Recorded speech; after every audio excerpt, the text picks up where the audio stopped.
Hey guys, welcome to the 2025 LA Times Festival of Books livestream. In just a few moments, we'll be going live to the 45th annual LA Times Book Prizes inside USC's Bovard Auditorium. Thanks for tuning in.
Welcome, everyone. Please turn off all electronic devices and take your seats. We're about to begin our program.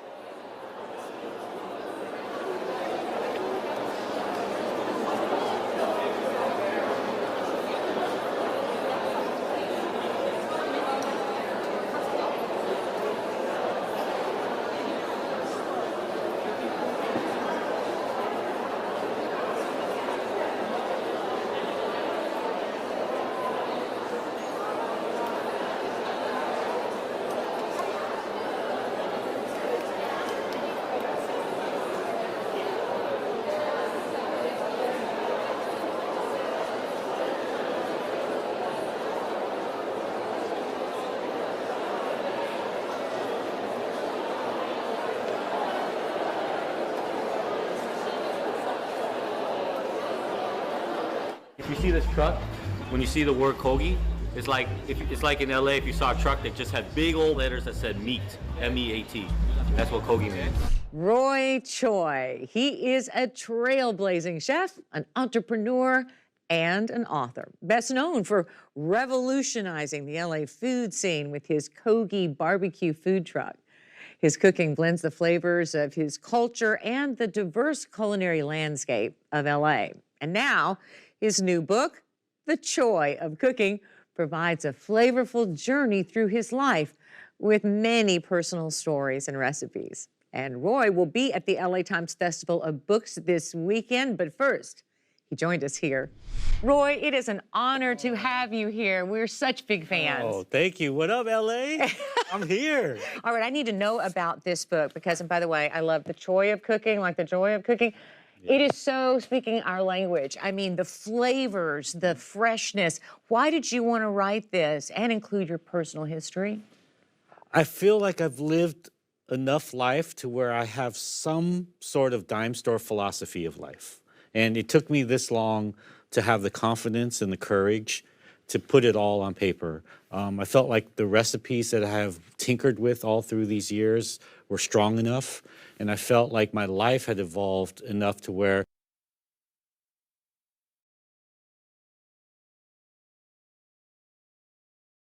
Prizes included awards in 4 book categories: fiction, history, general nonfiction, and poetry, as well as the inaugural Robert Kirsch Award, which was presented to Wallace Stegner for his extraordinary career in dedication to the literature of the West. Now, 45 years later, the book prizes encompass 13 subject categories, including the Christopher Isherwood Prize for Autobiographical Prose, the Prize for Achievement in Audiobook Production, presented by Audible, as well as the Robert Kirsch Award for Lifetime Achievement and the Innovators Award. But the essential mission, a commitment to literary excellence, to intelligence and engagement, to the writer of brilliance and the career of importance, to the most enduring aesthetic and cultural values, endures. Over more than 4 decades, the recipients of these prizes have included a who's who of contemporary literature, including Nobel laureate Gabriel Garcia Marquez, former U.S. Poet Laureate Juan Felipe Herrera, National Book Award winner Joan Didion, Man Booker Prize winner Margaret Atwood, Newbery Award winner Beverly Cleary, Reading Rainbow host and producer LeVar Burton, and Chicano author and activist Luis J. Rodriguez. This year we celebrate Pico Iyer, whose writing explores both the outer and inner world, bringing readers calm and clarity in times of tumult, and Amanda Gorman, the writer, activist, and the youngest inaugural poet in U.S. history, who uses her platform to motivate, raise awareness, and enact social change. The Los Angeles Times Book Prizes are judged by working writers, so in a very real sense, they express the admiration of a community of peers. But even more, they tell us that reading is important, an essential way of connecting with and understanding the world in which we live. In a culture of flash and fashion, This can only bear repeating, which is what the book prizes do. Every year, the book prizes remind us of the power of books to move and enlighten us, to connect us to the best that we as human beings have to offer, to illuminate us through the written word.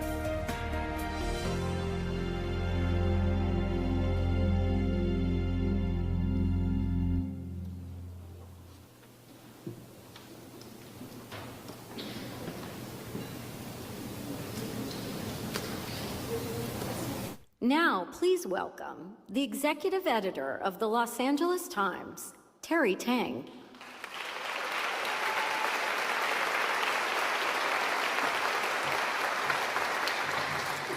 Welcome, everyone. It is such a joy to be among such a great audience of book lovers. It reaffirms, our humanity and our sense of community and togetherness. So welcome all of you tonight. I'm delighted to be here with you to present the 45th Annual Los Angeles Times Book Prizes. And I'm Terry Tang, Executive Editor of the LA Times. It's also a pleasure to kick off the 30th Annual Los Angeles Times Festival of Books, the largest book festival in the country.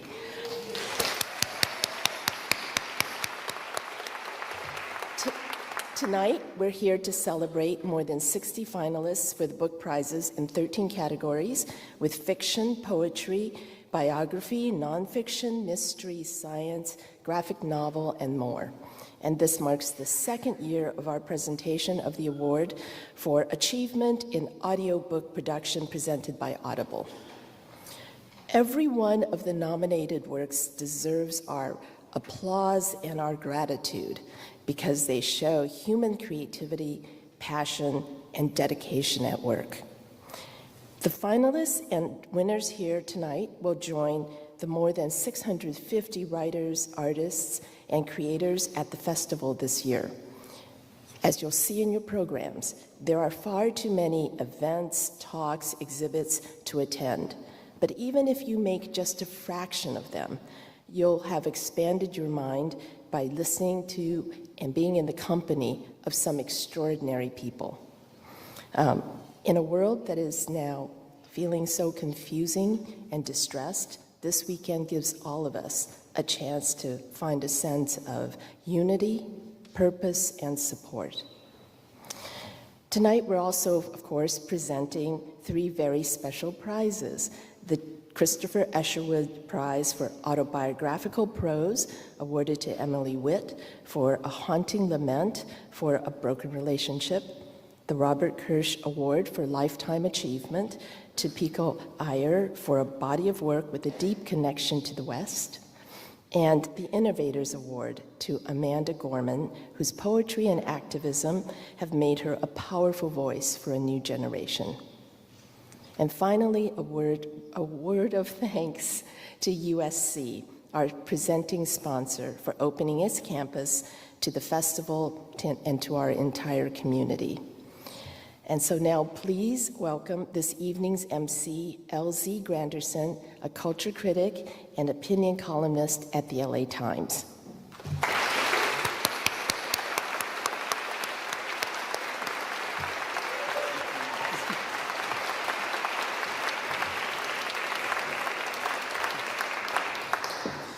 Thank you, Terry.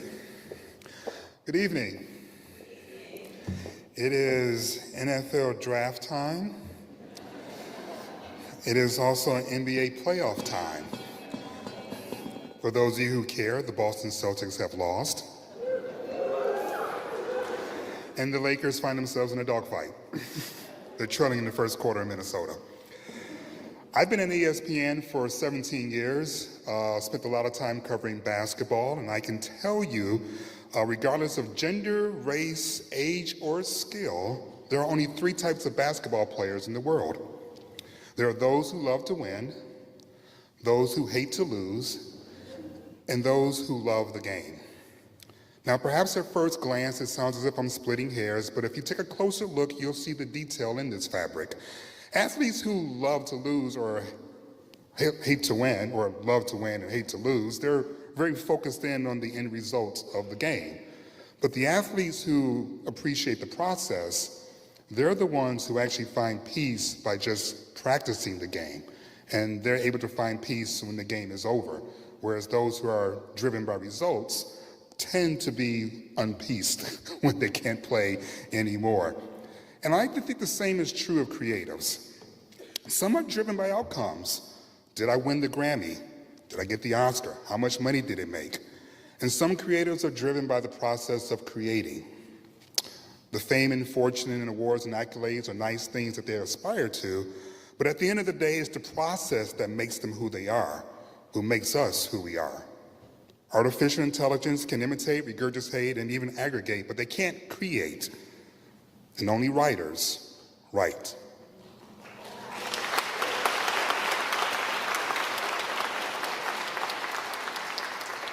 So no matter how far technology may take us, they can never go as far as the human spirit. Before we get to tonight's many wonderful books, though, I'd like to first have us recognize the 36 judges who read across our categories across 2024.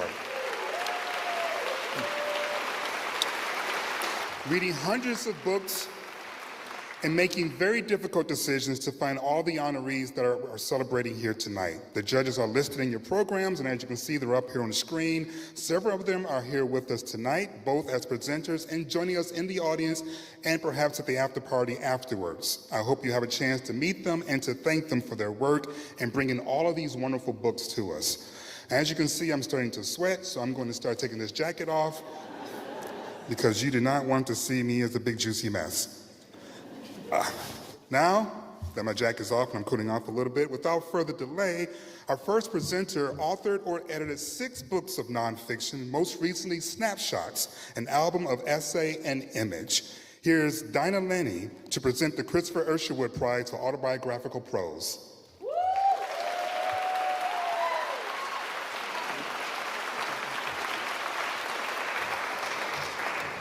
Good evening. These are tough times, aren't they?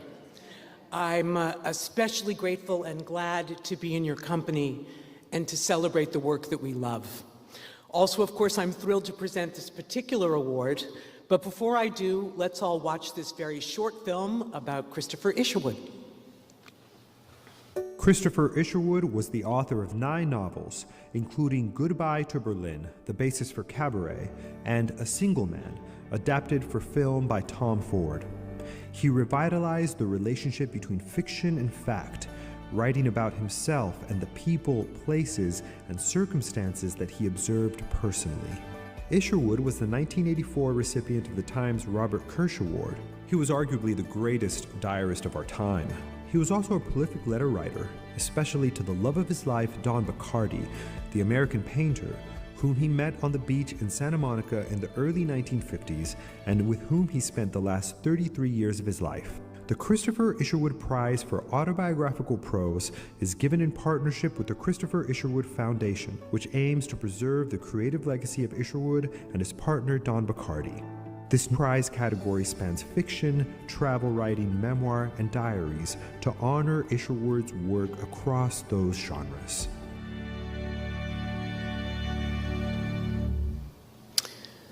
And now I should explain. This prize, awarded in recognition of autobiographical writing in any genre, is endowed by the Isherwood Foundation. That's the tip-off. It was Isherwood who famously wrote, "I am a camera with its shutter open, quite passive, recording, not thinking." But most important for our purposes, he added, "Someday all this will have to be developed, carefully printed, fixed." So, this isn't a prize for having witnessed or survived great tragedy or trauma. Not that such books aren't worthy, of course they are. But the requisite to our consideration for this award is excellent prose, the kind that startles the reader into new understanding. It's for a true personal account, fiction, history, cultural criticism, travel writing, and/or any combination of any of those that manages to contextualize and illuminate an individual experience as only great art can do. To give you an idea of what I'm talking about, I want to quote a friend who read Health and Safety and as soon as he turned the last page, texted to say, I'm quoting now, "It's not about COVID or Trump or drugs or sex or modern relationships or leftist politics, but it's the most insightful book I've read on all those topics." Amen. Emily Witt's Health and Safety, written in a bracingly original voice with guts, humor, pathos, and rue, is a memoir and more. It's about music, art, politics, the pandemic, this American life, and the value of finding and doing the work we love. To wit, here's the author from the middle of her beautiful book, writing about writing itself. "This," she says, "is how I was going to spend my time." And then, with the self-awareness and humility that characterizes the whole, she goes on, "I might not have anything important to say, but the process of inquiry and observation was what gave my life meaning." Her life, and ours too, I believe, and almost as if guided by Mr. Isherwood himself. Please help me welcome the winner of the 2024 Christopher Isherwood Prize for Autobiographical Prose, Emily Witt.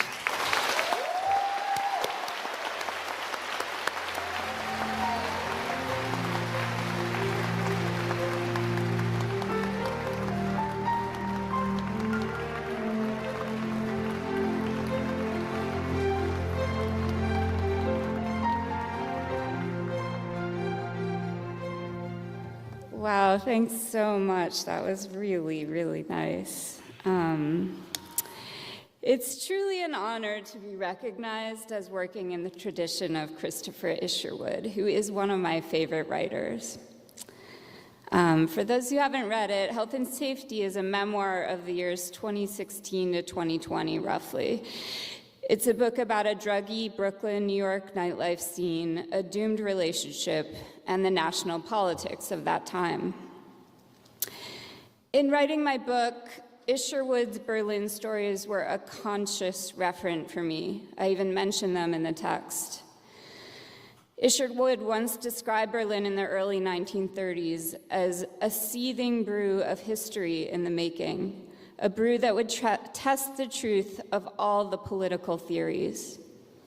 Without knowing fully what was in store for Germany, he simply wrote down what he experienced and witnessed.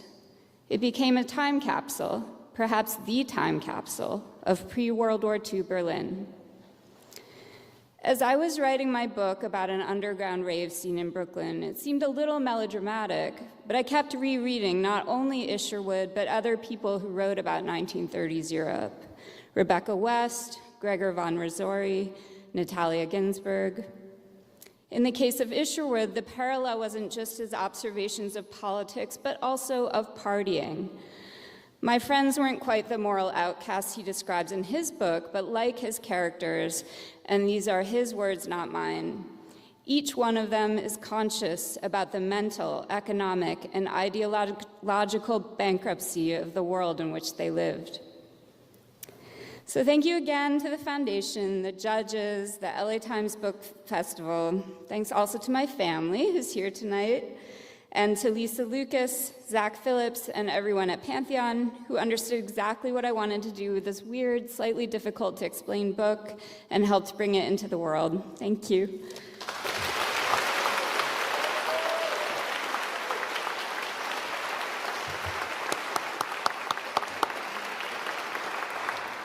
Now I'm pleased to welcome back to the stage the 2023 winner of this next award for her memoir in verse, Bread and Circus.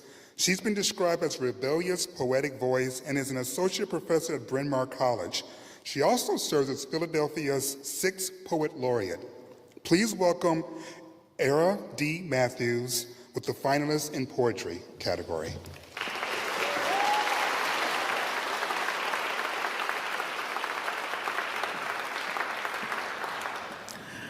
Poetry lives at the edge of language and the center of the human condition. It distills, disturbs, and delights. It names what resists naming and holds space for what resists forgetting.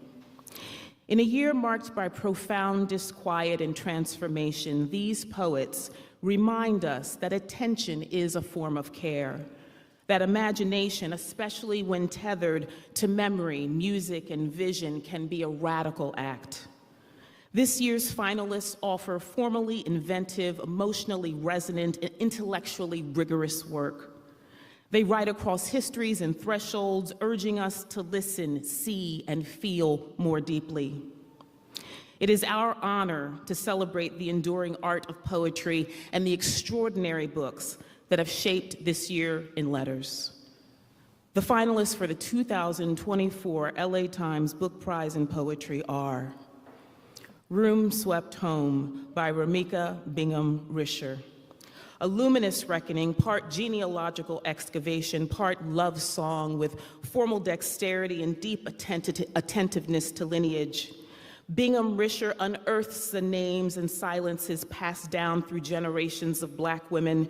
These poems treat memory as active terrain, crafting sanctuaries of truth from what history leaves unsaid. The Sorrow Apartments by Andrea Cohen proves that compression can be expansive. With wit and a minimalist precision, Cohen reveals the tensile strength of grief and intimacy.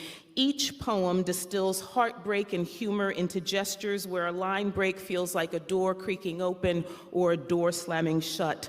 The result is a masterclass in lyrical economy and emotional clarity.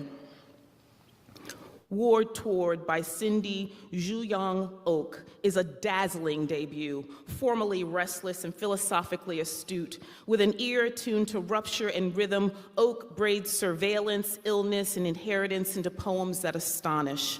Each page resists closure, inviting us into a space where language becomes threshold and undoing.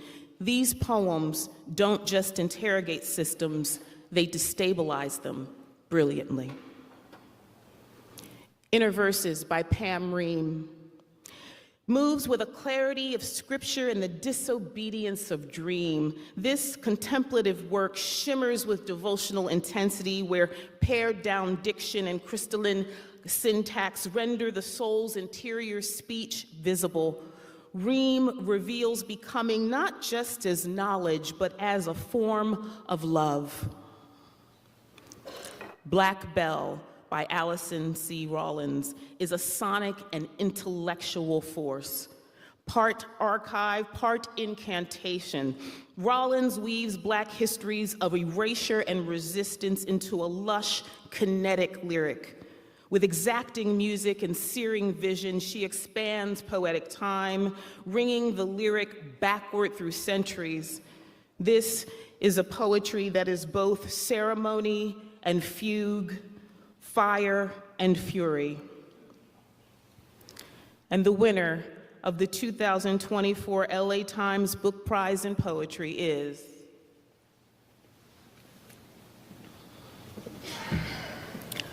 Ramika Bingham Risher for Room Swept Home.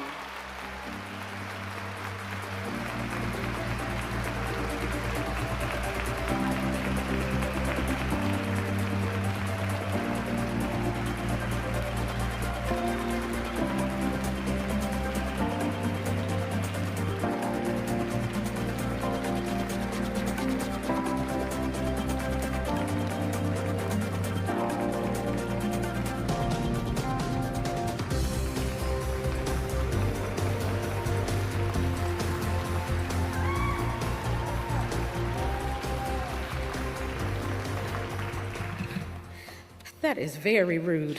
Y'all should have told people to be prepared to cry if they called your name. Real briefly, because I'm not a fool, I wrote something down. Thank you. Room Swept Home is a book about my grandmothers, about blood coming home to roost, about all our histories converging, and it is especially heavy with all the miraculous, persistent, audacious joy it took to get and keep us all here. When my paternal third great-grandmother, Minnie Folks, was interviewed for the WPA slave narratives, Because the interviewer was another Black woman, a teacher, a neighbor, a friend, Minnie talked openly and defiantly about her path, then stopped in the middle of the interview and said, "I just know I could. If I knowed how to write and had a little learning, I could put off a book on this here situation." And so it has come to be.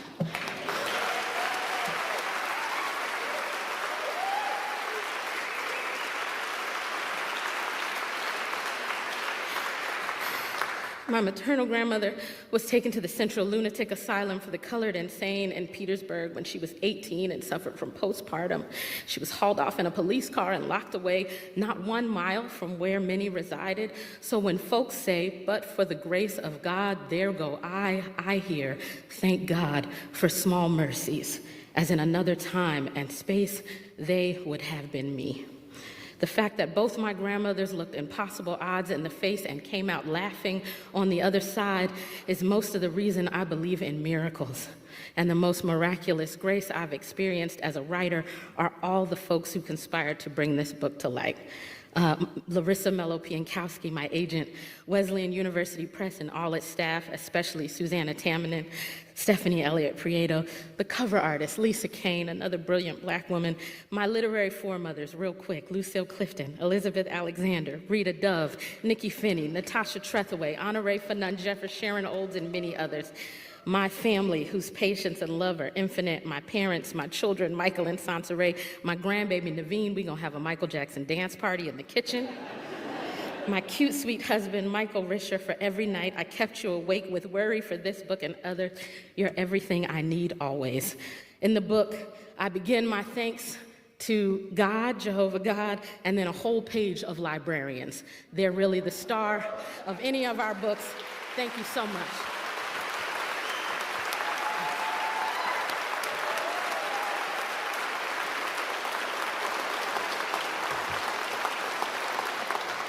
Let's hear it again for librarians. Like, seriously.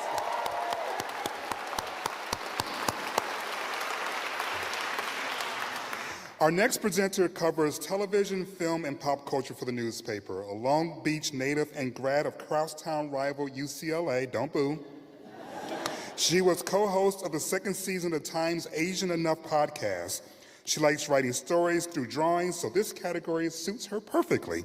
Please welcome to the stage Tracy Brown with the finalist in graphic novel and comics category.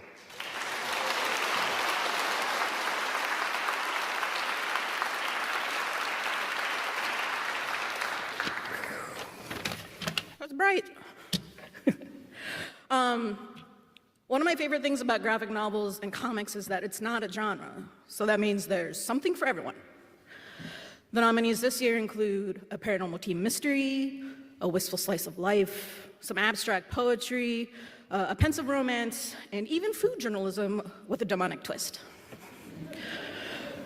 But all the works in their own way are meditations on the passage of time, our individual passions, our drive for creativity, so basically the human condition. The 2024 finalists are Hobtown Mystery Stories Volume 2, The Cursed Hermit, by Chris Burton and Alexander Forbes, which follows the teenage members of a junior detective club who investigate the local mysteries and folklore of their small Canadian town. In the second installment, 2 of the members are sent to a creepy private boarding school with very outdated ideas about gender. And it's for extra credit, and they unravel some dark and spooky secrets around the history of their own town. Tokyo These Days, Volume 1, by Taiyo Matsumoto. It offers a glimpse into the world of manga publishing. It opens with the self-imposed retirement of a veteran manga editor who quit after, oh, we all know this, the magazine he was running shut down. He tries to move on, but his love for manga is too deep, so he decides to give his all to one last passion project, and he starts trying to assemble his dream team of creators to make it happen. Cutting Season by Banu Pratap. It's a collection of short comics that I can only describe as bold shock poetry.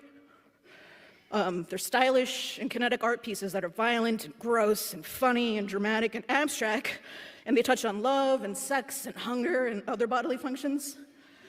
It also features my favorite fart joke of all the nominations. Peter and Liza by Miroslav Sekulic-Struja. It's a character study and a love story with broken people trying to make life in a broken and changing world. Excuse me. It centers Peter, a poet and writer from his days in the Yugoslavian army, and it follows him as he tries to transition back into civilian life. And he eventually meets Liza, whose zest for life is contagious, at least for a while. In Rare Flavors by Ram V. and Philippe Andrade. It's a love letter to food, filmmaking, and Indian culture. It follows a mythical human passing demonic being who taps a young filmmaker to help him make his dream food documentary. He also happens to eat people. It's a story about how our stories about food are stories about people, and how making and sharing food is, it's about love and connection. And the 2024 Los Angeles Times Book Prize for Graphic Novel Comics goes to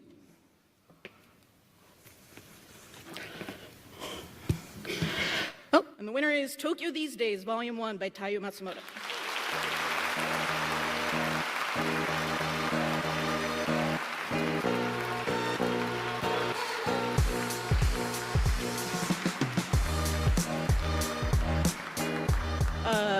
Matsumoto-sensei was unable to join us tonight, so he penned this message to be read in the event he was the winner. Saho and I were both surprised and moved by the fact that readers outside of Japan were able to enjoy the manga world we created for Tokyo These Days. The creation of Tokyo These Days was an enjoyable and wonderful experience, including some hardships. I would like to thank the Los Angeles Times Book Prizes for this great honor, Viz Media and Shogakukan, my editors Oda-san and Egami-san, Mike for the translation, and all the readers. Thank you very much.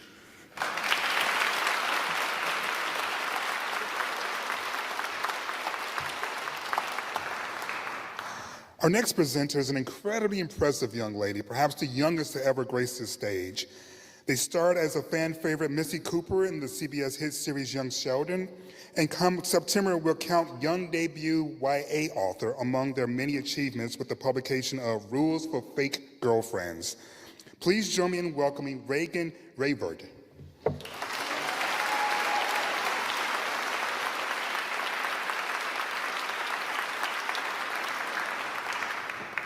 Good evening. Presenting the Los Angeles Times Book Prize for Young Adult Literature is such a privilege. Young adult fiction has always held a special kind of magic. These are the books that don't just speak to teens, they meet them in the middle of their messiness, their joy, their heartbreak, and their power. They say, I see you, I've been there, and keep going. Whether you're currently living through those moments or remembering them years later, these stories resonate in powerful, lasting, and relatable ways. As someone who grew up loving stories and now gets to tell their own, I've come to believe that YA literature doesn't shy away from the hard stuff. It leans in. It gives us characters who are navigating impossible odds, not just on the page, but within themselves. It creates space for questions that don't always have easy answers and offers hope even in the asking. The 5 finalists tonight beautifully reflect that truth. Whether exploring grief, identity, justice, survival, or finding your voice in a world that wants to silence it, each of these books honors the emotional honesty and creative brilliance that make young adult literature such a vital and powerful force. These are books that will stay with readers long after that final page. The finalists for the 2024 Los Angeles Times Book Prize in Young Adult Literature are Kindling by Tracy Chee. It's a beautifully layered novel that follows a group of teens possessed with magical powers in a dystopian, war-torn country, exploring how storytelling and memory can be forms of resistance, identity, and survival. Looking for Smoke by K.A. Cobell. Set against the backdrop of a Montana reservation, this debut blends murder mystery with cultural identity as 4 indigenous teens become suspects in a shocking crime. Bread Right Fruit by Safia El-Hilo. It's a haunting and poetic coming-of-age story written in verse, centering on a Sudanese-American teen whose identity, family history, and digital life collide in powerful and painful ways. Shut Up, This Is Serious by Carolina Ixta. It's Told with humor and raw honesty, this semi-autobiographical novel follows a Mexican-American teen navigating mental health, family pressure, and friendships in East LA. The Color of a Lie by Kim Johnson. Set in the 1950s, this gripping historical thriller delves into racism, deception, and resistance as a Black teen uncovers dangerous secrets in his all-white Oregon town. And the 2024 Los Angeles Book Prize in Young Adult Literature goes to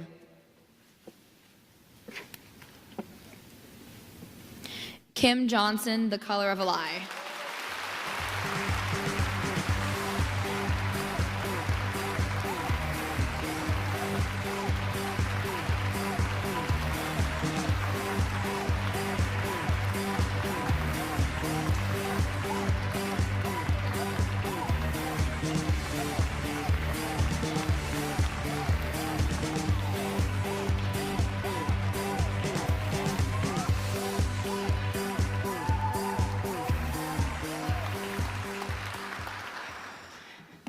That is a long walk. Shaking.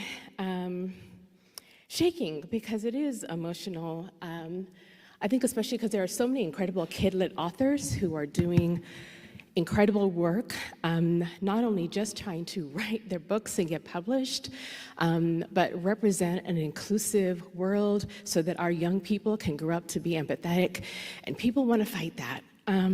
So it is an honor to be here to represent young adult writers. It is an honor to have this book in particular because in 2021, I was working on this book and I was having a lot of trouble trying to figure out where is the right placing to write a story about a Black boy who is white passing in a Levittown community, which is a real community that was all exclusive to all white people. And I found out that my book was being challenged and banned in Bucks County, Pennsylvania, my first novel. And I wanted to find out why was this book being challenged and who are the people who are trying to do this work. And when I did my research, like a writer does, I found out that Bucks County was in Levittown, Pennsylvania, one of the Levittown communities that I was struggling trying to figure out whether or not I should write. And I decided to write this story, and it took me a longer time because I wanted to change the location of the story. And I tell that because writers, we write in a lot of spaces where we're doing resistance. In my work, I'm thinking about a reckoning, trying to untangle the roots of racism and systemic factors in this country that are so embedded and baked in our society. And so I'm honored that my work resonated with so many people. I want to thank so many people, but I will start with my editor, Caroline Abbey, who has been such a support of my resistance work that I do, and a believer of that. Lauren Stewart, who does support. Jennifer March Soloway, my incredible agent who just has trusted me and trusted me, saying the universe is telling me to write this particular story, and she'll go with me. Kathy Dunn, my publicist, the entire Penguin Random House. I have it all written down, but I don't know why I'm not looking at it. The entire Penguin Random House team. It's stressful. The entire Penguin Random House team. Chuck Stiles, who did the illustration on my work on all of my books. My family, my sister who's here, my kids, Joelle and Wesley, who are a little bit upset that they didn't travel all the way from Maryland to come visit me. And just everyone who is fighting the good fight right now. It is hard to be a creator when you feel like there's so much going on in the world. But so many of those that came before us really demonstrate and show that we are more needed than ever before. So keep writing. Thank you.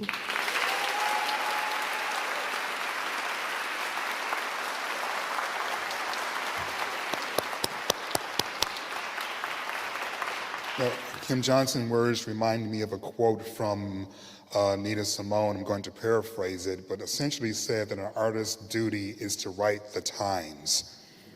To record the times. That is the duty of an artist. So I would take those words for heart. Not that I'm much of an artist myself, but It is important that we write what's going on and tell the truth about what's going on, not just for today, but for tomorrow. And that's my soapbox, and I shall now get off of it. Next, let's welcome back to the stage a prior winner for her much-lauded book, Vanguard, How Black Women Broke Barriers, Won the Vote, and Insisted on Equality for All. She is the Society for Black Alumni Presidential Professor at History at Johns Hopkins University, and her writings can be found at The Atlantic, in the New York Times, and in many other publications. Please welcome to the stage Martha S. Jones, back to present the History Finalist category.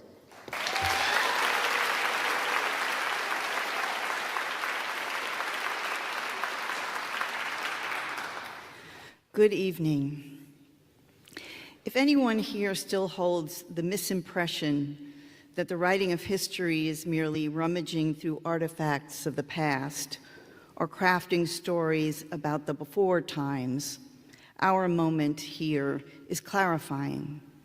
The writing of history is a contest over power, the power to discover our stories and then to fold them into shared narratives, the power to tell the past and also to steer the future. This year's finalists are committed to craft and to rigor. They have also stepped boldly into the challenging questions of our time. Their histories permit readers to discover how what we know about the past shapes our present in law, in policy, and in culture. History, they teach us, is about the power to make a world and then to change it.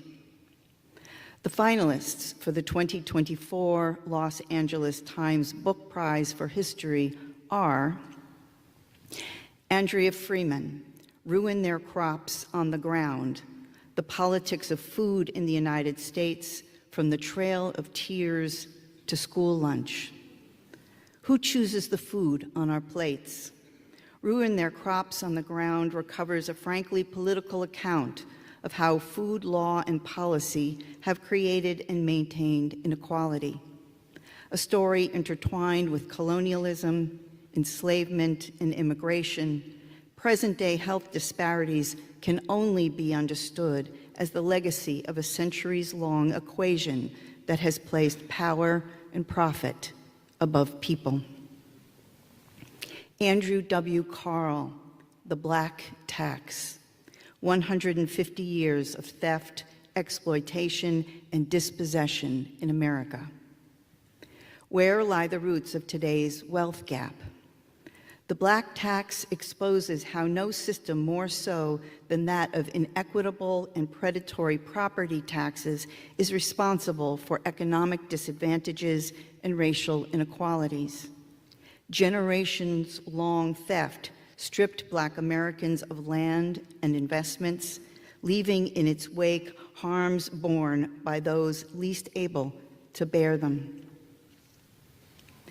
Aaron Robertson, The Black Utopians, Searching for Paradise and the Promised Land in America. Where do we look for hope? The Black Utopians surfaces an earlier generation that struggled for dignity, protection, and nourishment. Mining family stories along with those of paradigmatic efforts at realizing an earthly paradise, radical alternatives come into view in a narrative that invites us to imagine the worlds yet to be made. It invites us to make them.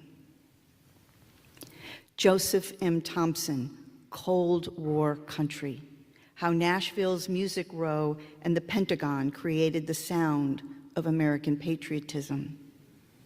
Can you hear the politics of sound?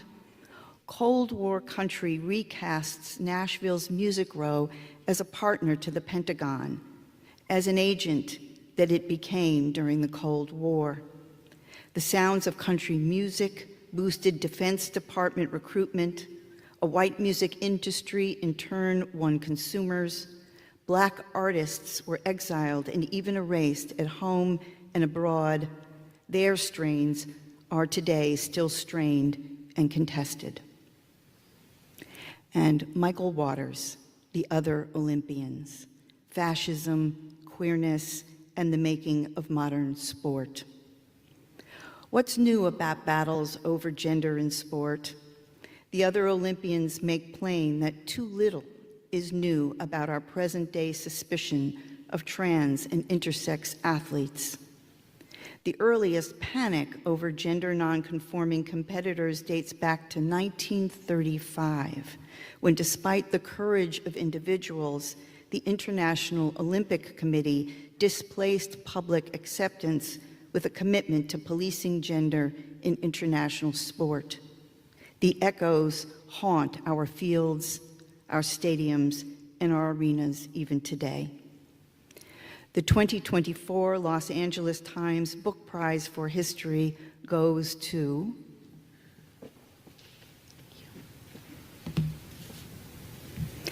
Andrea Freeman. Ruin their crops on the ground. The politics of food in the United States, from the Trail of Tears to school lunch.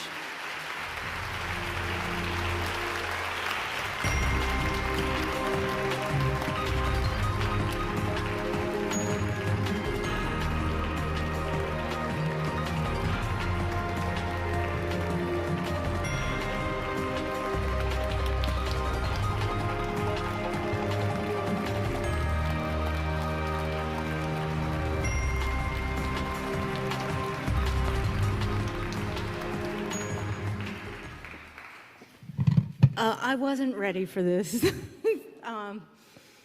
I'm so thrilled. I'm so grateful. I just can't even believe I'm in this room with so many people whose work I admire. Martha, so many incredible writers. I've been working on this material for about 20 years now, and so many people along the way told me, don't do this, you know. Nobody cares about race and food, and I just kept saying, well, I care so much that I need to do it. And thank you to LA Times and the judges for also caring about this. I'm really grateful to my daughters, Aaliyah and Serafino, for supporting me throughout this process, Henry Holt, Metropolitan, and all of my mentors. And that's it. I don't know what else to say. Thank you.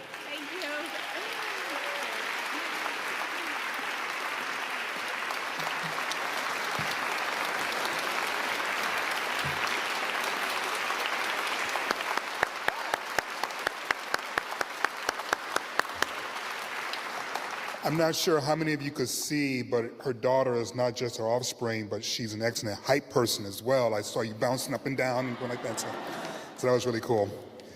Since 1980, the Book Prize have honored an author of the American West whose literary contributions deserve special recognition. The award is named for novelist, editor, and teacher Robert Kirsch, who spent many years as the paper's book critic until his death in 1980. To present the 45th Robert Kirsch Award, we are pleased to welcome his son, Jonathan Kirsch, who is also an author and longtime book reviewer for the Los Angeles Times.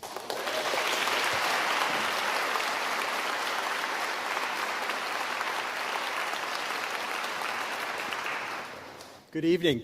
Before I present the next honoree, I would just like to pause and acknowledge someone who you won't see on the stage tonight, but without whom you would have seen no one on the stage tonight, the person who puts together these book prizes and has done so for the last 17 years. That's our beloved and admired Ann Binney.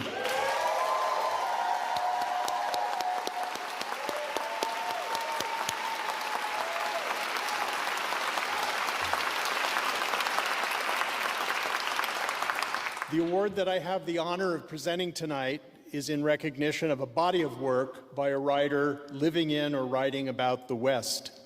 The recipient of the award is a writer who grew up in Santa Barbara, where my dad spent the last years of his life writing and working.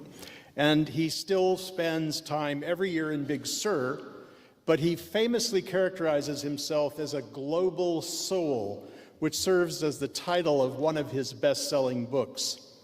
When asked by an interviewer to define the term, he said, I think a global soul is somebody who lives in the cracks between cultures or lives in a world so international that he or she has to devise some scratch answers to the most fundamental questions. What is your home? What is your community? What tradition do you belong to? And even, who are you? Thus did Pico Iyer provide us with a distillation of his life's work. Some 100 articles a year in periodicals across the world, and 15 books so far that have been published in 23 languages. Significantly, one of his books, A Flame, has been blurbed by none other than the 14th Dalai Lama, and that's a get. Iyer's gift is to open doors and offer new ways to understand what he invites us to behold, both the inner world and the outer world, as he puts it, and always with deep wisdom, lively wit, and a sharp eye. For me, the point is made in the title of his first bestseller, the one that brought him a global readership, Video Night in Kathmandu. Iyer sums up his writing life as something that, as he puts it, tells you everything you need to know about yourself and the world you live in. The same words apply to the experience of his appreciative readers. We too learn from his writing not only about the author, but also about ourselves and the world we live in. Let's meet Pico Iyer on video before we welcome him in person. It is fitting that Pico Iyer was born in Oxford, England, site of the most influential English-speaking university in the world. Like Oxford, Iyer's contributions to English literature have been monumental. His academic achievements include a King's Scholarship to Eton, a congratulatory double first from Magdalen College at Oxford, and further honors from Harvard. While he may be admired for these prestigious accomplishments, he is revered for his writing. 15 books translated into 23 languages, exploring a range of topics from cross-cultural interactions to the concept of home and belonging in a globalized world. A secular writer, Iyer has always had an interest in spiritual matters. He has traveled with the Dalai Lama and made pilgrimages to sacred sites across the globe. His journeys are fueled by a desire to see the world as it is while maintaining a belief in its possibilities. Among his many bestsellers are Video Night in Kathmandu, The Global Soul, The Art of Stillness, and last year's The Half-Known Life. Since 1992, he has spent part of each year at a Benedictine hermitage in Big Sur. His visits there began after a wildfire destroyed his mother's Santa Barbara home in 1990. Just a few months ago, as the Eaton and Palisades fires ravaged Los Angeles, he released A Flame, his memoir that was born of his own wildfire experience and explores the inner stillness and joy that may have come from his many seasons at the monastery. Pico Iyer's work speaks to something universal, honest, and hopeful, something that touches readers across borders, languages, religions, and ways of life. As we celebrate 30 years of the Festival of Books, we look to Iyer, who participated in that first event back in 1996 and went on to become a part of many, many more. We are thrilled to celebrate Pico Iyer as the 45th recipient of the Los Angeles Times Book Prize's Robert Kirsch Award.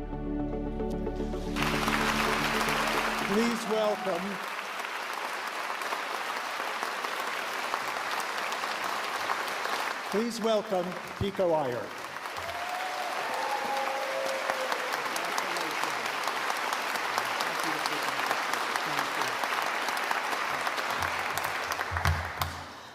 This really means a lot, and not only because I've almost never been granted an award before. When I was a teenager in England, dreaming of becoming a writer, I just sent out 2 fan letters. The first was to Ursula Le Guin, and the second was to Lawrence Ferlinghetti. Lo and behold, at this very festival in 1999, I saw Ursula Le Guin given the Kirsch Award, and just 1 year later, Ferlinghetti too. And as you all know, over its 45 years, the Kirsch Award has honored really most of my lifelong heroes and inspirations. Christopher Isherwood, Tom Gunn, Czesław Miłosz, Joan Didion. And of course, I never imagined I would be mentioned in the same paragraph as any of those writers. More deeply, when I was spending time in Santa Barbara growing up, my friends and I just feasted on the constant pieces that Robert Kirsch wrote for the Times that gave us a vision of how to live as a writer, and later feasted on the elegant books from his son Jonathan and from his prolific and erudite grandson, Adam. I know that many people in this room have been through tremendous losses in the last few months. And as you just heard, I lost everything in the world in a wildfire many years ago, including my next 3 books, which were all in handwritten notes. And in some ways, I lost many of my boyhood dreams of becoming a writer. But as the months and the years went on, what initially presented itself mostly as loss began to open doors for all the doors that it had closed and make possible many things that might never have happened otherwise. So I really hope that might be the case for some of you. And I'm really glad I didn't give up writing, because to me, writing still seems the deepest way of inhabiting another soul, and the very best way, therefore, of rescuing us from black and white. Just in conclusion, I want to offer heartfelt thanks to my kind and brilliant editor, Jin Dilling, who deserves about 97% of the credit for my last 2 books, and thank you all.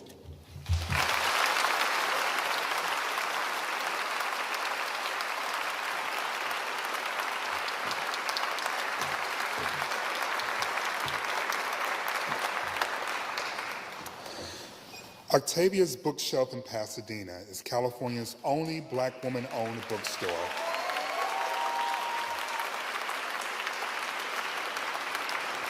Sitting on the edge of the Eaton fire zone, Octavia's became a refuge for those displaced by the recent fires.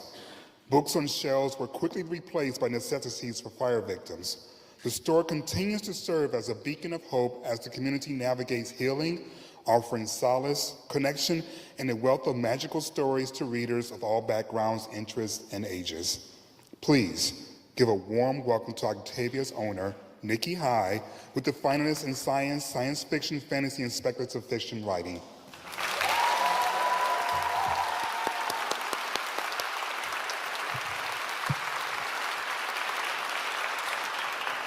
Good evening.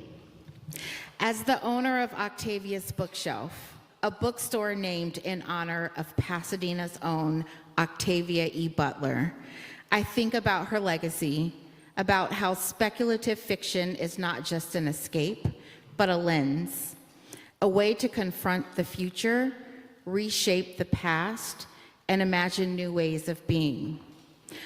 Butler wrote, "All that you touch, you change. All that you change changes you." We are world building every day with our choices. Through the stories we tell, the futures we dare to envision, and the communities we nurture. The authors we celebrate tonight mind us that speculative fiction is not only about distant planets or ancient magic. It's about the possibilities we create right here in our own world. This is a category that thrives on imagination, on bending the rules of what we think is possible, and on building worlds that illuminate our own. The books we honor this evening move between myth and mystery, the deeply personal and the radically speculative. They remind us that the strange can be familiar and the familiar profoundly strange. Here are the finalists.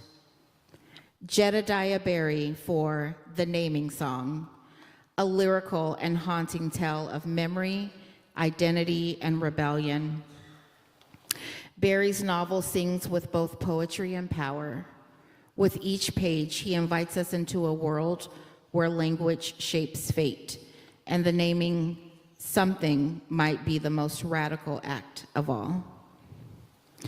Lev Grossman for The Bright Sword, a novel of King Arthur. Grossman reinvents the Arthurian legend with clarity and a modern sensibility. This novel honors the epic grandeur of its source material while infusing it with fresh emotional resonance and thoughtful subversion.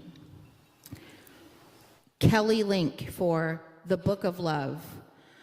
Link's first full-length novel is every bit as charming and inventive as her short stories.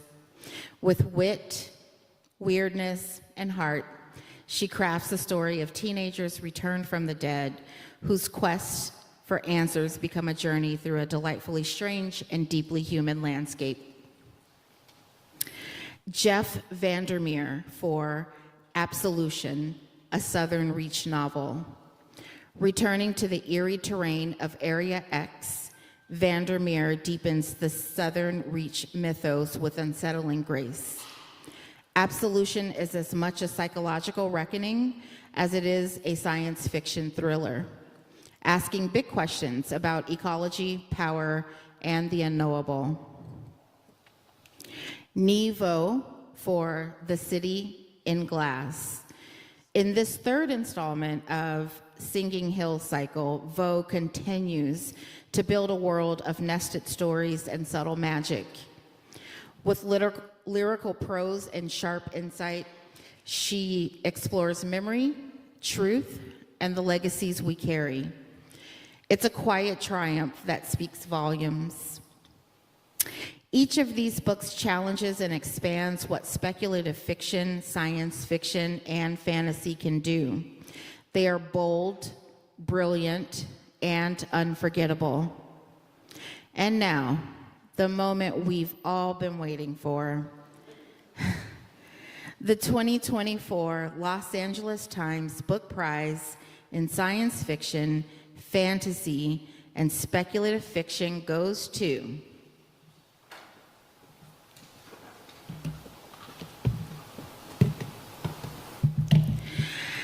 and the winner is The Book of Love, a novel by Kelly Link.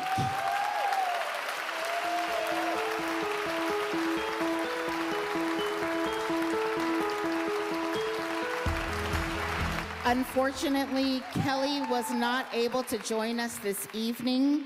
Accepting the award on her behalf is her good friend and fellow finalist, Jedediah Barry.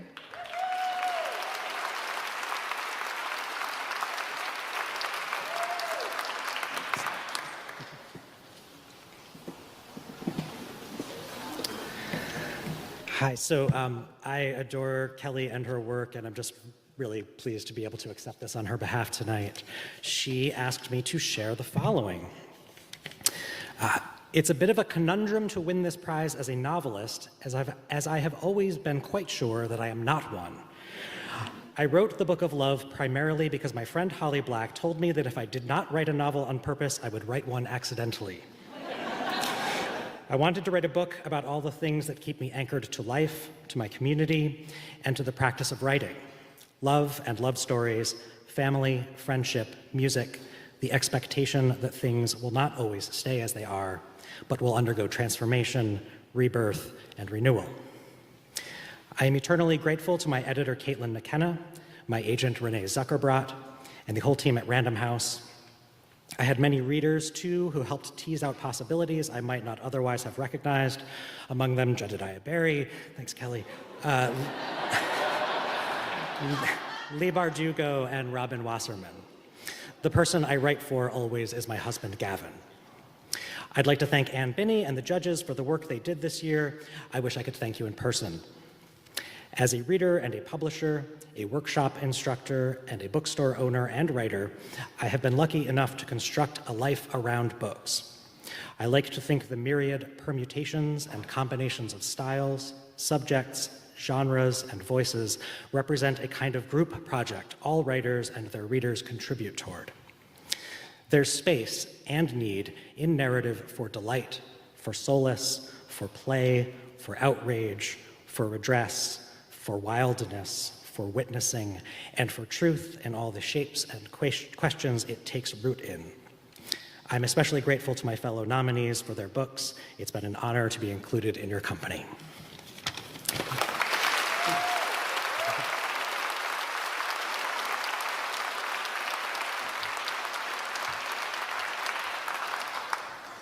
Our next presenter is a two-time NAACP Image Award nominee, practicing criminal attorney, and author of the critically acclaimed novels Grace and the Perishing. Well, all right.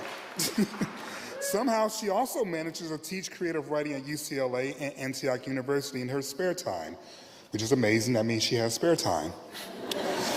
Here's Natasha Dion presenting the Art Seidenbaum Award for First Fiction.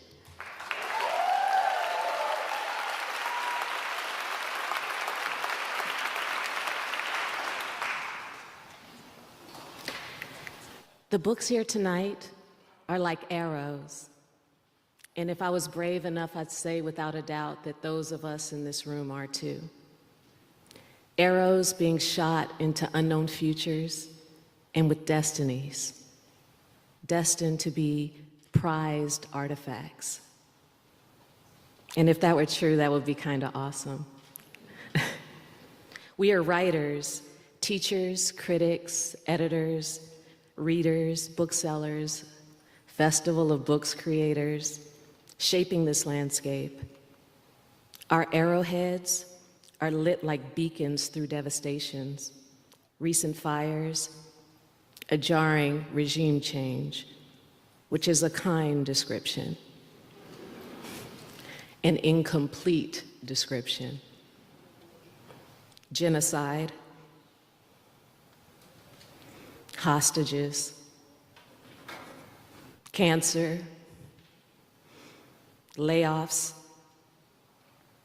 and some of us here are vying just for the right to exist. And guess what? We are still here.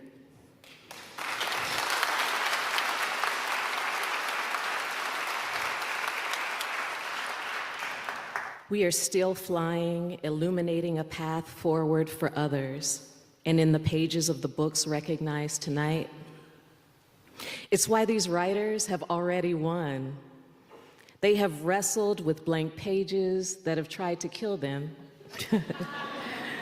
They have fought back and delivered something whole and wonderful, joining other brilliant writers in this room and alongside supporters and dreamers, truth tellers. And even if our names are not recognized tonight, we are not nothing. We are not inconsequential. You are needed. And where you are right now is not as high as you get. Go higher. Because we are alive in Los Angeles, like arrows. The archers of the universe have their bows strung with us. And I am proud to present these. The finalists for the Art Seidenbaum Award for First Fiction are Ghost Roots by Pemi Aguda.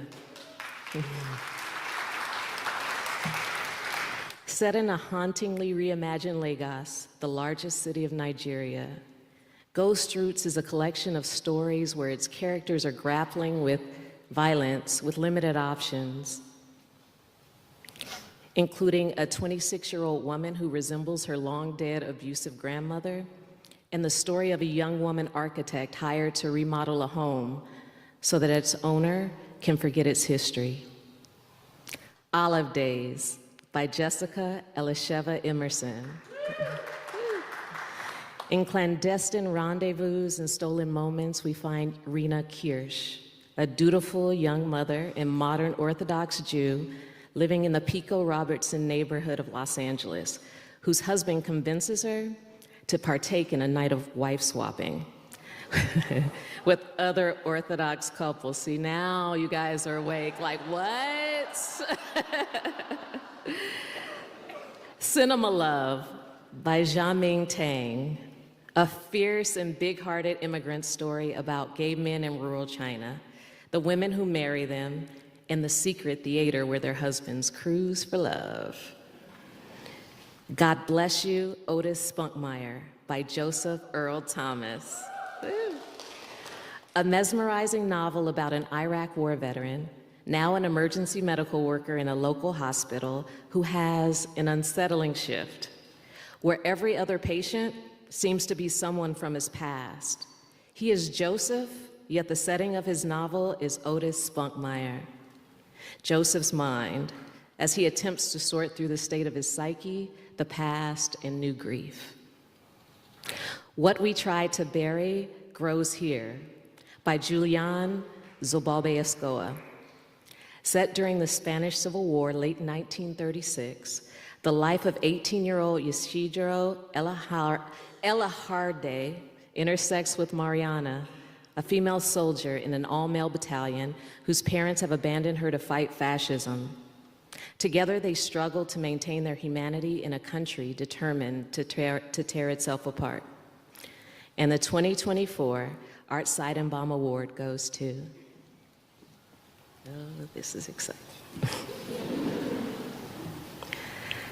Jiaming Tang, Cinema Love, a novel.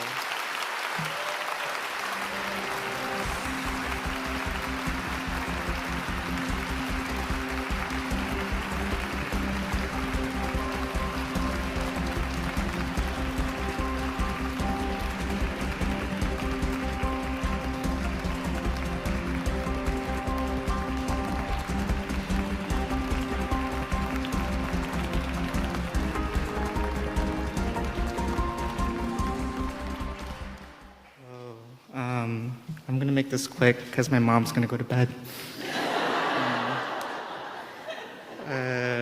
Thank you to the judges, to the readers, to the librarians, to my agent, Kent Wolf, and to my editor, Pilar Garcia Brown, and to everybody else at Dutton. I need to call my mom. Good night.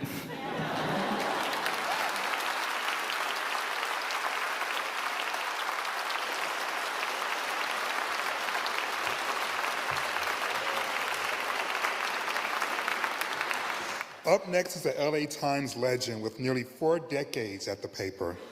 He has held posts over the years and spent a decade abroad at the LA Times bureau chief in Nairobi, Johannesburg, and Paris. He covered the release of Nelson Mandela and the end of apartheid, the ill-fated US military mission in Somalia, and the growing AIDS epidemic in Africa. He's been there and done all of that, and we are very, very pleased that he's here with us tonight. Please welcome Scott Kraft with the Biography Award finalist.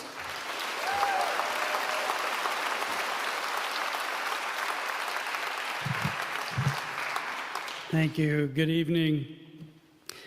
Biographies are supposed to tell us something about other people's lives, and yet somehow they always end up telling us something about ourselves.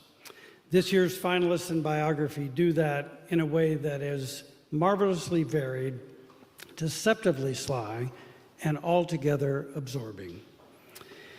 In Orwell's Ghosts, Wisdom and Warnings for the 21st Century, Laura Beers gives us a thought-provoking re-examination of George Orwell's lasting influence on contemporary society. Orwell's Ghost seeks to take us beyond Animal Farm and 1984. There is much more here. She is seeking to peel Orwell away from the right-wing pundits who have claimed him, and she finds warnings for the modern world in his ideas about language, truth, and democracy. Cynthia Carr tells the story of a legendary transgender actress and Warhol muse in Candy Darling, Dreamer, Icon, Superstar. Carr's rich and remarkable biography captures Darling's complex journey, her rise in New York's avant-garde scene, and the way she became a symbol of queer identity and defiance in the 1960s and 70s. Darling died in 1974 at age 29, just as a global conversation about gender and identity was beginning. In We Were Illegal, Uncovering a Texas Family's Myth-Making, Jessica Godot takes us deep into the mythology surrounding a Texas family's immigrant roots. Not just any family, her family. The result is a compelling reflection on identity and belonging with vivid, unflinching portraits of her ancestors and the times they lived in.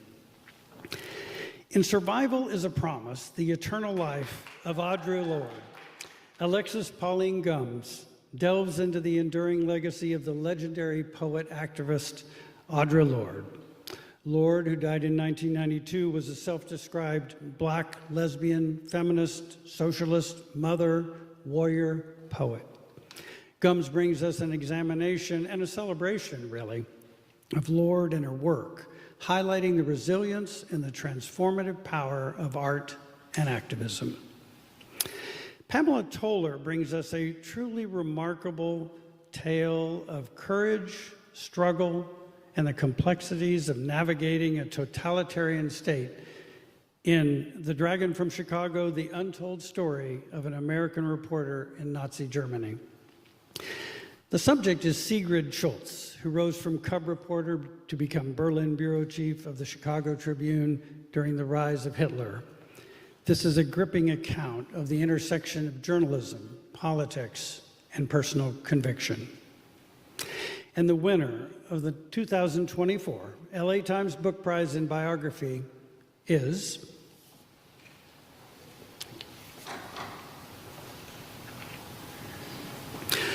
Laura Beers for Orwell's Ghosts, Wisdom and Warnings for the 21st Century.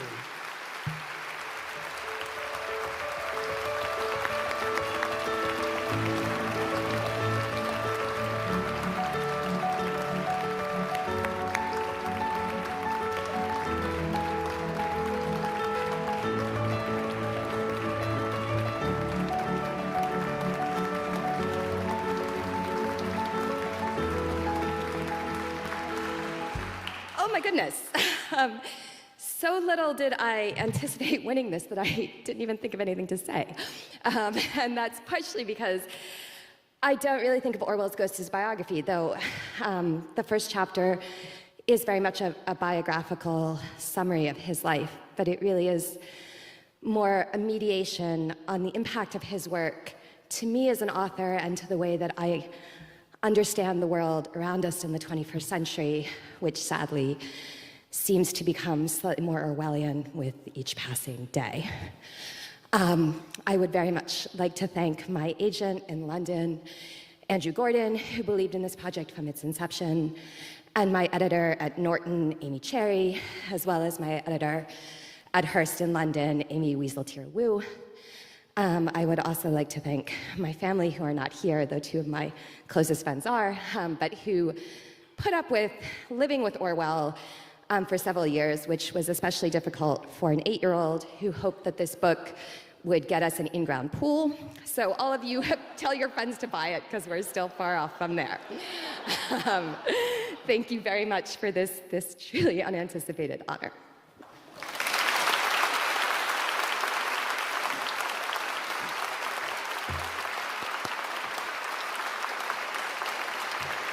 Please let's welcome a retired rookie physicist and one of the most accomplished young journalists at the newspaper staff, covering environment, health, and science topics.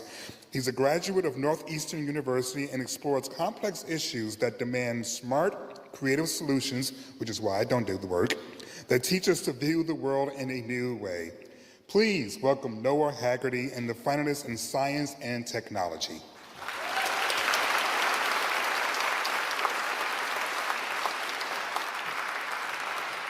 Despite the reams of stiff and esoteric text that fills up modern scientific journals, science is a dramatic endeavor.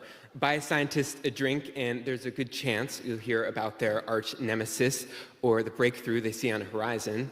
And virtually every scientist I've ever met can recall one of those rare, sublime moments when an unassuming pile of data tells them a story that brings a rush of pure wonder, excitement, and connectedness to the world around us. Uncovering these emotional truths behind science's detached analytical proceedings and sharing those with readers in all of their nuanced and intricate glory is no easy task. Nonetheless, each of these finalists has so eloquently transcended that gap. Our Moon by Rebecca Boyle is an appreciation for our entangled relationship with Earth's original satellite, some 230,000 miles away. The moon has inspired our sacred stories and ways of life for millennia. Its gravity creates our tides, with the power to both birth life on Earth and, a few billion years later, hinder the US's World War II advance across the Pacific. Becoming Earth by Ferris Jaber tells the story of how life itself built the Earth as we know it. Algae imbued the atmosphere with oxygen. Microbes deep in the Earth forged essential compounds sitting in our soil. The Amazon creates its own rain, and bacteria can digest our plastic waste.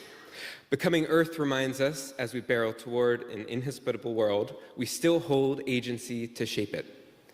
12 Trees by Daniel Lewis profiles the extraordinary lives of our branched ancestors through his travels from research labs to a multi-week rainforest expedition. Each tree offers a quiet wisdom. The Bristol cone pine records the beautiful messiness of life in its rings. The bald cypress is a monument to the vibrant life in ecosystems humans often ignore. And the dying out Central African forest ebony reminds us just how much we have to lose. Math and Drag by Kind Santos breathes new queer life into the math from musty high school textbooks. Irrational and complex numbers come with a unique and mysterious defiance of the status quo, and some equations hold a stubborn disregard for the rules, opening up new possibilities. Math and Drag teaches you how to use math as your best wing person in life, including how to get a great deal on that vintage Dior dress. The Light Eaters by Zoe Schlanger explores the scientific revolution slowly taking root in the world of plant intelligence. Scientists have found some plants can smell, feel, hear, store that information, and act on it. One species of vine even seems to see other plants and mimic their leaves. Every once in a while, a scientist indulges in the taboo and exhilarating question looming over the field: might plants even be conscious? And the 2024 Los Angeles Times Book Prize in Science and Technology goes to Rebecca Boyle, Our Moon, How Earth's Celestial Companion Transformed the Planet, Guided Evolution, and Made Us Who We Are.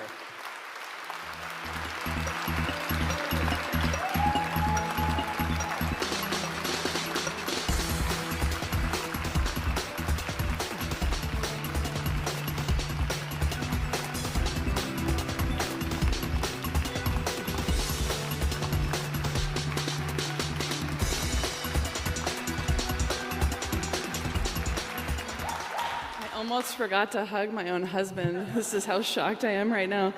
I really did not expect this, and I didn't write anything. I am a fool. I'm sorry, Ramika. And also not wearing my glasses, so I will imagine you all naked and blurry, I guess. So I really don't know what to say, but I have been thinking about how this book has helped me through a lot in my life in the last year. I'm not going to totally go there, but the moon, my subject, does remind us that there are cycles, and the idea of cycle, inherent in the meaning of a cycle or a phase, is a return. Things go away and they come back. Fascism went away and now it is back. Authoritarianism went away, we thought, and now it is back. But there's a flip side to that. Every phase that leaves brings something new. There's also hope and renewal. And I think part of our job, the most important job we have as writers, is to remind us of the positive phases, the return of good, the return of new cycles and hope. someone else that I really care about recently died, Pope Francis. And his funeral is tomorrow, and I've been reading a lot about his legacy and the things that he said. And one of the things that he said in his book, which came out in January from my publisher, Random House, is that hope is a gift and a task. I think that's something we need to keep in mind as writers, as Americans, those of you who are Angelinos. Hope is a gift that we are given, but it is a job that we have. It is a responsibility to ourselves and to our readers and to our communities. I hope we can think about that. Thank you for this.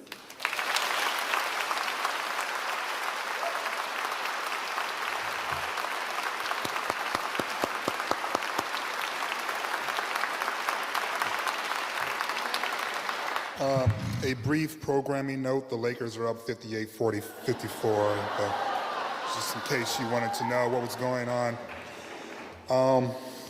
Now let's turn to the entries in fiction brought to us by an LA-based writer of several novels, including Zero Zone, Untouchable, and Half World. He teaches creative writing at Cal State Channel Island and at workshops all around LA. Please welcome Scott O'Connor and the finalist in fiction.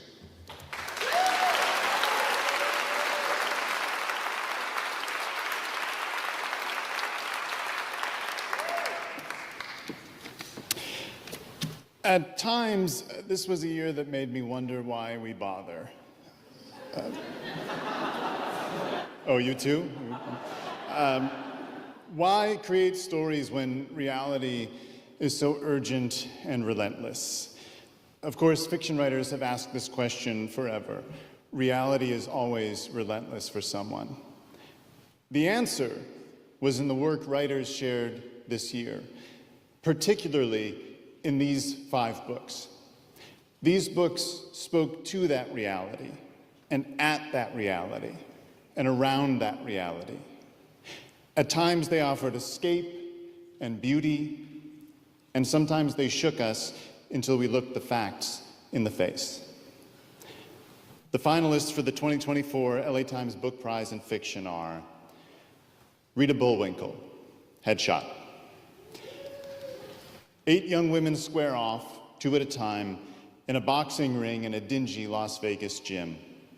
Over the course of a weekend tournament, we experience their dreams and disappointments, their desires and regrets, their shared freedom in the fight.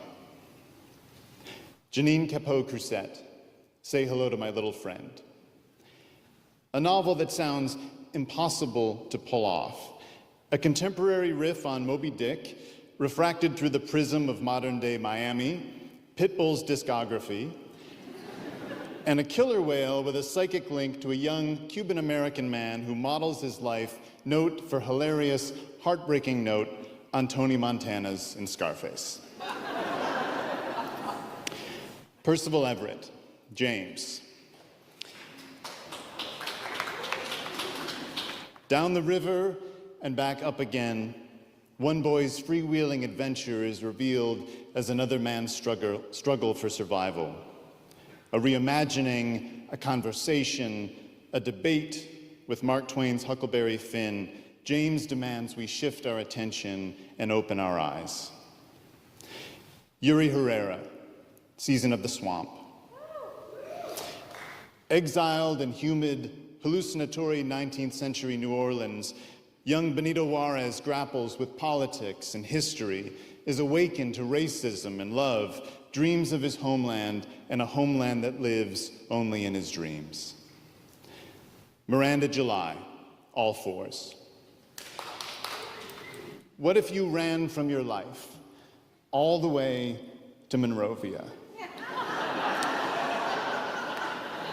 A funny, moving novel about marriage and longing, interior design, interpretive dance, and the risky search for a more authentic version of yourself. And the 2024 Los Angeles Times Book Prize in Fiction goes to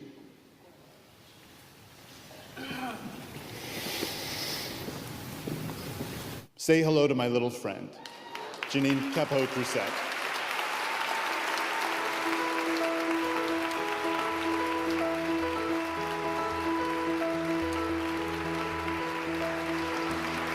Janine was not able to join us this evening. Accepting on her behalf is her dear friend, Crizia Bajos, an actor, voiceover artist, and the narrator of the audiobook.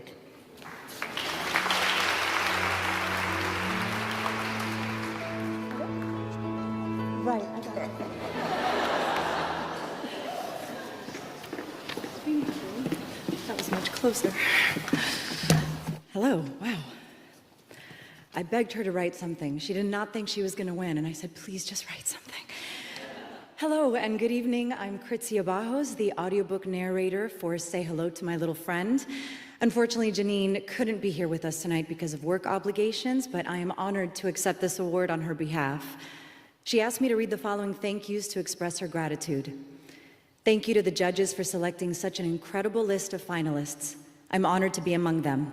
I deeply admire each of the finalists' books and have learned so much from their work. Thanks to each of you for creating boldly and bravely. I'm eternally grateful to my literary agent, Maria Massey, for her care and brilliance. I don't know where I'd be without her powerful faith in my work, her support, and her friendship. Much gratitude to my editor, Tim O'Connell, for his superb editorial eye and for steadfastly believing in these characters and this story. Every writer should be so lucky as to have an editorial force like Tim in their corner. My deepest thanks goes to my family, to my beloved ancestors, for their guidance and wisdom, and to Esme and Derek Palacio. Thank you both for filling my life with joy and for being my home. Derek, without you and the miracle of your love, there is no writing. Te quiero con todo mi alma. Thank you.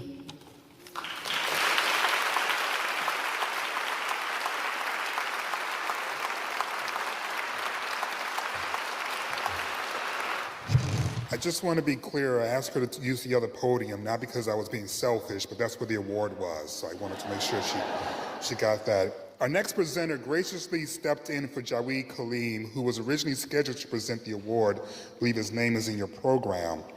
Our person who is stepping in is a veteran political writer for the Times covering national and state politics, including the 2026 gubernatorial race, which I'm sure no one here cares about. An East Coast native, she swore she would only spend a few years on the left coast, and here we are more than 25 years later, and she can't imagine living anywhere where she couldn't golf year-round. Please welcome Seema Mehta to present the Current Interest Award.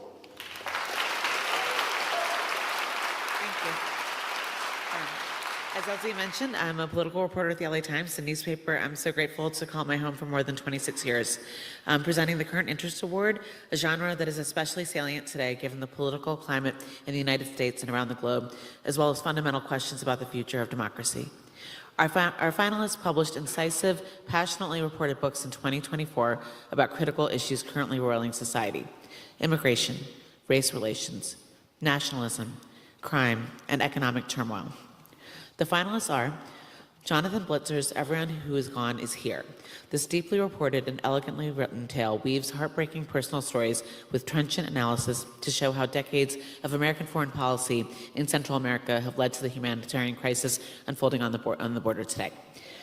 In the message, I knew I was going to screw up the pronunciation, I'm sorry.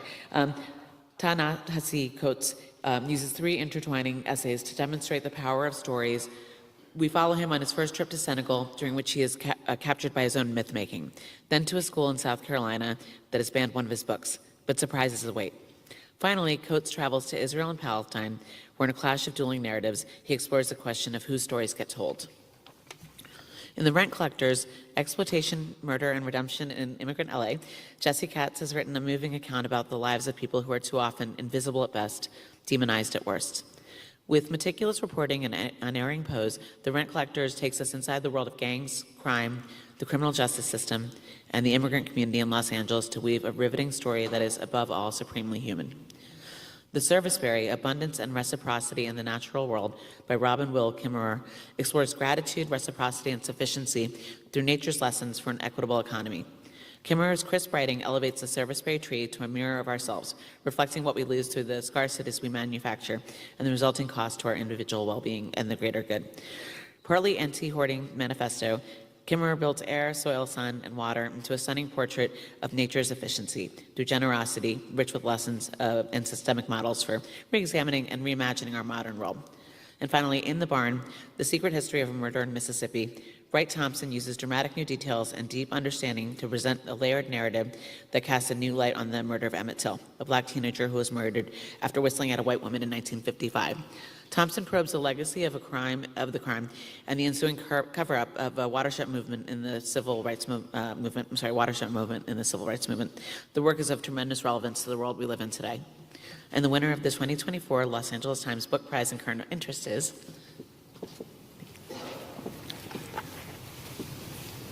Jesse Katz, The Right Collectors.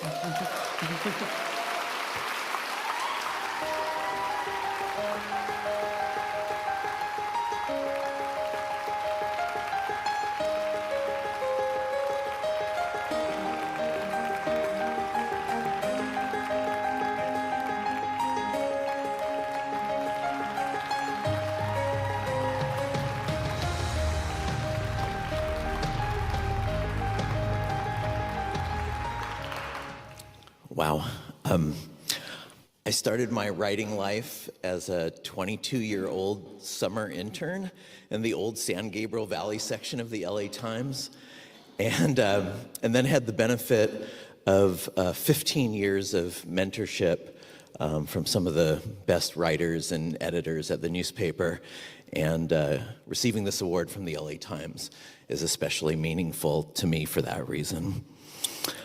The Rent Collectors is set in the community of MacArthur Park, which is less than 3 miles from here, but in many ways could be viewed as a world apart. The level of density, the poverty, the distress, it's often treated as a place to be contained or marginalized or just avoided.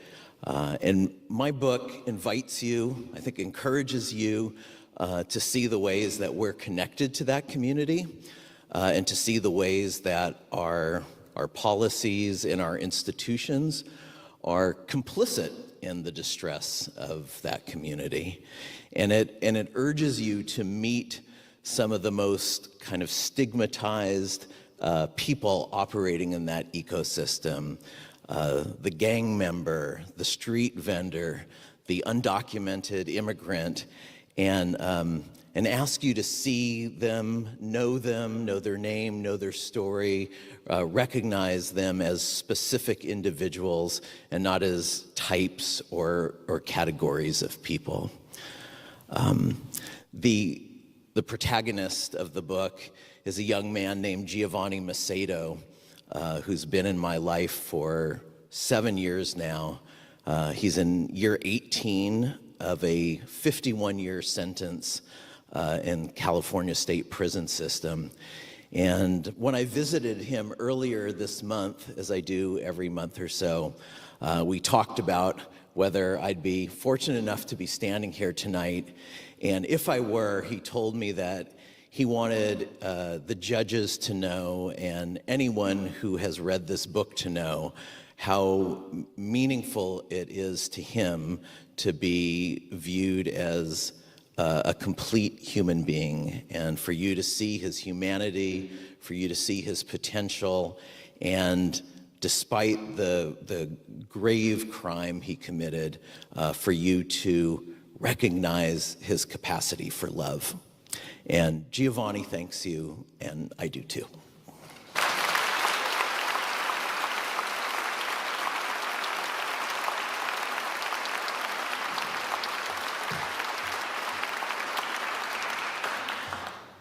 I'm pleased to welcome to the stage the Executive Vice President of Creative Acquisitions for the Universal Studio Group, where he oversees global book and IP acquisitions for series across broadcast,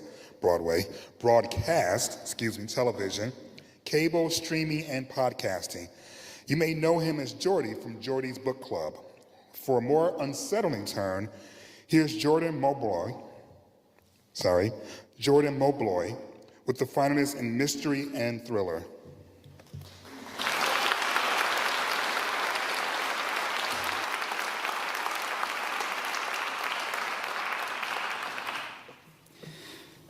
Few genres are as enduring or as endlessly reimagined as mystery and thriller.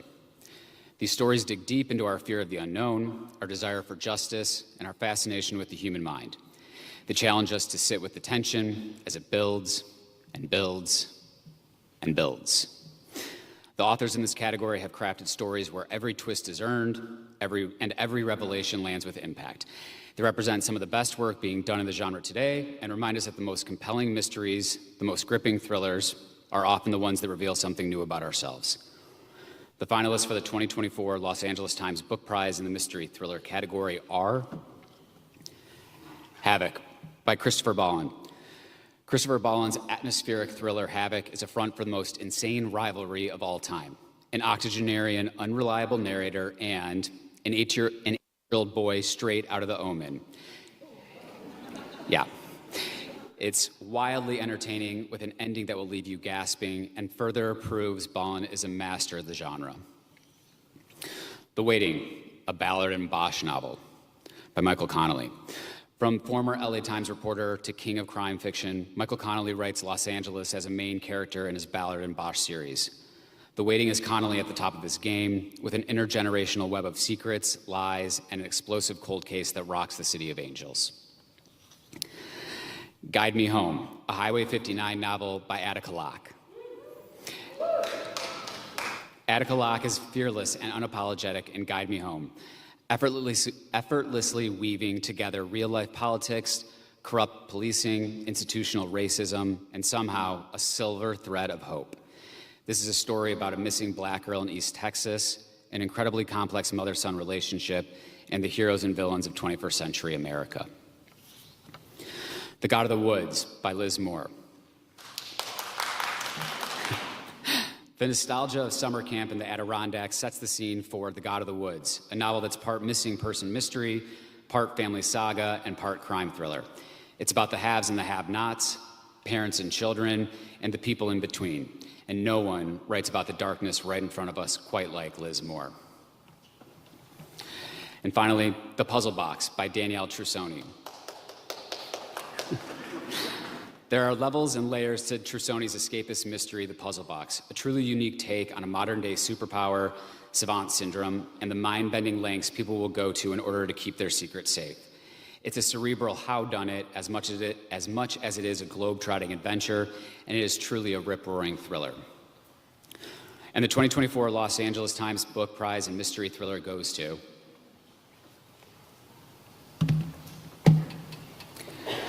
The Puzzle Box by Danielle Trussoni.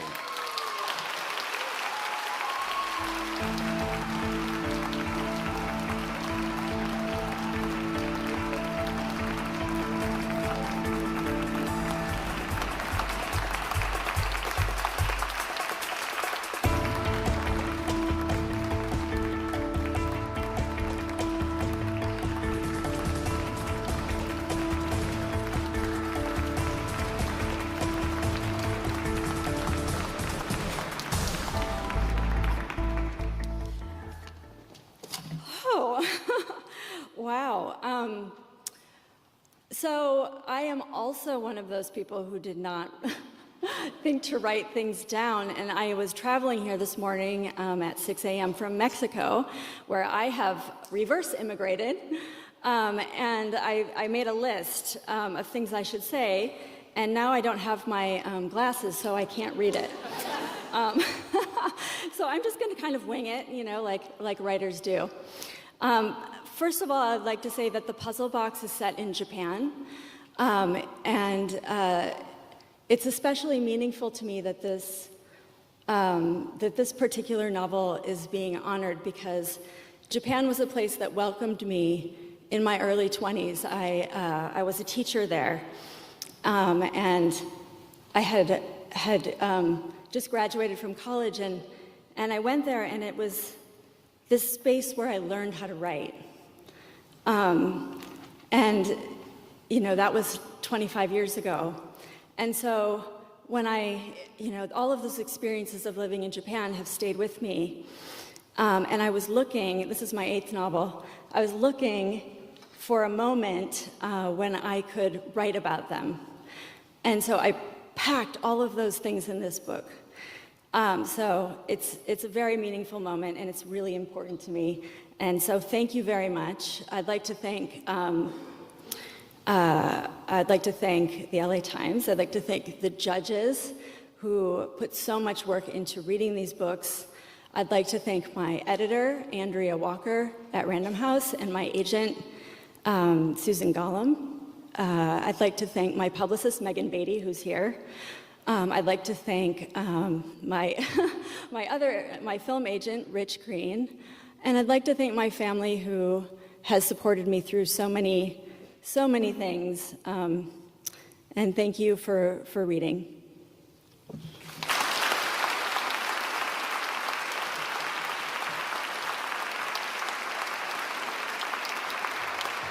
Jordan, did she forget her award? She forgot her award, didn't she? I thought she forgot. The Lakers are trailing heading into the fourth quarter.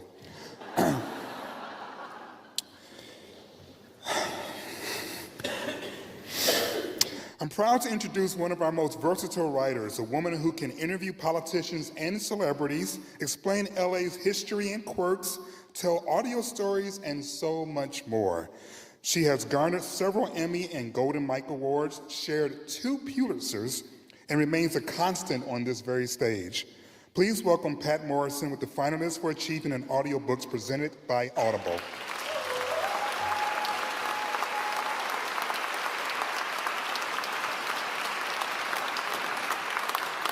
Some trousers, huh?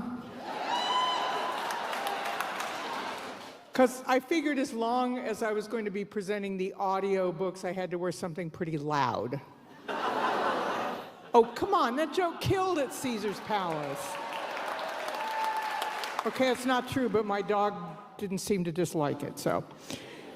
Anyway, the earliest talking books came to us 93 years ago. They were on 78 RPM records the size of a pizza. They have delivered us Shakespeare and the Constitution and novels, but no mushroom and pepperoni, but nobody's perfect. Now, over those decades, and especially in the last couple of decades, we have learned literally volumes about so many topics thanks to audiobooks, including, not limited to, physiology. Because thanks to audiobooks, we now know that 2 of the most intimate orifices in your body are your ears. Now, with audiobooks, we have the happy medium of 2 media, the spoken word and the written one. My favorite part about audiobooks may be yours, which is that you can keep your eyes closed and let your brain and your ears do the work of wafting you away on other voices to the galaxies of imagination. This year is the 2nd of our award for achievement in audiobook production, presented by Audible. And the finalists are Matt Bomer and Kelly Gildea and Lauren Klein for Giovanni's Room, a novel, Simon & Schuster Audio Originals. Claire Brown and Allison Light for New Nigeria County, Simon & Schuster Audio Originals. Andrew Garfield, Cynthia Erivo, and an ensemble cast produced by Audible. Dominic Hoffman and Linda Korn for James, a novel, Random House Audio. Michelle Norris and Mike Noble for Our Hidden Conversation, What Americans Really Think About Race and Identity, Simon Schuster Audio. So lend your ears to them. People can't, unhappily, invent their mooring posts, their lovers and their friends, any more than they can invent their parents. Life gives these and also takes them away, and the great difficulty is to say yes to life. That white lady? Oh, European American. I think that's what they want to be called now. I personally still call them white. Like, why are they always changing what they want to be called? Agree. It's confusing. But regardless, the mother of the kid Corinne called the police on is making a really big deal out of everything, don't you think? She's been on the news screaming about racism twice now. Racism? Why? I'm not sure. Because honestly, this isn't even about race. It's about safety. The news reports are saying the boy was wearing cargo shorts. Ancestors. I wonder how long it will be until I'm stood on the gallows for what I'm about to commit. For my thought crime. Because the weapon in my pocket isn't a gun. or a knife, or a bomb. It's a book. I had never seen a white man filled with such fear. The remarkable truth, however, was that it was not the pistol, but my language. The fact that I didn't conform to his expectations that I could read that had so disturbed and frightened him. Racism is a shapeshifter. It is not the same thing today as it was yesterday, and it will not be the same tomorrow or 10 years from now. That's shorthand for the academic definition that describes racism as a multidimensional, highly adaptive system that ensures unequal distribution of resources among racial groups. And a little edit, the winners are, plural, I feel like Katharine Hepburn and Barbara Streisand tying at the Oscars. Dominic Hoffman and Linda Korn for James, a novel.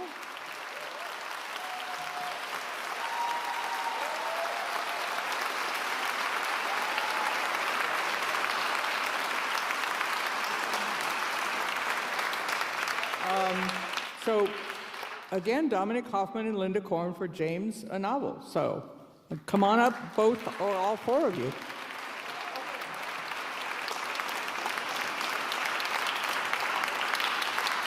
Oh, I get it. Thank you. Congratulations. Okay, I'm totally floored.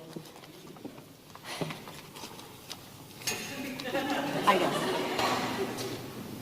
I'm going to do the unexpected because, first of all, Everett, when his daughter asks, okay, I'm going to speak louder.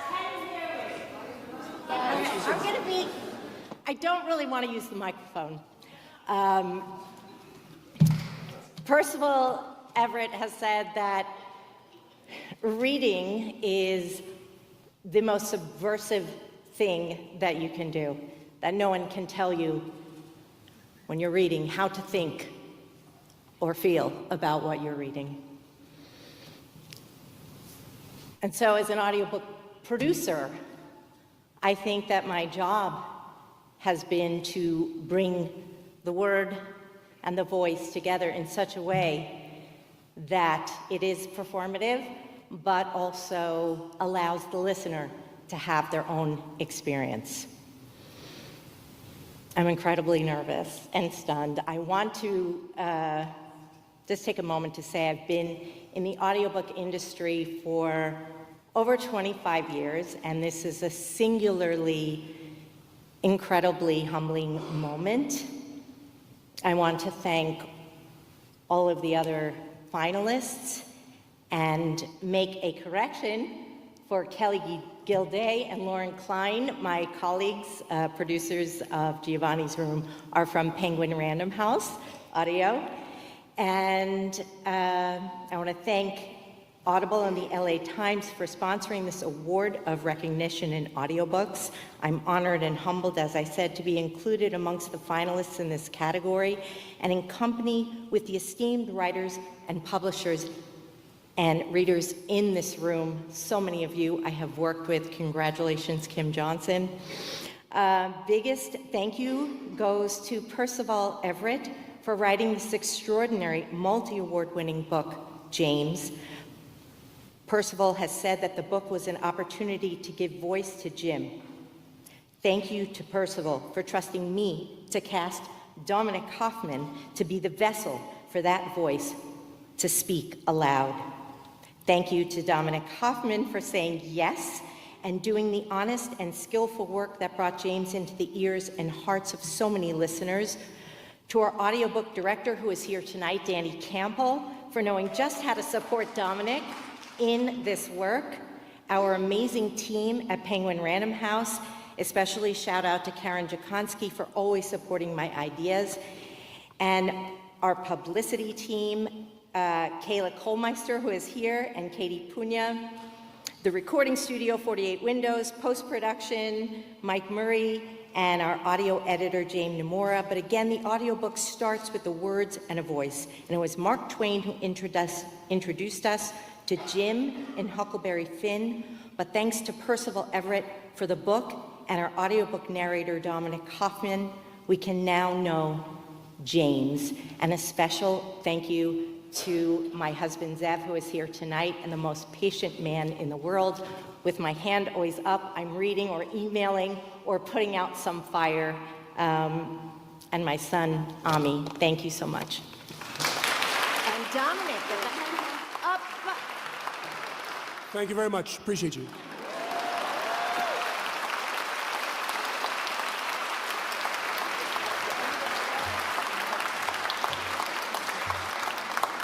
I like that. He said you want to hear his voice by the book. I like that. Now it's my turn to present an award. We'll have a short film to showcase our winner in a minute, but before we do, I just want to tell you that I am in complete awe of this young woman. She made history in 2021 when she read her poem, The Hill We Climb, as President Biden's Washington, D.C. inauguration at just 22 years old.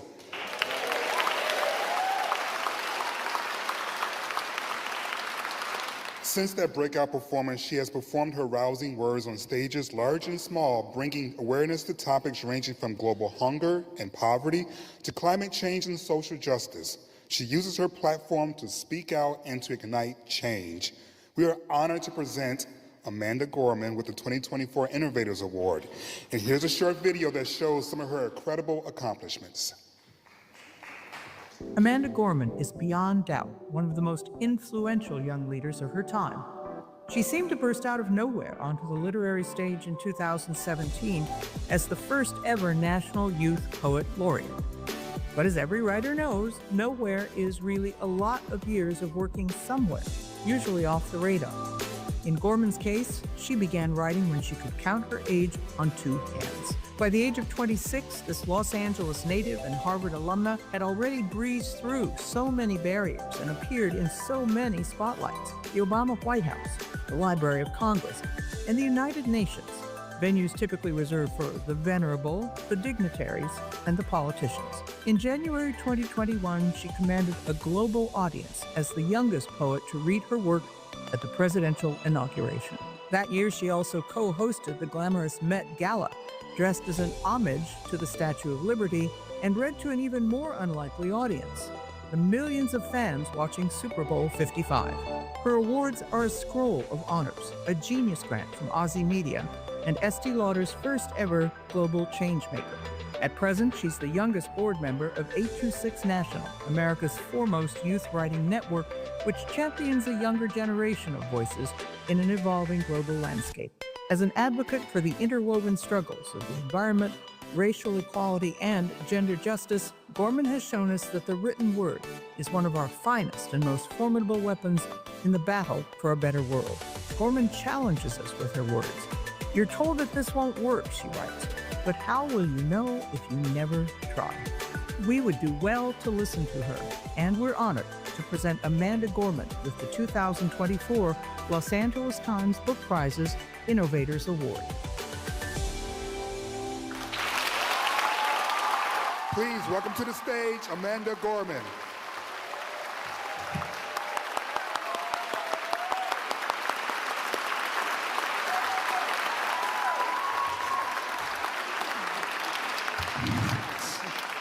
Wow. First, criminal jail to whoever found those photos of me before I went through puberty. I'm very impressed and scandalized, so just erase those from your memory. It's such an honor to be here. I'd first like to congratulate my fellow awardees and nominees tonight for your incredible work in writing. It inspires me every day as I create, and it's such a privilege to be here in the room with you and your support systems. I'd also like to thank the LA Times and the Book Prizes jury for this amazing honor, as well as my team members, some of whom are here today. You know who you are. We have Laura, my assistant, Maya, my cousin. We have Erin, my publicist, and Lithia from Penguin Random House. And I'm also grateful for people who are not here tonight, including my family, my agent, Steve Malk, my other publicist, Caroline Sun, and my editor, Tamar Brazis. It's really invigorating and also surprising to me to get something such as the Innovators Award, because as a poet, I actually feel like I'm participating in something incredibly old and ancient, and somehow that presents such a powerful challenge of bringing it into a new modern era and highlighting how relevant it is to our world. I speak a lot better in poetry than in prose, so I just selected a few verses from my work that I feel really speaks to the magic and power of this night. Every day we are learning how to live with essence, not ease, how to move with haste, never hate, how to leave this pain that is beyond us behind us. Just like any skill or art, we cannot possess hope without practicing it. It is the most fundamental craft we demand of ourselves. Love is no silent harbor, no haven still. It is the roaring thing that tugs us away from the very shores we clutch. There is no better compass than this compassion. We smile, our whole face cleared by that single dazzling thought. How could we not be altered? Shall this time leave us bitter or better? Grieve, write, then choose. Thank you so much.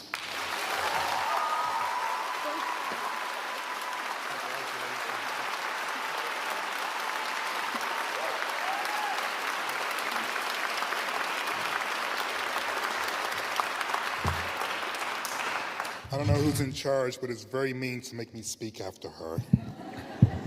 Fortunately, these are the closing remarks. That's right, we are towards the end. And I just want to thank you so much for joining us tonight to celebrate these amazing writers. Can we give them all just one more round of applause?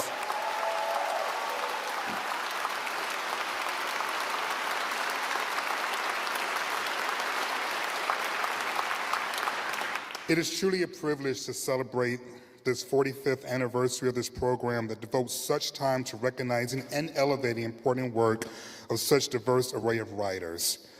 In a country that we're told people don't read, it's nice to be in a room where that's not true.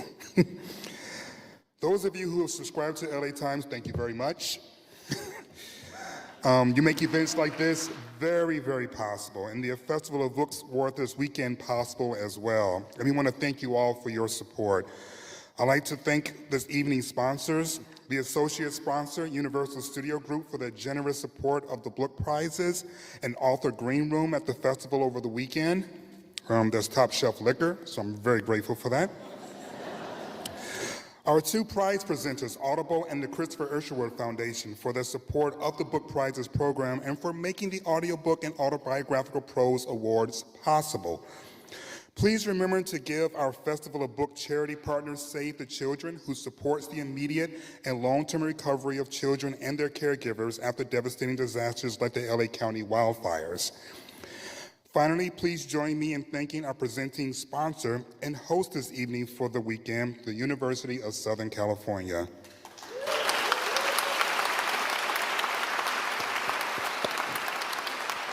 Who provided us with a wonderful home for the past 14 years and promised us a better football season in the coming fall. Sorry. Someone had to do it. All of these organizations have many different options when choosing which events to support, so we thank them for joining us at the LA Times and recognizing the importance of the written word and its power to bind communities here in Los Angeles and around the world. As always, the close of the ceremony also marks the opening of the LA Times Festival of Books. Yes. This year marked our 30th. I hope you'll join us over the next 2 days to hear our hundreds of authors, meet the city's amazing booksellers, and many other exhibitors from the community. And there's one last announcement I'd like to make before we get out of here. If we can find Miss Ann Benny. Where are you, Ann? Where are you? She's been working this festival for 17 years. Don't you try and hide. This event would not be possible without her tireless effort, and this is her last one. So if we could all please thank her. I have no idea how this is going to happen next year without her.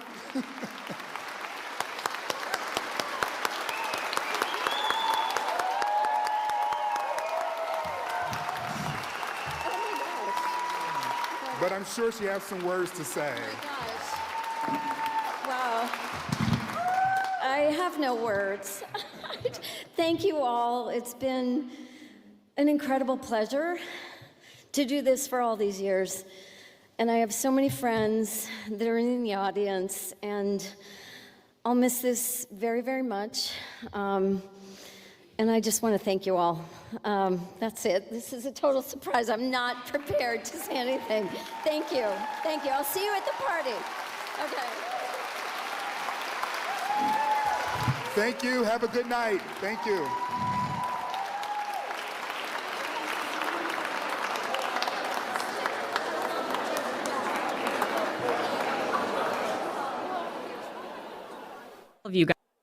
Of you guys watching the live stream. See you tomorrow morning at 10:30 a.m. when the 2025 Festival of Books live stream continues. Thanks for watching.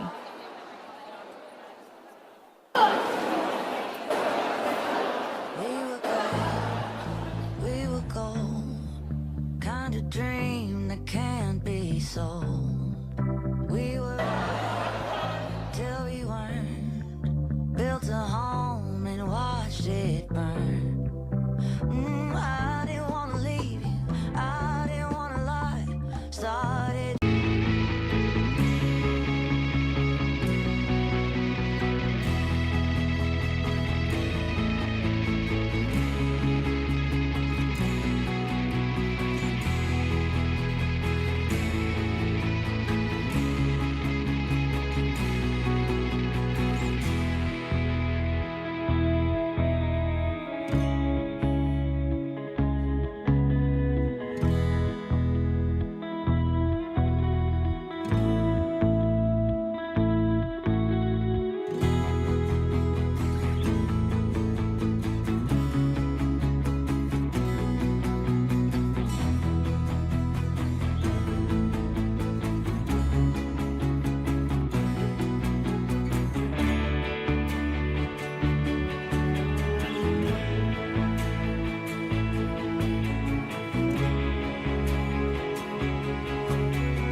In the first 100 days of the Trump administration, we've seen something unprecedented in American history.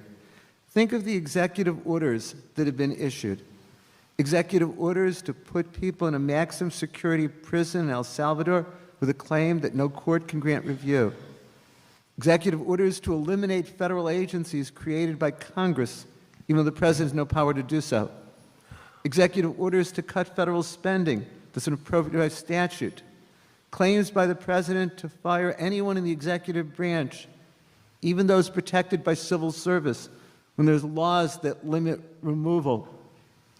I can go on and on with examples of this. Executive orders against law firms solely for the purposes of retribution. Punishing universities in ways that violate federal law and without any semblance of due process. I wrote in the book that there was a crisis of democracy because the American government had lost the faith of the people.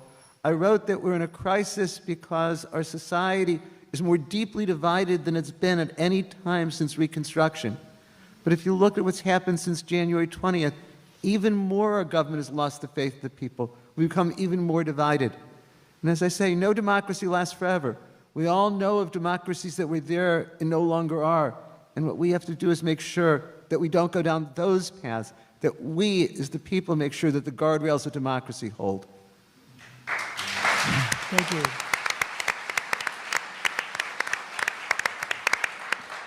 Jonathan Alter, in your book, American Reckoning, in which you recount your time in the courtroom covering the Stormy Daniels trial, you write, quote, "I have lost my claim to be, as JFK described himself, an idealist without illusions.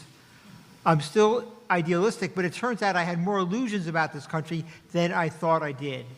Can you describe how the trial brought you to this point and what it says about where America is today under President Trump?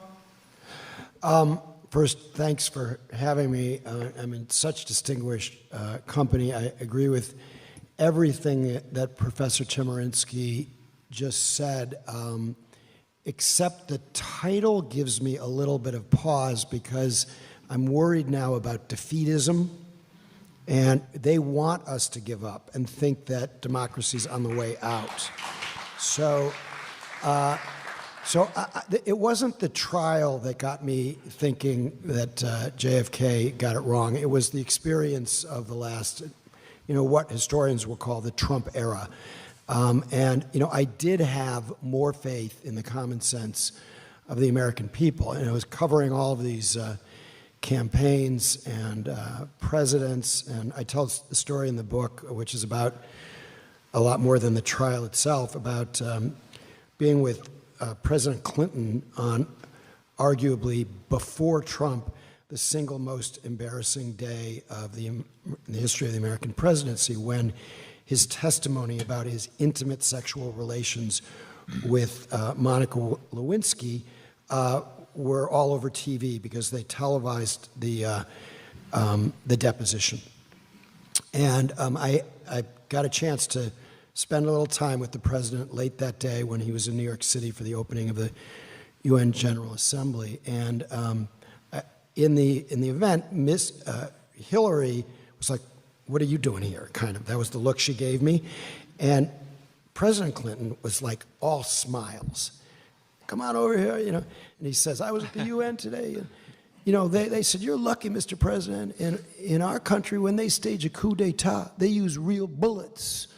And we're doing fine. And you know what, John? The American people, they always get it right.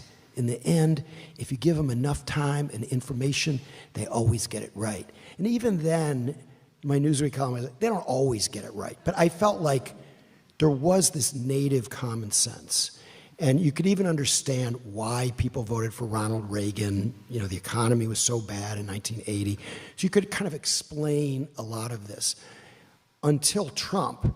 And I think one of the explanations is in 1999, when Carter sang 98, he said, with enough time and information.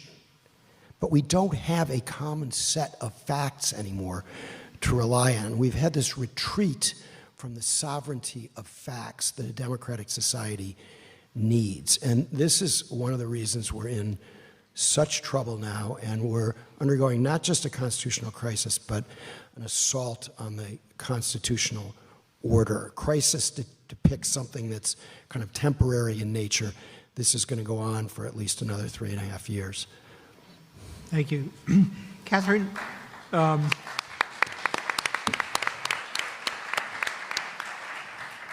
in your book, your latest book, Money, Lies, and Politics, you argue that the big story of our time is the rise of the anti-democratic political movement in the United States. This movement, described in the book, you write, isn't looking for a seat at the noisy table of American democracy. It wants to burn down the House. And you argue that this all began long before Trump entered the scene as a presidential candidate in 2016. Can you recount what the strands are that led to this moment and what Trump's role has been over the years in either tapping into this energy or accelerating it? Thank you for the question, and I want to thank my fellow panelists, and I want to thank all of you here today for what at times is going to be an uncomfortable conversation. But the movement the anti-democratic movement long preceded Donald Trump, but he gave it rocket fuel. He is described sometimes in sort of religious terms as a Caesar or a David, an imperfect ruler through whom God chose to enact his will. And here's the thing, often people ask, how could a movement that claims to stand for values, the religious right, which is one, I would say, one feature of the larger anti-democratic movement, how could they put their faith behind somebody as transparently amoral and, as Donald Trump? And part of it is transactional. He gave the movement everything they wanted, the religious right, everything they wanted, or the Christian nationalist movement, everything they wanted, unprecedented power, political access to public money, which is a huge goal, policies that privilege certain religious and political viewpoints. This is a movement that has been exploiting religion for politics and power. And judges, of course, because movement leaders know that most of America does not support a lot of their aims, but the way you can impose unpopular positions on the public is through the Supreme Court or capturing the courts. But there's more to it than that. This is a movement that has been reactionary and frankly undemocratic at its core for a very long time. Its anti-democratic aims were sort of hidden for some time. They often tried to represent themselves as just wanting a seat at the noisy table of American democracy, but their aims were really they opposed the principles of a pluralism and equality and justice that represent the best of the American promise, and they really wanted to trade in our democracy for a much more sort of theocratic and dictatorial order. And Trump is a lawbreaker. He shifts the goalposts and he shifts them again and he shifts them again until they're nowhere near the playing field. And in this way, he's a perfect representative of a movement that doesn't believe in democracy, a king, right? Someone who's going to trade in the rule of law for the iron fist. And this is what movement leaders have long sought. Now, the religious right or the Christian nationalist movement is only one sector, I would say, one feature of the larger anti-democratic movement. But it's really important to understand that this is a leadership-driven movement, not a movement whose agenda is set by the rank and file. Some of the culture war issues that motivate members of the rank and file to vote a certain way were not picked by members of the rank and file. They're really established by leaders of the movement for political purposes, and it functions on the Christian nationalist side as a kind of giant voter turnout machine, because movement leaders know that in a country where 40 to 50% of people don't bother to vote, and additional numbers have their votes sort of downgraded or taken from them through gerrymandering and other tactics, you don't need majorities to win election. All you need is a disproportionately motivated minority. So Donald Trump sort of courted and got the buy-in from leaders of this movement, and they have turned out the votes for him.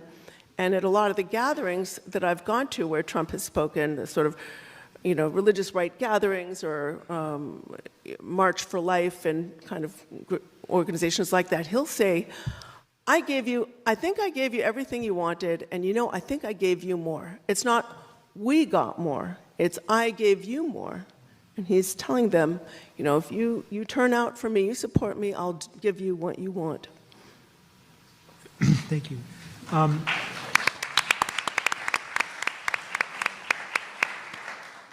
Mr. Attorney General, we were talking before, you mentioned, I think you said you're, at this point, filing a lawsuit a week against the federal government.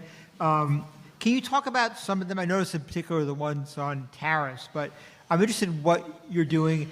And more broadly, if you could talk about what the role, I won't say of Attorney General in particular, but in specific, being the Attorney General of California, can be during this moment. Because obviously it seems you have a very muscular view of that. So. Thank you, Adam. And hi, everybody. Rob Bonta, California Attorney General. Grateful to be here. And very, very honored for the privilege of being on this distinguished panel talking about this critical issue facing our nation and our democracy. And I do want to acknowledge your presence and thank you for it.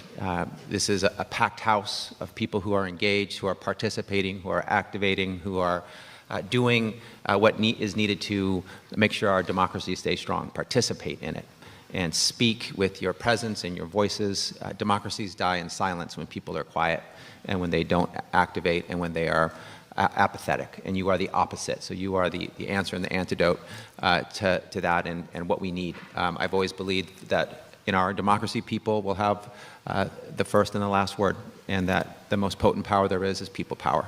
What you wield, what we have, that Trump's bosses are not his billionaire buddies or his greedy corporations that he sides with, but you and me and us, the people. We write the next chapter in this democracy. And so there's a lot more story to be written in the story of American democracy, and the people are going to write it. And all democracies are not something that you can sit back and wait to thrive. We have to nurture them and cultivate our democracy, and sometimes, yes, fight for them. And this is a time to fight for our principles, our rights, our freedoms, our Constitution, the rule of law, and to have, thank you, and to have the courage to do that. And I know that the Trump administration, his orders are intimidating, and they can bully, and they can instill fear, and some folks have backed down, and maybe we'll talk about that in a moment. And the ones who have capitulated and acquiesced are disappointing, and absolutely not what we need, and not meeting the moment right now. We need people who will fight and step up and have the courage of their convictions and fight for the things that others have died for to create this beautiful American democracy. So maybe all democracies don't last forever, but I am not ready to say that this one won't last for at least another century or more, and to fight for it, and hopefully it'll last beyond that. So I tend to be defiantly and sometimes hopelessly optimistic about our future. I believe what was just described about Bill Clinton, that the American people are inherently good and get it right when it's important. And after Trump 1.0, we got it right with a new president and a new term with a new day, and maybe we will in 2026 as well when we have the congressional races. But let me come back to the question here. So I just did a very politician thing and talked about things that were not asked me. So let me be now responsive. I noticed. I did hear the question. Attorneys General, this is a moment where our role and the tools that we wield are so critical, because they stand between the unlawful, unconstitutional actions of a presidential administration and the people who can be harmed by them. We have the power and the authority to go to court and take the President of the United States and his administration to court when they break the law and when they violate the Constitution. We are not exclusive in that role. Organizational plaintiffs, the ACLU, others have been doing this as well, and we welcome all of it. Those who will fight and use the court and the rule of law the way it's supposed to. It's not normal that a president is violating the law and the Constitution this brazenly, this blatantly, this frequently. But if that is his choice, and apparently it is very appropriate for attorneys general to use our authority and to use the rule of law and go to court to push back and to make sure that we stop him from doing unlawful things. He can do a lot within the executive branch. The executive branch is packed with power and authority, and it's a reminder that elections matter. So he can do what he's allowed to do in the executive branch. He is not allowed to do what he is prevented from doing. He cannot use the power of the purse and congressional authority as he has tried to time and time again. That's in another branch of government. He can't trample on states' rights under the 10th Amendment. He's tried to do that time and time again. He's failed to follow the federal law, including an act called the Administrative Procedures Act, multiple times. And so our commitment is every single time the president violates the law, we will see him in court and make sure that we hold him accountable. And so we have brought 15 cases in less than 14 weeks. I've called this a very long and a very short, less than 100 days. And we want to bring no lawsuits because that means the president is following the law and complying with the Constitution. But if his choice is not to, we'll sue him and we'll take him to court. And so he dictates when we go to court. He dictates how frequently or how many times we go to court. And we have sued him on multiple things. He has a variety of different violations of the law, but Professor Chemerinsky touched on a number of them. But on day one, he tried to rewrite, on January 20th, Inauguration Day, he tried to rewrite the Constitution with the stroke of a pen, through an executive order that ended birthright citizenship. Clearly in the U.S. Constitution, clearly in the Citizenship Clause of the 14th Amendment, clearly upheld by the U.S. Supreme Court in the Wong Kim Ark case. And it showed what he was willing to do, if that's what he was willing to do on day one. Attack U.S. citizens, attack unborn children who are entitled to citizenship in the United States. And since then, he's been trying to take the power of the purse from Congress, already congressionally appropriated funding. $3 trillion in one case through an Office of Management and Budget memo that was supposed to go out to the states for critical services like health care and housing, like food, like public safety grants, for college and child care, thought that he could just withhold it because he wanted to. That he can do the same for appropriated funds for different agencies, Health and Human Services or the Department of Education. We've sued him on all of those actions. We recently sued him on his tariffs, which we think he doesn't have authority to issue. Congress has the authority to tax under the Constitution. Tariffs are taxes. Sometimes the Congress can delegate authority, if done clearly, to the president to issue tariffs, but the law that he relies on does not even mention the word tariffs, and no president has ever used that law to impose a tariff in its nearly 50 years of existence. So we think we have a strong case on that. But the North Star is the rule of law, compliance with the Constitution. If he violates the law or the Constitution, we take him to court. And we have been broadly successful thus far. It's in the early stages of our cases, in the early levels of the judicial process, meaning we've been in federal district courts where we've gotten temporary restraining orders, preliminary injunctions to halt much of the unlawful action up to this point. And the standard for a restraining order or preliminary injunction, it asks, one, are you threatened with irreversible or irreparable harm? And two, are you likely to succeed on the merits? And courts have said, yeah, we think you're likely to succeed and win this case ultimately. Right now it's a more preliminary decision, but we think you ultimately will. And so the courts, at least in the lower stages, they're broadly working. We're going in for court orders, we're getting court orders, we're stopping the unlawful conduct. What happens later at the appellate level, at the U.S. Supreme Court level, still to be determined. And my office sued during Trump 1.0 over 120 times and won the vast majority of those times. We were able to protect DACA and prevent an expanded public charge rule and the funding for the border wall. Really important actions that we took, and so far we've been very successful as well. California, let me brag on California for a moment. We're the fourth largest economy in the world. I think we recently saw that news. We went from fifth to fourth. The largest state in the nation, the most diverse state in the nation, and the state that has led to the phrase, as California goes, so goes the nation. So we humbly with humiliation, believe that we are first among equals among our attorneys general across this nation, and we're proud to work with all of the 20-plus Democratic attorneys general that are in this fight, and they are in this fight.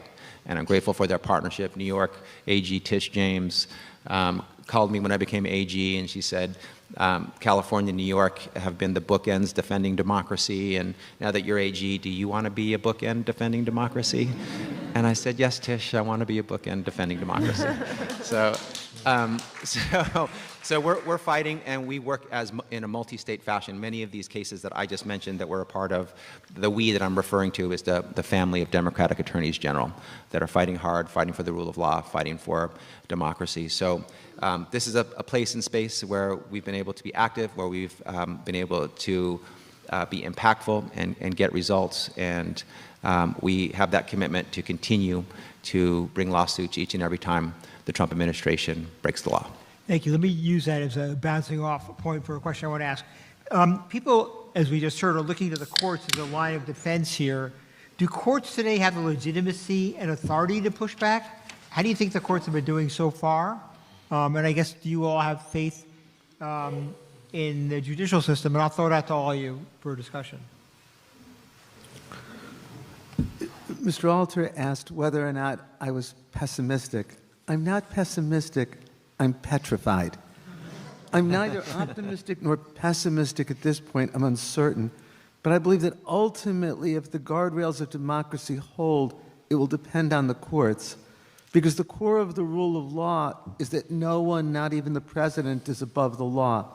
The common thing that I and everyone here has been talking about is how Donald Trump has shown such complete disregard for the law since January 20th.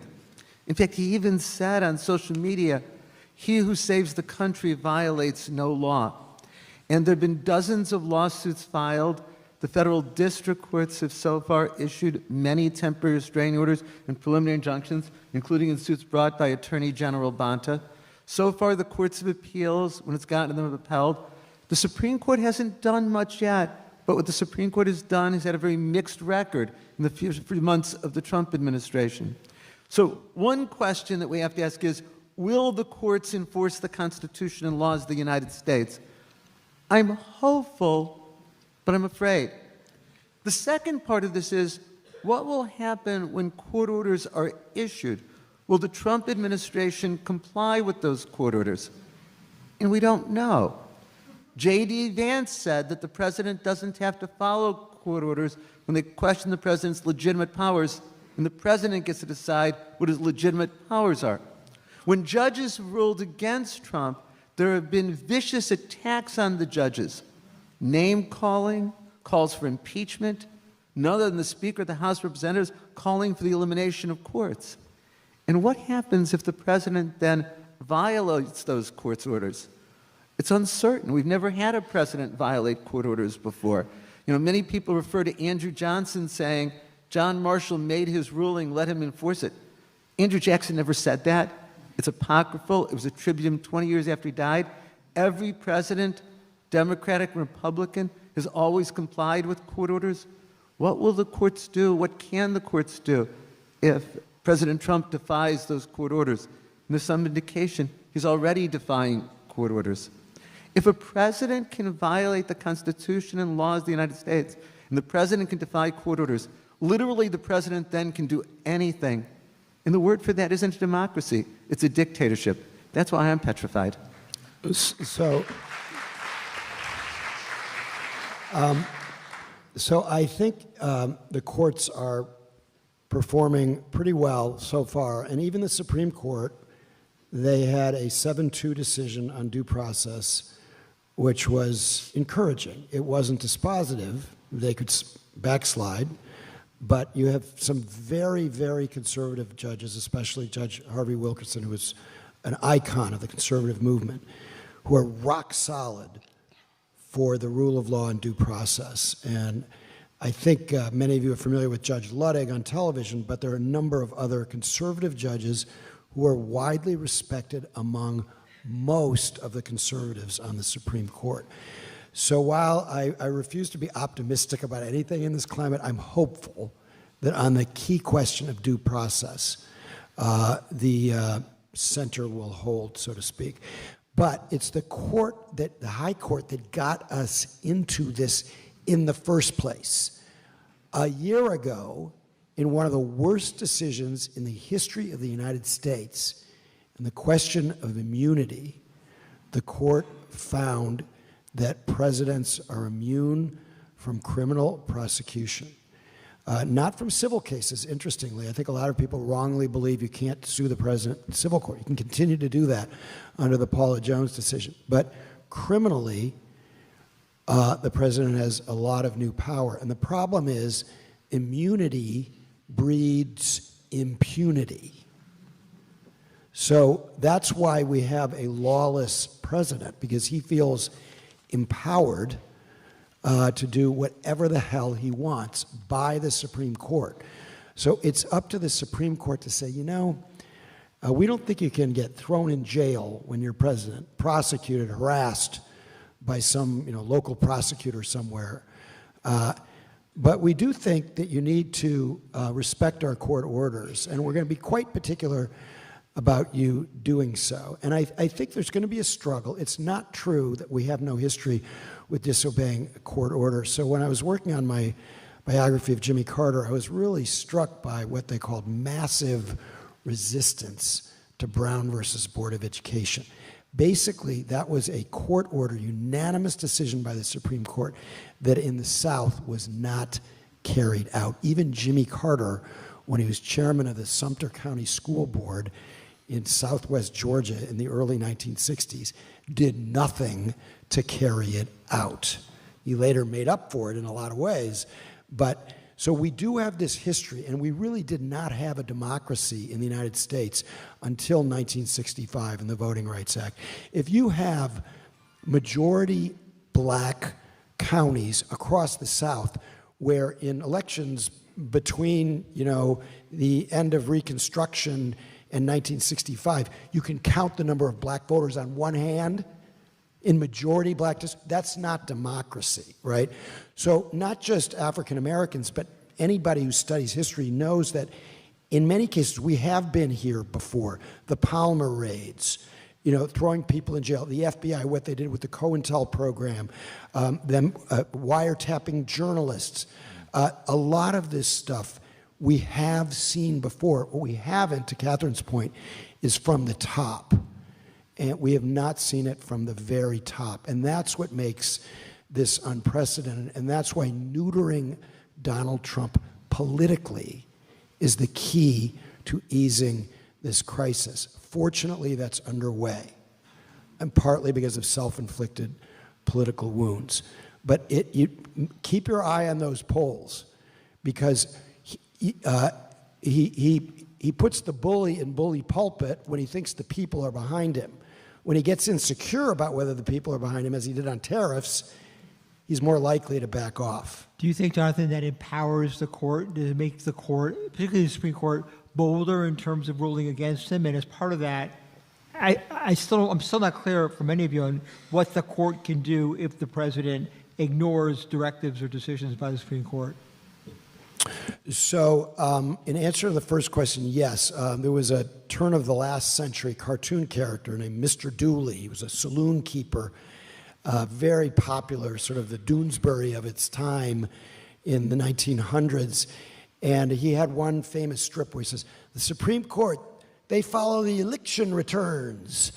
And they kind of do. They a little bit by osmosis, sometimes just reading the paper, they do not want to be marginalized in society, especially the chief. That doesn't mean he won't make terrible decisions like in the immunity case, and there will be some bad ones coming up. Like I think they're going to give the president power over, I'd be interested in what other panelists think, over independent regulatory agencies, reverse the decision of the 1930s in the Humphrey executor case so that the president can fire commissioners of these agencies at will. So there will be bad decisions, but I think in other cases, they have enough authority left and enough of the country on their side that Trump will be taking serious political risks if he goes into open defiance. Even Trump knows that when, in Israel, you wouldn't think that common people would be in the streets over obscure questions of the judiciary, but that's why there were all these demonstrations in Israel. And, Trump knows that there would be enormous blowback if he is an open defiance. So what he's trying to do, and this is the way he always works, this is what they did in the trial that I covered, is slow walk it. So say, okay, we're going to find other ways to appeal. He's a legal maximalist, and his attorneys were the same people who represented him as Stormy Daniels, the Deputy Attorney General, Todd Blanche, number 3, Emile Bove. That's the way they roll. So they'll do anything they can not to implement it without being in total defiance. But just one more point. They're misreading the politics. You saw Stephen Miller in that horrific Oval Office scene, right? Where where they've got the guy who describes himself as a cool dictator from El Salvador. It's a contradiction in terms. If you're a dictator, you're not cool. But anyway, that's the way he defines himself.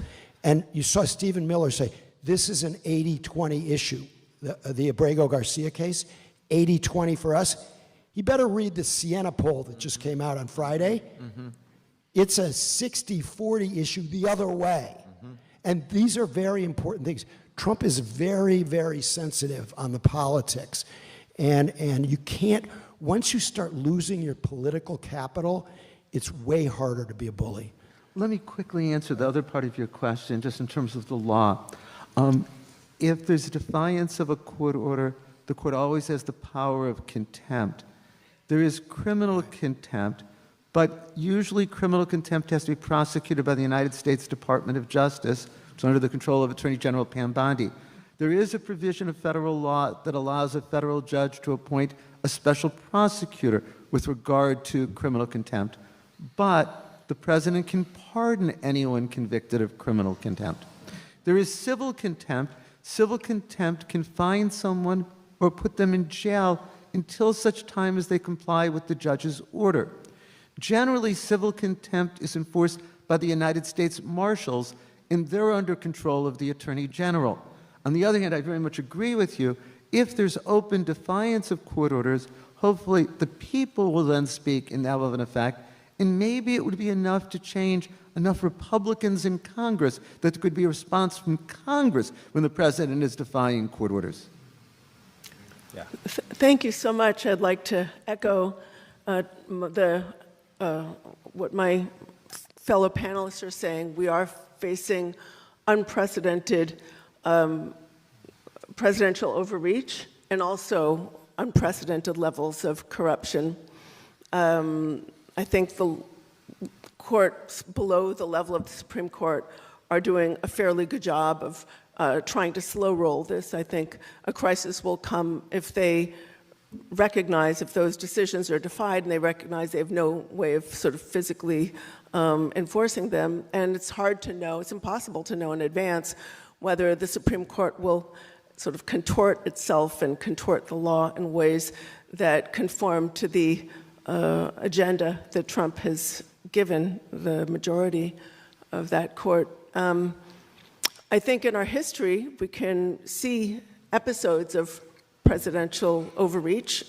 Lincoln, arguably, during the Civil War, we can think about Wilson, who suppressed dissent, and other incidences, but many, if not most of those incidences were ostensibly in the national interest or took place in times of sort of extreme times, like in times of war, and certainly attempted to sort of find some legal kind of justification for the way that was done. I think we've also seen episodes of corruption. Think about Nixon, think about Harding, the Harding administration, and of course the Teapot Dome nonsense.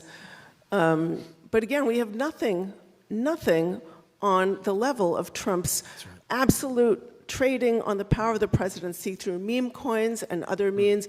We don't have any episode anywhere near comparable of Trump any president allowing an Elon Musk-like oligarch to rampage through the government in unconstitutional and unaccountable ways, in ways that are producing fraud and suffering and destroying the workings of a functioning government.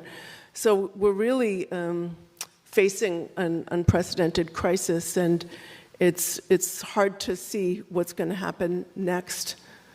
Do other panelists agree that this is an unprecedented kind of, are there parallels in history with this? Do other panelists agree that this is extremely abnormal? Anyone?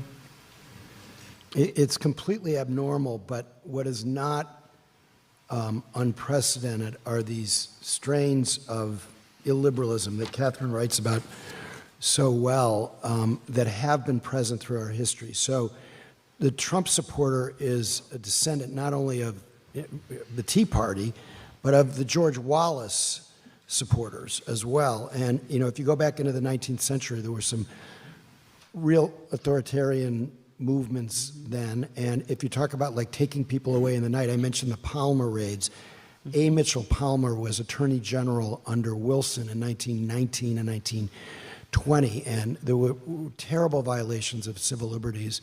And then we haven't talked about the McCarthy era, but it's important to remember that we didn't have a demagogue at the top who had the kind of megaphone that Trump has. But he only intimidates people if they allow themselves to be intimidated. So in that sense, what we have is the character test of our generation, and it's binary. It's pass-fail. You either stand up or you don't. And in some ways, it's very clarifying.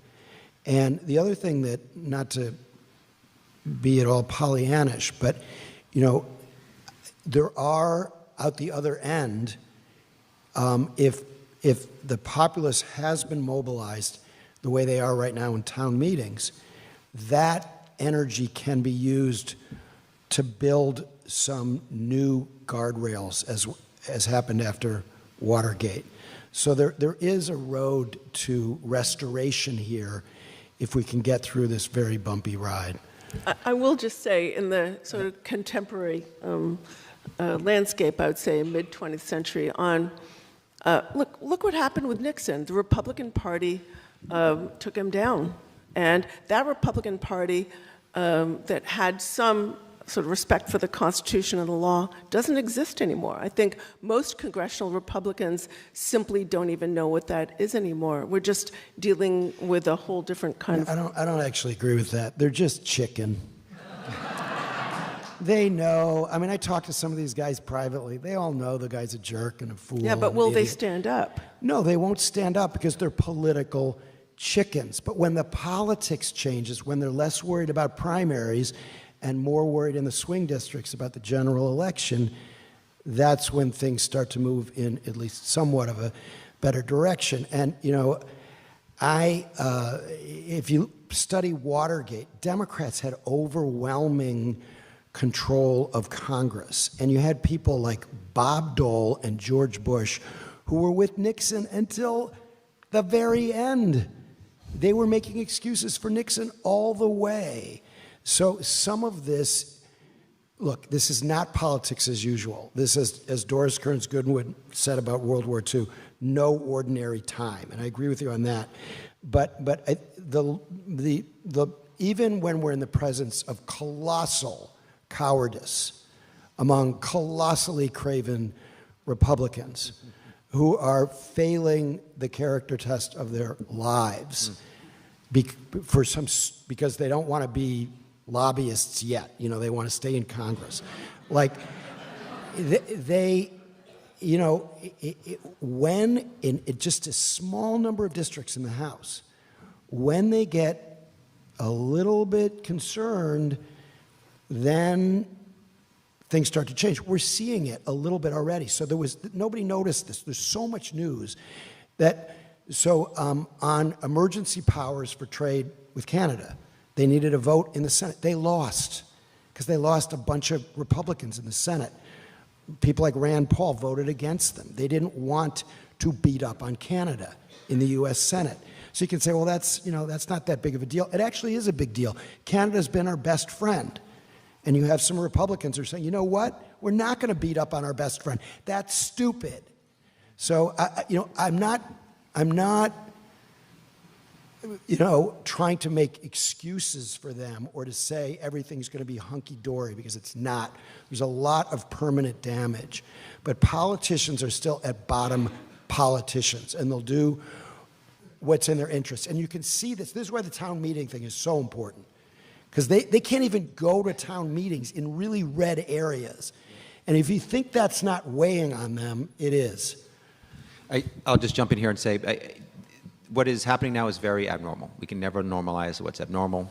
We can't accept what's so unacceptable. The threats, I think, are unprecedented. And the history of America has shown that we've definitely faced unprecedented threats and we've overcome them. We've had civil wars, world wars. We've had a Great Depression and recessions. We've had terrorists act on our own soil. We've had international pandemics. And what we do next is what's important, how we respond and what we do. I will say, I think the courts are generally doing their job and holding firm. I'm not just saying that because they're issuing us a lot of restraining orders and preliminary injunctions. I'm saying that because I think that they're calling it like they see it based on the facts and the law. That's their job, that's their duty. They're doing it thus far. They are under a lot and growing pressure. A lot of pressure now, and it's going to continue to grow. As soon as they issue an order that the presidential administration doesn't like, they're called so-called judges, activist judges, and impeachment is called for them. I was happy to see Chief Justice Roberts say that when you don't agree with an order, what you do is you appeal it. You don't call for the judge's impeachment. That's appropriate, coming from the Chief Justice. And that is a reminder to all of us that the judges don't want their orders to be defied. That's their job, that's their role. They want the power of the judicial branch not to be undermined and to be weakened and diluted. When it comes to orders that are not being followed, we have seen some in our own cases. When we think an order isn't being followed, we bring a motion to enforce the order. And when we have done that, the order has then been followed. We haven't had any contempt in any cases yet. So there's a progressive set of steps that one would take if there is lack of compliance with an order. And as the Professor Chemerinsky just said, contempt is our next steps. And we haven't had that in any case yet. There's some judges, Judge Boasberg and others, who are talking about it, launching investigations. They think they might be at that level or close to it. So we might see contempt. I do want to make a quick point about criminal immunity. The presidential criminal immunity is for the president for criminal cases. None of the cases that we've brought are criminal. We're not seeking to put anyone in jail, to have anyone convicted of a crime. They're all civil. And so there's no immunity from them. And when there is a contempt motion, or perhaps a contempt order one day, it is not the president who carries out the order in nearly all cases. It is the head of a department, the head of an agency. It is that person who is responsible for that conduct who could be put in jail and given the keys to the jail door and say, you can walk out anytime, just follow the order.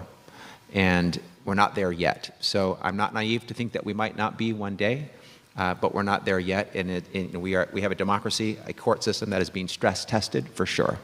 But it hasn't broken under that stress yet, but it's certainly receiving that stress, and we may see some buckling, but so far I've been very proud and pleased with the court's actions across the country. So my takeaway from this so far is that we think the courts have generally been rising to the occasion, and the Republican Party has certainly not been rising to this occasion.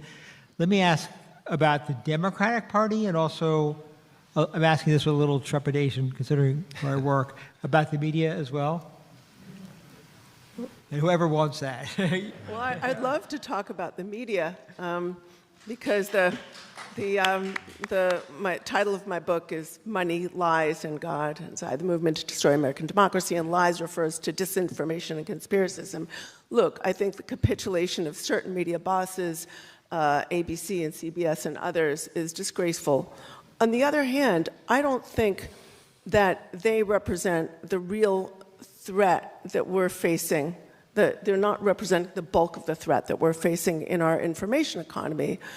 Unfortunately, we have a massive propaganda and disinformation outlets masquerading as media, and that have drawn people into kind of fact-free disinformation bubbles, which makes them easier to control, or find little issues that frankly don't matter to ordinary Americans and that are being deployed for the politics of outrage, and they turn those issues into the story of the day. They're like the shiny baubles, or you guys know what a laser pointer cat toy is, that with like a little red thing on the, so the cat jumps at this thing and doesn't see all this other stuff. That's what they do. They distract people. And they also find people to scapegoat, groups of people to scapegoat. And, you know, the purpose of scapegoating is, again, a distraction. It's a key for any authoritarian project. So I think that, and then, of course, a lot of Americans aren't even consuming much media or much of what counts as media at all, and they're just sort of allowing themselves to be spoon-fed disinformation through curated social media sites and things like that. And the purpose of a lot of that is to, again, separate large subsection of the American voters from the facts and inculcate in them fear. They are coming for you in your homes. They are going to change your gender or your child's gender against their will. Public schools are nothing more than Marxist indoctrination factories. They control every penny you make, and they're coming for you. And therefore, you need to put your faith in a strong man, you know, a guy who's going to crack heads as long as those heads belong to the people you've been told to hate. So I think that's a real problem with disinformation. And then the other question was about media and Democratic Party. Democrats. About that. Yeah, listen, I think some Democrats were slow to sort of react. I think others have done a good job, and some folks really get it. But again, I don't want to blame the victims here. I think the main folks that we need to blame are Republicans who have utterly failed to respect the Constitution, respect the rule of law, and do the right thing. Let me speak to the Democrats part. Let me separate it to talk about the Democrats in Congress and then Democrats in our society. I think the Democrats in Congress were shell-shocked by what happened in the first 100 days. I don't think they were organized to respond to it. There's so much that they need to do. The Democrats can hold unofficial hearings, even though they're the minority party. They can't hold official hearings, but they can hold unofficial ones to publicize what's happening, bring exposure to it. They can issue statements of conscience. You mentioned what happened after Brown. The Southerners in Congress issued a Southern Declaration of Congress stating their principles. The Democrats in Congress can do this. The Democrats can designate spokespeople for particular issues and be sure that when things are done by the Trump administration, they are there and ready to speak out. The Democrats in Congress at times can file lawsuits because the president is usurping Congress's power, and Congress is an institution. Even just the Democrats within it can file lawsuits to challenge that. And those are just a few examples. But then I think there's the question about what about the Democrats in society, the people who oppose what's happening? And I think we need to do three things. First, we need to be sure we're informed and help others be informed. I've heard so many people, and I'm sure you have too, say, it's just too upsetting to read the news. We can't afford that at this moment in time, and we have to make sure that those around us are informed. Second, we have to be involved and we have to fight back. I agree that fighting back right now on the front lines is through the courts, but we've got to support the organizations that are doing that. Sometimes they need volunteers. They can definitely use financial support. I'm sure everyone in this room is a part of an organization or a club. We need to make sure that those organizations and clubs are involved. And finally, we've got to find ways to speak out. Maybe it's through petitions, maybe it's through demonstrations, but in whatever way we have the ability to speak out. My guess is that everyone in this room has heard that famous quote from Martin Niemöller, where he said, they came for the socialists, and I didn't speak up because I wasn't a socialist. They came for the trade unionists, and I didn't speak up because I wasn't a trade unionist. They came for the Jews, and I didn't speak up because I wasn't Jewish. Then they came for me, and there was nowhere to speak up for me. And I think we just have to make sure we're not the generation that says that in a few years.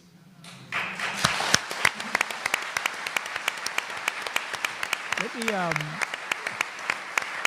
take this to another level, which is all of you in your books have, the three of you in your books have discussed sort of structural responses to what's going on for now and for the future. And I'd like you to talk a little bit about whether or not these things are feasible or would help at all, or responsible for why we are where we are. So abolishing the Electoral College, term limits for Supreme Court members, something to do about the change in campaign finance laws created by the Supreme Court.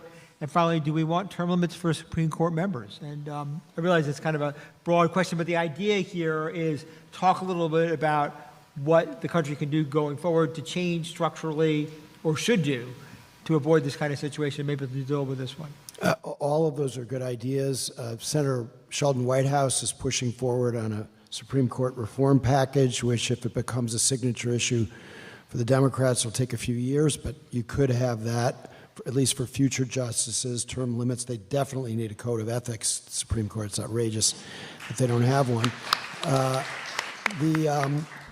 The Electoral College question can be solved without a change to the Constitution, which would be very difficult politically to do. There's something called the Compact, where if a certain number of states pass laws that say that their electors must vote for the winner of the national popular vote, then you wouldn't have this kind of problem with the Electoral College ever again. So that's a non-constitutional amendment possible solution to that. I also think we need statehood for Puerto Rico and D.C. The idea that this is somehow like such an unusual thing. I mean, in the late 19th century, I think it was a period of just like 2 years where the Republican Party at that time ran through like 7 new states in order to get the 14 new members of the Senate. It was a raw political play. And if the Democrats, and by the way, you don't need 2/3 to do this. If the Democrats ever get control of the presidency and the Congress again, which I believe they will, you could do that. You could do statehood. It takes some political balls to do it. And then I think Irwin was touching really well on these unofficial structural changes that the Democrats have been very slow on. So they're only now developing a shadow cabinet, which exists in other countries, right? And I just saw something today about Chairman Martin of the Democratic Party has the People's Cabinet, they call it. They should have already had that in place. There's plenty of time to move forward on that. And just to mention one more time, these town meetings. I mean, you can call into Republican districts in California to get attendance from people in those districts, kind of get out the vote for town meetings before even working on the midterms. Because when they face these angry multitudes at the town meetings, they start canceling them, right? But what's happening now is they're the empty chair town meetings, which are really effective at capacity building, where the Republican won't show up in the Republican district, so a Democrat comes and has the town meeting, answers questions, and they have, and you go, well, what do we do next? And the answer is, come to the next empty chair town meeting, and that will help us build politically in this district so a Democrat can win the next time. So there's a lot of work to be done well before the midterms politically. I mean, before we can take on the structural issues, we need to win at the ballot box.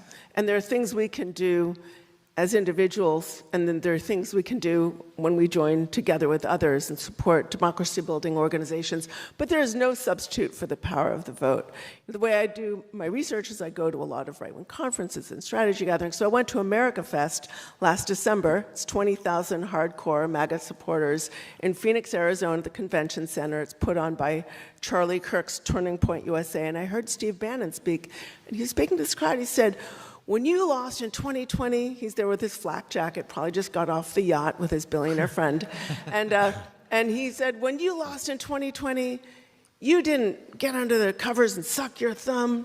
You got out there and determined to fight. Now, there are things they did that we would never want to do. Inspire political violence, spread disinformation and conspiracism. But they really worked hard, and Charlie Kirk's organization played a role in this, turning out the vote. They went after their base, and they went after low-propensity voters or disengaged people, or people who had never really been approached. There was a speaker who talked about going after the Amish. Like they really found new people to evangelize with their untruths, shall we say.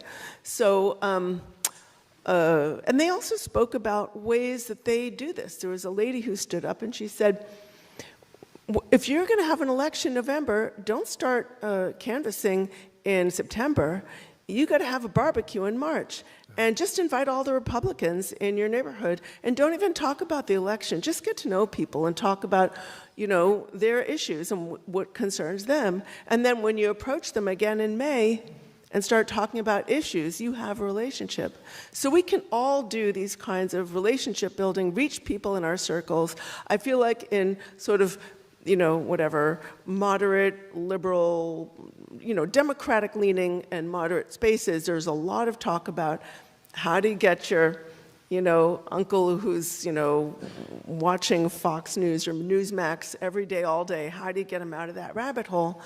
And you could just bash your head against a wall for years, as many of us know from personal experience, trying to reach that person, but maybe some of that energy would be better spent reaching people in your circle who might feel disengaged, or maybe they didn't, they think, oh, neither of the candidates are good, so I'm not going to vote at all, or vote for this third-party person who doesn't have a hope. Or the 15% who are reluctant, they voted for Trump on the economy, and now they're getting disillusioned, and they're reachable. These are not hardcore base voters.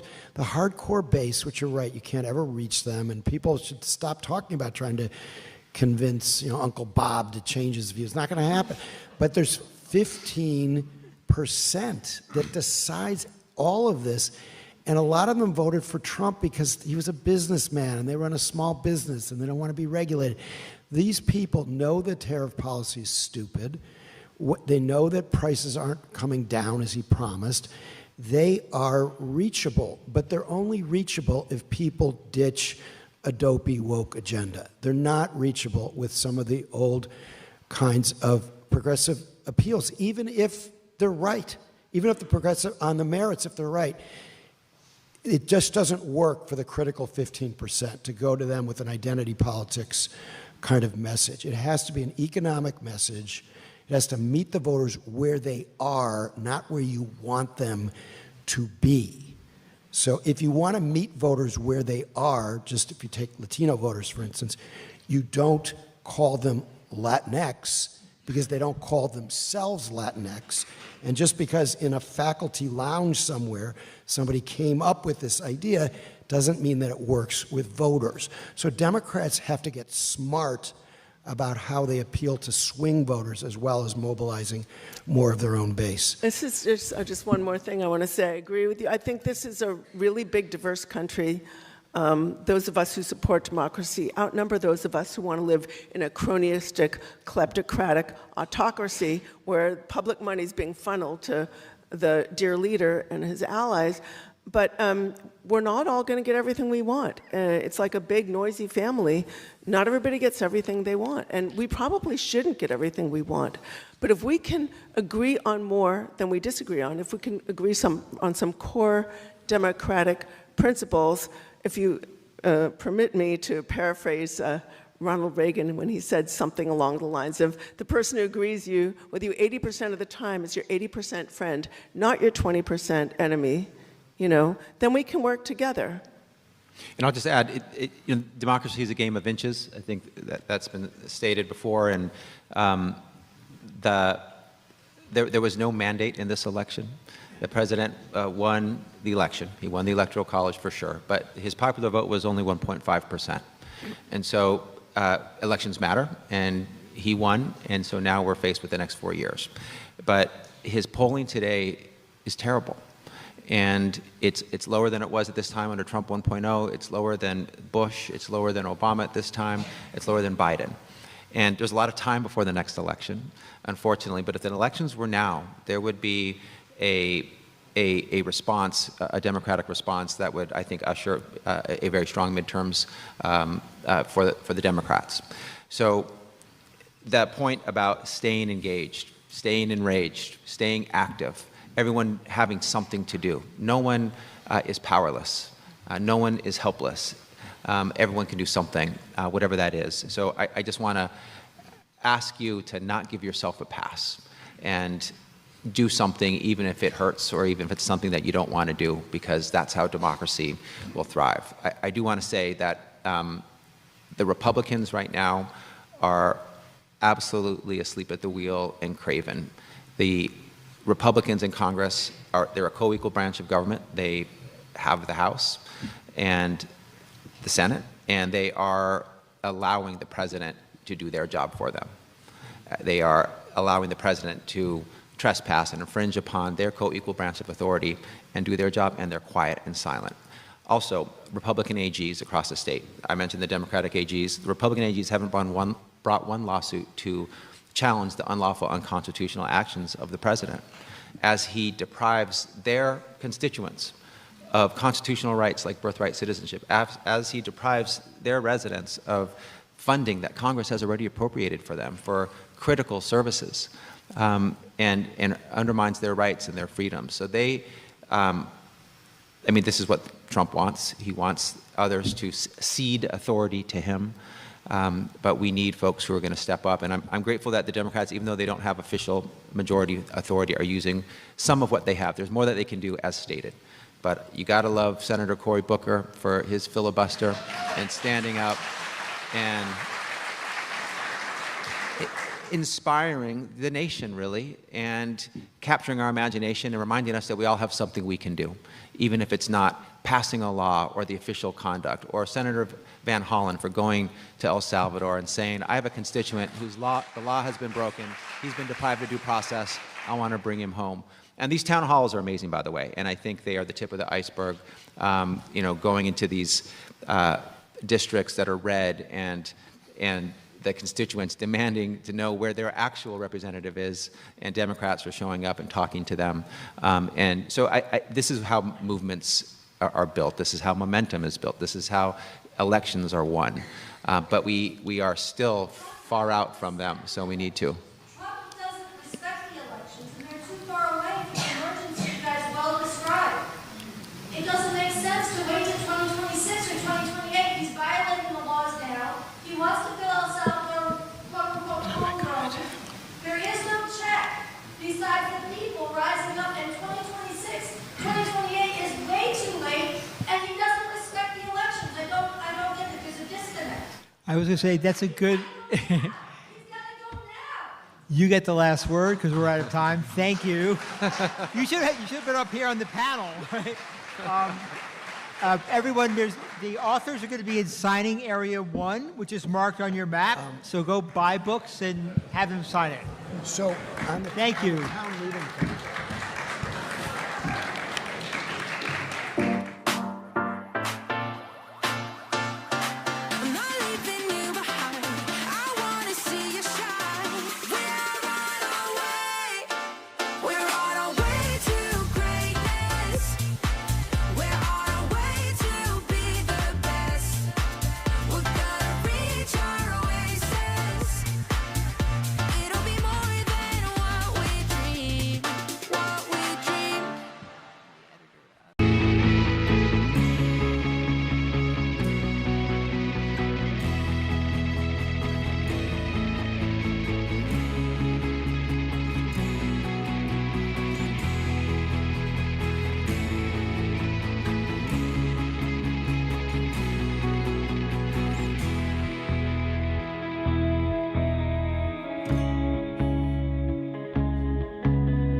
I think cooking is such a fun hobby. It's a creative outlet.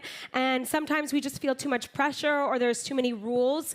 And Scratch That is all about like letting that go, having fun, letting the mistakes guide the way, and learning to become a better cook through that process. So I'm going to take these off because usually I'm not in glasses.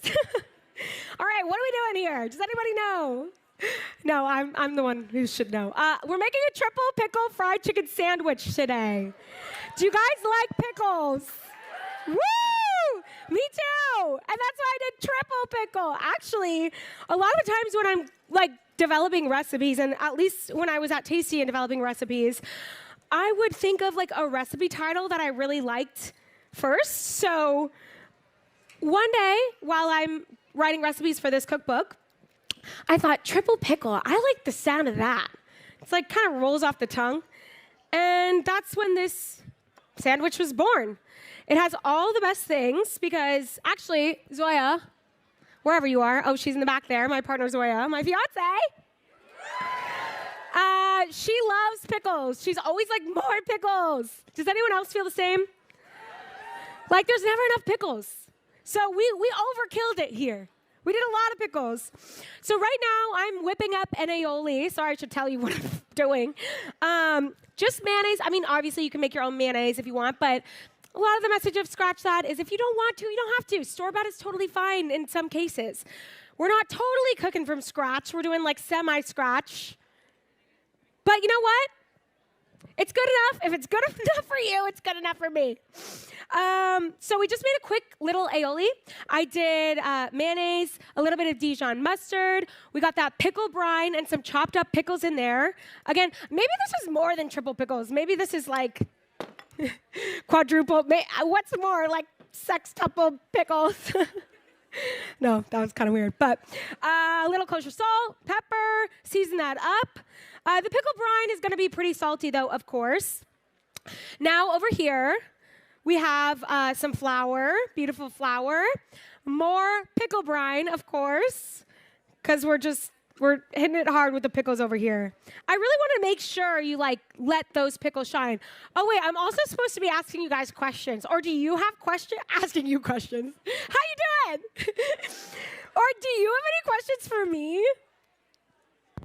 All right, I could keep going. I could ask you, do you like the Festival of Books? I also, guys, if you haven't gotten Scratch That yet, you're really missing out, and you got to go get it. But I also left some copies around the festival that you can go find for free. Like, I left them in little hiding places. Who knows if they're still there? I signed them. Okay, we're doing seasonings. We got some paprika. We've got some garlic powder. We got some salt and pepper, cayenne. And we are making a little wet brine over here. I think they're really trying to tee me up to make a mess and spill this because these bowls are very shallow. But I will take it slow. Oh, see, there we go. It happened. But you guys, if you know me, if you know my cooking videos, you know oh, God. It's okay, we're gonna make it. We're gonna make it through. I have been sabotaged here. No, oh my God. If you know me, you know that I'm no stranger to making a mess. Oftentimes people ask me, Jesus, this is so embarrassing. I'm so sorry. Oftentimes people ask me if I'm faking my spills, and I guess you can be the judge of that. I'm just very clumsy. I just happen to be very clumsy, and I always knew for that reason I wouldn't be a great candidate to cook in a restaurant. Not really my vibe. But I've always loved to cook. It's always been my number one passion. Actually, I was just with my aunt, who's a chef, and because, with the cookbook being out, she was like, I really always remember when we would be cooking in the kitchen and you said, I want to be a cooker when I grow up. It's like, well, great. Glad I learned some grammar as well to write a book. But I always loved to cook and didn't really know where my place was. And luckily for me, it really evolved in timing. And I write a lot about that journey in the book. I do 3 essays, so even if you don't like to cook or you don't cook or I don't know. I guess I shouldn't be saying this as someone who made a cookbook, but you can just read it. You don't have to make any of the recipes, although the recipes are delicious. There's over 100. But it's about that journey of really like finding yourself and letting your purpose evolve and finding your perfect career, and how that journey kind of went for me getting to Tasty. You were curious actually of how I became a food stylist in Sweden. Well, when I was studying college, I didn't really know what I wanted to do. And I knew that I only have one. Oh, there's 2 pair of tongs. Awesome. Do you guys want to know a little bit what I'm doing, or should I keep talking about this journey? Keep talking? Okay, I'm like, oh God. I have a one-track mind. Okay, so when I was in college, I always loved to cook, and I started a food blog. I wasn't very good at it. But ooh. See, I'm really distracted here. I've already messed up. Scratch that. All right, we got 1 piece of chicken. Guys, it's supposed to go in the flour first. But you know what? It's all going to the same place anyways. Shake that off. We don't want a really gummy coating. That's all right. I promise I can cook, though, you know. So I was actually like food blogging and loved cooking, but didn't think it could be an actual career. I was like, okay, maybe I'll go into nursing. I was studying science. It's just so funny. You're like, look at me, like, who the hell you think you are? You're gonna be a nurse? Are you gonna be a nurse? Thank God I'm spilling chicken. Imagine if I'm spilling bodily fluids in the hospital. But yeah, had dreams of becoming a nurse. And after I started, 1 second, guys, you know me. I need to do one thing at a time. After I was like food blogging, I was like, okay, you know, maybe this could be a career. So I decided to give myself a gap year. And I've always loved to travel. Oh, we're a little hot. Let's turn this down. We're gonna do $3.50 for the fry. It's at $4.50. It's a little hot.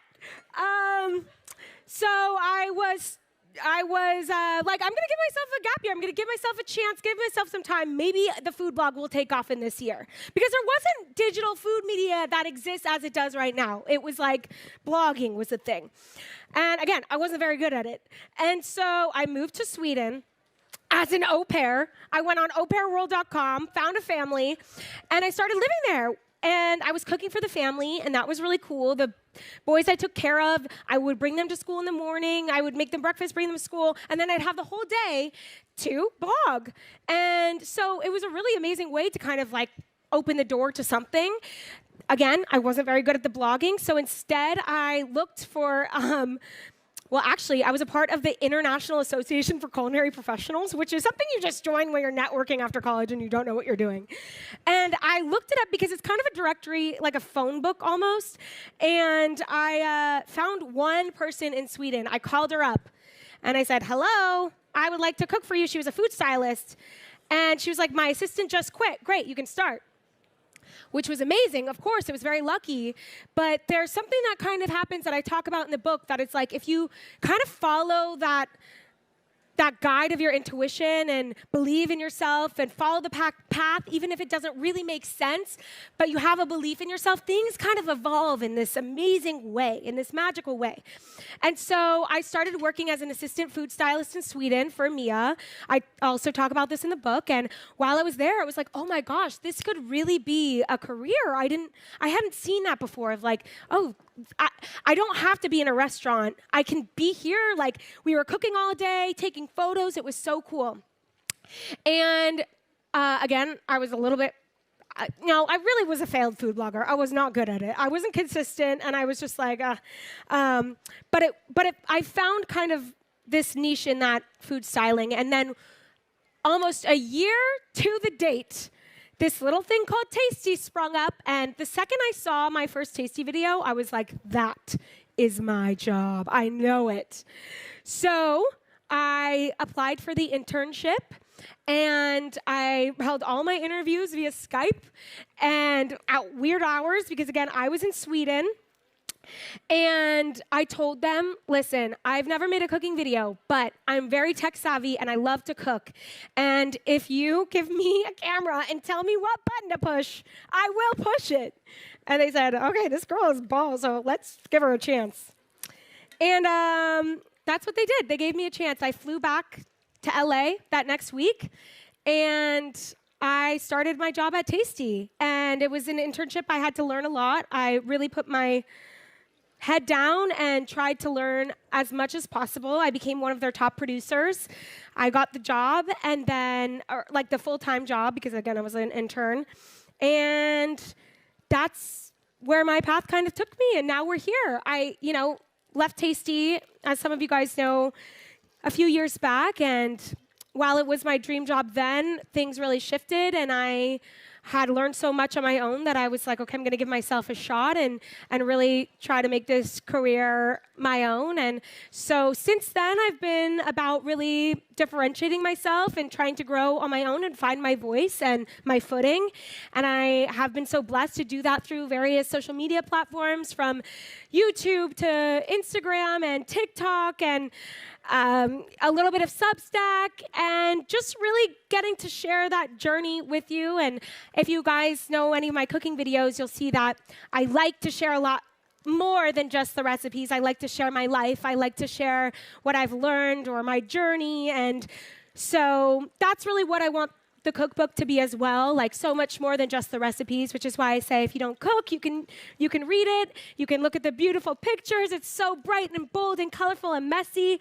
And yeah, I didn't want to write a cookbook unless I could really capture my essence, and I think we really managed to do that, so that's what's so exciting. Okay, now enough of that. We are here frying this chicken, and look at that. I messed up before, and we still got a beautiful fried chicken here. Yeah. Because you know what? You mess up a little bit, it's okay. You keep going, and you'll learn. Okay, now, really, any questions? Does anyone have a question? We got a microphone for you, too. Thank you. I was trying to use my outside voice for a second. Do you have any recipes that didn't make the book? Oh my God, so many recipes. Oh, let me think if I can come up with any on the top of my head. I mean, so many don't make the book. I will say, maybe some of you are Persian here, because I have started to make a lot of Persian food, and my fiance is Persian, Zoya. We love making Persian food now, and part of me was like, okay, I want to add some Persian recipes in the cookbook, because I have, a lot of people who follow me now for that. However, this cookbook is really like a love letter to my Tasty days. And so I was like, I'm going to add a couple just to have that be there, but it's not the Persian cookbook. In fact, I would love for book number 2 to be in tandem with Zoya and her mom and make a Persian recipe-focused cookbook, which will be delicious. But yeah, so a lot of recipes like that. But in developing recipes, it's super common to I will sit down and come up with. We're gonna do this again. Safety first. I would really write down all the recipe titles that I think were fun and sounded really good, and then you kind of edit from there and be like, maybe there's too many banana flavored recipes, which actually did happen. They were like, can you scale that back? I was like, oh, really? If you know me, I love a banana flavored thing. And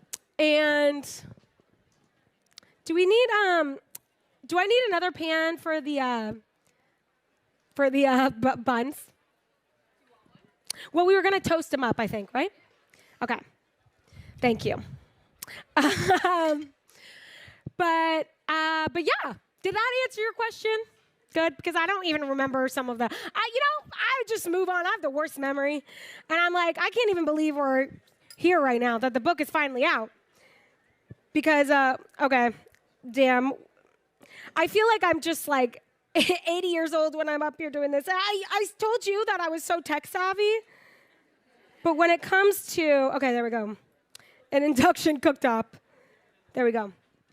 All right, we've got our beautiful pickle brined fried chicken over here. Here we go, another question. Hi, Alex. Hi. I'm a huge fan of yours, and also I'm Iranian. So I think I have to ask, what is your favorite Persian dish that you've made or that you've had? Oh, well, I love it all. Really, I love it all. I love tachin tadig. I actually love pheasant and my favorite, though, is when we have, like, kebab night and the, Zoya's uncle comes out from Iran, sets up the charcoal grill. We all sit around it. He skewers up the kebab kubide, and you eat them hot off the grill. They're, like, dripping and juicy. Oh, there's nothing better. Nothing better than that. Yeah. We love Persian food. And if you don't want to cook Persian food, go to Rafi's in Glendale. We love Rafi's. Any other questions? Don't be shy. Yeah.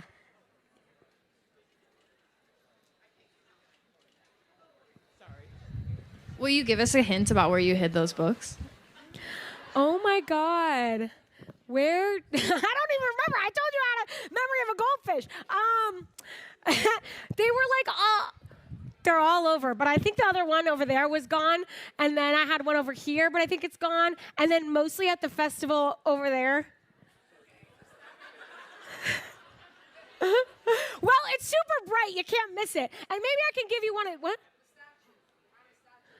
Oh, there's a statue with a bald head. That's all I know about that.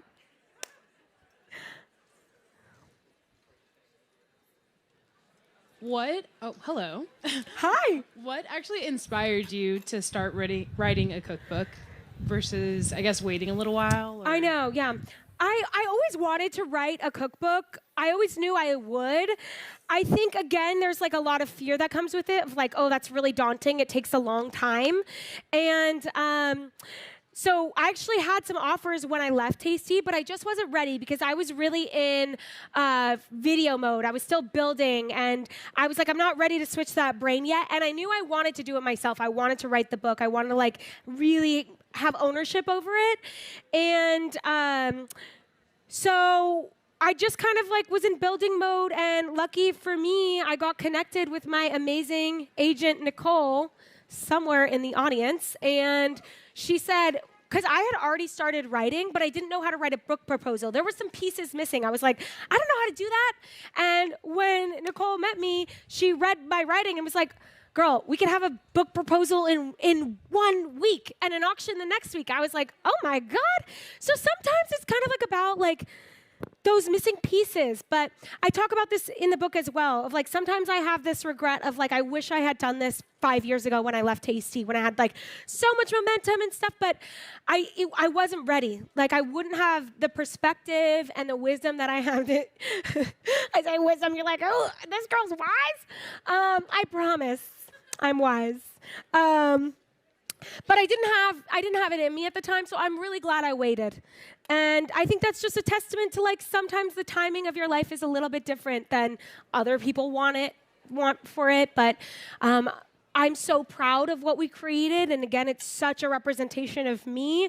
I have a lot of years now under my belt, and it's really given me like, it's really just given me a lot to write about and talk about, and so I'm glad that we did wait.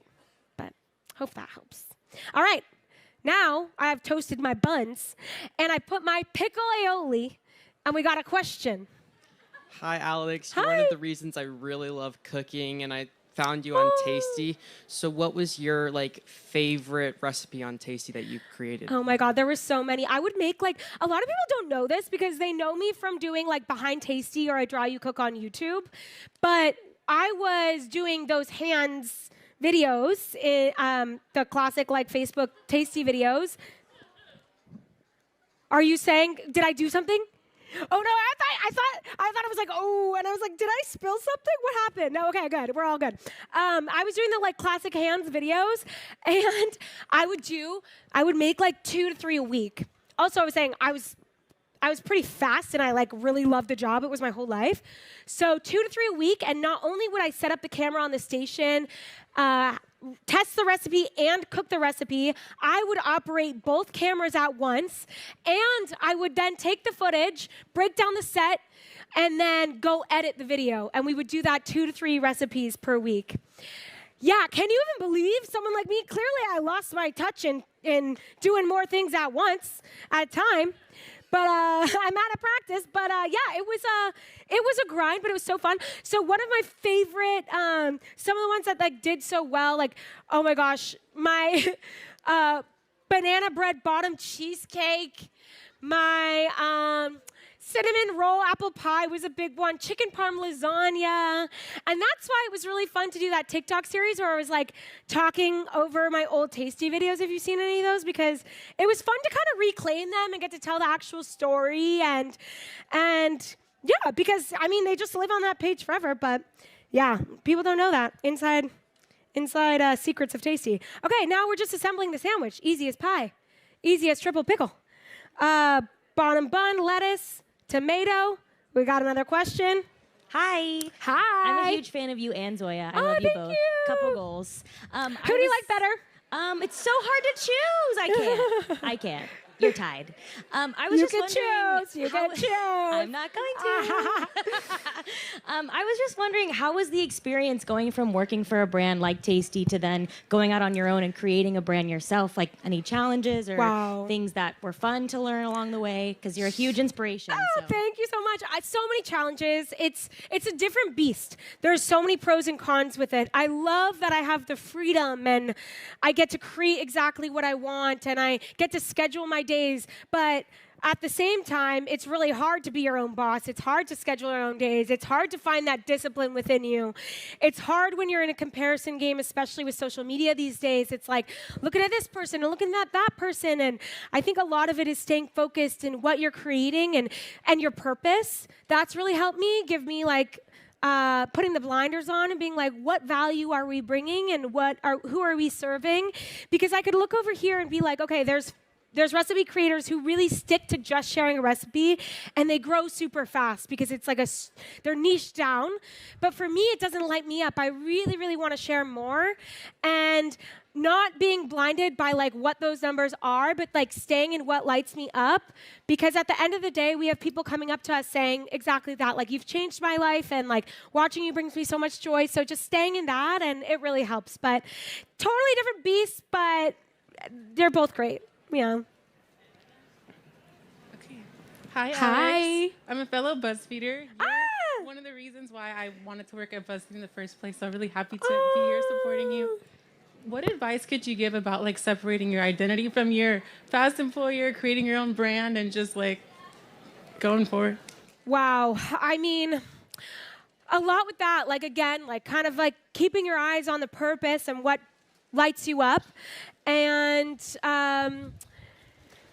really what's been cool is seeing my own identity shift and change and evolve as I've created content, because none of us are stagnant. And I think one thing that I've been able to do or managed to do is let myself evolve and share that journey no matter what happens. Like, even in my journey of coming out, you know, the day after I did that online, I lost 11,000 followers, which is crazy. But since then, I have far surpassed any of those people who left. And in fact, good riddance, goodbye and good riddance. And you kind of change, like, you change who you are, but you can't not share who you are because you have fear of that. But on the other side of that, life is so much more beautiful, and the people you create, or the people that follow you because of what you create, love you for you. And yeah, so just really staying true to yourself and remembering at the end of the day, that's all that matters. Sharing your joy and sharing your love, and like, I don't know, it's so fun. Like, I think some people might look at Scratch That and be like, how am I gonna learn from a cookbook that's about mistakes? But it's really not about that. It's about letting the mistakes be okay, part of the process. Because as you learn to let the small stuff roll off your back, say scratch that when you mess up, and you get back in there, you're gonna develop those tools in the kitchen, but then you're gonna apply them to your life, and you're gonna be able to do that in life. And it's so important to be able to fail and get back up again. So that's a lot of the messaging as well. Yay! Any other questions?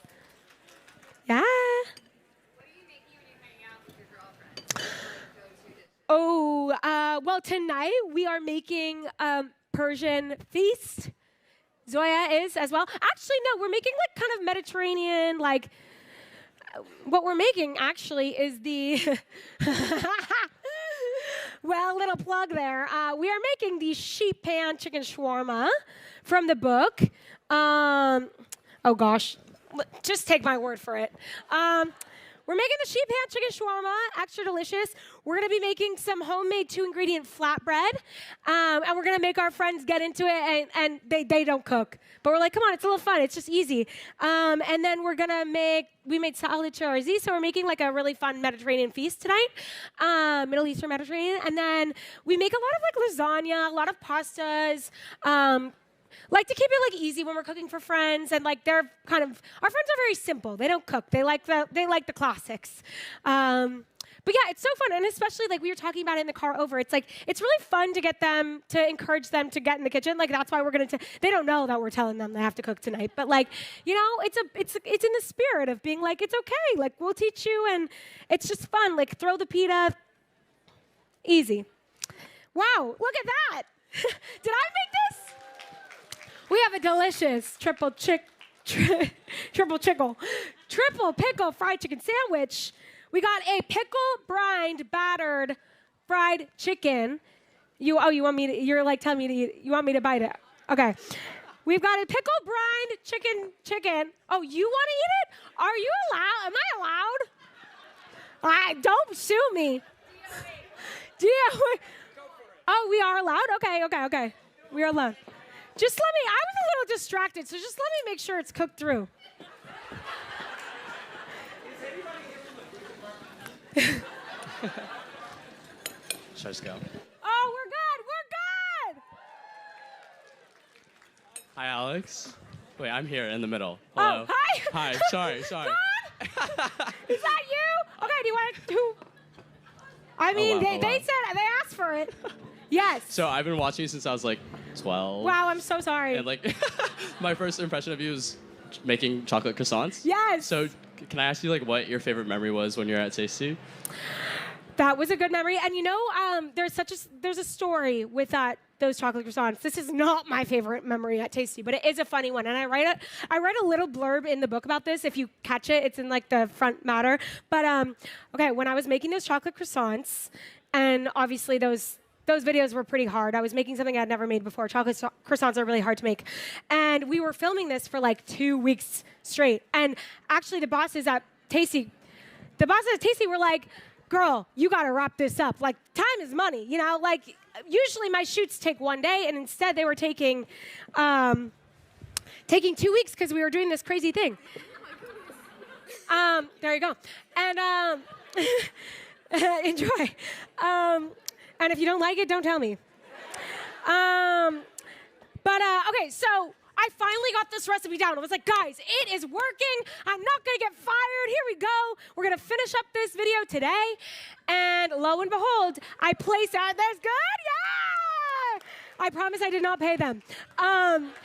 I finished up the croissants, and it's working. Like they're rising in the oven, or they're rising. They're in the proofing process before baking. So I put them in this tiny little oven that no one ever used.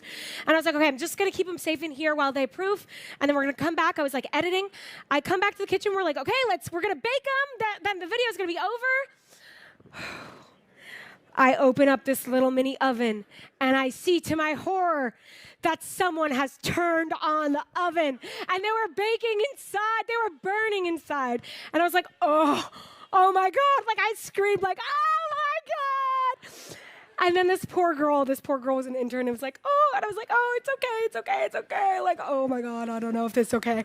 But yeah, actually, so those croissants burned, and I didn't have time to make another one. The recipe really did work, I promise you. It wasn't something we did like fake this at Tasty, but I had to go to Trader Joe's, and we had to finish the shot. So in the final Behind Tasty chocolate croissants, the final shot is Trader Joe's croissants. And you can see it You can see it because there's 2 chocolate pieces of chocolate in there, and you'll be like, actually, I only put 1 in there. But people do really notice in the comments, which is surprising because people notice everything, and they didn't notice that until I told them. Okay. Yeah. Hi. I'm wondering where you were in Sweden and if you have any favorite Swedish recipes. Yeah, I was in Stockholm, and I love like Swedish cinnamon buns, and I made a video at Tasty actually of making the lussebula, which was fun, and obviously the meatballs, love Swedish meatballs, and IKEA is great.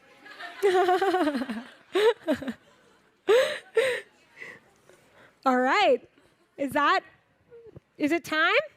Did we do it? One more question? Come on.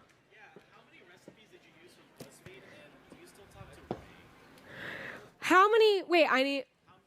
How many recipes did you use from BuzzFeed, and do you still talk to Rie? Yeah, Rie. Did I use from BuzzFeed in the book, or did I use from BuzzFeed? For the book.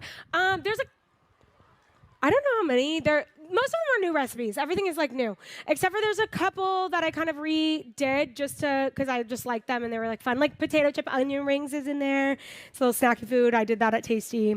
I also, the week I left Tasty, although I did not put it on Tasty, I made the funfetti lemon bars, and that's in the book. Although again, that wasn't on Tasty, but most of the recipes are new.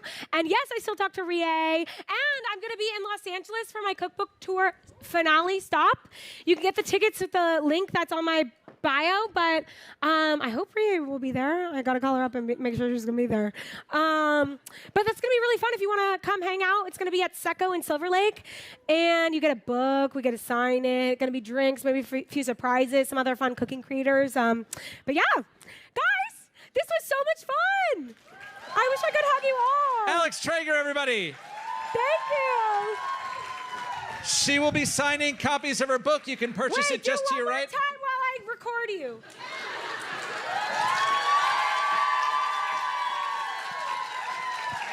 I don't know if that works, but You can purchase your copy of her book from Book Soup, and she'll be Yes. signing just at the tent adjacent to your right. Thank you guys all for coming out today. I hope you can. Wait, You liked more? it? No. Okay. Save me that plate. Yeah, okay. For all of you Top Chef fans, at 4:30 over at Bovard Auditorium, we have Tom Colicchio and Kristen Kish from Top Chef will be doing a panel.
thank you so much for coming out to this talk. We're really excited to talk with Hannah and Paige about their new book, How to Giggle.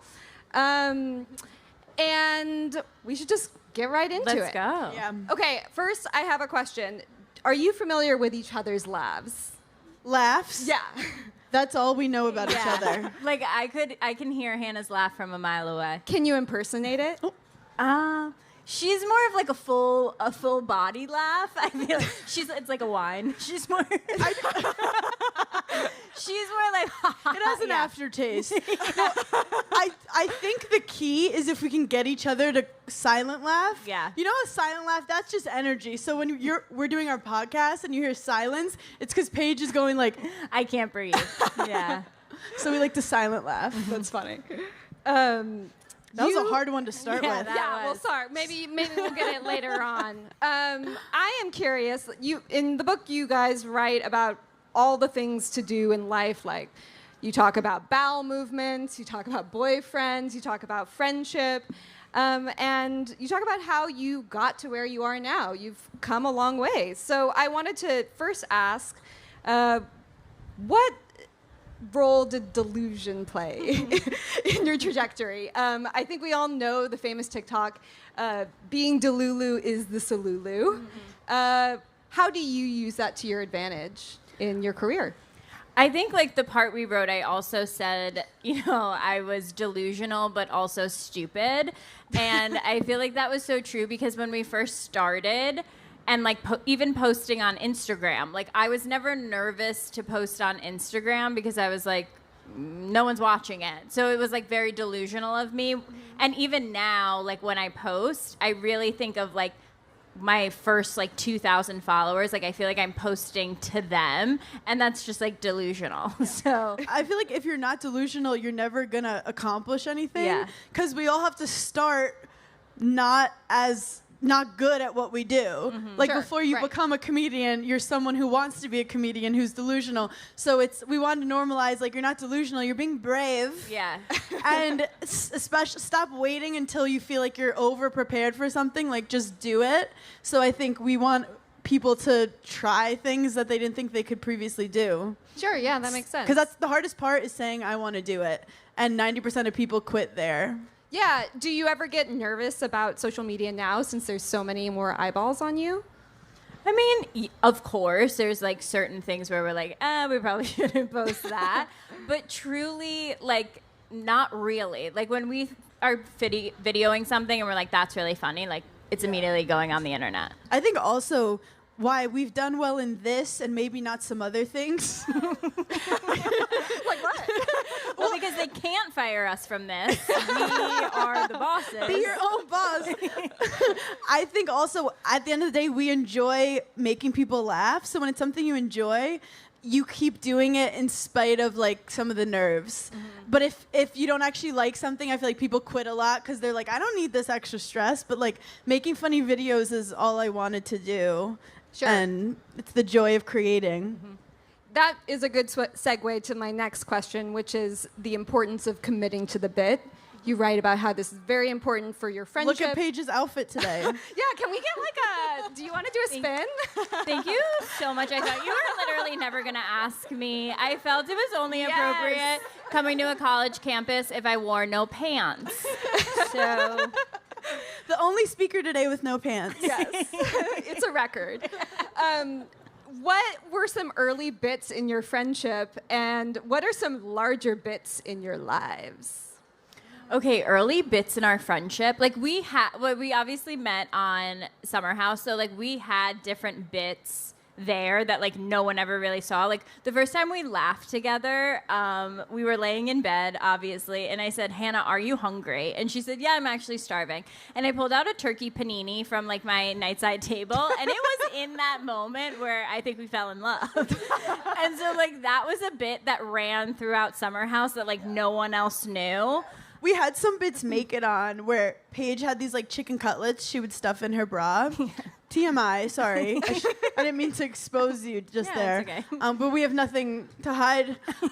And then I would like throw the chicken cutlet at her. I thought it was funny. And it ended up making the cut. Yeah. And there were so many funny things we do, though, that didn't make the cut. And we realized, like, oh, we love comedy and making each other laugh. And that's where something like this book was created. Sure. You also write about how it's sort of helpful if you need to do something scary. You can just think of something as a bit. What's an example of that in your life? Our Giggly Squad tour. This whole thing right now. This honestly, sitting up here, I'm like, this is a bit. Look at my glasses. Hello. But no, like I had such an interesting tour this fall because like I had to go on beta blockers, and so like hyping yourself up and just being like, this is not forever, and like it's easier to get through certain things, like if you're nervous. Yeah, and I think people take themselves so seriously, and they think, if I'm more serious, I'll accomplish more. So the book is trying to frame, like, if you take yourself less seriously and make yourself laugh and consume life in a lighter way, you actually can be nicer to yourself and be more successful, not to, like, go full Mel Robbins on you guys. Let her be the #1 person of the week. It's fine. But you're catching up on the New York Times bestseller list. No, let them. But yeah, my life is easier when I make fun of myself and the people around me. I love it. Another important tenet of your success is decentering men. Mm-hmm. Yeah, a round Can of all applause the men for leave decentering right men. No, every man here supports women in the arts, and we love that for you guys. Yes. Paige, I know you have had recent experience in this category. Sure. What are some ways that you decenter men? I just don't look at them directly in the eye. I think that's probably like the safest thing. No, decentering men, like we didn't think that was going to be like our whole thing. Like we didn't go into Giggly Squad being like, we hate men. It just like they did that to themselves. But like a perfect example is like Hannah got married, very off brand for us. I was like, are you sure? And when she posted her wedding pictures, where was her husband? We don't know. We never saw him. And it was just an example of like, well, I look good in the dress. Like it doesn't have to be focused around like a man's whole life. And I think like we are kind of the first generation that is like, oh, we don't need men for financial stability. We don't need them for this. We don't need them for that. And it's really like, if you want them, you can have them, but you don't need them. And yeah, I also think that we were boy crazy. Like we're not here being like, we've never been distracted by a tall man before. Right. It's just, we used to make a lot of decisions based on the ultimate goal of like finding the perfect guy that will make you happy. And we realized once we started focusing on ourselves, we connected with better people. Yep. And like, I really feel like you will find a better partner when you've actually been focusing on yourself more. Yeah. But that's not what we were always taught with Disney. We're millennials. Right. We had to grow up with that stuff. Yeah. Sure. Those very good movies. Yeah, they're fun. You are both self-professed fans of beta blockers. How do you manage anxiety, especially as maybe the stakes of your careers have gotten higher? I think this like sounds so cliche, but truly like living in the moment and obviously taking drugs is really, really important for us. But like we talk about the podcast and like we meet the gigglers and we get so many stories from the gigglers of like, you helped me through, you know, studying for finals, or you helped me through getting fired from my job. And I think what the gigglers really don't realize is that you guys have actually helped us 10 times more than we could have ever helped you. Like Giggly Squad for us truly is our therapy every week. And so I forgot what the question originally was. She goes, so I have anxiety. How to handle anxiety. And now I got nervous. And world peace. And world peace. It was April 25th. When in doubt.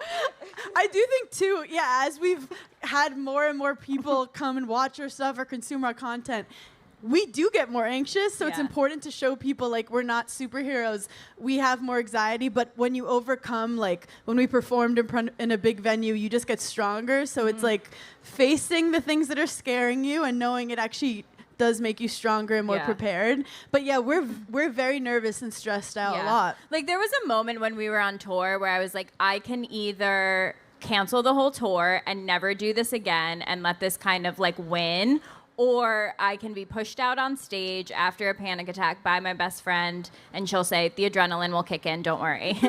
It didn't. We're glad to have you. Paige had a panic attack before going on stage, and she's like, what should I say when I get on stage? And I was like, what if you just told them the truth? Yeah. And Paige was like, guys, I just had a panic attack. Has anyone else had one recently? The whole crowd's like, woo! The whole crowd was like, we're having one right now. We're all having one. So it was this kind of beautiful moment. And I think also having Paige with me on this journey has helped. And I think finding those friends that you could be honest with and be like, I have a stomach ache from stress, or like, I'm really in my head right now. And I think doing this alone would have been a lot harder. Yeah. Yeah, you have a whole section about friendships in your book, and you kind of like lay out different types of friendships that come up in your 20s and your 30s. Do you have advice for people on how to find, your Paige or your Hannah? I think like society, like for women particularly, like when we were in high school and college, it was always like, you have to have this big friend group. And if you don't have like 10 girls in your friend group, do you even have any friends?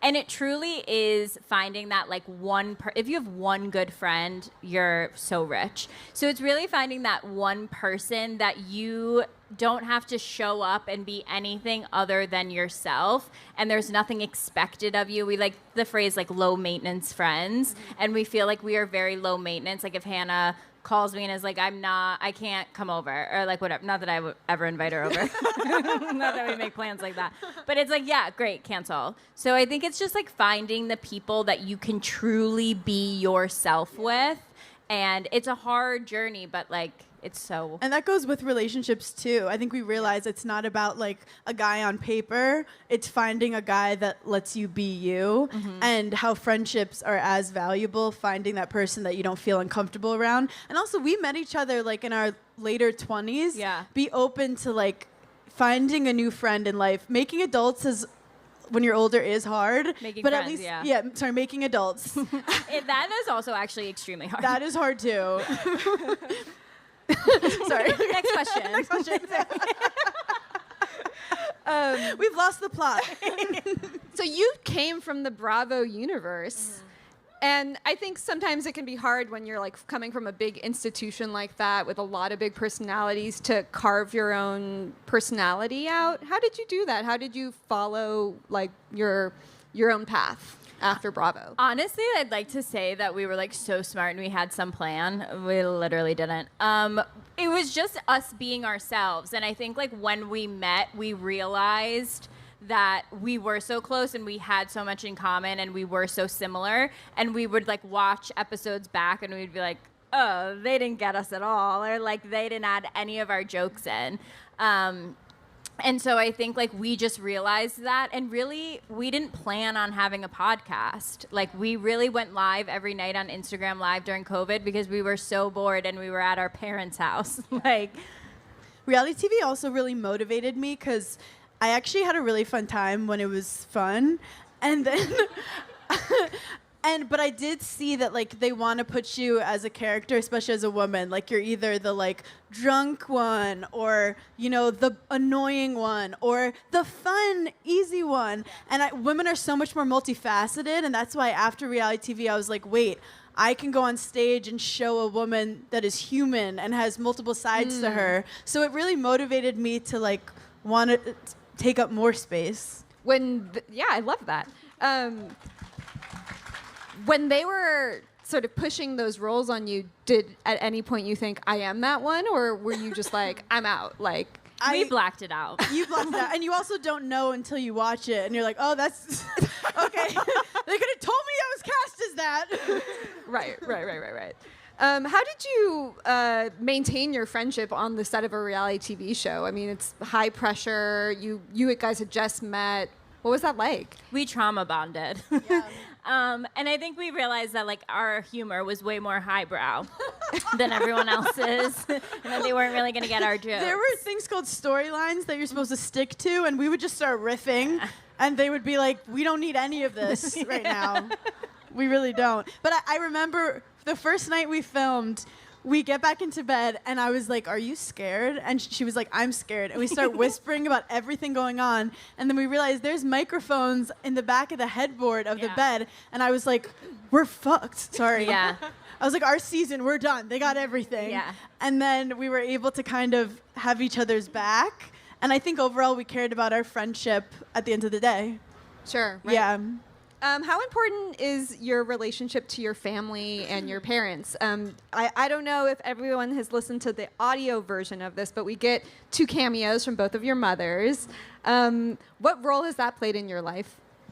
Our moms were obsessed with them. Like, we would die for them. We can't do anything without them. And it's just, they're so important to us because they were really the first people in our lives that were like, you can do whatever you want to do. And I think that is so important as a female, like having someone when you're younger being like, whatever your goals are, like you can absolutely reach them. And so like calling your family and being like, I'm going to go on a reality show is not like the most normal thing to do. They were definitely nervous, but they were like, we support you expressing yourself however you want to. Yeah. I love the teenage angst happening over there. I love that. Did you either of you have an emo phase by chance? I did not. Paige did not. No. Did I? I love the color pink. But yeah, my mom, was a middle school principal and just like a badass woman. And I always looked up to her and I realized like, why would I make a decision when I can ask my mom who knows more than me? Yeah. So she really helped me through everything in my life. And I'm very lucky to have her. It's amazing. Okay, we are going to a little game that I came up with. I know that you were recently on Fallon and played charades there. We're the queen of charades. I can't give you John Hamm and Patrick Schwarzenegger. It's okay, we don't need them. But I can ask you, I'm going to change the name of a game I think we all know very well.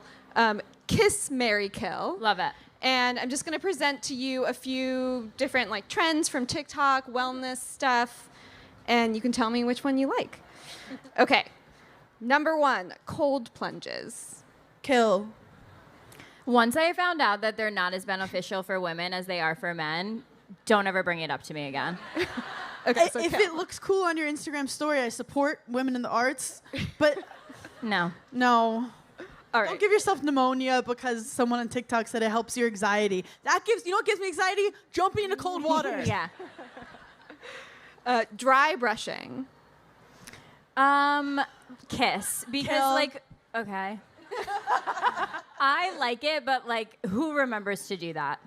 No one. My day's never gotten better. No one's ever been like, wait, you look amazing. And I'm like, yeah, I dry brush. Hannah doesn't own a brush. I've never brushed anything. Morpheus 8. I don't know what that is. I think it's like a facial, but it like lasers your skin. It's like a scary facial. Oh, Mary. I don't even need to know what it is. I want it.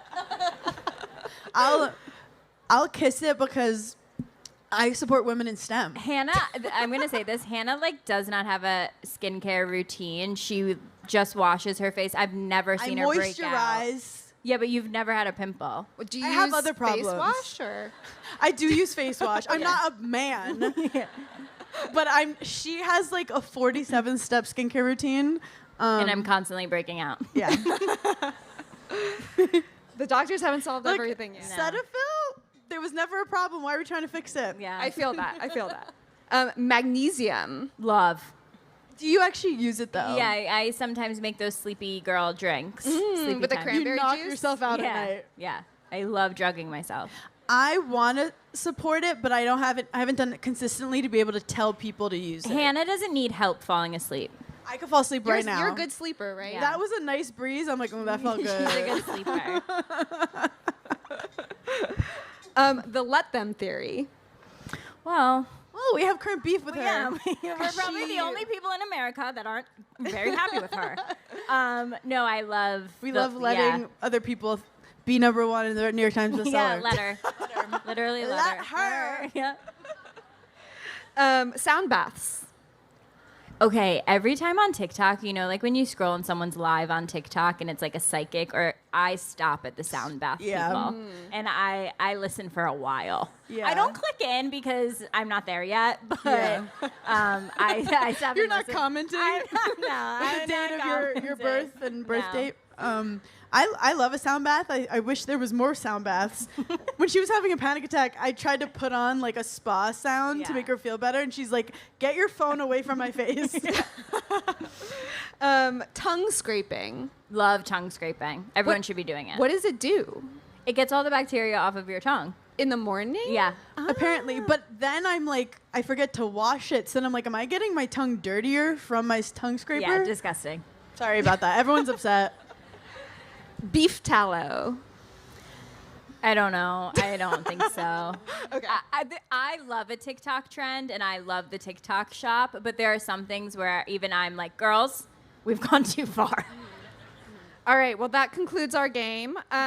Stuart over here is going to take questions from the audience. Amazing. So, yeah, go ahead. Let's do it. Oh, they're coming at me. So first of all, the rules about the questions. I have to hold the mic. You all know the thing. But here are some questions that were submitted, first of all, by fans via Threads. You all hip to Threads? If you're not hip to Threads, it's it's a text-based social media app that allows users to share text updates and engage in conversations and connect with Instagram followers. So I'm going to do some Threads questions, and then we'll see if we have time for all of you. Hold on. Stuart, we're obsessed with you. So here's one from @AlluringFiasco. They want to know, how do the two of you balance your friendship and your business relationship? I feel like Stuart's like Andy Cohen. Like, you wrote that, Stuart. Just the meanest question we've ever gotten. And I have to do a shot now if you say the right word, right? Shot ski with Stuart. How do we manage our business and our... Honestly, I feel like we try to just be so overly communicative with everything, where it's like we text immediately, we let each other know how we feel. Yep. We deal with our business how we deal with our friendship, And I feel it's like. talking all the time and then making fun of everyone. Literally. Yeah. Like, we'll just also just look at each other. We know each other so well. I know when she's uncomfortable. Yeah. She knows when I'm uncomfortable. And we just try to, like, have fun. Yeah. And we get glam sometimes for Zooms so that we can stare at each other. I would.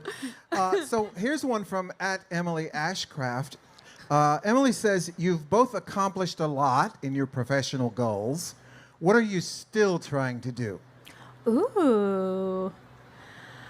I mean, I think like with Giggly Squad, obviously we want a theme park. We want movies, like we want to be president. So like that we get.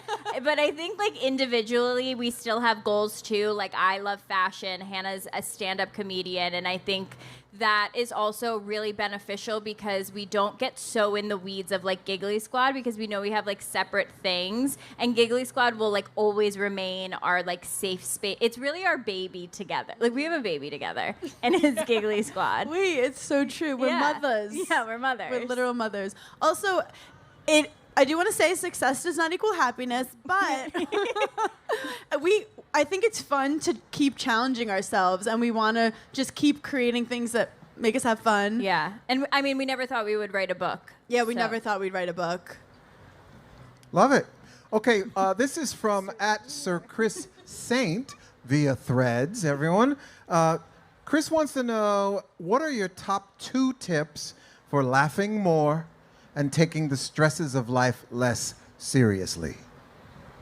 I think the first one is surrounding yourself with people that you feel most comfortable being yourself, because then you automatically just laugh all the time. Also, find people who are good laughers. Yeah. Like, one good laugher changes the whole energy of the room. That's true. So, like, if you see someone who has a good laugh, be like, do you want to come to brunch tomorrow? I really need the help. Yeah, so I'm going to take a couple questions only from the best laughers. I'm sorry. Yes. Perfect. Also, girls, stop, like, little giggling. Like, let it out. Like, yell Are laugh. those real glasses? Yeah. No. Okay. Amazing. I needed to know. No, I can't hear can't see- anything. Can you hear anything? Yours are real. Yeah, I can't see. All right, I'm going to take your question then, because you're wearing fake glasses. And it's your question? Okay. Do your glasses work? Okay. Tell us your name and your question. My name is Haley Herdman. I identify as Hannah coded. This is my Paige coded sister, Skylar. I'm like very much half though. Okay. Grew up. Yeah. Anyways, My question is for Hannah. I'm a therapist and former Division I athlete as well. And I am starting a podcast with my best friend about mental health in sports. And it's called Mental Training Room. Yes, little plug. But Cute name. Thanks. Yeah, like athletic Subscribe, training Yeah, room. Yes, no, yes. I got it. Okay. My question, I guess it could be for the both of you, but what would your biggest piece of advice be for starting a podcast like that? Ooh. Well, I think you're already on your way in terms of it's something you're clearly very passionate about and knowledgeable about. I always tell people it's fun to think of an idea, but could you talk about this for 10 years with someone? I think what you're doing is really, really important, and I can't wait to listen. And also my advice is you can't be a perfectionist when it comes to podcasts. And it is like sports where it's about repetition. You're going to get better. But you cannot go in being like, everything I say has to be perfect. It's about the vibes. It's about the flow. And having good chemistry with your co-host really goes a long way. You can have two great podcasters, but if they don't have good chemistry, no one wants to listen to you like fumble a sentence with each other. Chemistry and consistency. There's so many like podcasts that we see like pop up and I'm like, they're actually really good, but they don't work hard enough. Like they're like, well, I'll skip a week, and then it turns into skipping a month, and then it's like, we never see their podcast again. So it truly is like working harder than everyone, and then like the chemistry with your co-host. We are actually kind of marketing nerds. I think nowadays it's not enough also just to have something on audio and making sure that you're posting the video, cutting up the best stuff, spreading it everywhere on Threads. Stuart loves Threads. Stuart loves Threads. Stuart is the biggest proponent of Threads. But literally posting it everywhere and not being too obsessed. Like sports, don't be too obsessed with the result. It's the process and getting better. Don't check the likes all the time. Focus on your creativity and creating good content. Great. Sicilian. Threads. My Italian stallions. Hi. Stuart, this blazer. This I'm blazer, like, no one's talking about it. Come on, no one's mentioned that yet. Yes. Come on. Hi, your name and your question. My name's Luis Gonzalez, but my girlfriend's on the phone, Eliana. She's a huge fan, but she's in Berkeley. She wishes she could be here. And she has the question? She does have a question. Oh, okay. Do you want to say it into the mic? Yeah. Sure. Wait, try to talk. Hello? Yes. Hi, what's your question? If you could ask your cats any question, what would you ask? Phenomenal question. Okay. Wait. I already know mine. What's yours? Am I a good mom? Like does she feel like I like put her first, like that I'm attentive to her, or like does she feel like we're roommates and like, you know, like that would be my question. I'm on this weird TikTok algorithm of animal communicators. Has anyone else on it? So it's just people telling them, why is the first thing that came to mind was Butter, can you make fun of my husband? Like, I know that she has thoughts about him, and I want to know her like, making fun of him. Is she roasting you in her head? I think Butter roasts everyone, but just can't explain it. Like, I personally have only seen Butter 3 times. And she wasn't happy about it. No. Great question. All right, I have time for like 2 more. I'm going to do 1 and 2, okay? So I'm coming to you. Is the thing on? Okay. Hi, Paige. Hi, Hannah. Hi. My name's Kira.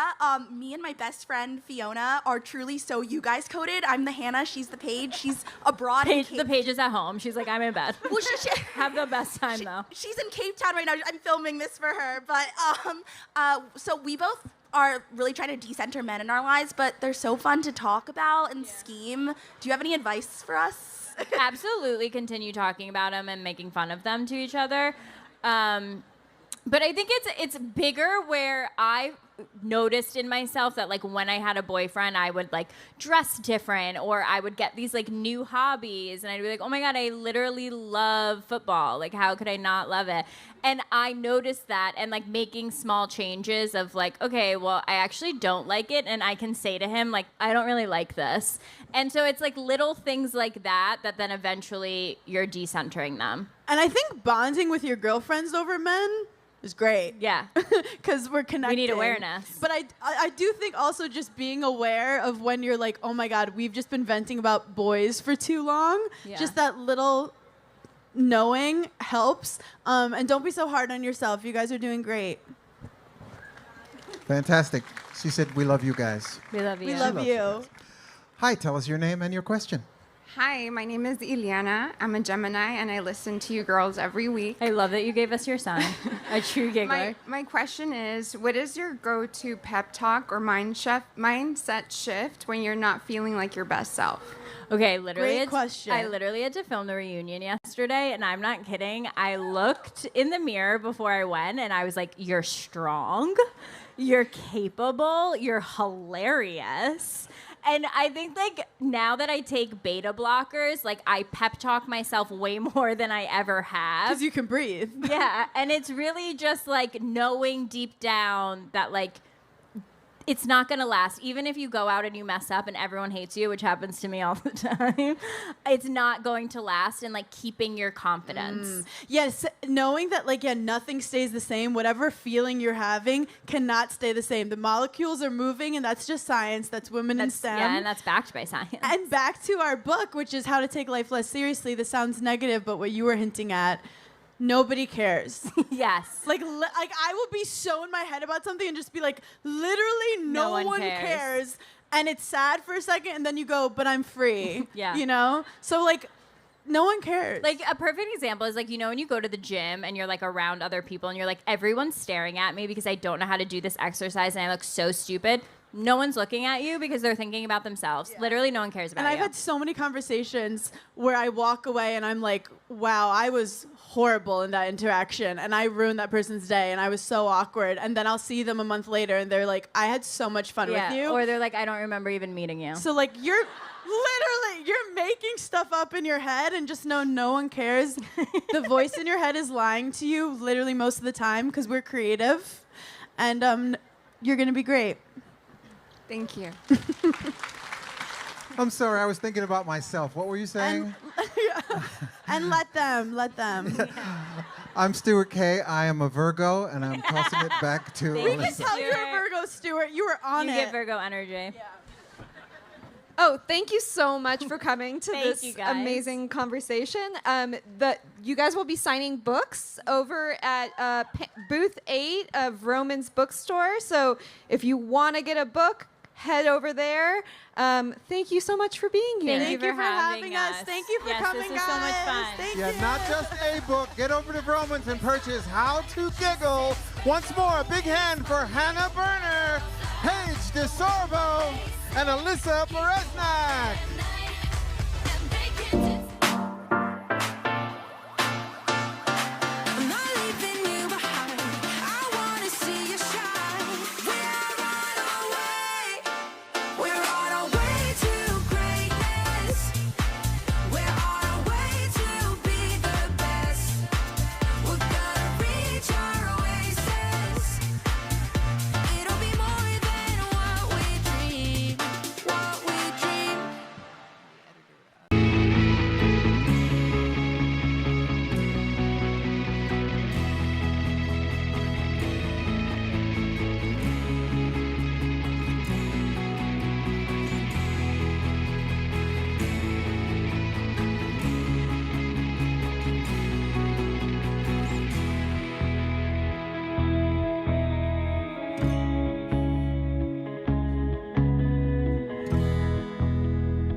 When did you decide that this was the kind of book you wanted to write? Because right now, like, grifters are very in the zeitgeist. Yeah. So when did you decide after Bonfire, like, this is the story that I want to tell? So a couple of things, which you may get these references. After Bonfire, I knew I wanted to stay in this playground. Yeah. And years and years ago, I was on a retreat with a girlfriend of mine. It was after my sitcom got canceled, so I was like going to go and write. It's a good time to go on a retreat. Totally. And see what I wanted to do next and have ideas. And I was just kind of like having one of those writing trips. Yeah. And at the time, there were a lot of like crazy things going on in the headlines. And years before, Jorgen van der Sloot had with the girl in Aruba. Yes, and that was Natalie Holloway. Natalie Holloway. That was going big in the headlines. Yes. There was also a Hollywood producer who put his wife in a water tower in Mexico. Like a lot of things were in the ether. Not right. Not so right in to the ether. speak. So I was on this trip doing my like searching, and I'm out front of the hotel, and a guy comes by and he says that he can't find his girlfriend, and he didn't seem that upset about it. He was like, I can't find my girlfriend. He was like, she rented a bike here earlier. Has anybody seen her? And my crazy mind was like, he's planning an alibi. I'm on this solo retreat. I'm going to get caught up in this crazy thing. And it was just like, oh, well, that's really interesting. And so I had the hook of the idea, the title. I loved that it had a double meaning. Yeah. And so that was like just something I picked up and kept with me in my notes file. And then a couple of years after that, I read about this hipster grifter in Brooklyn in Vice magazine, which you probably would know. I do. And I really liked that as a character idea. So that was like another thing. And then I just kind of kept gathering ideas as it started to snowball. And then kind of hunkered down and wanted to do something really twisty and that I could reverse engineer for screen. And it just kind of was a many, many years process. For people who don't work in film and television, when you say reverse engineer for screen, what do you mean by that? So many years ago, there was a big shift in the business where all of a sudden you couldn't just go in and pitch original ideas anymore. Everything has to be proven, existing IP. IP driven. Yeah, whether it's a book or a title or like a product. Right. Or a tree, as my friend likes to say. Literally anything. Exactly. And so I had an idea for Bonfire, my first book, and it was an idea that I wanted to go out and sell as a TV show. And my agent was like, oh, let's like focus on your other ideas. Bonfire is probably going to be hard to sell. It would be better if it was existing IP. Yeah. And I just had this like scrappy, ridiculous, psychotic idea. Like, well, what if it was existing IP? And then I launched into the process of writing Bonfire. Loved it. That came out in 2017. And then, obviously, here we are 7 years later. And how has the experience been so far, just since the book came out, in terms of your idea to do this, reverse engineer? Well, Retreat has been exciting because, like, we were just talking about how it's just kind of like the launch went really well. It's well received. People like it. And there's a lot of interest already for television. Yeah. So it's just kind of been, like, wild. And I'm so proud of it. And I worked so hard on it. And people like it. And it's just one of those things that's been really exciting. It just came out on the 25th of March. I went on a book tour. It's a very, very good read, so I cannot stress enough, for those of you who haven't read it yet, pick it up and read it after this interview.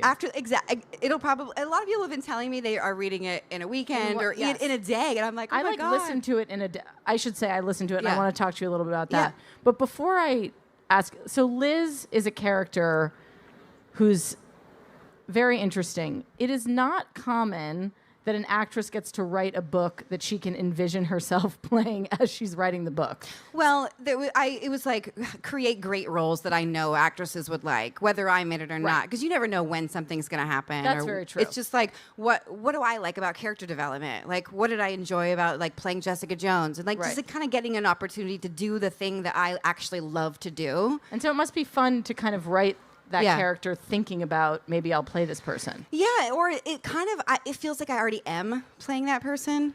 It's the same kind of interesting. work and backstory and finding character windows and like, oh, what's a scene idea? And I always talk about it in terms of scenes instead of Yeah. chapters. What's a scene idea where we can see like what is the nature versus the nurture? Why did she become such a great cunning con woman? Let's see, like let's go back. Let's see what happened with her mom. Which is something you do with characters. Which is to what you begin do with. exactly for acting roles. Well, that was before I ask you about the audiobook, which I thought was incredibly captivating.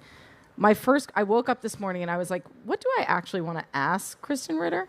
And my biggest question for you is, what is the difference between writing a novel and playing a part in a show or a movie for you? The difference is there aren't cameras pointing at you, and creatively it feels very similar. Right.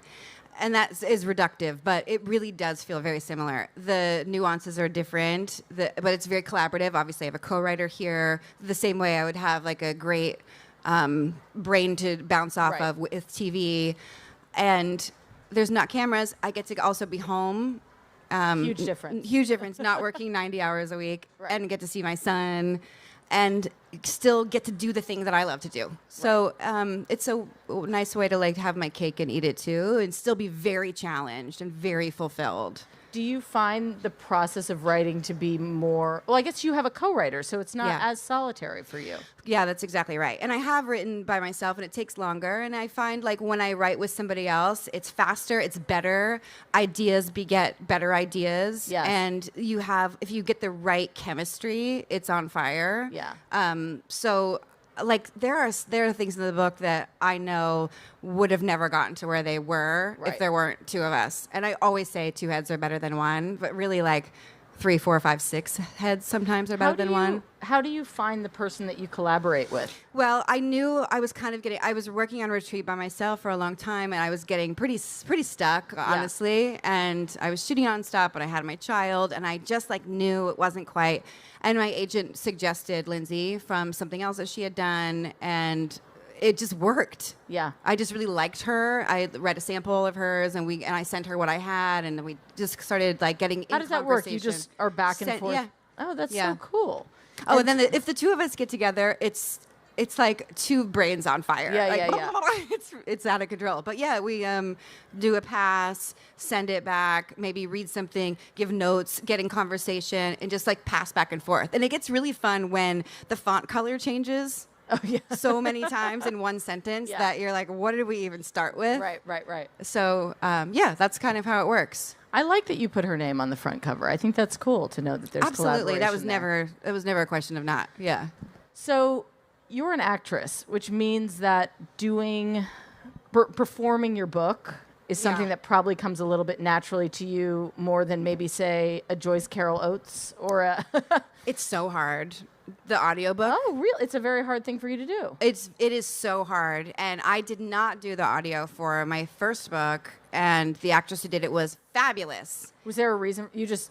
It's a lot of work, and I felt work. like it's a different skill set. Yeah. It's not actually the same thing because you are setting everything. You're playing every part. Right. And when I had gone around like pitching the idea for a retreat, all the publishers had wanted me to. That was part of it. They wanted me to do. I was like, oh well, maybe once we get to it, they won't care if I do it or not. But then they did, and I had to really wrap my head around it. Yeah. And it was. I loved doing it because it helped me have an intimacy with the book and get a different feeling on it, and learned a lot. Like I'll never write sentences with a lot of words that start with S ever again. Things like that, and maybe less Spanish.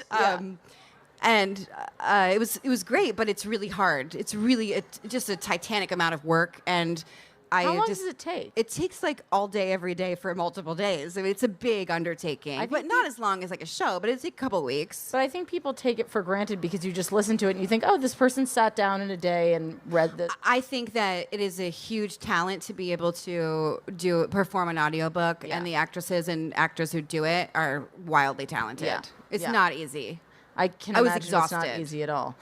Speaking of Spanish, which you have to say a lot of in the book. Yeah. How did you decide where to set the majority of this? Well, I went to Punta Mita, and like that's how I stayed at the Four Seasons, and which is very nice. nice. A lot of these places are real in the book, Yeah, so that's how we chose that. And I also want to go there again. So there's a reason You know, behind it. you can Yeah. take a direct flight from Los Angeles. Absolutely. It's beautiful, it's hot, the water's warm.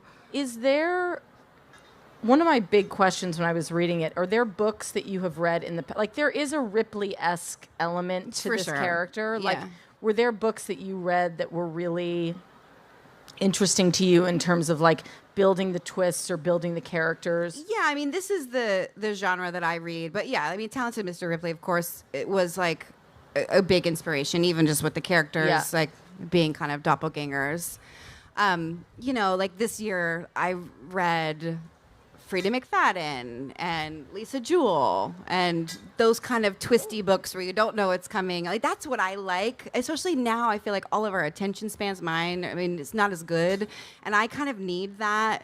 Like, oh, what's gonna happen next? I can't. But yeah, the hook. That like even with shows now, you need like that bingey press play moment. Well, I talk about this all the time in terms of second screening. Do you know what this like concept is of like the second screen? Oh no, tell me about it. I'm sorry to upset you, but it might. Well, it's interesting in terms of books. Second screen is this idea of like developing television that knows that someone's going to be looking at their phone when they're watching the show. Brutal. I've heard that. I've heard of it happening, like some actors on shows, and we're like, oh, we find that we have to like do more exposition than we've had to in other seasons because like the executives are saying like people aren't really watching. Optimizing television for a second screen audience. It's brutal. It is. Brutal. It's brutal, especially because like in television, you know, we rode this wave of it being like very expositional, and then TV getting very filmic and very like getting rid of a lot of exposition, getting to play more subtext. Yes. And now to go back to that like And I think TV a lot feel of is it a bummer. is. I think a lot of it is competing with what is inevitably in our hand, which is our yeah, phone. unfortunately, we're all like that's the new TV. Which We're is all why watching I'm a Instagram big Reels. proponent of audiobook, actually, because Yeah. you can't really. I mean, you can do like laundry or. I love it too. Right? I absolutely love it because you can be doing laundry, you could be cleaning, you could be like, I'm like sweeping up and listening to stuff all But the it time. is the one reason I also love reading because you can't really do anything else while you're reading. Yeah. I mean, you can't be on your phone and read at the same time. So No. there's no second screening with books. I think if it means like not reading the book because you don't have time, like get the audio. Right, you know? right. And that's a way like, you know, to check both boxes. Because sometimes it's hard to find that time It's where you very really hard get to find the immersed. time. But I think with this book, because it's so twisty, and one of the things that I really love about this character is you have someone who's on the run who then becomes the detective. Yeah. Which I think is not something you usually see someone who's on the run. You don't see someone who's on the run who then becomes implicit in finding out what's going on. Yeah, or when predator becomes prey. When predator becomes prey, exactly. Which isn't giving too much away, but you guys have to read it. You Get guys in really there. do have to read it. I was wondering, just because I think there's people who are really fans of Kristen's as an actress, right? I mean, we can get some claps for that. Yeah. Okay, hi, guys. Thank you. Oh, look, we have someone holding up the retreat there.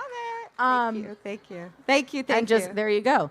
Were there any specific characters that you pulled from who you've played for Liz? Well, I think like throughout my career, I have often been playing roles that are considered unlikable. Yes. Always. Anti-heroines. Anti-heroines, bitches, you know. Yeah. And do people like bitches here? Is that what I'm hearing? Yeah, Okay. the bitch Very department's nice. pretty Very people like nice. it. And I think that trajectory had happened naturally, but then there was also always like a deeper dive into like what's going on that like allows, because some of these characters that I've played have been like not greenlit at certain networks and then picked up later and not greenlit until I was doing it. Hard to get made characters. Oh, interesting. Oh, for sure. Oh, that's For interesting. sure. Oh, okay. I mean, the bitch in Apartment 23 was hard to get made because we have fans. You know, it's about a sociopath, right? With it you has know, literal a party bitch in the girl. title. Yeah, Right. She was described as like a party girl with the morals of a pirate. Okay. And so that kind of led me to a deeper dive into like why and what that is and how do you get away with it? How do you justify it? And it was like if you're on board with who they are before they're doing the thing. Right. And that's what has always interested me the most. And so this was my way to like really double down on that. Yeah.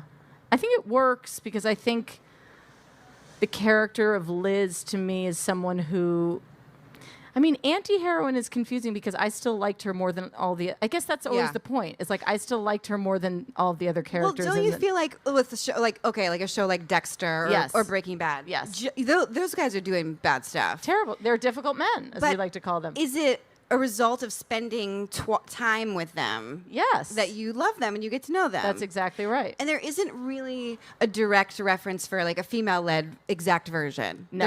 There's not. No, there is not. And so that's what I have been very interested in digging into. And so Yes. that's what I I tried guess to with play the with exception here. of some now with Killing Eve, but it's Yeah, a for very sure. different. It's a very different. Well, landscape for also men. in Killing Eve, Villanelle would not be the protagonist. No, she would not. No, she would not. But Dexter, There you like go. he's obviously the protagonist. Breaking Bad. You have, right, very similar. So Liz, I guess talked a little bit more about why you want. I mean, it's obvious why you want to write an anti-heroine. That's a Because it's silly more question. fun. 'Cause It's more- delicious. right. It's fun. It's interesting to do backstory. Yeah. And again, understanding why someone is the way they is, like how can you find like those vulnerability windows? Yeah. And it's just delicious and fun. It's much more fun than someone who's trying to do good. I just have never played in that world. So one of the things that really struck me about the book is how absolutely on point the grifts are, like the specificity of even Chicago Yeah. as a place. As a writer, do you just you said you went to Punta Mita? Yeah. I was actually lucky enough to be in Punta Mita kind of recently. Oh, you did? Yeah, and you just nailed it. How do you? Is it just research that Yeah, you it's get just- so specific? It's just like, an idea can come anywhere. It could be Yeah. like not even that big of a deal. Like, oh, instead of doing New York, let's do Chicago. Instead Right. of, it can be like that simple, or it could be like really deliberate, like Punta Mita. I've been there and I get to go again, and we'll maybe like film a TV Film a show TV there. show there, Like yeah, all exactly. that's very deliberate. And Yeah.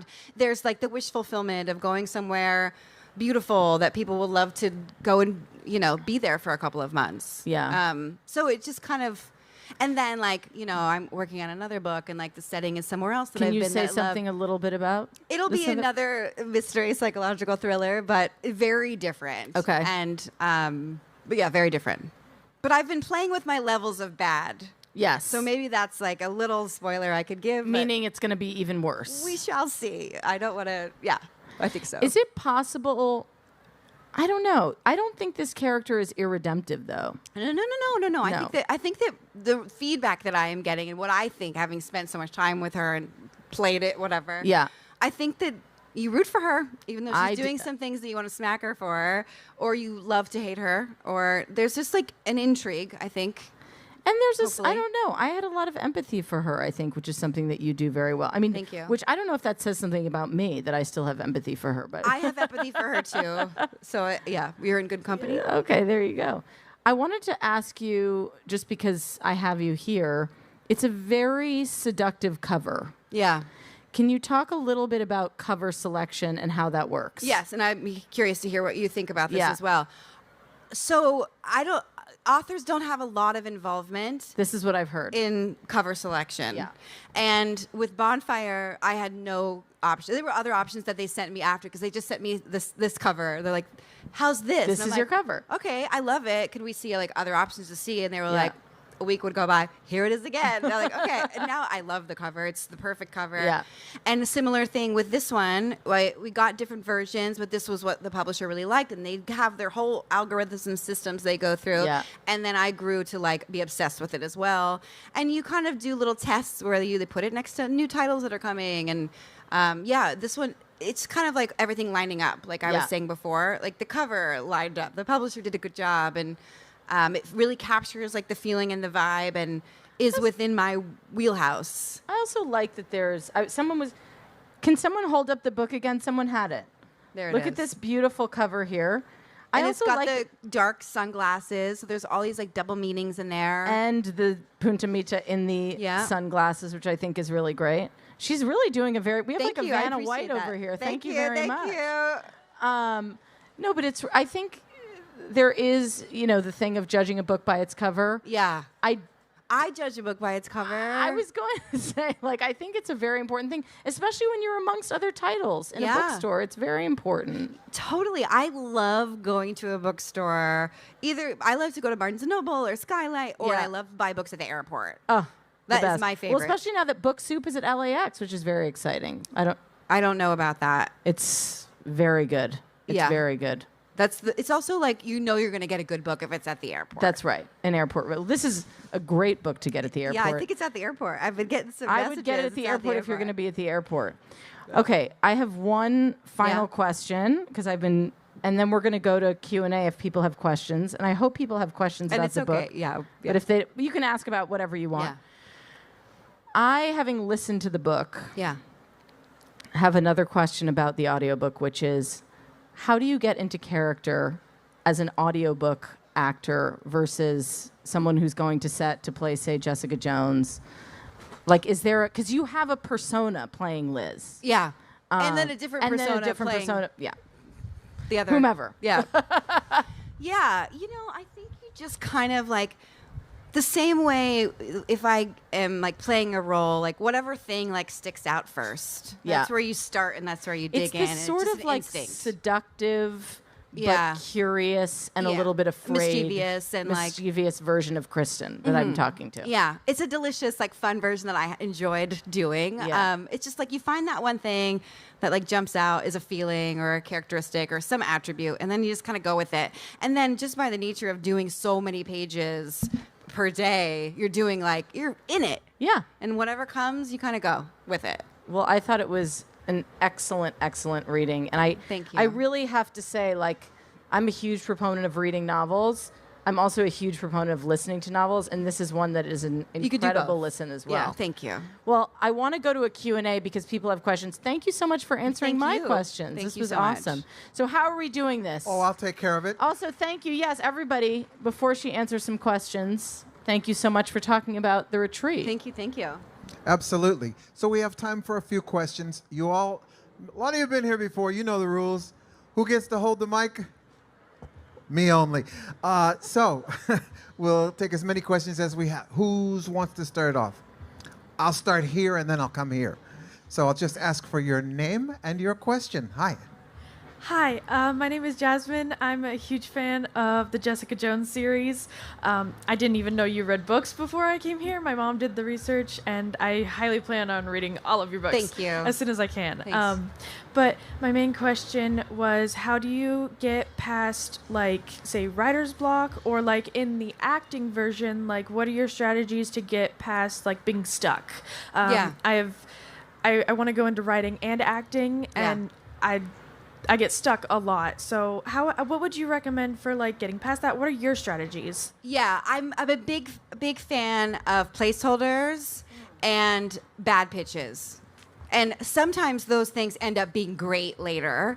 But to not get bogged down, just do something. Don't think about it too much. Just make a decision. Even if it ultimately isn't the right decision, make a decision, keep going. One foot in front of the other. Just like you got to keep moving like a shark.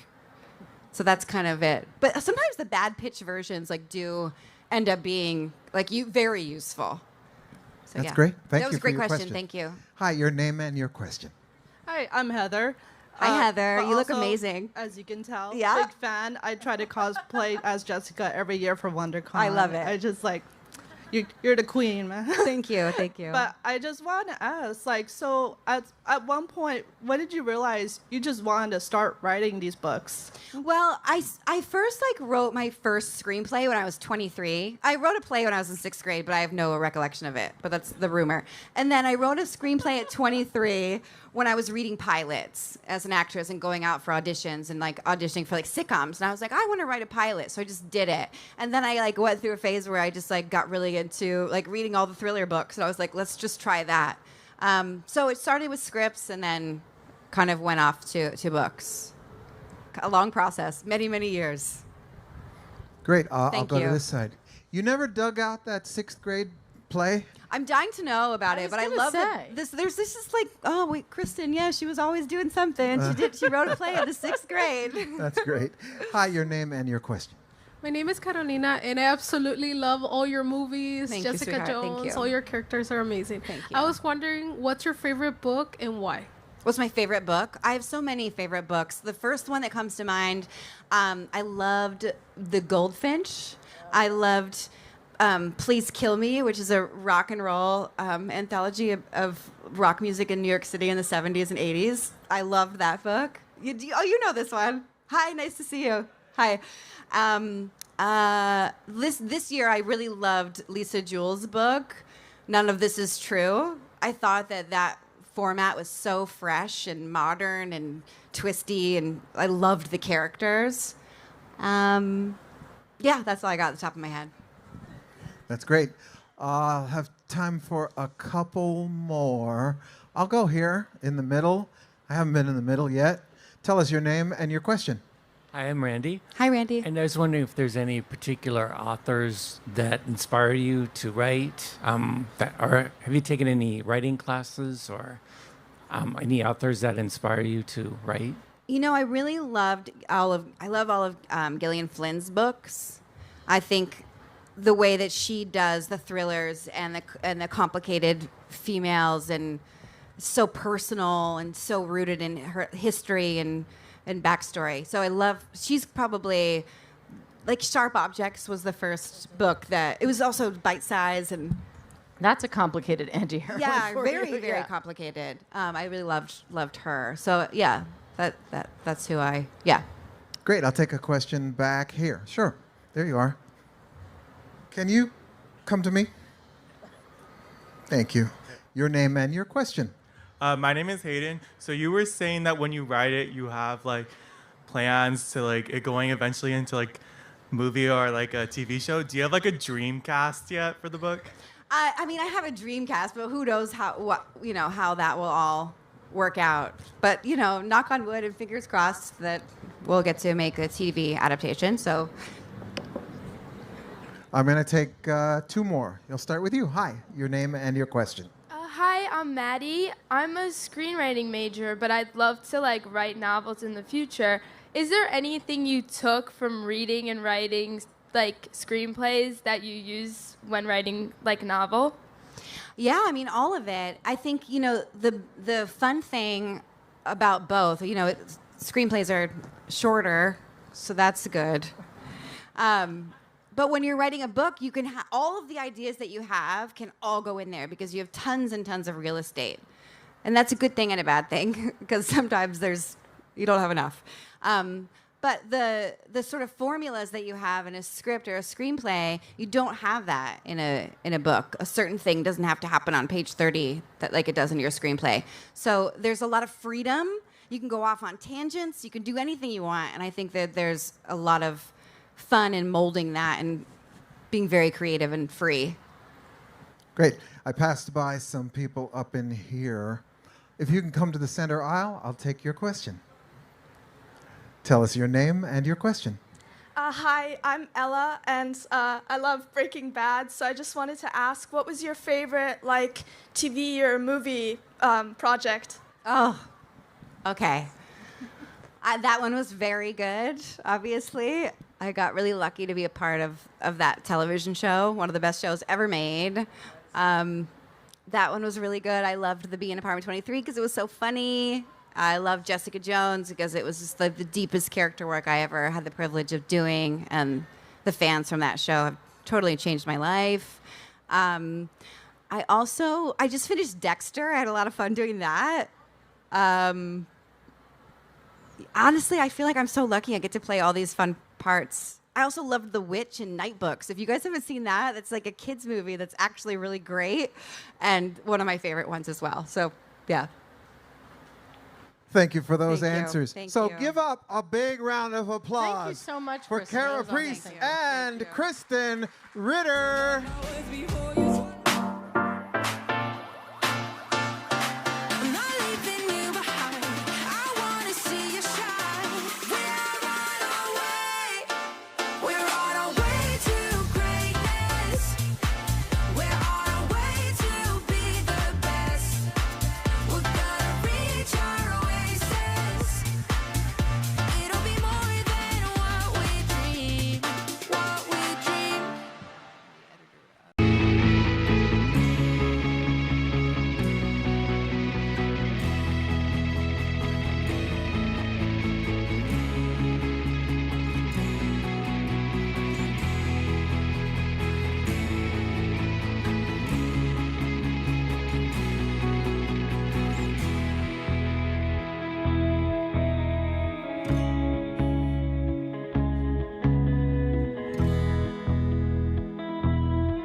Hi, and welcome to the final chapter of the 2025 LA Times Festival of Books livestream. We have a full day of live coverage for you, kicking off momentarily with Jenny Slate sitting down with Tracy Thomas. It's going to be a real page-turner, so stick around. Hi, I'm Jenny Slate, and these are very important questions. What's your weirdest writing habit? I mean, I've heard it, many people do it, but I write best in bed, like an old dame. AI, the end of humanity as we know it, or sometimes helpful research tool? Can't it be both? If your book was a scented candle, what would it be? Oh, it's so hard because there are all those like weird fake synthesized scents that are like laundry on a line, but it like doesn't smell like that. Let's just go with cedar. Honestly, that's great. What book did you obsess over as a kid? Oh my God, so many. How could I say just one? I liked all the John Bellairs books so much. I really loved like the mixed up files of Mrs. Basil E. Frankweiler. I loved The Borrowers. I liked like things about little things, A Cricket in Times Square, Stuart Little, all the Barbara Cooney books. I loved like the Miss Nelson is Missing picture books, George and Martha by James Marshall. There's a lot. That's not everything at all. What's your favorite word and why? I guess my favorite word is fresh. I like that word. When I hear it, I feel good. But it's upsetting when it's used for stuff that's obviously not fresh. You know, like when it's a lie. How do you procrastinate when you're supposed to be writing? Tidying. And it's really, really bad because it kind of feels like I'm imposing like a gendered prison on myself, like a decade, millions of years of women are supposed to be cleaning kind of thing. But it's more of an animal thing, like a bird like getting stuff out of her nest. Nobody likes it, nobody wants me to be that way, and it makes me uptight. It doesn't chill me out. So I'm working on it, and I think it's a problem.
Thank you for waking up and coming out on a Sunday morning.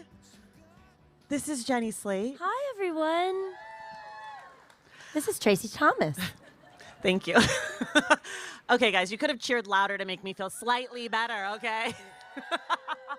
Okay, so we're going to get started. I want to start where I like to start whenever I get to talk to someone who is beloved for many facets of their work. So this is audience participation. How many of you came to Jenny's work as from stand-up comedy? Okay. How many of you came to Jenny's work from her time with SNL? Okay. How many of you came to Jenny's work from Marcel the Shell? Okay. How about from her acting career broadly? Okay. And then how many of you are the book people? How many of you came to her from the book? Okay. I just like to get a sense what's going on. Do you have a sense of where people come to you from?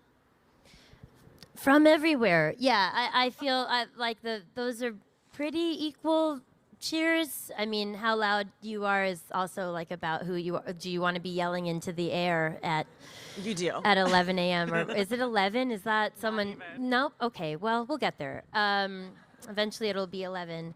I'm a hopeful person. Yeah, I just have a sense of one of the lovely things about my work is that it allows me to think that that people come from everywhere. Like nice people seem to be kind of like coming from everywhere. Yeah, I do so many different things. It's lucky that so many different things connect.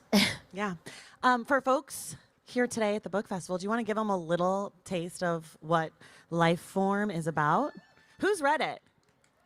Okay, so that means a lot of you have homework to do after this today. But want to tell people a little bit about this one?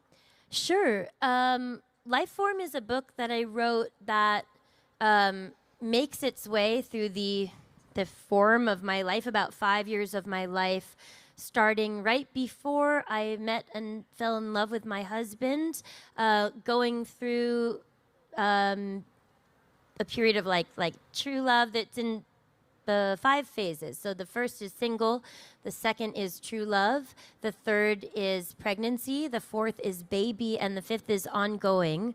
And the forms of the pieces are really various. I tend to write often like lyrically. There are a lot of letters to an imaginary doctor because I started to become obsessed with wanting to be in like a different type of conversation than I've ever been with any provider before, which is not a criticism of my own doctors or anything. It's just always wishing that I could speak more about everything to all people. And anyway, it's like a journey of the psyche, an expression of feelings. Maybe it seems surreal. To me, it seems like just the only way that I can express myself. But I think I tried to be succinct enough that any person could click into the feelings, and it's meant to make me and other people feel good and less alone. So hopefully you'll enjoy it if you read it, if you want to. How did it compare, since this is book 2? What was the process like? Did you find it harder, easier? Were there things that you learned the first time that you put into use? Were there things that you were like, never doing that again? The first book I wrote, Little Weirds, was like a big weird leap for me. It was like it came from becoming a pretty consistent journaler and realizing that the way I wrote in my journal was really a very personal dialect, a really personal language, a really like personal song, so to speak, and that I was doing something. I was not just processing my feelings, but I was making something. And every morning when I would return to my journal, I realized like something was coming into form, and it wasn't just the pieces that a lot of went into Little Weirds, my first book, but it was an understanding of, like imagine if you've never sang before and you didn't know what singing was, even though you heard songs, you didn't really connect to it at all. That's what it was like for me to write. Like I just was like, oh, I do write. I absolutely have a full and constantly replenishing tank. And so the first book was me just kind of like playing around with understanding a power that I had, I guess. And then the second book was much harder, not because I lost the voice, but I was really tired. I signed on to write the second book at the exact same time that I became pregnant, which was the exact start of COVID. And I just didn't have anything to say, or I wasn't able to. And I really write to hold on to something that has a pulse and an energy and a truth. And there is something really, really essential inside of me that won't compromise on that. And I'd rather just not write at all than have it be contorted and like kind of crammed in and rushed, because the process of writing is so important and obviously not like flawless or stress-free, but I can kind of tell when it's not supposed to be happening, and that's really a sad time. But anyway, it took me like 2.5 years until I could start. And then I looked back into, like, I'd sort of been sending notes to my future self. Like, anytime I was like, that seems like a sentence, I would like just like email it to myself or put it in my little notes app on the phone, and I have like scraps of paper everywhere in the house. And there was like this one thing, and it was weird, but I woke up in the morning and I was like, is that thing now, that thing. And when my daughter was napping, I was like, just mess around with it. Just kind of fuck around with it. Doesn't matter. No, you're already 2 years late. Just whatever. And I remember like opening the computer and being like, ew, the computer. And like just being like, just do it. And it is this exciting thing. It's like instead of pulling a string to unravel a sweater, like pulling a string to make the rest of the sweater like roll down like a scroll, like and it just like came out of my mind, this thing that ended up being a piece that's like in the center of the book. And after that one piece, I was like, okay, so anything can either try to gather around this piece or be in conversation with it or be in opposition to it, but everything has to like go with this. Is that different for you than from how you write when you're writing like for television or where you're writing a script? Do you approach it different? Are you thinking about it different, or is it all writing? I think it's different. I mean, I don't write very often for TV and film because I find it to be annoying. That's a really good thing to say here in LA. Just remind all of you screenwriters, it's annoying. It's annoying. And the reason why it annoys me is not because, like, I don't at all, like, everybody in the entertainment industry who's there doing a job needs to be doing that job. Yes. And I respect that. I understand it. And also, like, I don't have a sort of like upstart personality where I'm like, don't you dare give me a note. Like, I want to know. I want to know everything. It doesn't matter. I mean, it's not going to erase me to get a note from a director or executive or whatever. But I do think that just that there's so much money in the entertainment industry at stake, and there's so much fear and I don't really like working with people who are driven by fear rather than driven by appetite. And so I would rather like be the actor in something that's like already set to go than write TV or movies. But in the chances that I've had to write television and movies, I like to write with other people so that I can be in the process that I'm kind of describing of just like pulling ideas and feeling free. And then I like to usually write with like 2 other people who can be more responsible for structure and for being respectful of like the norms or expectations that come with film and TV right now, so that we can create something that, if we really care about it, will actually be bought or, you know, produced and put out there. Yeah. As an actor, there's a level of vulnerability because it's your body. You're sort of the person that the audience sees and thinks about as part of the thing. And as a writer, there's a similar kind of, like, as an author, there's a similar kind of vulnerability because your name is on the book. Like, people don't know who the editor was or who acquired it or whatever that looks like. But do you find the relationship to be different for you when you meet people or they tell you how your work has affected them? What's the impact like for you with it acting versus writing a book? I guess I'm always glad to hear it. If anything I've done has made someone feel well or good or happy or less alone, because I'm I really prize those things. I'm always in the experience of trying to feel all of those different ways, plus more.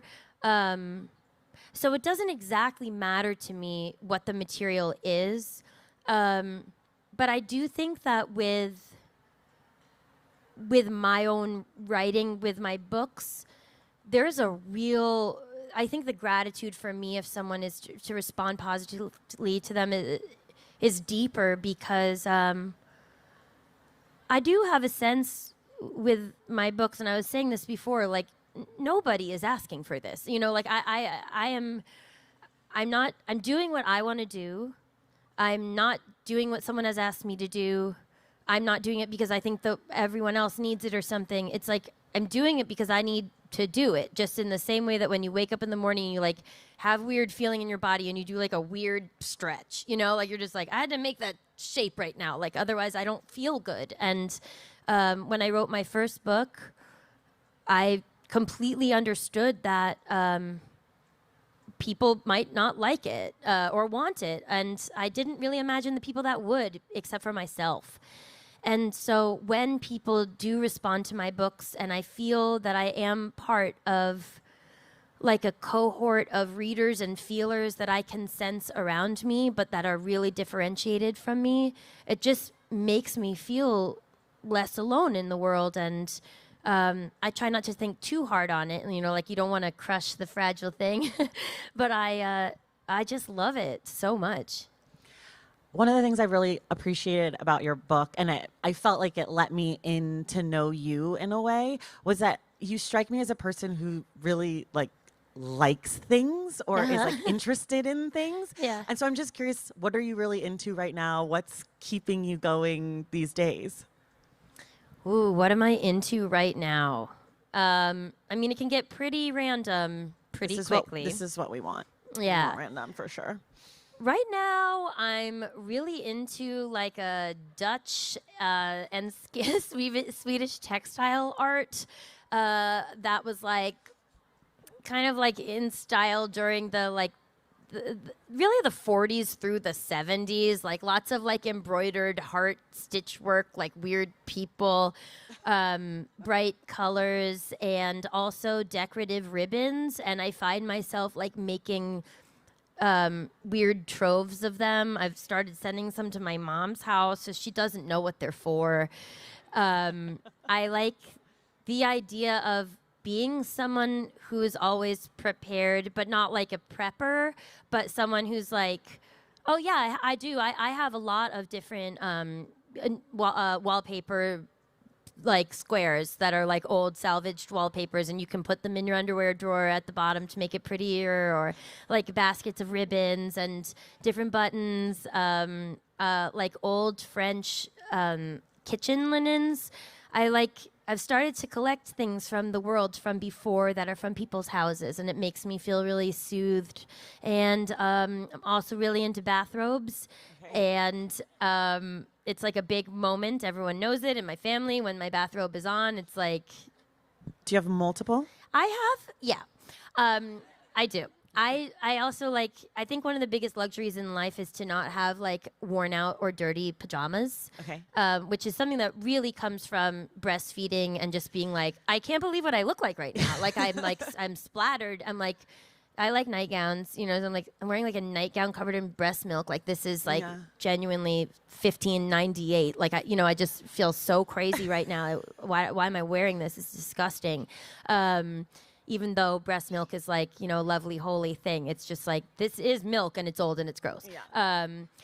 And so I asked, if anybody was going to give me a present postpartum, please just give me like a simple cotton nightgown. And I have like a trove of nightgowns. And then I let myself get like a new bathrobe every 2 years. And then I have a side bathrobe that's only for when the current bathrobe is bumming me out. Okay. Yeah. Did you think you were going to get bathrobe content today? Okay. This is the LA Times Festival of Books. We do it a little better, a little different here. We give you bathrobes for sure. Yeah, you're not getting this elsewhere. Yeah. Beautiful cotton bathrobes. Bathrobes. And nightgowns and ribbons. Yep. So much stuff. This was a question that I was once asked on a panel last year, and I'm so obsessed with it that I've started asking everyone else. If you were a punctuation mark, which punctuation mark would you be? The colon. I think the colon. You think? I mean, I know everyone's like, the exclamation mark, Jenny, of course. And it's like, yes, but the colon, yeah. I was going to say the question mark for you. Oh, yeah. That's I feel cool. like you're very inquisitive. I feel like you're always like Oh. asking, like the book feels like a series of questions that you're sort of answering for For yourself. sure. For sure. Yeah. I mean, that's why I don't really I can't, it's like always like really hard to choose like one thing, like what's your favorite thing or what are you? But I do think the colon seems right for me because it's like I'm never quite done or like I want to like frame things up like, and I use the colon a lot. I also love a dash. I'm kind of a dash, you know, because the dash connects things that like oftentimes were just separate before. And I like to use dashes to create new descriptors. And I get really annoyed at copy editors when they're like, these are two separate words. And I'm like, no, they're not. Like, not in the mind of me, you know? Like, it's weird to say that you can't make new words. Like, oh, now in 2025, we have to stop after, like, all this time of having language. Now we're finally done. I guess I'm actually a bit pissy about the dash. Okay. I like the this. dash. I like this. Okay, I want to ask you, so you famously have a husband who's also a writer. Oh. And you both had books come out last year. Yeah. And I'm curious about your processy. Do you all share your work with each other? Are you all writing at the same time? Like, get out of this room, I'm going into the writing room. What's the vibe two writers together in the house? We're so different. Like, we might as well be a capybara and a stallion, him being the stallion and me obviously being the large marine rodent. I write in our bed. I like to write in bed. He made me like a little cabin for writing, and I do go in there, but when it's time for me to write, like I wake up and I like have my coffee and listen to NPR and do like the preliminary journal dump out. And then I like stay in bed. I can't move. Otherwise I will become distracted. Whereas Ben, he goes to his studio, which is like adjacent to our house. And he also needs to write in the morning. We're sometimes writing at the same time. I don't tend to share a lot while I'm writing. And sometimes he'll come to me with a question. Like he'll be like, you know, I have the father is like, this is the predicament with the son. It doesn't feel exactly right or something. But mostly we do it privately, I don't think we're like keeping things from each other, but like our writing is incredibly different. And I really, really like it that way. And yeah, I also kind of like to surprise him. Yeah. That's nice. Yeah. As far as your process, something that I always ask people on the podcast is about snacks and beverages. Do you have them in your writing routine? Do you have rituals? Are you lighting candles? You said you're in the bed. Are you pen and paper? Are you typing? Tell us like how the magic happens. Yeah. Okay. Usually at 6:30 in the morning, my mother-in-law comes over and she hangs out with my daughter Ida. And then when Dee Dee, my mother-in-law, comes, I get my cup of coffee. I go into the room. Ben, my husband, goes into Ida's twin bed, even though he is very tall, but that's what he needs. He needs more sleep, so he goes in there. And then I light an incense that like my dad gave me, and I drink my coffee and I listen to Up First from NPR, and I really like that. And even with scary news, I gotta hear it. And then I set my timer for 8 minutes and I write in my journal, pen and paper in like a black and white speckled journal. And then I open up my computer and there will be like 38 open documents and I choose one that seems interesting. I have no plan. And I write in that until I feel like I've completed the work or I'm like, I don't know, and then I just put that over there and let it sit, and then I go into something else. I have a 32-ounce water bottle that is filled up with half warm water, half cold water. I drink 1 cup of coffee a day, and that's it. And then I just sit in that bed until like noon with like maybe a couple pee breaks. Okay. That I'm like, God damn you that you have to pee, and I go and like pee, and I'm like, get back in there, and then I go back in there, and then at noon I'm like, and then I feel kind of like stupid, and because of it. I do the laundry or I decide what I'm gonna make for dinner. And no snacks. I didn't hear a single snack. No, I like when Jenny. I'm like on it, I like I'm not hungry at all. I don't wake up hungry, but it's not great. And then noontime, I like to have like a kind of like Norwegian weird kind of like plate of stuff. Okay. Say more. Like I'm interested. Yeah, like a pickled, smoked or tinned.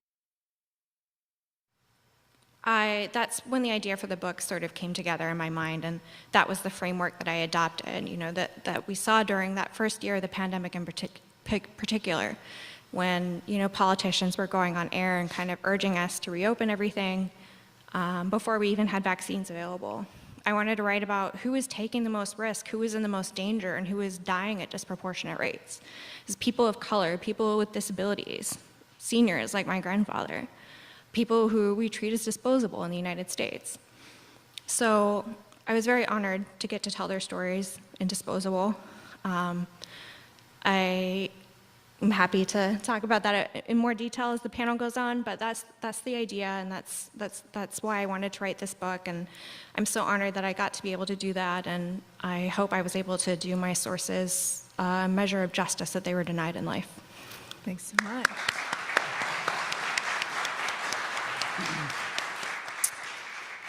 I think that's a great segue to kick us off into hearing about, Bernadette, can you tell us a little bit about how you came into your project and when you were first like, this is the first nugget where you're like, oh, okay, this is a book project. Yeah. So all my work deals with land stolen from Black people. And I do ethnography, which means I live and immerse myself in the place I study. So my first ethnographic project was actually in South Africa. And I did an ethnography in my first book, We Want What's Ours, about the South African land restitution program. So during apartheid and colonialism, well-documented theft, and it was about the post-apartheid government's quest to provide a remedy. And it looked at the political, economic, psychological impacts of getting something back. So, the project was wildly successful. At the Johannesburg book launch, the Deputy Land Claims Commissioner came and announced that they plan to adopt 90% of the book's recommendations.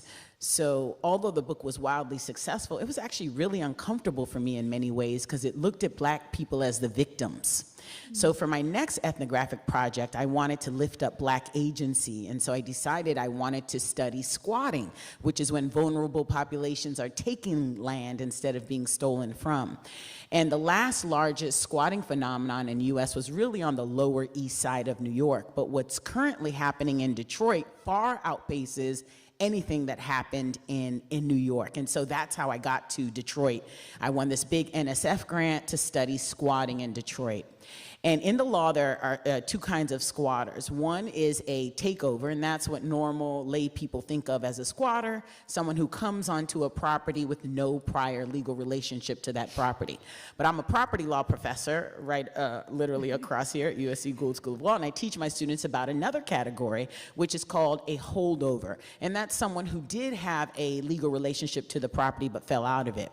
And so basically, I had to interview both for my sample, but when I was interviewing the holdovers, one after the other said that they were the owner, they were tax foreclosed, and they stayed waiting for the new owners to arrive. Now, as a property law scholar, I knew a lot about mortgage foreclosure, but I knew almost nothing about property tax foreclosure. So I started doing my homework, and my first study really showed that between 2009 and 2015, in each of those 7 years, anywhere the city of Detroit was over-assessing its homeowners, 53 to 84% of its homeowners, in violation of the Michigan State Constitution, which quite clearly says no property should be assessed at more than 50% of its market value. So, when you do ethnography, this is not theoretical. These are my actual neighbors. Since 2009, 1 in 3 properties has been confiscated through the property tax foreclosure process in Detroit. Let me let you sit with that. 1 in 3. We haven't seen this number of property tax foreclosures in American history since the Great Depression. And my work shows that the majority of these property tax foreclosures are due to these illegally inflated property taxes. So at that point, after the first study, I called NSF and I said, look, I know you gave me money to study squatters, but I actually found this other thing that I need to my neighbors are losing their homes. NSF gave me their blessing, and I was off to the races writing, and I wrote about 6 different kind of quantitative and qualitative articles. And Plundered is really my attempt to pull back from all of the data and talking to other academics to really tell a narrative and talk to a wider audience about what's happening in Detroit, because it's really important to understand what's happening in Detroit not as some anomaly, right? This is, again, part of a larger history of racist policies. And as I explained, starting with racial covenants and everything I talked about at the beginning, right down to what's happening now with racialized property tax administration. And the last thing I'll say is, this is not a Detroit problem. This is a national problem. Recent research by Carlos Avendaño León and Troop Howard, I'm still salivating. I don't know how they got access to this data. It's just like amazing. But their study shows that Blacks and Hispanics, on average, pay a 10 to 13% higher property tax rate than whites for the same bundle of goods, which equals $300 to $400 more per year. So inequitable property tax administration is a racial justice issue that our nation has not yet even begun to address. And Detroit is ground zero for the injustice. But the good news is Detroit is also ground zero for the fight back, which we can talk about later. But I'll stop there. Okay. All right. So my study of food and race began when I was a law school student, and I took a class called The Suburbs with Angela Harris, who is an incredible Black feminist author and teacher. And I decided to write about fast food and the way that it has harmed people who have been forced to live in deserted cities, so there's a kind of some overlap there. And I called it fast food, oppression through poor nutrition, and then I graduated, but this had inspired a passion in me for looking at the intersections of race and food. So I continued researching, writing papers. One is called The Unbearable Whiteness of Milk, which looks at the connections between milk and white supremacy, as well as the way that milk creates or feeds into racial health divides. And I kept waiting for this to kind of take off in the legal field or elsewhere, but it never really did. So I was kind of just on my own in the corner doing this work. And I think a lot of people don't realize how important food is to racial justice. And I think that's because of the way that food is framed as a personal choice, personal weakness, personal responsibility, when in fact what we eat is almost completely circumscribed by policies and circumstances and laws. So I wanted to spread the word about that. I'm very alarmed by the way corporations determine almost everything that we eat, and the fact that people don't really realize that. So one of the things that I've highlighted in the book is the way that students and young people, if you try to teach them about nutrition, they really don't care. They don't do anything. But if you teach them that food corporations are trying to manipulate their minds, then they change their eating habits. And I think we're all like that. Like, nobody wants to be told by the billionaires what to eat, right? But we have a whole society that is framed around the idea of choice. Like, we get to choose to have terrible chemical dyes in our food, but I don't want to go there because of RFK Jr., but you know what I'm saying. So I'm really, really excited that people are reading the book now and seeing how integral food justice is to racial justice, and that, you know, if you're sick, if you're dying, if, you know, you just can't function in society because of bad nutrition, which is now the #1 source of preventable deaths in the United States, then you just can't achieve your full life. Yeah, thank you so much. I think each of your books shed light on egregious forms of systemic inequality, what the late feminist scholar Lauren Berlant has dubbed slow forms of killing. So I thought I'd kick off our discussion by asking each of you to break down one of these for us. Sarah, you wrote of how the CARES Act benefited the wealthy, and I'm wondering if you can explain that for us briefly. Yes. So it did benefit the wealthy. As I write in the book, during the pandemic, we did see glimpses of a new political order that could be. There was this stimulus payments that were given out. There was the CARE Act. There was these kind of, you know, attempts to sort of ameliorate what was going on in people's lives at the time. In my view, they certainly did not go far enough. I worried at the time that they would not be permanent. And unfortunately, that's largely been the case. And that there wasn't the political will to, like, think about making them permanent, what that would look like, what would go into it, and who would benefit from it. And unfortunately, in my view, and as I write in the book, the sort of inequality that we experienced going into the pandemic is very much still with us as we're, like, transitioning to this new phase of the pandemic where it's kind of become more endemic and we have vaccines that are available. So that was my concern when I was writing the book, and I was thinking about the effects of that law. And it wasn't so much to, you know, dismiss the help that was given, but to think about kind of critically why it didn't go further and why it didn't help more people than it did. And unfortunately, I think the sort of flaws that were inherent in it are fairly typical for legislation on this topic historically. Yeah, thank you so much. So Andrea, while reading Ruin Their Crops, you wrote of the Americanization movement, specifically an ad that Post Cereal Company took out in 1908. It was at the New York Times, and it was described as a letter. So I was wondering if you could tell us a bit about that. I was fascinated. Thank you for asking about that, because no one's ever asked me about that before, but it is quite astounding, and it is a great example of corporate manipulation. So a lot of this campaign against immigrants was centered around food and myths about what Mexicans eat. So just before this in the book, I write about how there was an article that came out that said railway employees had to guard the grease they used for their car wheels.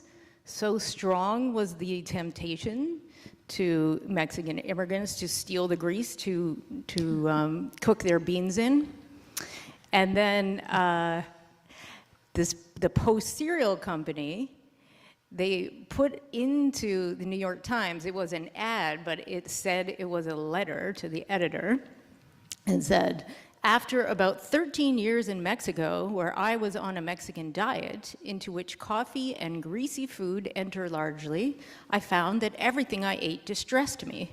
Nervous breakdown with pain in the heart caused me to give up mental work. After trying various stomach remedies without benefit, I found relief at last by eating grape nuts and cream.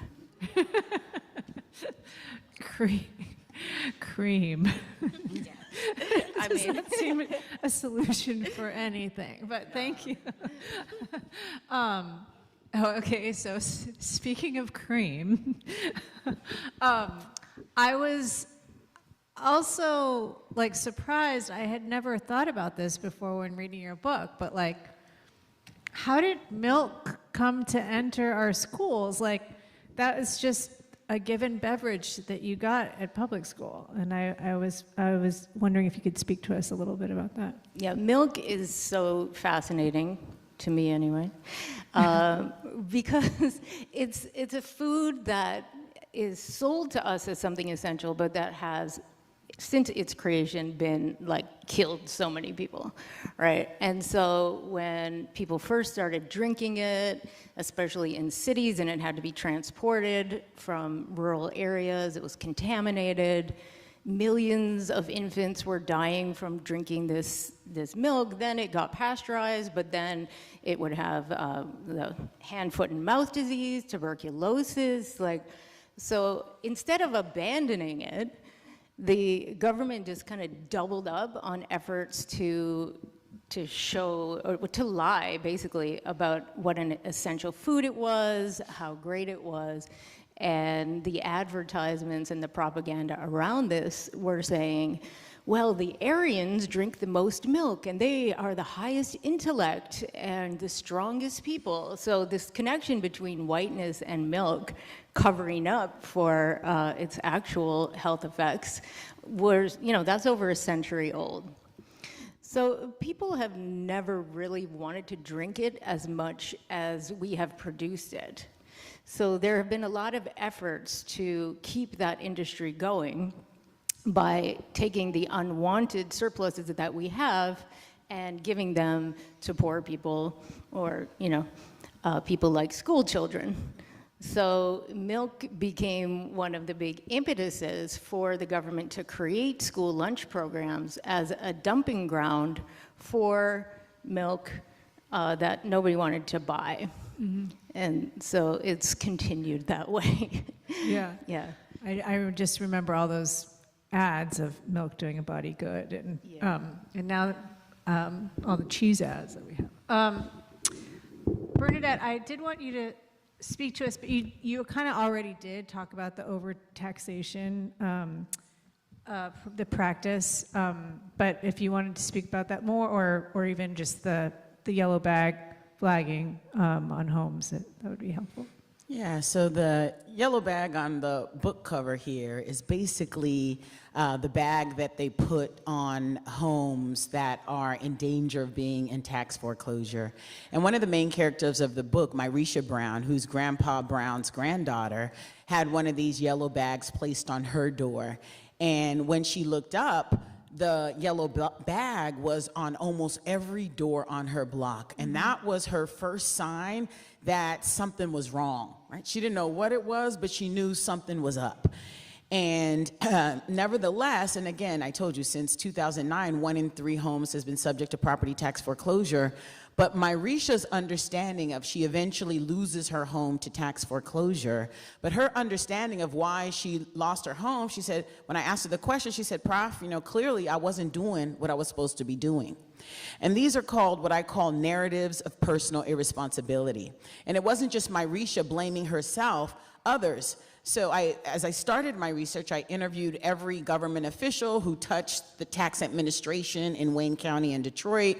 And I heard different stories, but the same theme, right? One told me, these historic numbers of tax foreclosures is because people in Detroit just don't want to pay their taxes.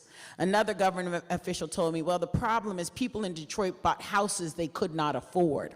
And another government official, I'm gonna name him by name, Dave Szymanski, had the audacity to tell me, well, Professor, the problem is that people decided to buy purses instead of paying their taxes. So no matter how you wanna articulate it, these are all narratives of personal irresponsibility. And these narratives do very important discursive work because they They move society's gaze from what's really going on, which are these systemic inequalities. Again, my study shows that between 2009 and 2015, anywhere between 55 and 85% of properties were assessed in violation of the Michigan State Constitution. Yet no one is talking about these structural issues. Everyone, including the people who are being victimized, are blaming themselves.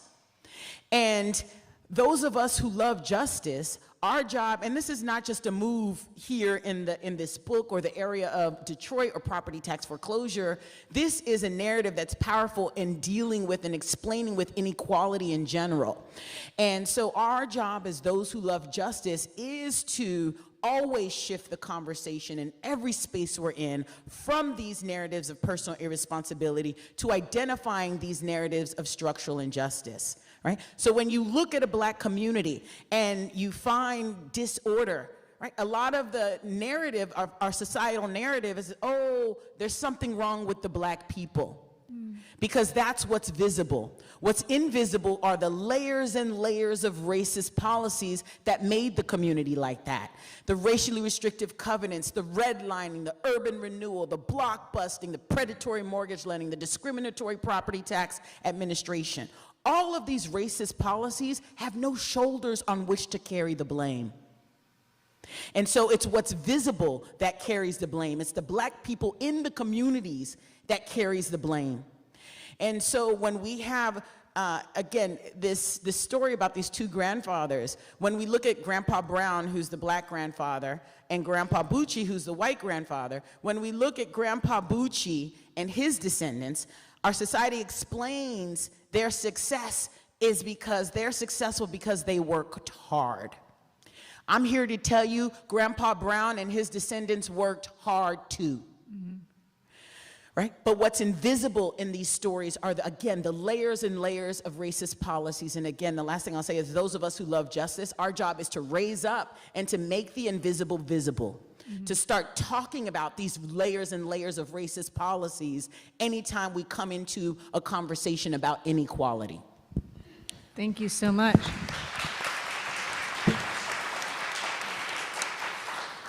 And one thing I really appreciated most about these books is that they're actually forms of solutions journalism, that each of you has done the hard work of outlining these forms of economic violence, but then also point to organizations.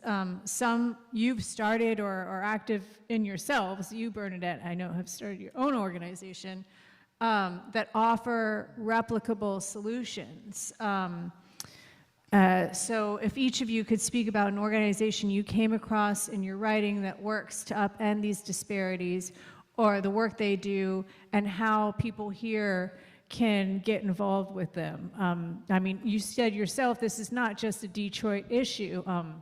I recall when reading your book, there was, I don't know, it was a while ago, I think Eric Garcetti was running at the time, and we penned this, we had this campaign called Banks Make Bad Neighbors, and it was about bank-owned homes in blighted neighborhoods in South LA, and we surveyed all those homes, and they did write a blight ordinance, but then it was never enforced, which meant if you had a bank-owned blighted home in South LA, you would own the city $1,000 a day for its work. But it was never really enforced, or the ordinance didn't have teeth or something of that nature. So we went out and we reported on them, and we took all the folks who were running for office on a tour of bank-owned blighted homes in LA.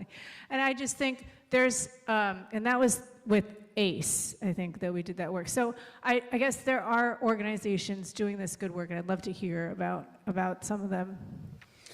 So, you know, when I came across this injustice, again, since 2009, 1 in 3 properties being subject to property tax foreclosure, I couldn't just, let me just say the Academy, which I'm part of, is fundamentally extractive. So let me talk about universities for a minute. What do I mean by that? A lot of times when scholars study impoverished communities, they don't even go back and give the study that they did the interviews for back to the community, doing presentations in the community to spread the knowledge that they had. And it's not because they're bad people, it's because the Academy does not does not reward people for that. When you do dissemination, that takes a lot of time and energy, and in nowhere are you rewarded. So a lot of times, in like the work I do, you have to do it on top of your teaching, your research, and your service. You don't get less teaching, research, and service to do these this work of dissemination and this community impact work. So again, the Academy is fundamentally extractive, but I have decided not to be part of that. And so when I came to find these shocking findings, before I went to law school, I'm from LA, and I was a community organizer right here in South Central LA at COCO. And so I got to work. Community Coalition. That's it. And I got, you know who my executive director was, Karen Bass, right? Oh, Full yeah. circle. I worked with Anthony Thigpen, so I'm very and I love Anthony. So the point is we got to work, and we created the Coalition for Property Tax Justice. You can all Google it to find out more about the work we're doing. And we have 3 goals. The first is to stop these unconstitutional tax assessments in Detroit and throughout the nation.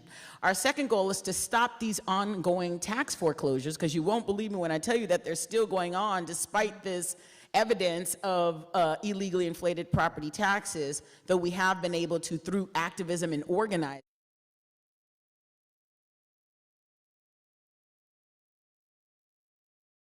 I show you salad starters, mains, cocktails, and then I show you how to take your leftovers and turn it into something you want the next day. Because the bummer about dinner parties is you get stuck with everything in your fridge, and when you're cooking all day, you're tasting. By the time I get to dinner, I don't even want to eat it because I've already been eating it all day. So I show you how to take your leftovers and turn it into something that's going to take like one dish, 15 minutes, bam, you're back on the couch watching Severance or whatever you're into. So today, I'm going to make a couple fun things for my chapter that is the dinner party called Southern Tapas. So it's little like handheld, dainty bites of Southern food. Southern food is mac and cheese. It's big, it's heavy, but I wanted to do like a chic little play on that and make it a little lighter. Also, if you have any questions during this, fire them at me. Gal with the mic. Respect the mic. Okay. So first, let's make a cocktail. I mean, it's 11. It's a little overcast. It's a Sunday. This is my church. So I call this a Goodbye Earl, and it is an Earl Grey infused bourbon cocktail.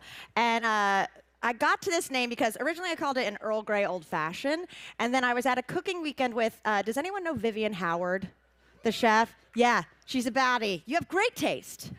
And went and cooked with her, and I made these for everyone, and then we ended up at karaoke screaming the Chicks song, Goodbye Earl. So it was renamed. So for the bourbon, all you do is you take some Earl Grey tea bags, about 4 to every 16 ounces, so it'll make about 8 drinks. You put them in there, you let it steep for like 3 hours. Now, I love to use tea in cocktails because it's like such a cheap way to make a drink unique. I absolutely hate when you get a drink, or when you get a cookbook, and all the cocktail recipes are like, and then you're gonna need this $60 liqueur, and this $70 liqueur that you're never gonna use again, and it's just gonna be on your shelf going bad. So I like to use tea, and then you can like make it beautiful flavors for just how much you need, right? So, to a shaker full of ice, I've got some, okay, here we go. I'm gonna put in a couple ounces of my Earl Grey tea. Like I said, it's been like 2.5, 3 hours, and then you can fish them out. There's a fine line when you're using a tea like this that if you leave it too long, it'll get like tannic and bitter. So I'm so sorry, you're gonna have to taste test as you go. All right, I don't have a measurer, so let's just do this. A little Earl Grey tea. Ooh. You're gonna do like 2 parts to 1 part lemon juice. Gorgeous. And then honey simple syrup. Just like regular simple syrup, except use honey. This is great to keep around if you're like an iced tea person, and when you put the honey in there and it's just a glob lava lamp. Am I on screen? I didn't realize we were getting close-ups. Okay. Matt, I just do the buccal fat thing all day. So anyway, thank you for coming. So we're gonna add 1 part honey simple. We're gonna shake that bad boy up. Ooh. Here we go.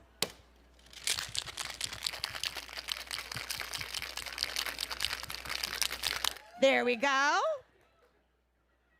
Oh my God. This is not my at-home shaker. Michael!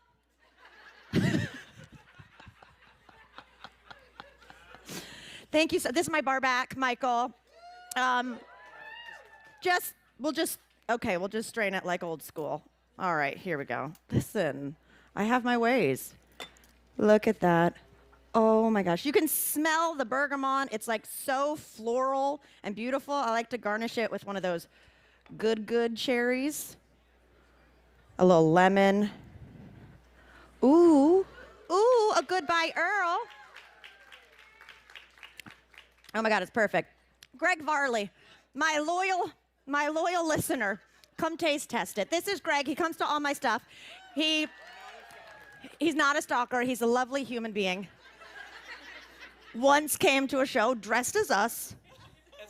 As Grace. Okay, here you go. Now be honest, but also.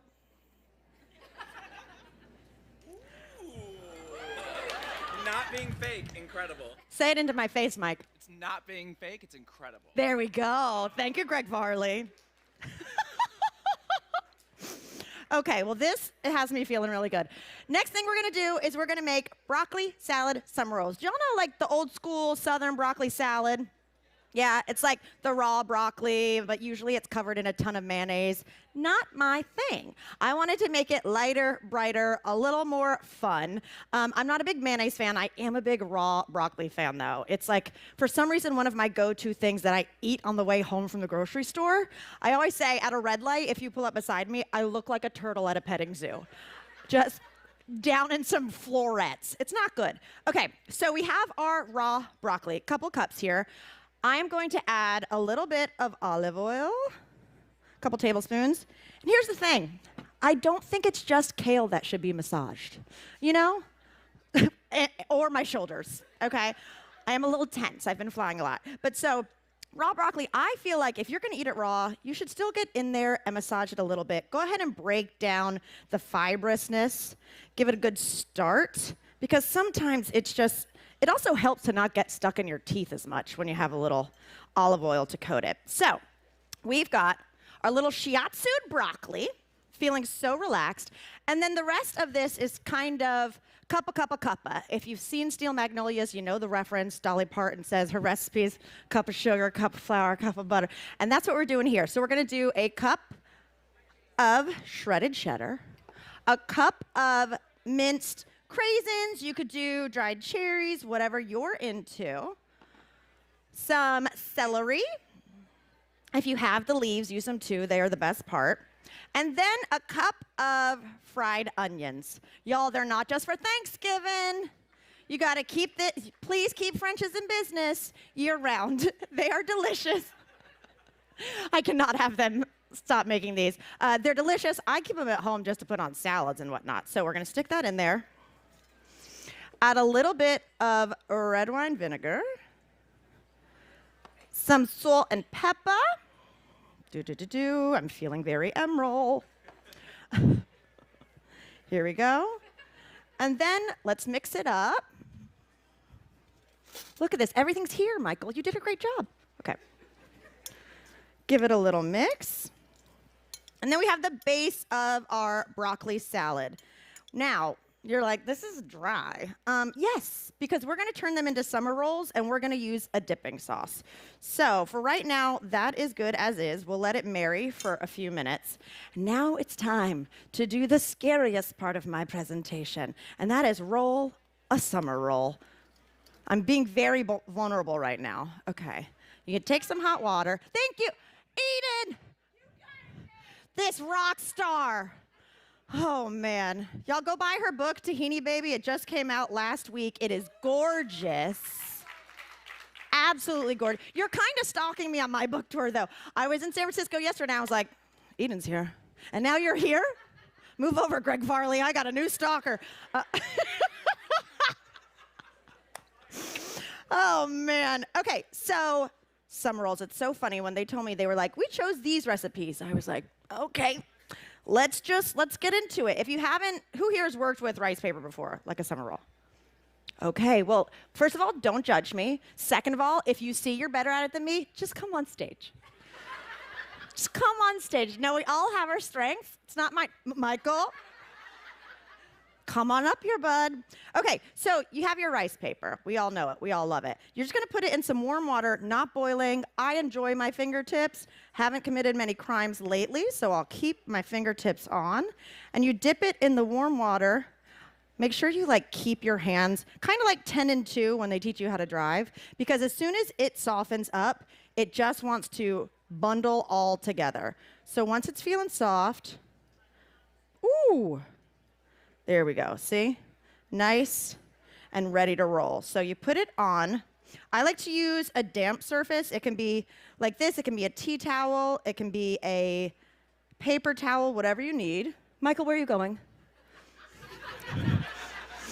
He bails on me at the most nerve-wracking parts. No. I just need his love, his proximity. Okay.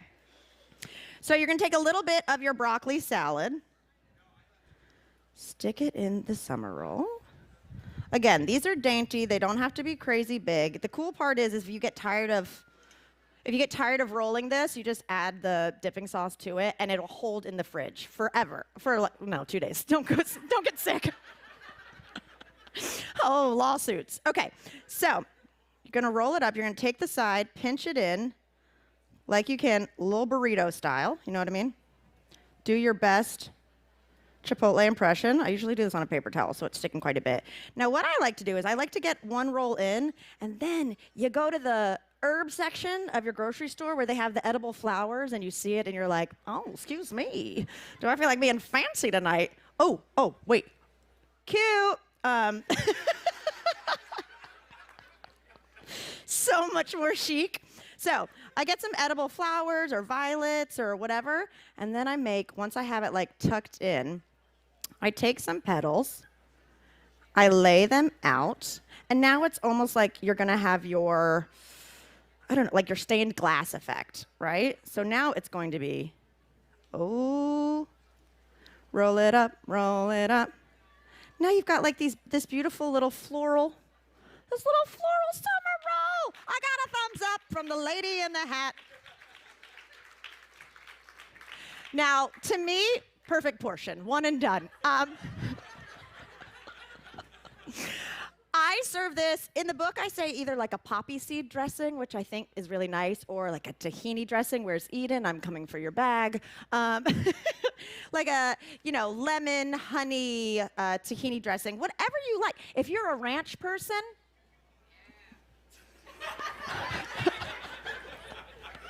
the heir to Hidden Valley, everyone. But so this is, a little dipping sauce, a little plate of these, gorgeous. I'm gonna take a bite because I think you're supposed to do that. You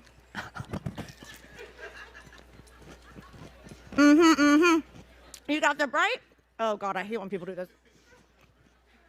You've got the bright poppy seed dressing. Your base is celery. Oh my God, I'm disgusting. The creamy cheese, it's perfect. I absolutely love it. And also, once you get the hang of it, you can use it for anything, like BLT, summer rolls, other types of sandwiches, summer rolls. If you got a friend who's gluten-free, this is perfect. If you're trying to cut back on a little garbage for the summer, get into it. Give it a roll. Thank you. Do I need to make one for everyone? Okay. Okay. How are we doing on time, Michael? Do we have any questions so far? Yes, I did get my shirt off Etsy. It just says food. It's custom. Okay, no one? Well, let's keep going.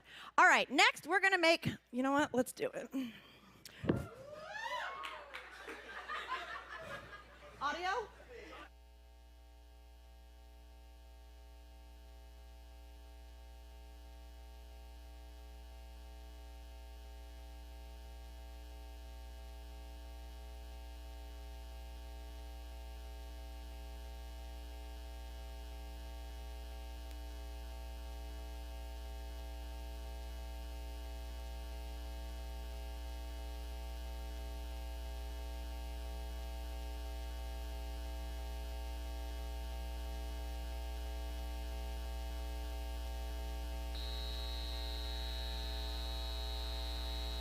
gonna get weird.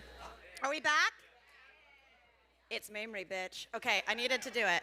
I had to do it. Okay, next we're gonna make, we do have a question. God bless you. All right. For vegetarian cooking. Yes. What's like a solid go-to staple that you always have in your pantry that's versatile? Like, what's your go-to? Got to make sure I've always got it because you use it in so many different situations. Okay, so my go-to, it's not exciting and it feels like every answer you would have, but it's a variety of beans and legumes. They're so versatile. I don't know why I turned into Christopher Walken. Legumes. Listen, if there's like the easiest thing to do, if you're running late or whatever, if you're making a meal for one and you don't mind what it looks like, always have beans in there, always have some onion, and I am like such a fan of tomato paste because I feel like with some herbs, a little bit of broth, a little bit of tomato paste, you can turn anything into either a beautiful pasta sauce or like a Moroccan tinged kind of broth for a gorgeous stew. So I would say those are my go-tos. Is that the most exciting? No, I say right before. I'm just saying this in front of beans. It's not the most exciting, but I do think it's very fun. And also in this book, I love to celebrate vegetables that you might be overlooking, but are at every single grocery store. I have a chapter called The Underdogs, and it's just that. It's things that I love that I feel like, you know how chefs have the trendy vegetable when it was like Brussels sprouts were in Dumas, you know what I mean? It was just like, everyone was like, oh, cauliflower, woohoo! But there's so many things that I think are delicious that haven't been celebrated, like fennel or celery root, which is so delicious. I do like a fried celery root like you would brined in pickle and whatnot. So I would say beans, and we're gonna do a lima bean hummus for our next one. Listen, we love hummus. I didn't know it existed till like 2001, and now I cannot go anywhere without eating hummus, especially, who here's a vegetarian? Okay, you eat a lot of hummus when you go to a party, don't you? Like, it's the go-to, and it's great protein source, whatnot, but it can be a little boring, and I don't know why chickpeas have to be the bean we always use, okay? We need to mix it up a little bit, and I, for one, I love lima beans. I know I might be in a minority. No, stand up and do that little clap for everyone. There we go. I love lima beans. I was one of those kids who welcomed lima beans. I think they're delicious. We call them butter beans in the South, which is just adorable. Very cute name for a dog. Ooh, a dog. But so I'm gonna make some lima bean hummus. If you have fresh lima beans, like, good for you. You've made great life choices. You're friends with a farmer. Love it for you. But if you're not that lucky, I say use frozen lima beans. They're always gonna be fresher than canned. Canned lima beans can be a little too soft, a little too chalky. So get the frozen ones and then give them a nice quick flash boil. Michael, anything to add? Doing great. Cool. Let me know if you have any questions. What's up? Emotional support. I said he's my emotional support. He doesn't have a vest. I do have some forged papers, if anyone asks. Okay, so to a food processor, you're gonna add about 3 or so cups of lima beans. I'm gonna save a little bit for the topping because I feel like every hummus needs a topping, or else it just starts to feel like baby food, and I need some texture up in there, all right? So we've got our lima beans and a food processor. We're also going to add some red wine vinegar or apple cider vinegar, whatever you prefer. Oop. Some olive oil, a couple cloves of garlic. Give it up for garlic. Bucket list, check. A little bit, oh no, that's for the topping. I'm using jalapeno. I like a little spice in my life, all right? I was raised on the Spice Girls. So, we're really filling time here. I'm gonna give it a little bit of a chop. Give it a, if you want it spicy, if you really like spice, obviously leave the seeds in. I'm a big hot sauce girly, so I try to keep my spice at a normal level because then I'm just gonna douse it in whatever hot sauce is nearby. All right, we've got tahini, like any good hummus has. That's gonna make it delicious and creamy, add a little bit of nuttiness to it. And then this isn't traditional, for a hummus, but I'm adding feta cheese. You know what? It's officially not vegan, sorry. And add a little feta cheese there. I'm going to save a little for the topping. A little cilantro. I'm just going to grip it and rip it.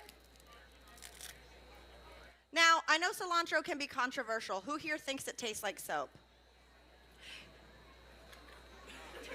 Y'all are my people. Wait, someone did? Oh, sorry. They're like, go to the cooking tent where you'll be called out mercilessly. So anyway, we're going to add a little cilantro. And then we're going to add the juice of half a lemon.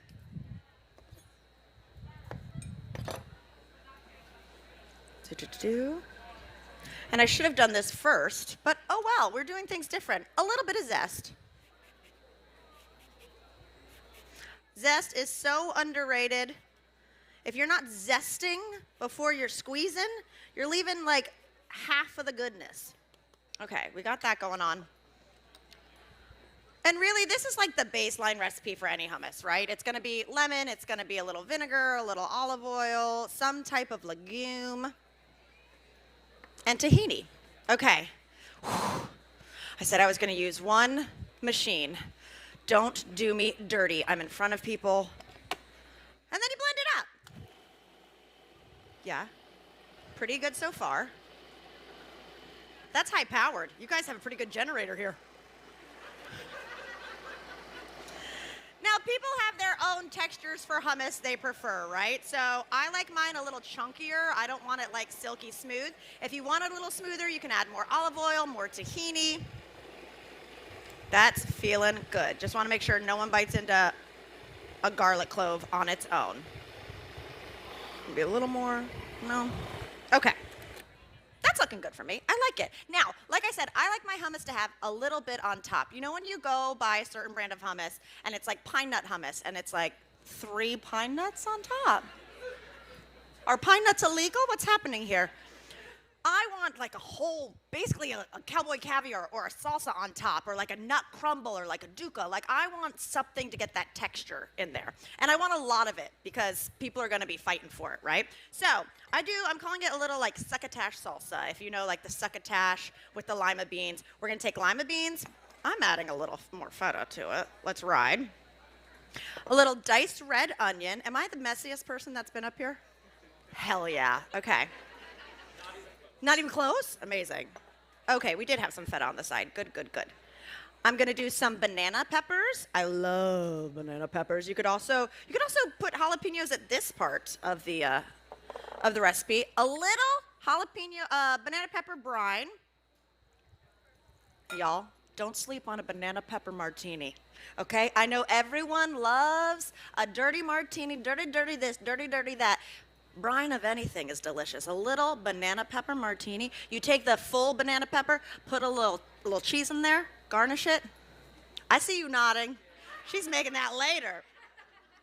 And then I'm gonna take a little bit of halved grape tomatoes. Again, let's give it some more salt and pepper. Screw it, we got a little cilantro left over.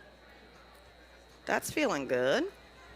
That feels good. Give it a little mix. Again, this is one of those things that, like, if I was making at home, I'd probably make this earlier in the day so all the flavors can marry. Right now, they just got to the party. They're awkward. They don't know what to do. Later, they'll be loosey-goosey, having a good time, making out, and all the flavor. I don't know what kind of parties y'all go to.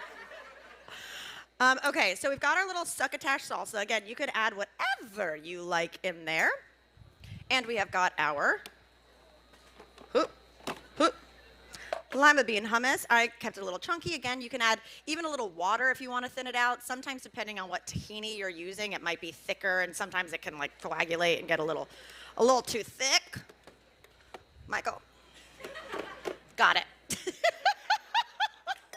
Thank you so much. The bar is in hell. They're like, okay, she's not bleeding. She crushed it. Okay, let's get this. Ooh, this is always the scary part because it's the sharp part. I'm just gonna stick it right there. We're gonna scoop out our hummus. Again, this is a chunkier dip. It's how I like it. Has anyone here experimented with other beans and hummus? This is my crowd interaction portion. Oh, we got a question? She says, when is it over? Okay, thank you. Thank you. Oh, okay. Hello. Hello. Okay, I hesitate asking this question because you seem like a really nice person. Oh, but, Jesus. But I don't like cheese. Okay. Get out. What? Okay, is that a statement? No, my question is because a lot of vegetarian recipes have some sort of like vegan cheese or something like that in it. Right. What would be a good substitution if you really like the recipe? Yeah. But it's got cheese. Well, listen, something like this, it truly is a leave out scenario, right? I mean, I know it's giving there's probably a lot of cheese in this book because I chose fondue as the cover. I'm like, barely any cheese, swear to God.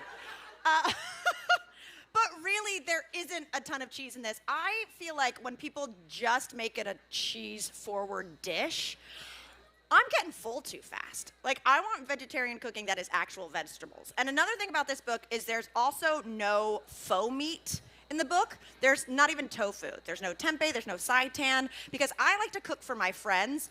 None of my friends are vegetarian. So when they're coming over, they don't want me to make them something that I'm like, isn't it kind of like chicken, sort of? You know, because they'll leave and go right to Chick-fil-A.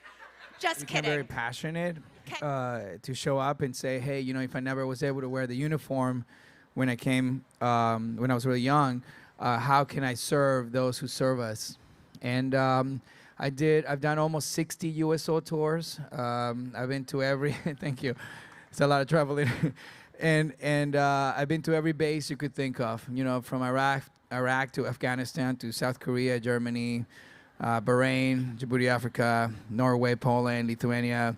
I mean, you name it. I've been there visiting our brothers and sisters and saying, you know, thank you on behalf of all of us, saying we miss you, and until you come home, we'll continue to think of you. And I heard hundreds and hundreds of stories. I met thousands of soldiers, and in the hundreds of stories that I heard, it really kind of changed my life in many ways, and it made me so grateful to the opportunity this country had given me. And I wanted to write a book of service. You know, what can we do when we show up? What can we do when we lock arms and we create a little bit of unity? It was a very broad idea. So the more I started telling the story of all these trips, the more I started reflecting on the trajectory of my family, the sacrifices my parents made in order for me to have the education that they never had. All of these things started kind of coming forward, and as an adult, reliving my parents' sacrifices was different. And if you all know, if you remember, you know, when you're a kid and your parents were going through things, you knew a version of that story, the version that ultimately felt the one you could understand, but not the way they were experiencing it. So having that moment to talk to my mom and my dad and ask them questions as an adult now, as a father now, made me really realize, you know, what had to break in them in order for us to be possible. And so the more I told that story, the more it became like, I guess this is a memoir. And, you know, my publisher, Harper Select, they were so graceful. They're like, yes, this has been a memoir from the beginning. Let's do this. But I wanted it, you know, look, humbly, this book is something that I felt I wanted to do, not just as a love letter to my younger self, to say, hey, thank you for not being scared to say what you wanted to be, or a letter to my parents for their sacrifices of bringing us to America. But it was also kind of a love letter to all my fans and everyone that supported me, and I wanted to give them a little bit more context of how Fez was possible and how all these opportunities that came to me was possible. And I thought it was important to just say thank you through that book to all my fans as well. So you mentioned your service for the USO, and in your book you talk about your sense of identity, your sense of self, right? Obviously, your dad is Venezuelan, your mom is Colombian, and those are very much part of your identity. But something that struck me was a third of my heart also belongs to this country, right? So talk to me a little bit about how you started getting involved with the USO. What was the impetus for you to decide to give back? Yeah, absolutely. I had, I think I was about 3 years into that 70s show, and I was walking through an airport, and two young men wearing uniform, they were on their way overseas. And they came up to me and they said, sir, permission to talk to you. And I was like, okay, granted. And I was just like cracking jokes already, And so they were like, hey, just wanted to say that after a long day of everything that we do, and when we have to do it, when we have to do, he's like, we trade the 70s show DVDs and the bass. And like we trade them around like baseball cards, So like, okay, I'll give you season 1, you give me season 2, and those DVDs, when we're in the base and when we're hunkered down, it really kind of makes the time go by. And just having a laugh at the end of the day, I just wanted to say thank you so much. And I was like, I was so shocked and shattered by the fact that they were thanking me for something that I felt was just so fun, but the fact that they were thanking me felt so wrong. I feel like, no, hold on, I gotta, let me thank you, man. Like that's crazy that you're saying that, but thank you for what you're doing. So I had this crazy idea. I called my agents and I was like, hey, so I heard that the soldiers like watch our like the 70s show like out there in Iraq and like and all that. So like, wouldn't it be funny if like Fez goes and like all of a sudden it's like, hey, I'm in Iraq, what's up? And like, and my agents, there was a moment of silence and they're like, I don't know how funny it would be, but what do you want to do? And I was like, well, I heard about the USO. I grew up watching Bob Hope doing these trips and bringing all these artists. And I just said, oh, this would be cool. And so long story short, they called the USO. Within a week, I was booked to go to Germany. And I went on my first USO tour. And I said, well, at the time, I was producing a show called Your Mama on MTV. Some of you may remember it. Some of you chose to forget. I unfortunately lived it. I cannot forget it. But I created this show that was like the 8 Mile of Your Mama So Fat jokes. And it was on MTV. And like the kids loved it. The teachers hated it, right? But so I was like, oh, I don't want to just come and handshake and like do handshakes and take pictures. I was like, I want to come and I want to bring a comedy show. So can I do an East Coast, West Coast battle of Your Mama So Fat jokes? And USO was like, sure, okay, sure. And they sent me out and there was an audience just like this. Like the configuration was like this. And the battle started and there was 4-star generals and 3-star generals in the front. And they were not laughing. But everybody else was dying, laughing so hard. They were on their chairs or whatever. And it's like, oh, I get it. I'm here for them. Like, this is what I'm here to do. And that's how it started out. I just was hooked, and then 60 tours later. Yes, definitely. Feel free to applaud. So what I really loved about your book was how much you center your parents, not just their stories and their journeys to coming to America, but also the lessons that they imparted on you, right? And specifically your dad, right? You talk about your dad in eras of abundance, he always picked up the tab, right? And that to me feels like it's been core to your decision to give back. Can you talk to me a little bit more about the lessons that your parents taught you that you see shaped who you are now? Absolutely. My parents had a major role in not just the values, but in the practice. And seeing your parents, kind of embody the messaging. You have parents that tell you what to do, and you have parents that show you that that's what they do too. And my parents were those parents. My dad, my mom hated this part, but every time my dad we'll have people over, or we'll go to dinner, or we go to an event or something, he will always pay for the tab. And she's like, we cannot afford to be paying for this tab. Like, what are we doing?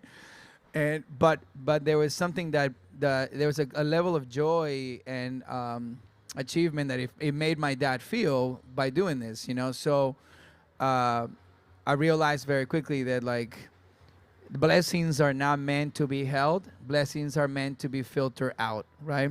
The more you hold your blessings, the less you'll be able to receive, right? The more you give, and the more you give it back, I would say, to the universe, the more room you make for it to continue to flow through you. And it's true, and it really is in my heart. I've felt that quite literally and quite physically.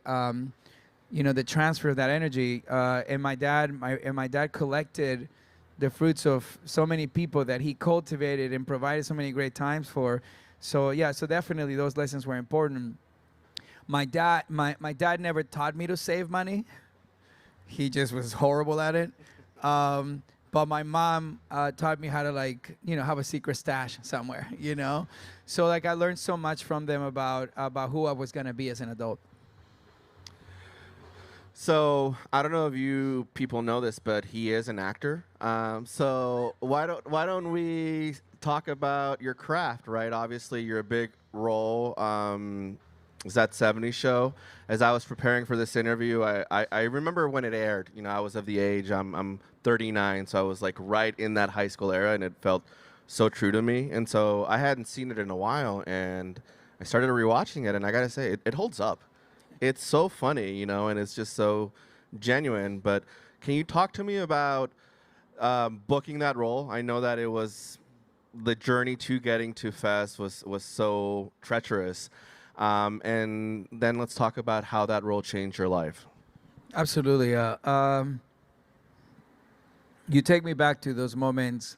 Those were moments where my family, well, all of us as a family, we were struggling a lot. You know, my dad had to kind of jump into spending all the savings because we couldn't find the right place to live and all that stuff, and couldn't buy a car and all that. So we were kind of we had like a really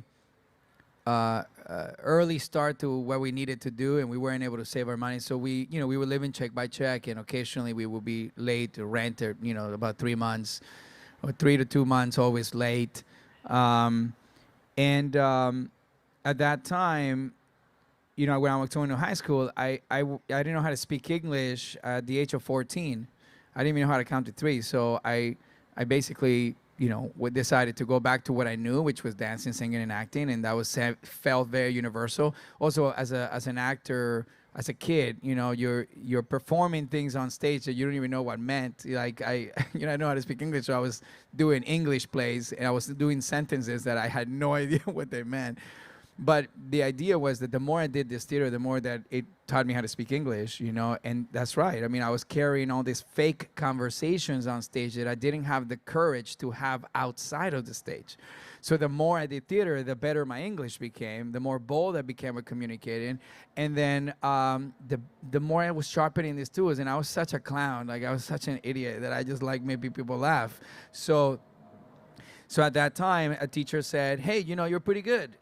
You're kind of funny. You should try to see if you could do some commercials. And long story short, I told my dad, I was like, hey, Dad, I heard that, like, I'm pretty good, and I'm kind of funny. And they're like, maybe I should do some commercials.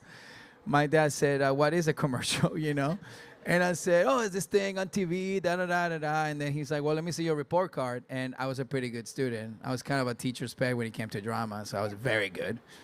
Teacher's pet, woo! So basically, I decided to, okay, I'm going to try to give it a try. And my dad invested a little bit more because I had really good grades. So my dad invested a little bit of money in just, getting me a couple little, like this little acting little class, which was kind of such a ripoff. They were just getting kids to like sign off and the parents' money. But I took it so serious that I actually learned something from this little acting academy. And then I got an agent. And I remember this very clearly. It was a moment where my family was, struggling, and my dad's car had been stolen, And when you're struggling, your card is your lifeline. This is how you get through life. This card allows you to take mechanic parts from one garage sale to a mechanic shop, and it was just a really, really bad week. And they had sent me on this audition, and I auditioned, and then they called me 4 times. My dad had to borrow gas money from the neighbor so they could end the neighbor's car to also take me to these auditions. And I remember on the last audition, they make you sign contracts. You don't have the part, but they want you to sign contracts right now. And you open the contract, and the contract said that I was going to make $15,000 for the first episode and $10,000 per episode after that. And I looked at my dad, and I was like, Dad. And it was like a joke. I read that. I was like, this is hilarious. Like, this is obviously not for me. But I looked at my dad. I was like, Dad, imagine if I get this. Like, could you imagine if I get this? And my dad, without hesitation, said, Mijo, my dad always sounded like he was drunk. He's like, Mijo, if you get it, at the very good. If you don't get it, at the very good. And I said, okay, very good. So I went in there and I auditioned my ass off. And I was just like jazz hands, back place. I was like, we'll see. And I went home, and my agent at the time, who was not representing me, he was just sending me on auditions to see what kind of feedback I would get. He called me. He says, hey, you remember the times when you pick up the phone and you can go in the other room and pick up the phone and you could hear the conversation from the other room? Well, that was my whole family in every room, So I got the phone, and he's like, hey, so listen, good news. They want you to come back tomorrow. So I thought, oh, my God, I got another call back. And they said, they want you to come back tomorrow, and the day after that, and the day after that, and the day after that. And my entire family is crying, and I'm freaking out and jumping. I don't even know what it means. All I remember is like $15,000. I was like, I think we just won $15,000, and all I have to do is not get fired. And then they, that's, you wrote it like a movie. I looked outside the window, and in that very moment, the neighbor had the American flag waving. And that's when I knew that is what this is about. I knew that that's what this country provides all of us. It gives us a space for us to dream and think, and have the audacity that we can be something greater than when we ever were predicted or stereotypically given, or somehow your family ever believed that you could get to. And that is, brings me full circle to why I love representing and standing up for our veterans and our troops and their families. So much has been sacrificed for us to have the freedom to dream. So then I went and did the thing, and then they called me like maybe a month later. I remember we went from the 99-cent stores for the groceries to like Ralph's. And we were killing it. We didn't have to do like cola. We could do Coca-Cola now. We didn't have to do a Crunch. We could do Captain Crunch.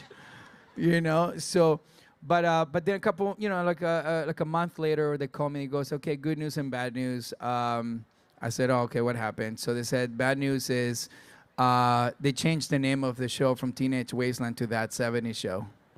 And the good news is you're officially going on television. Your show has been picked up for 13 episodes. And then thank you so much. And that was the moment where I felt, wow, anything really is possible. And I made a promise to myself, and I made a promise to every single one of you that everything I said on camera, everything I did on that screen was going to be hilarious. I became a scientist of laughter, and I created an accent that you couldn't even phrase where he was from. I combined accents from different countries, and all of a sudden it's like, what the hell is that sound? And build a character that you welcome into your homes, and some of you might have grown up with, and some of you enjoyed as an adult as well. And it changed my life. It introduced me to the world, and it gave me a career, and all of a sudden, my American dream is that I could be an entertainer and that I could go into your homes and give you a half hour of laughter, you know? Yeah, I mean, I think, like I said earlier, the show I feel like still holds up, right? And was so well crafted, and obviously your character it's become a memorable character, right? And I know that in your book you talk about, as the show was winding down, your fear of spending the rest of your career being pigeonholed, right? So clearly your post that 70s show life, you know, there was, what I really appreciate about the book was talking about your journey there. Can you talk to me about finding your next role or your next step of your career? Yeah, no, I kind of realized there was a page in the book, no pun intended. That's a metaphor, by the way.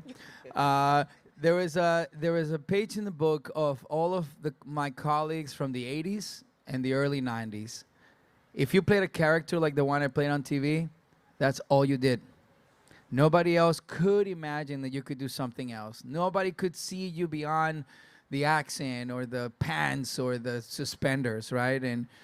And so I realized very quickly that if I was going to have a shot, whenever the show was over, is that I slowly had to build this character to show things that you wouldn't expect, you know? They asked me, hey, do you know how to dance? I'm like, yes. Do you know how to unicycle? Absolutely. Like, I was saying yes to everything because I realized I just want to show as many things that I can do.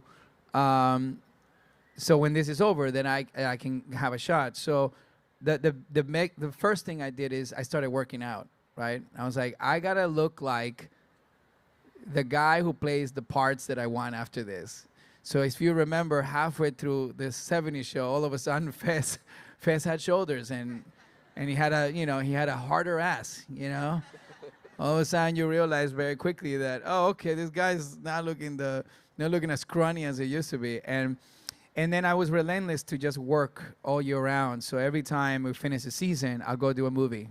And I went on and did, Summer Catch, then I did Party Monster, then I did Fast Food Nation, and then The Dryland, and then, I just went on, and every summer I would go do something and do a character that was so far removed from who I was that the industry could say, I can trust him at the very least to audition for parts that normally we wouldn't bring someone who plays Fez into the room. The more I did those independent films, which, by the way, unfortunately, independent films that weren't like mainstream films, they weren't like national hits, right? But they were a chess move. These independent films were playing at the Sundance Film Festival, the Tribeca Film Festival, at the Cannes Film Festival, where the industry, directors, studios, and producers were attending. So these performances kind of got to enough people that eventually, when I would go into the room, they said, oh, okay, let's give them a shot. And I started, and then as soon as I finished 70 show, I was able to, sort and do other things that I was fearful that I couldn't do. And then almost 30 years later, I'm still in your home, so. So I know we're not supposed to talk about Bruno, but I am going to ask you about Encanto, which is go ahead. Obviously, as a new father, it's a film that I'm looking forward to introducing to my child. So talk to me about the journey in booking that, and being part of an iconic Disney movie like that one. Yeah, so I had done some stuff with Disney. I did. I developed and lent the voice for Handy Manny on the Disney Channel. Thank you. I knew some of you definitely were. So Handy Manny was this thing that really worked. It was the first bilingual character in Saturday mornings, and it was for everyone. It wasn't just for Latinos. It was a character that, without him, Sheetrock Hills would fall apart. And, every time he pick up the phone and be like, hola, Handy Manny's repair shop. You break it, we fix it. This is Manny. So this character introduced me to a whole different level of entertainment, animation. And I fell in love with animation that, like, in the comfort of your own sweats, you can go and tell stories around the world and be part of children's upbringing. And hopefully, Brian, I had a 6-year-old nephew at the time. So I was in conversation with Disney and all that stuff. And then, I've done a bunch of stuff with Disney since then. And when I got the phone call for Encanto, they said they're putting together like the Avengers of actors of Latin American descent to bring this story to life. And I knew nothing about it. And they said Lin-Manuel Miranda is doing the music and all that stuff. And, Jared Bush, who's like a brilliant writer-director for Disney Animated Studios. I just jumped. I was like, of course, yeah, whatever you want to do. Absolutely. And this was literally at the peak of COVID. So I had to record this movie by myself through Zoom meetings, and all of us did. None of us met. The cast of Encanto never met until we were at the red carpet at the Capitan. We've never seen each other because we only worked through these Zooms, So, but Encanto was something they're like, hey, can you sing? And I'm like, of course I can sing. And they're like, send us a clip. On its way. And I'm like, oh my God, I don't even know how to memorize a song. I don't know. By the way, if it's not for karaoke, I can't sing. Like, I don't forget my lines. But anyways, long story short, I sent them a little clip. Like, I forget what I sent them. I think it was like, and I got something new for you. The Xerox Palo Alto Research Center and the New Dealers. So I guess we can think of those as biographies of more than one person or of groups of people. Biography is the most varied and I think challenging genre of nonfiction writing. Some biographies are acts of devotion, some are acts of destruction. Some biographers fall in love with their subjects and others grow to detest them, but all seek to understand their subjects and communicate that understanding to their contemporary readers. Whatever their choices, we know that biographers must portray not merely the lives of their subjects, but their times, their politics, economics, society. So we should thank those who have taken on the multiple challenges of biographical writing and have met it as superbly as the three writers who are joining me on my left for this panel discussion. Of the three works at hand, I would think of one as a traditional biography and two that take interesting or new approaches to their subjects. And we'll start, next to me on my left is Christopher Cox, who many of you may remember as a Republican congressman in Orange County, and for 17 years, and a former chairman of the Securities and Exchange Commission under George W. Bush, and who now hangs his hat at UC Irvine as a senior scholar in residence. In his book, Woodrow Wilson, The Light Withdrawn, deals oddly enough, or curiously enough, with the president who was perhaps the most important Democratic Party leader until FDR, who actually got his first job as a federal official from Woodrow Wilson, who appointed him an assistant secretary of the Navy.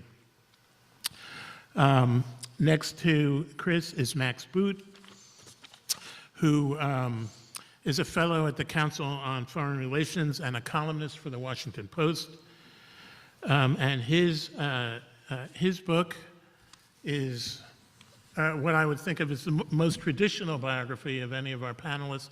This is his life and legend, Reagan, which came out last year.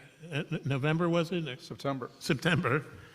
And is a soup to nuts biography of President Reagan. Goes back to his childhood and brings us up to his decline and death. And next to Max is Michael Vorenberg, a history professor at Brown and an expert in the Civil War period. And his book is Lincoln's Peace, The Struggle to End the Civil War. So I'd like to kick off our panel by asking a question that I think bedevils those of us who take on the task of writing nonfiction histories, which is how one finds a new approach to subjects that have been covered at length by previous writers and historians. And this is a challenge I know firsthand because I faced it myself in trying to gin up a new proposal after my last one. So, Max, why don't we start with you? One would have thought that Reagan's life and career had been pretty thoroughly excavated, most recently, I think most recently by his official biographer, who was Edmund Morris. So what told you that the time had come for a new treatment of Ronald Reagan? Well, thank you. It's a pleasure to be here. I mean, in part, I decided that the time was ripe for a new biography of Ronald Reagan because Edmund Morris didn't actually do what people thought he was going to do, what Nancy Reagan and others who commissioned him to write the official biography thought he was going to do, because he did not produce this definitive doorstop type biography. He produced, I mean, Edmund was a very good writer, but he produced a very odd book in which was a combination of fact and fiction, in which he inserted himself as a fictional character in Ronald Reagan's life. So, you know, the sort of breakdown that Edmund had in the course of writing this book, I think left an opportunity, an opening to write something that was more traditional and that would provide a more comprehensive and balanced treatment of President Reagan's long life. And so that's what I set out to do. And obviously I was very cognizant of the fact that there's a lot that's already been written about Reagan, a lot of it very valuable. I mean, I can't count how many books about Ronald Reagan I have on my bookshelves. There have been a lot of them. But again, there has not been, at least until at the point when I started this book, there had not been a commonly accepted definitive biography. And I think one of the reasons why not is because I think to write a definitive biography of a president, you really have to have the passage of time in order to be able to see them in historical hindsight. And I think, you know, looking at Reagan today, a lot of things about his presidency look quite different from the way that people perceived it at the time. I mean, for example, I'll give you one example of many. What was the biggest Democratic attack on Ronald Reagan in the 1980s? The biggest one was probably his budget deficits, the fact that he did not balance the budget as he promised to do. And Reagan himself, this was the one regret he expressed about the presidency. And yet, looking back, you have to say, like, you know, we have much higher budget deficits today, so the ones in the 1980s don't seem nearly as catastrophic, whereas there are other things that happened. For example, the fact that President Reagan all but ignored the AIDS pandemic as tens of thousands of Americans were dying.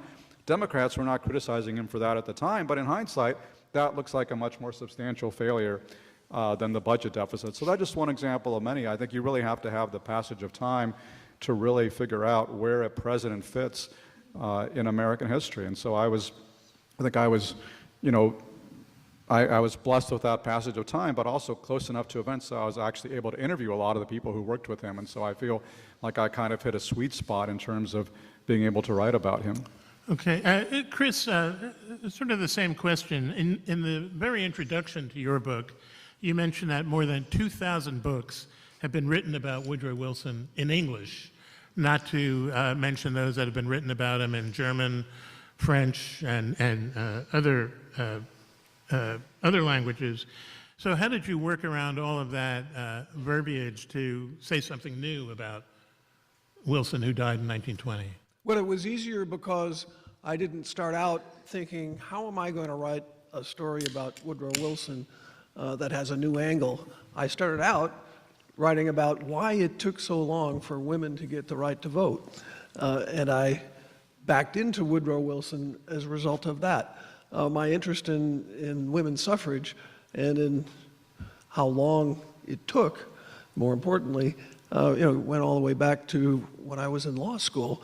The very first piece I wrote for the Harvard Law Review was about a 1971 Supreme Court decision that was the first to apply the 14th Amendment to what was then called sex discrimination, what we now call gender discrimination. I had a conversation with my grandmother about the same time during the summer while I was a law student, and I asked her, just offhandedly, what was the first presidential election you voted in? And she looked at me crosswise, and she said, 1920 is the first time we could vote. And I realized what an uneducated question that was. But it got me very interested. Then, fast forward to the years that I spent in Congress. I was there 17 years. For 10 of those years, I was in the elected leadership in the House of Representatives, which meant on a daily basis, I would walk from the House floor to the Speaker's conference room and back. And that round trip, both ways, took me past a sculpture that sits in the rotunda of the Capitol, and many of you have seen it. It is called the Portrait Monument, and it's Elizabeth Cady Stanton, Susan B. Anthony, and Lucretia Mott. And I did some arithmetic. How many times did I walk by that statue? It was literally thousands of times. And so it just was this reminder that I really wanted to dig into this someday, and I finally had the opportunity to do that 14 years ago when I started what became this book. What happened is that first I discovered that at the end, when I had thought Woodrow Wilson was the guy who got it across the finish line and was the hero of the story, wasn't so much a hero in this particular story. And then I found out, furthermore, that the reasons for Woodrow Wilson's opposition to the Susan B. Anthony Amendment were founded in his views on race. He didn't want black women to get the right to vote. And the second section of the Susan B. Anthony Amendment is an enforcement section, same as the 15th Amendment, which the Jim Crow states hated, and his sympathy for Jim Crow in the South and his views on race, ultimately animated what he was doing. That was such an interesting story that I then had to go all the way back to the beginning. Even before we get to chapter 2, when Wilson is born, there's a chapter that starts, in 1776. Women were voting in New Jersey at the beginning of the history of America. So that's how it happened. And that's a part of the Wilson story that his biographers have not told. At the millennium in 2000, Gallup did a poll. What was the most important thing that happened in the 20th century? 66% of the respondents chose women getting the right to vote, ahead of a man landing on the moon, ahead of World War I, ahead of the fall of the Soviet Union, and so on. The only thing that beat it was World War II, and yet this is more than a lacuna in the Wilson biographies. It's a gaping hole. Right now, Michael, the Civil War may be the period best known to American readers of history, and I think the most interesting periods, at least the publishers tell us, are the Civil War and maybe World War II. So what challenge did you face in trying to find something new to write about that needed retelling, or at least telling for the first time? Well, first, thanks to the organizers of the festival for having this panel, for having me here, and thank Michael for the question and for serving as moderator. I didn't set out to write a presidential biography about Abraham Lincoln. Lincoln is in the title. Lincoln's picture is on the cover of my book. I came at this because a question haunted me really beginning in the early 2000s. I never thought I would write a book about it, but the question was, how do we say that a war is truly over? And the question was informed at the time, we're now going back more than 20 years, by President George W. Bush's now called Mission Accomplished speech, 2003. He didn't use that phrase, but the banner that said Mission Accomplished was behind him when he declared that combat operations in Iraq are over. And it struck me as very odd, just slightly odd, that a president could just end a war by declaration, although I don't think that would strike us necessarily so odd at the current moment. But and then a couple days later, I was in the archives working on a different project, and I learned that a different president, not Lincoln, his successor, Andrew Johnson, had made a similar proclamation in 1866, saying that the insurrection is at an end, meaning the Civil War. And I knew about that proclamation, but I didn't know that that actually was the legal end of the war. And it is. The Supreme Court affirmed it as the legal end of the war. In the standard narrative of the war that I knew, and I think most people who grow up in America know, there's a really important sequence of events. There's a surrender at Appomattox of Lee to Grant, April 9, and then a kind of coda to that, which is Lincoln's assassination 5 days later. And the story in that sequence is that the war comes to an end, and there's this great tragedy. Lincoln has gotten to see the end of war, but then he dies before he can oversee Reconstruction. Seeing it through the eyes now of the 21st century, as I was doing, everything changed. And so it wasn't that I set out necessarily to write a biography, but I realized that the story could be told a different way, in many ways had to be told a different way because of events. Lincoln did not live to see the end of war. And then when you look closely, as I did, it's clear that Lincoln himself understood this. When you see the speeches he gave, and he only gave a couple short speeches after the surrender of Robert E. Lee, never do you see him saying that the war is over. He congratulates the Union troops and so forth, but he never says, isn't it great that the war is over? Other people say it at the time, but not Lincoln. And so that made me look at Lincoln differently. It also meant that I had to give a lot more attention to Andrew Johnson, his successor. So my book, to the extent it's a presidential biography, I guess I should come clean and say that the president that maybe you might think I'm writing about dies pretty early on, I'm sorry to say, in about first 80 or 90 pages. But then you get Andrew Johnson, so you kind of get 2 for 1. Not that you necessarily want Andrew Johnson, but he's really important, as much as he's always ranked like the worst or second to the worst, and usually in terms of the rankings. But like I said, he is the president who declares that the war is over, and that declaration actually matters. And Johnson, this issue of presidential biography, what happens, do you love your subject? Do you hate your subject? Everyone who's written a biography of Johnson hated their subject. So and there aren't too many biographies written, and nor will there be in the future.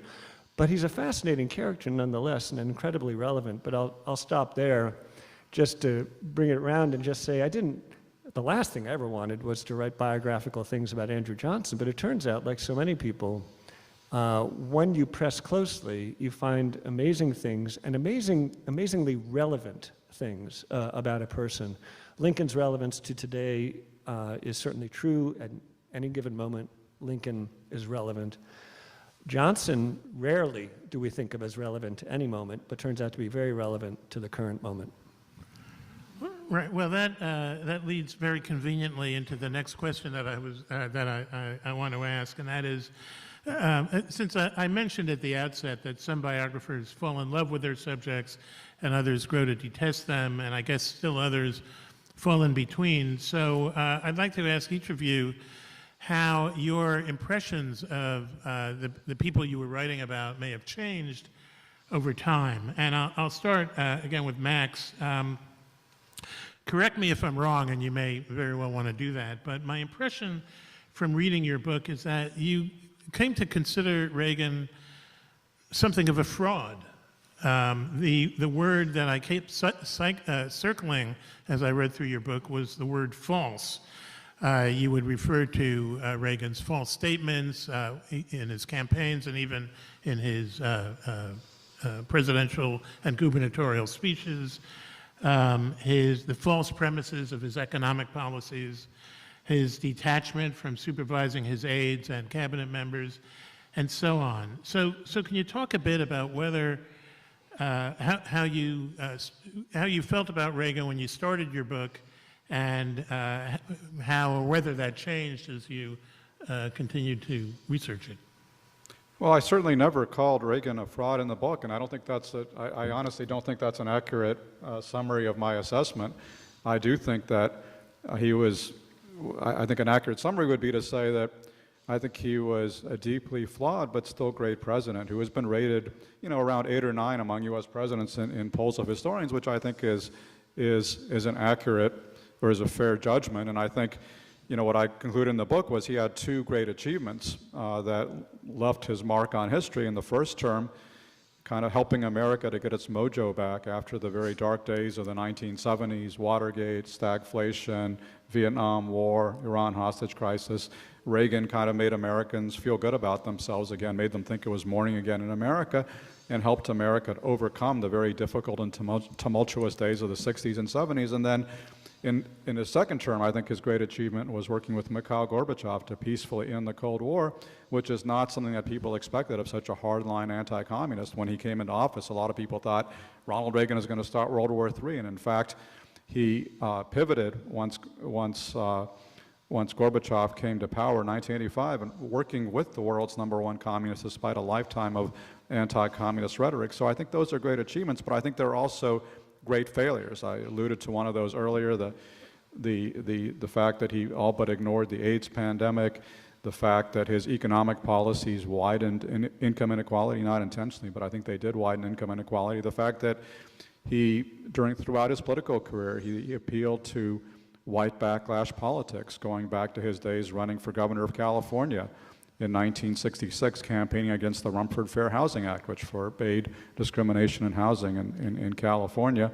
And also, of course, as you alluded to, what I would say about Reagan is that I think he was a great leader and a great communicator, but a very poor manager. And so he was very dependent on aides to make up for his deficiencies. And if they didn't, the result could be something like the Iran-Contra affair. So what I tried to achieve in the book, I think, and as I set out to do, was to write a balanced portrait of Reagan that was neither hagiography nor hit job, but rather something that showed both his successes and failures, strengths and weaknesses. And to come back to your question, in terms of how my views changed, I think I was able to do that because I was able to, overcome my initial instinct about Reagan, which was I grew up in LA in the 1980s, the son of Soviet refugees. I was very pro-Reagan. I was a young Reaganite, became a young Republican, young conservative, and so forth. And I think if I had maintained that perspective, it would have been very hard to write as balanced a book as I tried to write. So I am very grateful to President Donald J. Trump for making me an ex-Republican. And I think that actually gave me the perspective on Reagan, on the Republican Party, I think, to write a much more balanced and objective book. But again, the intent of the book is not to show that Reagan was quote unquote a fraud, which again, not a word I use. It was to show that I think at the end of the day, as I said, I think he was still a great president, but a flawed one. And so I was able to see, I think, his flaws as well as his strengths because I was able to kind of move away from my youthful infatuation. Right. It's certainly true, as you brought out, I think, very well in your book, that Reagan was much more flexible than he would appear to be if you just listen to his rhetoric. I mean, we've certainly heard from the people who dealt with him when he was governor that they could do business with him and find compromises that at first John Burton, notwithstanding, they didn't expect to find him that way. So yeah, no, I think that was the biggest, for me, that was the biggest surprise of the book, and I think the most important takeaway, which is that while Reagan was an ideologue on the campaign trail and could certainly thrill the Republican base, in office as both governor and as president, he pivoted to the Senate and was able to do deals, whether it was with Jesse Unruh in Sacramento or Tip O'Neill in Washington or later with Mikhail Gorbachev in Moscow. He was surprisingly flexible in the application of his principles, and he was actually in office kind of the ultimate pragmatist. And one of the most fascinating interviews I had was with Jerry Brown. And remember, of course, that Ronald Reagan became governor by beating Jerry Brown's father, Pat Brown, in 1966. And I asked Jerry Brown, I said, what did you think of Reagan's performance as governor? And his answer surprised me. He said, I think Reagan was a pretty good governor, which is not something you expect a Democrat like Jerry Brown to say, but I think that was an indication of the fact that he actually pivoted to the center as both governor and president to a surprising degree. And that's, I think, what ultimately made him successful. And you quoted Jerry Brown to that effect in the book itself. And Michael, you alluded to this already, but although your book is titled Lincoln's Peace, almost all of it deals with the period after Lincoln's assassination, when the question of when the war ended remained live. And I think that's probably true even today. Did your sense of Lincoln as a leader, I think we can take it as read that your opinion of Andy Johnson didn't get any better as you looked into his tenure. Did you come to feel that maybe Lincoln should have taken the bull by the horns, declared the war over, and would that have made things better if he had done so? The question of, what would Lincoln have done had he lived remains, of course, one of the standard classic questions, whether it's a high school history exam or a movie like Steven Spielberg's, because Spielberg's Lincoln of 2012, that answer hangs over the film. That is, thinking about what Reconstruction was to look like once Lincoln was dead.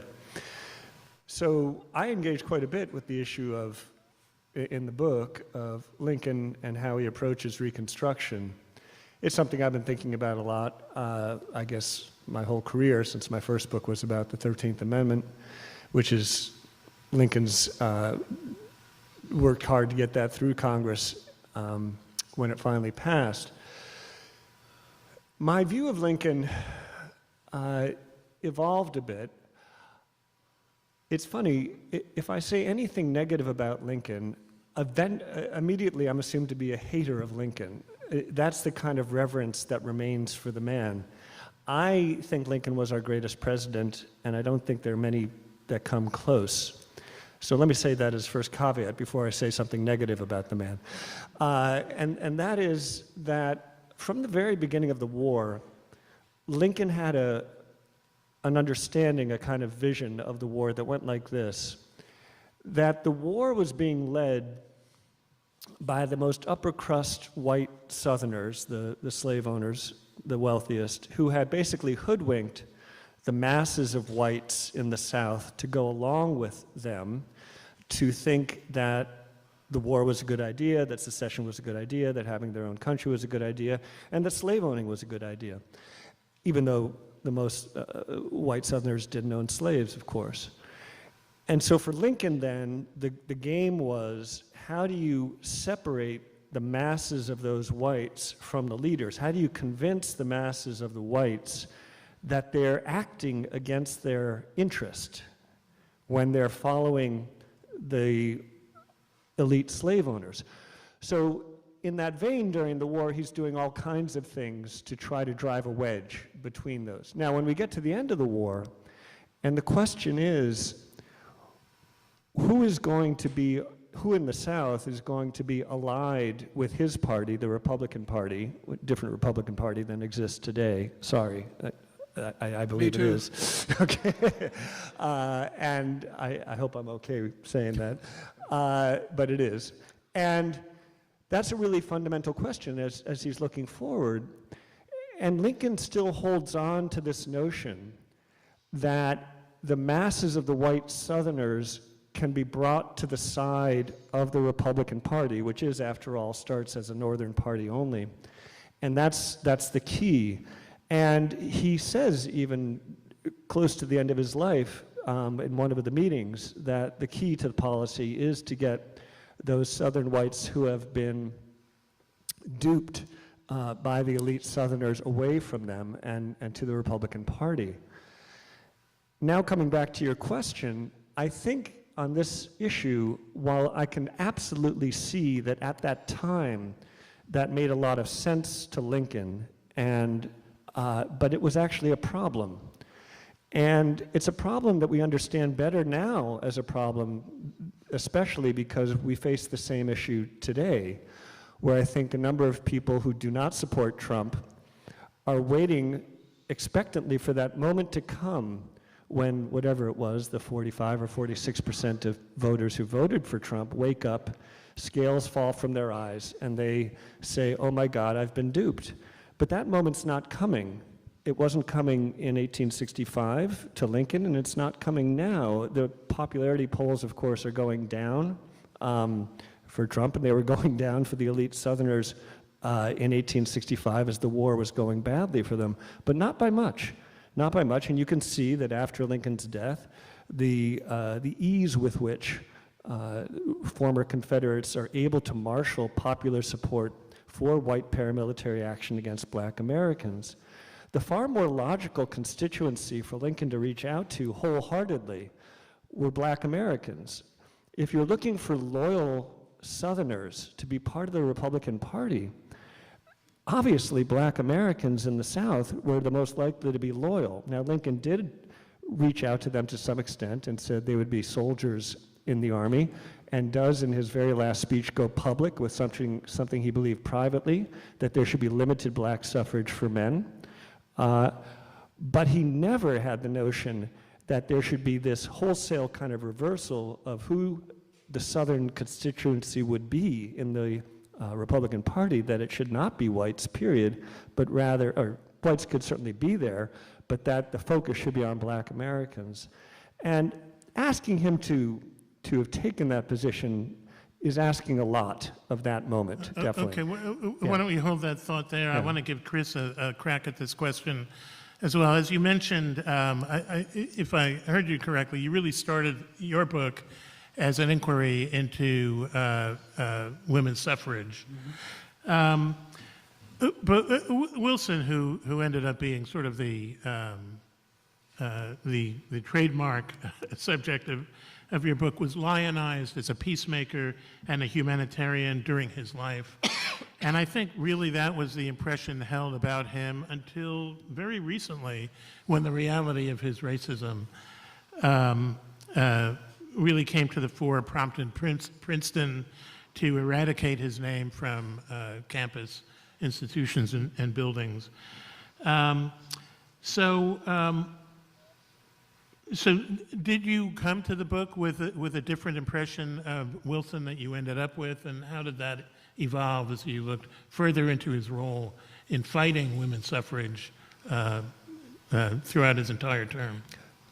Yeah, it's a great question. The idea that I had at the outset, because as I said, really was not focused on Wilson at first, was that to the extent Wilson was involved in women's suffrage and the Susan B. Anthony Amendment becoming part of our Constitution, he was the president when it happened, and certainly took credit for it. And I knew that he had come to it belatedly. You know, there was plenty of information out there about the National Women's Party, you know, protesting him and so on throughout his entire 2 terms. But you know, belatedly, the story that I understood was that he came around. And so it was surprise after surprise after surprise to see in his private writings, to see in his personal correspondence, his meetings with people, you know, off the record, as it were, although it's clearly on the record since we can find it 100 years later, that his views were so very different than what he was trying to portray publicly. You know, to take a step back, Woodrow Wilson is a consequential president and will forever be, because not only of what he did, but when he was president. I mean, during a very formative time in American politics, not to mention World War I, you know, he gave us in his first term the Federal Reserve, the Federal Trade Commission, the National Park Service, the Clayton Antitrust Act, the list goes on and on. You know, he had a very successful legislative term. It's the 30th anniversary of the LA Times Festival of Books. I'm here to chat with some people and find out what books you should be reading. For any rom-com lovers, Lila Sage's Rebel Blue Ranch series, the new one, Wild and Wrangled, just came out. Children of Blood and Bone by Tomi Adeyemi. We just got her book signed, actually. She was here today, so that's super sick. This Girl's a Killer. Pride and Prejudice. 1984. Danez Smith's Bluff. Night Crawling by Layla Motley. Nightingale by Kristen Hanna. It's a historical fiction. The Secret History by Donna Tartt. It's like a psychological fiction. The New Jim Crow by Michelle Alexander. If you like social justice of any kind and decarceration efforts. Salvation, Black Love and People by Bell Hooks, about Black love in the Black community. The Song of Achilles. I read it in one day. The Letters of Virginia Woolf. The book I like is called Doomsday Camp. The book I like is The Ghost in This House. Yellowface by R.K. Kwan. It is hilarious. The September House by Carissa Orlando. Good horror fiction. Just turned the concept of a haunted house story and took it in a wildly different direction. Murder in Mahim by Jerry Pinto. A really, really, really gruesome murder in a train station. Before the Coffee Gets Cold. It's a translated work. Anxious People by Frederick Bachman. A book from the Canary Islands, La Sirena de Famara. The Parable of the Sword. The Picture of Dorian Gray. The Opposite of Loneliness by Marina Keegan. The Traitor Baru Cormorant, a fantasy book about an accountant for like an evil empire. Mona at Sea. Support indie presses. James by Percival Everett. The Blood Trials by N.E. Davenport. It's a fantasy series. Blood, Bones, and Butter. If you love food, it's an actual biography from Gabrielle Hamilton. Beach Read. This is my favorite book of all time. Hope that one was a real page turner for you guys. Thanks for watching. And they're here today with their new book, Uma. So please welcome Nam Soon and Sarah An.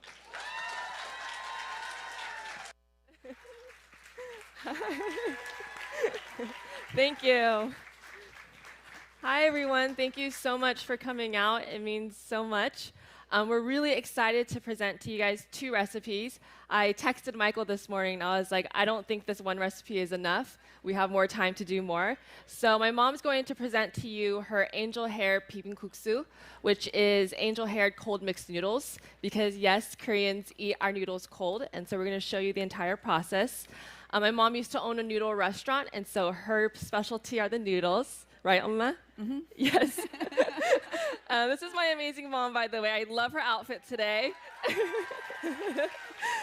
If you guys follow me on Instagram, I showed our getting ready with us this morning, and her New Balance shoes is these cute polka dot shoes. So check my Instagram stories out because we filmed the whole behind the scenes of our outfits and whatnot. I just love her outfit, and she's getting shy. Yes! And I wanted to quickly actually discuss the front cover. She's wearing the same apron that she's wearing there and here. It's a custom apron that America's Test Kitchen made because with Asian cooks, particularly Korean cooks, that's the only cuisine I can speak for, they wear H aprons like this because they're in the kitchen all day. The U aprons kind of hurt their neck. So ATK made a custom apron to reflect the Korean apron that Korean moms wear, which I think that's how much detail the book has. And then after we finish the angel hair cold noodles, angel hair bibimbap, we're going to move on to cilantro kimchi. This is a recipe you can probably only find in our book and Korean websites. It's a recipe that comes from Northern Korea, so you have to have that connection, that grandmother and ancestors who came from Northern Korea to pass this down. All right, so first my mom's going to start with the angel hair. She's going to go ahead and boil it, which we have here. And if you're wondering why are we using angel hair when this is a Korean dish, the original noodle that you use is somyeon. Somyeon is wheat noodles, but my mom realized she doesn't always have this on hand. And for us going to the Korean market, as many of you guys know, it's a trip. You kind of have to make a drive out there. So she had angel hair on hand. And she realized this tastes just as good, if not better. And so my mom has a very open mind when it comes to Korean food to adjust what you need. If you don't have somyeon, which is a very specific ingredient, use something similar like angel hair. Oh yes, and my mom just told me to put on a timer. You're just gonna cook your angel hair as is and then put on a timer for 4 minutes. 보일 했다 아니야? 보일 했었어. Okay, so we're gonna put on a timer. 보일 할 때다. 지금 보일 하잖아. Yeah. All right, so let's put on a 4-minute timer. Okay, and now we're gonna go ahead and make the sauce. I have my book here. It's on page 291 if you guys have it on hand. And we're gonna go ahead and make this very, very simple sauce. We're gonna put it in this big bowl. We brought this from home. We really wanted to share this recipe with you guys, and so we swapped out some ingredients because we really want you to taste it the way Oma makes it, because she is making it, so I want you guys to taste it today. If you guys can get your hands on this, because it's so good. So we brought in our ingredients from home, the best ingredients, the best gochugaru, red chili flakes, and whatnot. I'm going to go over the ingredients first, and then my mom will mix it. I'm going to translate. 나 ingredients 먼저 얘기하고 그럼 엄마가 mix할 거야. So we're gonna mix the sauce. It's a gochujang-based sauce. This is a spicy mixed cold noodle dish that my mom developed. We actually talked about it on our website. The video went viral when I uploaded it maybe in 2023 because it's such an easy recipe. Basically, you make the noodles, make the sauce, mix it together. That's it. So the sauce is gochujang. This is gochujang. It's red chili pepper paste. It's different from gochugaru, which is the pepper powder or flakes. They're always different, and I always have to make that distinguish those two differences because I've noticed if I don't, people will confuse the two. Our favorite brand is Sempio. You can find all that information in our book to get that same taste. And after that gochujang, we're going to put in mesirchong. That's a Korean word, but does anybody know what that is? It's plum extract syrup. So this is a sweetener that we use to put into the sauce. But we also use sugar as well, but this adds in the liquid that we want in that sauce, and it's multi-dimensional. This is everything my mom taught me, by the way, so I'm speaking for her. And then after that, we're going to put in some tuna extract sauce. Tuna extract sauce is a type of fish sauce, but my mom put that in the book because she wanted to show other ingredients that you could use beyond fish sauce. And you can find this at the Korean market. It adds like that smoky flavor. And then we have good old white vinegar, some sesame oil, nutty sesame oil. It's commonly used in Korean cooking. Garlic, sugar, 고춧가루, and sesame seed. So 이제 소스 만들어래? 이거 다 해야지. Okay, she's gonna let that boil. So that's going to be the sauce, and then after that, we're going to go ahead and strain it, just to give you guys a heads up. We have about 2 minutes left. So I think we can start the sauce. sauce 일단 시작하자. Okay. Yeah. So we're gonna grab a spoon, and she's gonna put the 고춧가루 in there. 세라 스푼 여기 있어. Oh, thank you. All right, 고춧가루 goes in. 엄마 고추장. 고추장. 고춧가루. I'm confusing myself too. This is the paste. 그다음에. All right, and then we're gonna add in the plum extract syrup. Again, this adds the multi-dimensional sweetness, and it's the liquid. If you go to the Korean market, you'll see a lot of Korean moms put that in their cart. It's just an essential thing because sugar wasn't available until the 1950s with Koreans, so this was a very traditional ingredient that we used. All right, and then next is going to be the tuna extract syrup. Here's what it looks like so far. 또. Vinegar. This is just good old white distilled vinegar, but you could use whatever you have on hand. Sometimes we use apple cider vinegar, apple vinegar, which is different. You can find at the Korean market, along with some sesame oil, toasted sesame oil, garlic, minced garlic. We always have that prepped, and we put it in the freezer, so it's always ready on hand because Koreans love garlic to the extent where it's a lot. We love it too much. And then some good old white sugar. This adds the one-dimensional sweetness without making it diluted, like the plum extract. And then some gochugaru. We use the flakes. You want to use the very fine powder if you're making something like gochujang, the pepper paste, or excuse me, the pepper paste. Yeah, the pepper paste. But for anything else, you could just use flakes. So we're going to give that a quick stir, but we're going to move back to the noodles now. And we're going to go ahead and strain it. Now, usually you bring it to the sink and you rinse it until it's cold to touch. The noodles need to become cold. But I was told this is actually a prop sink, so it doesn't work. So we're going to go ahead and transfer it here, and then they're going to rinse it for us. But it's a very special technique where you rinse it into the point where it's cold to touch because the noodles should be cold. So we're going to go ahead and give this off to them, and they're going to rinse it up for us. Thank you. Okay. And then 여기 다는 낫지 여기 뭐? 다 낫지 sauce? 세사미 씨만 넣으면 돼 이제. Okay. The sugar, the 고춧가루만이야. So 여기 다 넣었어. Yeah. So I'm just saying, did we put everything in here? My mom confirmed that everything is in here. 이거는 엔드나. Okay. Yeah. So this is what it looks like so far. Just your standard sauce mix here with gochujang and pantry ingredients. You're gonna go ahead and whisk it up until everything is incorporated and the sugar is dissolved. Any questions so far? We have a microphone if you have any questions. All right, it's a pretty simple recipe, so it makes sense that you guys don't have any questions. All right, and so we're just gonna mix that up, and then we're gonna go ahead and prep these other ingredients. 이거 이제 준비해줘. Okay. I want to actually talk about the prep because if you guys notice with Korean cooking, a lot of the produce that we cut, it's cut very thin.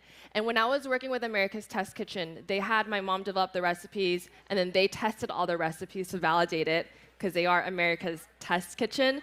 And then they sent it back to me, and they said, Sarah, now you cook them as a home cook because your mom was a professional owning a restaurant. We're professionals. We want you to cook them to see what it looks like as a home cook, which is like everybody else. And they had me test all the recipes, and I realized that the knife work in Korean cooking is so precise. It's very, very commonly used to make very, very thin julienne. And it was a kind of a thing that I discovered with American cooking because knife work like that isn't as common. We would often have to send back like these julienne cucumber to make it thinner. So we want to show you guys how my mom cuts this up, which we also show in the book. So this is Persian cucumber, and we also put in cabbage. That's going to go into the noodle dish for a little bit of color and touch. So my mom's going to cut it into diagonal planks that you see here.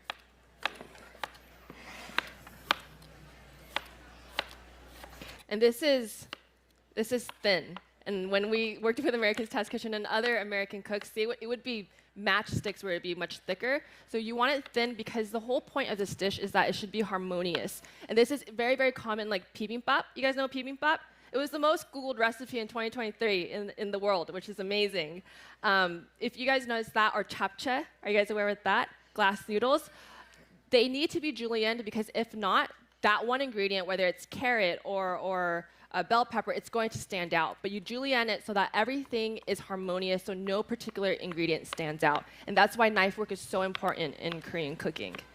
So you can see here my mom cut it into planks, and then she shingled it, and then now she's cutting it into those julienne pieces. We do have a question. Yes. What's the origin of you guys eating your noodles cold? Oh, that's a good question. 저 사람 물어봤는데 history가 뭐야 이거 차갑게 먹은 거? 한국에는 이제 그 여름에 먹는 건 덥잖아. 그래서 이제 주로 여름에 많이 먹어.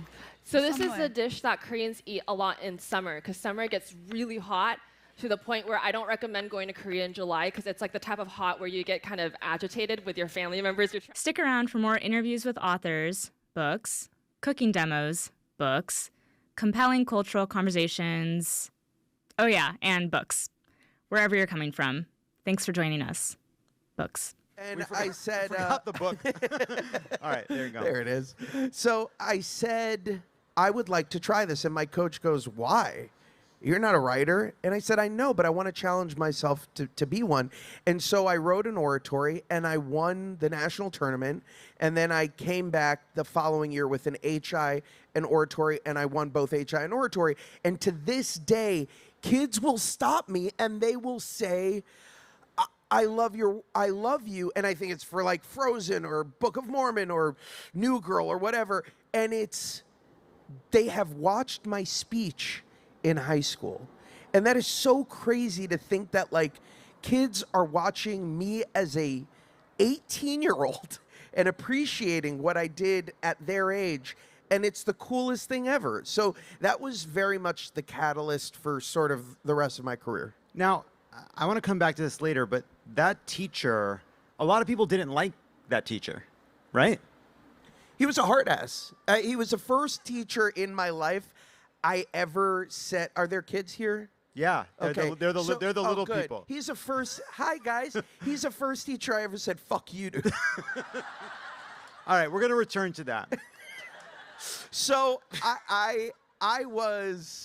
we constantly butt heads, and the reason we butted heads is he knew what I was capable of, and he was trying to get it out of me, and I respect the fact that he never coddled us as students. He always pushed us, and a lot of times that was uncomfortable. He made me Tevye as a sophomore in high school, and then he would basically tell me, you suck. And I'm like, yes, I've never lived in the shoes of a man with 5 children, let alone 1 child, being chased out by a pogrom. So I don't have these experiences. Man, that pogrom scene, I just think every Jewish child that saw that pogrom scene, wherever you saw it, I saw it on Broadway. I didn't see your I saw it on Broadway too. Yeah, it's really remember with it. Topol. Yeah, really screwed me up. It's a rite of passage for Jews. You gotta go see Fiddler. You gotta go see Fiddler one time. All right, we'll get to your successes. Let's talk about failures. You were rejected by Juilliard. Yep. You submitted tape after tape to SNL. You rejected every time. Yeah, you weren't on SNL. No, I know. I'm well aware. And now, you were also very close but unsuccessful at getting cast on the show Punk'd with Ashton Kutcher. You didn't get on Punk'd. No, they brought me in. But let me tell you something. You really have to find your inner asshole to be on Punk'd. And it was the single worst experience because I'm genuinely like, I like to be a nice guy. I see you more on Punk'd than as Tevye. And the audition process for Punk'd was be as cruel as you can be to as many people as possible. I knew it was not going to be for me, but that's when I met Ashton for the first time, who would later play Steve Jobs. Please, Steve Jobs. And you played Wozniak. I did. And the year where there were 2 movies about jobs. We were the Armageddon and Deep Impact of our generation. I think of it more as Dante's Peak and Volcano. But that's like a sect thing, you know. That's an Episcopalian, Presbyterian thing. All right, Groundlings didn't advance you. Nope. Wow. This is really fun, John. Keep telling me about I'm almost done. all the people who hate me. I have one card with notes. This is a half a card. The woman you loved at first thought you were, and this is a quote, both Jesus arrogant Christ. and gay as hell. Yes, that is true. And you really did give up and decide to go to law school. I did. When you are told by the woman you love that you're gay and arrogant, there's no choice but to go to law school. And so I went to apply. I was going to take the LSAT. Both my brothers are lawyers. And I told my mother that I was going to go to law school, thinking, this is a great, you tell your Jewish mom you're going to go to law school, outside of telling her you're going to medical school, is the greatest day of her life. And she started crying. And I said, why are you crying? And she said, I am so disappointed in you. I said, you're disappointed? She goes, you have been dreaming of being a performer for 15 years, and after 2 years you want to quit? That is an act of cowardice. And I was stunned. And also I was like, fuck you, Mom. But thank you. And I had gotten a call from my best friend Seth Gable and Bryce Dallas Howard, and they said, we saw a show on Broadway called the 25th Annual Putnam County Spelling Bee. Thank you, people in the way back, for cheering. And and fucking nerds. And there's only one person on earth who can replace the star Dan Fogler, and that's you. I didn't even get into musical theater at Carnegie Mellon, so I was like, not a chance. And I missed that failure. That's a mistake on my. That should have been here. I'm sorry. Next time. I forgot it. And so I auditioned, and that was my first break. And I wouldn't have gotten it had it not been for Mom pushing me. What I was thinking about when I was reading that is there's a certain percentage of people who give up, not realizing that they would have made it. But then there are a percentage of people that never give up, and they never make it. And it's impossible to know. It's impossible to know whether you should be worrying more about a false positive or a false negative in that situation. But how soon after you?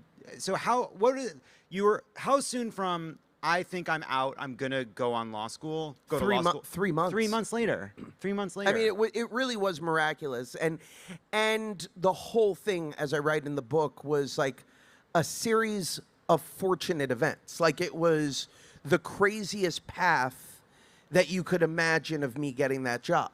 So now, you had been kind of grinding it out, trying to make it in television, but actually to get back into television and film, Broadway became your way in. I want to run through some funny moments from your success. We've reached the success portion of the card. This is the worst game of life I've ever played in. Talk about the moment you came to a door, and behind the door was Jeff Goldblum in a bathrobe. There was a girl at Carnegie Mellon who I knew, and I had just come out here having graduated, and she said, hey, will you come over to me and my boyfriend's house for dinner? And I was like, yeah, of course. Back then, how many of you remember the Thomas Guide? Okay. So before there was GPS, we had large books. And we had to drive with this large book and basically not die driving. And so she told me that this boyfriend of hers, who she didn't name, lived in a place called Mount Olympus. And I'm like, yes, I know it from the movie Hercules. I will go there. It's like, you may be picturing like the Parthenon. Now replace it with the ugliest McMansion you've ever seen in your life. Go on. It's true. So I'm driving up this very steep hill. I get to this large gate. It looks like it's out of Jurassic Park. I get to the front door. Standing in a bathrobe is film star Jeff Goldblum and this girl. They invite me in. They're both in matching robes. And Jeff invites me to sit down. And I'm like, you are Jeff Goldblum. What's happening right now? And he sits and he goes, what do you do?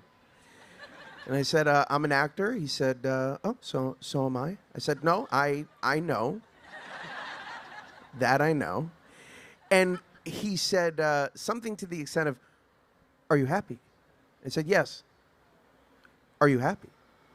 I said, yes. I don't know why my Jeff Goldblum is turning into Captain Kirk, but so and then I figured out that we are playing an acting exercise game called the Meisner technique. And it is the most surreal experience of my life. And at the end of it, he asks me if I would like to audit his class. And I was like, why do you have you're Jeff Goldblum. You have Jurassic Park money. And suffice it to say, I didn't audit his class, but that was week 1 in Hollywood, which was also when I met Robert Downey Jr. Oh, yeah, you met him at a Coffee Bean. At a Coffee Bean. Kenneth Branagh, you show up in, I want to say Budapest or something? No, London. Oh. Was it in Budapest? I've never been to Budapest, John. So you meet Kenneth Branagh in London, and you're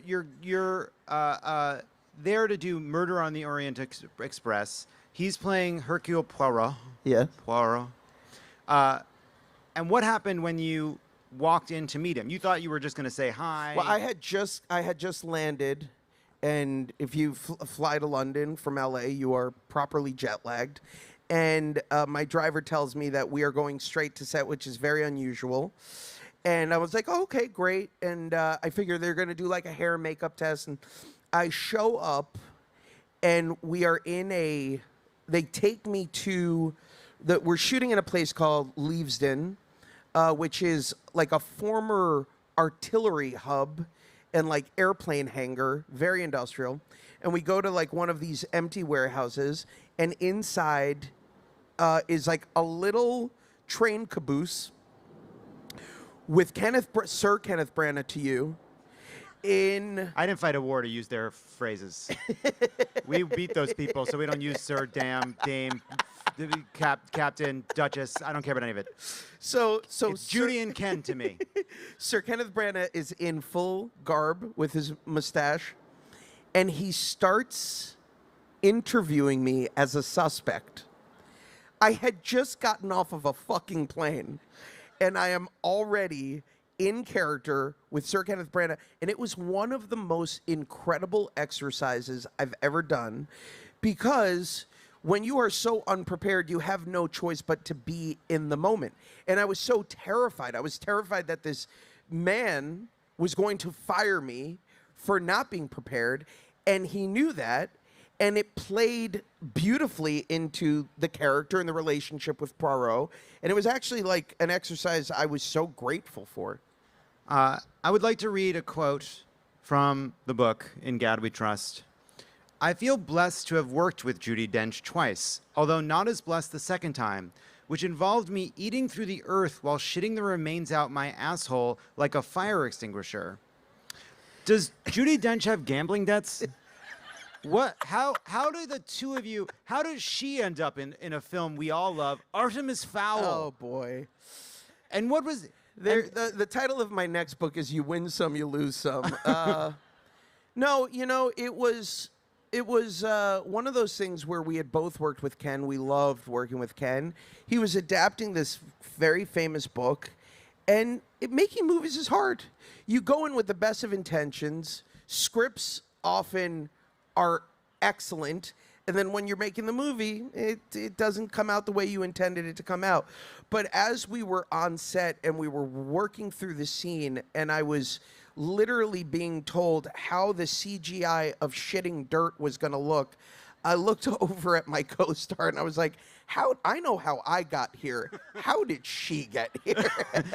My first encounter with Dame Judi Dench, quick side, we were on the set of Murder on the Orient Express. Everybody was terrified of going up to her. It was like 5 a.m. in the makeup trailer. And I saw this fear, this communal fear, and I said, I'm going to break the ice. I walk up to her. She's got like cucumbers on her eyes. She's laying back. And I lean down and I whisper to her, Dame Judi Dench. More like, damn, Judi Dench. And she looked up at me and she's like, you and I are going to be fast friends. But she got you a present. Some sort of pillow. What did the pillow say? Back up 6 inches, Josh Gad. So, I think that gives you a flavor. All right. Now we're gonna get to the poignant section. Oh, boy. That's where we're at. I'm keeping us on track. So you have this really intense relationship with your high school debate coach, really instrumental. Then when you make it to Broadway, you're in this role. You're finally having this experience of going out on stage and performing night after night. You audition for James Lupine, who gives you a really hard time, but keeps moving you further along in the process. And it never stops being a really hard time, right? Does it ever? Well, I think jobs can be hard. Doing something well night after night can be hard. But it sounds like Lupine was a jerk to you. He led with a cruelty that I think made sense for him. And we have since talked about the process. And at the time, it really messed me up because I felt very scared. I felt scared going on stage. I felt like I was constantly at risk of losing the job. I felt like I was letting them down. And what he did do that was very valuable, like Pasola before him, was he pushed me in a way that made me have to be okay being uncomfortable in my own skin.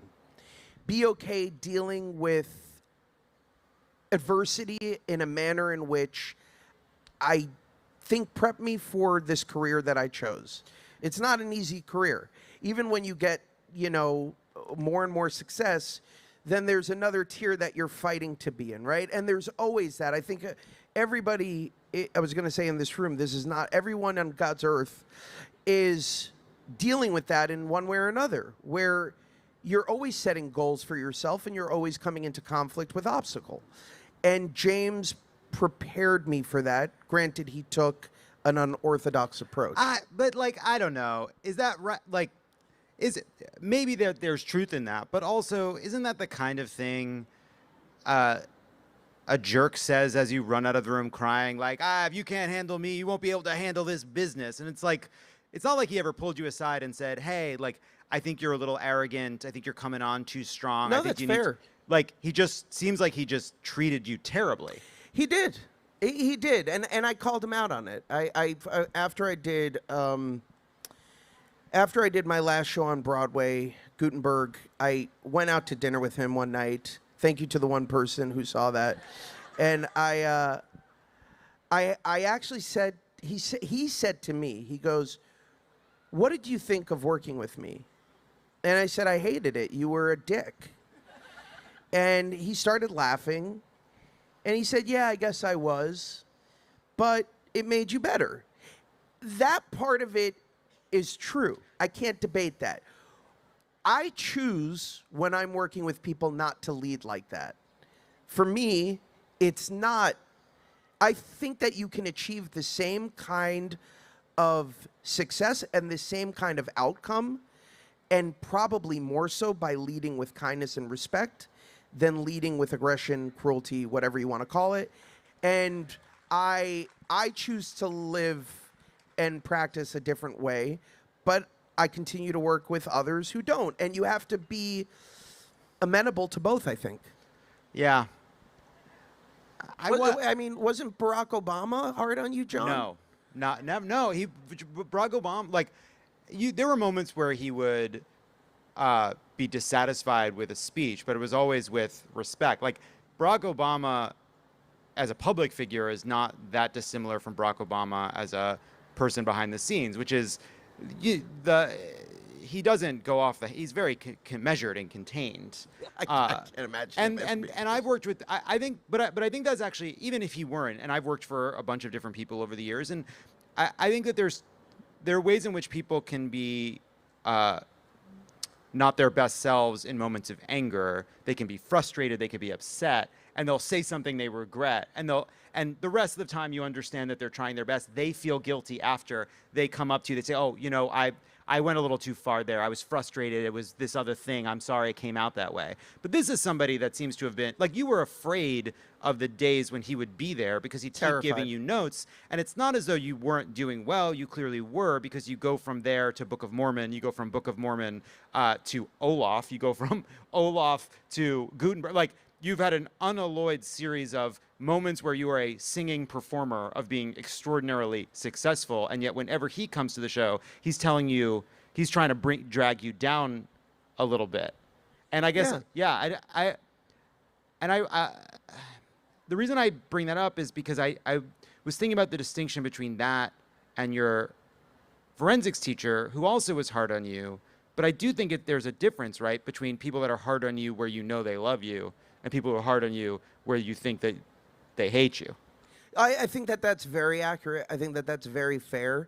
And I was a mess. I started to have anxiety attacks. I started to fall into a deep depression. It's also very hard, if you've never had the experience, replacing a Broadway performer who originated a role, who's a Tony winner.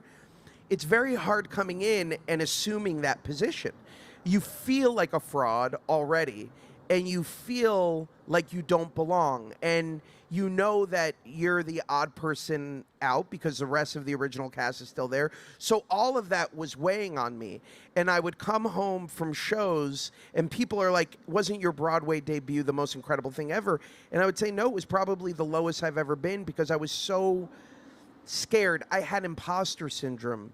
I didn't believe in myself. And that was really scary. And I would, whenever I would see him, I would be fearful. Can you talk about what it was like then? So that is sort of the beginning of an ascent for you. And there's, ups and downs throughout, but you come back to you do that show. You originate the part in Book of Mormon. Book of Mormon. There it is. And you then come back to Broadway for Gutenberg, where now it is a show built around you. When you did Spelling Bee, you were on a couch. Now you are the star of a musical that people are coming to see. And then your dad comes to see the show. Your dad, who you're estranged from. And can you just talk about what that was like? Yeah, so my father, when I go into detail in the book about my relationship with my dad, my parents got divorced when I was around 6 years old. And, my dad not only cheated on my mom, but had another family. And then let me know that by introducing me to a brother I never knew I had at the age of 7, which will mess you up. Timothy Chalamet. Correct. I'm very proud of him now, but it took me time to get there. In part because he was always far more handsome than I. And I hadn't seen my dad in 20 years.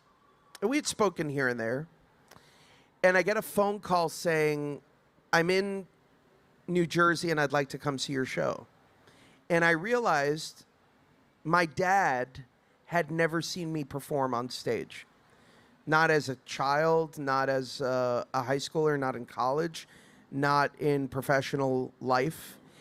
And I was very torn, and I said, okay, you can come, but it's got to be on my terms. You come alone, and I'll send a car for you. Why don't you stick around after, and let's chat.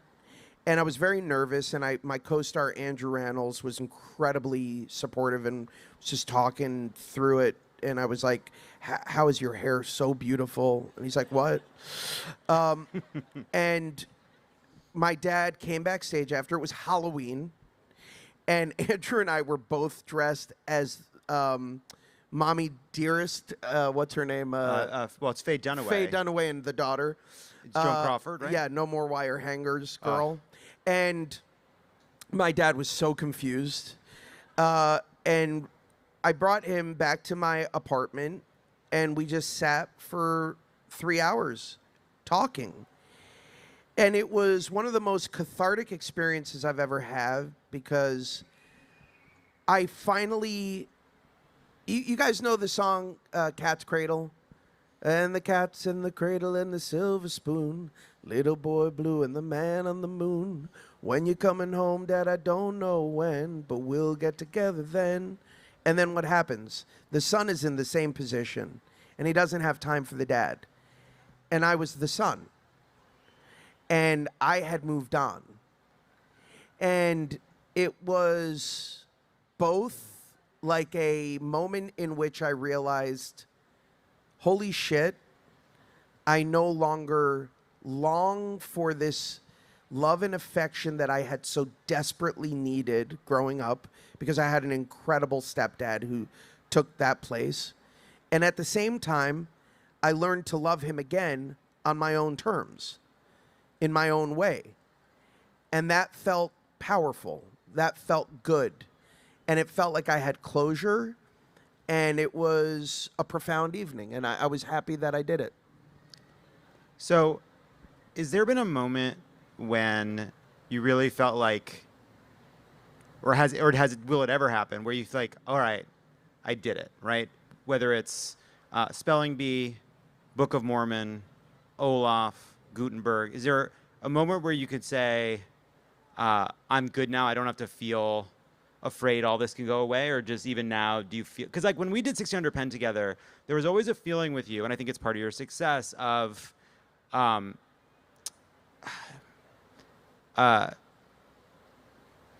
impulse to keep working on it, because if it's not good enough, they're all going to laugh at us, but not in the way we're trying to get. I'm still that guy. Now, having said that, how many of you have seen Frozen? So here's where I can sleep at night. And I talk about this in the book, is a part of what we do is about legacy. It's about what will I leave behind. And knowing that a movie like Frozen will be generationally shared long after I'm gone is really beautiful. It makes me feel like, okay, this one thing at the very least is a gift that I've been given that will live long after I'm here.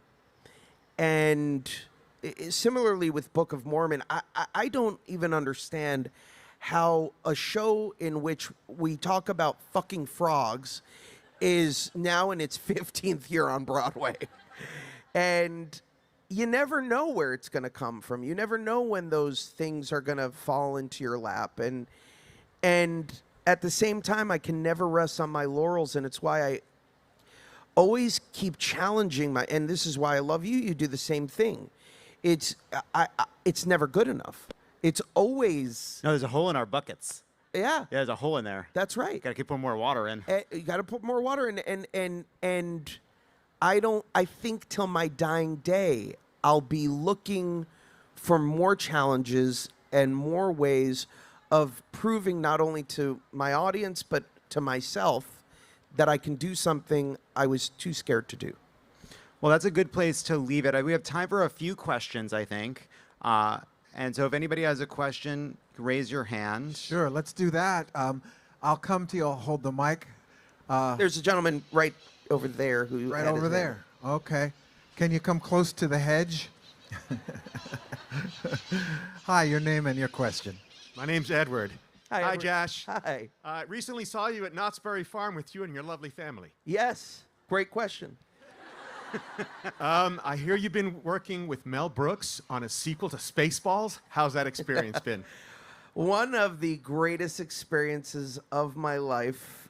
Mel is 98 years old, 98 years young, I should say. And I have had the fortune of doing this sequel that has been prophesized since 1987, and being able to engage with him on a comedic level has been one of the coolest experiences I've ever had. I wish I could tell you more. Well, you told me backstage that one of the most interesting parts was taking his hand like Lex Luthor and signing the contract. I never said that, Ethan. I never said that. You're so fucked up. But Mel is incredible. I've told this story before, but I can tell you, the first time I ever pitched him on the movie, I sort of had to catch him up on the last 40 years of Star Wars. And so I'm like walking him through all. I am sweating. I am running through everything, trying to explain Rey, trying to explain Kylo, trying to explain Reylo, all of it. And then I finish, and I'm waiting for a reaction, and he goes, well, it sounds like you really have your finger on the pulse. That's in the book. It's very funny. That got me. Thank you. All right, someone on this side, and then I'll come back to this side. I need to be fair to this side. Come to the aisle if you can. Yeah. By the way, guys, your buckets look pretty full to us, so... Oh, thank you. Oh, hey. We appreciate you. Hi. So you've been in projects that are kind of telling stories that are really iconic, like Murder on the Orient Express and Beauty and the Beast. And I just wanted to know, did you feel a lot of pressure going into that because there's so many people that kind of grow up loving these stories, and it's just something you want to make sure you're doing justice to? That's a brilliant question. I turned down Beauty and the Beast because I was so scared about. That is a perfect movie. That is the first animated movie ever nominated for Best Picture. And what I had said is, unless there's a different way in, which, by the way, just full disclosure, I asked to bring in some writers to help me rethink the character of LeFou, and one of those writers was John Lovett, and came in, and we talked a lot about how do we take this guy and make him less of a buffoon and more of a three-dimensional character who's got an arc. And out of that came that character, and I'm so proud of that character and the love that people have. Same with Orient Express. It's how do you live in the shadow of not only one version of that movie, but multiple versions of that movie. And so you try to find your own way in. And That's why the Josh version, it's all on a boat. that is not accurate at all. What if it's on a boat? Have we considered a boat? I will say when I occasionally get invited to go to table reads or script reads like for Beauty and the Beast, and little does Josh know, at every single one I pitch making at least 3 characters gay. It's my move. I've read your script. I think it can work. One problem.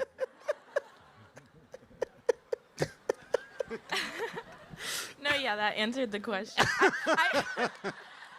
One last thing. I'm obsessed with Emma Watson. I just want to know how it was working with her. Oh, Emma is incredible. She was like a little sister to me. She is so good. My greatest frustration is that she chooses not to work more, because I think that she is spectacular, and I'm equally a giant fan of hers. Thank you for that question. I promised someone over here. Yes, in front. Hi, tell us your name and your question. My name is Nora, and I'm wondering, if you weren't here right now, if it was just a normal day, what would you be doing? My dog died yesterday, and you're an asshole for asking that question. I would be holding my girls, which I did last night. Raise your hand if you've been in the situation where you've had to put a pet down. It's the hardest thing I think I've ever had to do. We sat with her yesterday and we sobbed, and each of us, including my 2 beautiful girls, said their goodbyes, and we told her how much she meant to us and how she changed every part of our lives. And we held each other and we cried in each other's arms, and we got home and we started sobbing again. And It's been really hard. And at the same time, I would do it all over again because it was the greatest gift to have that dog. And when I woke up this morning and I knew I was coming here, I was really grateful because getting to talk to people like you, getting to have moments like this, it allows you to retain the love that you have for these amazing animals that we have in our lives, but it also allows you to remember that life moves on and that they stay with us. I did a movie called A Dog's Purpose, which I really, really, really do not recommend you watch after losing a pet. But it's cathartic because, especially for my kids, we have something to look at to say she will continue to be with us. And so if I weren't here, I would be sitting home crying. So I'm grateful to be here. It also, by the way, speaks to what a generous and good-natured person Josh is, because like I'm the person that hit the dog with my car. and he was just like, we're not going to talk about it. We got to get past it. I got to bring the mood up. We're almost at the end. You're like, one last thing. My dog died. We were having such a good fucking time. It's not my fault. It's her fault. Her question is, what do you like to do on the weekends? I like the... You're like, oh, my dog died. That sucks. It's making me long for the non-question about Knott's Berry fucking Farm. I want to go back there. All right, one last By the way, non-death question. Ethan, when you were at please. Knott's Berry Farm, did you go on Hang Time? That's the most evil ride I've ever been on in my life. You're in a, okay, they don't even put a harness on you. You're in a seatbelt with this thing I've got. And you go up vertically like this, John. So when you're going up, you feel like you're about to fall out. And then it does this evil thing where it's about to go down, but it's like, nah, I'm going to stop for 5 seconds. And you are hanging like this. And then it goes like this. The most evil ride imaginable. Go on it. When I was there was a ride called Montezuma's Revenge. And I don't know if it's still there, but it's pretty strange to name a ride after... diarrhea. Hi. Is it not there anymore?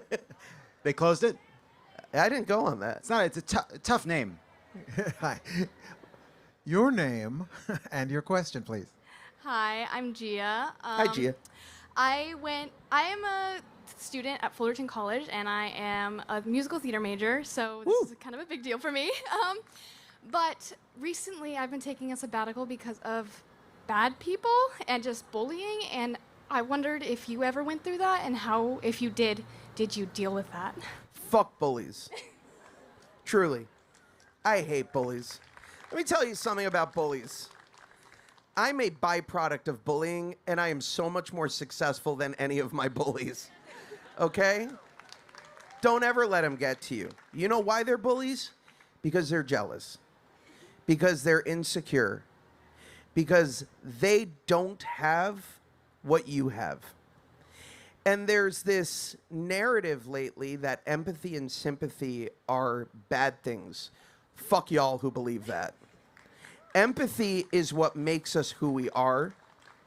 Kindness is what makes us different than any other species.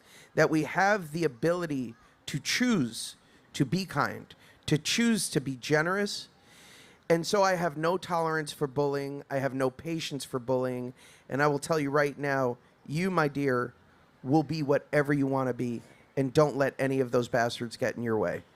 Thank you so much. All right. Speaking of bullies, we are out of time. You son of a bitch. Yes. Well, this was a lot of fun, everybody. Thank you so much. You And by guys the way, so much. let me just say, it's a really fun and entertaining book. Really worth reading. Everybody, get a copy of In Gad We Trust. Josh is going to sign them, probably. I will. All right, great. Thank you, guys. Get Love over you to guys. Vroman's and pick up your copy of Thank you. In Gad We Trust. Once again, big hand for Josh Gad and John Lovett. Stick around for more interviews with authors, books, cooking demos, books, compelling cultural conversations. Oh yeah, and books. Wherever you're coming from. Thanks for joining us. Books. My name is TJ Kloon, and these are very important questions. AI, the end of humanity as we know it, or a sometimes helpful research tool? Oh boy.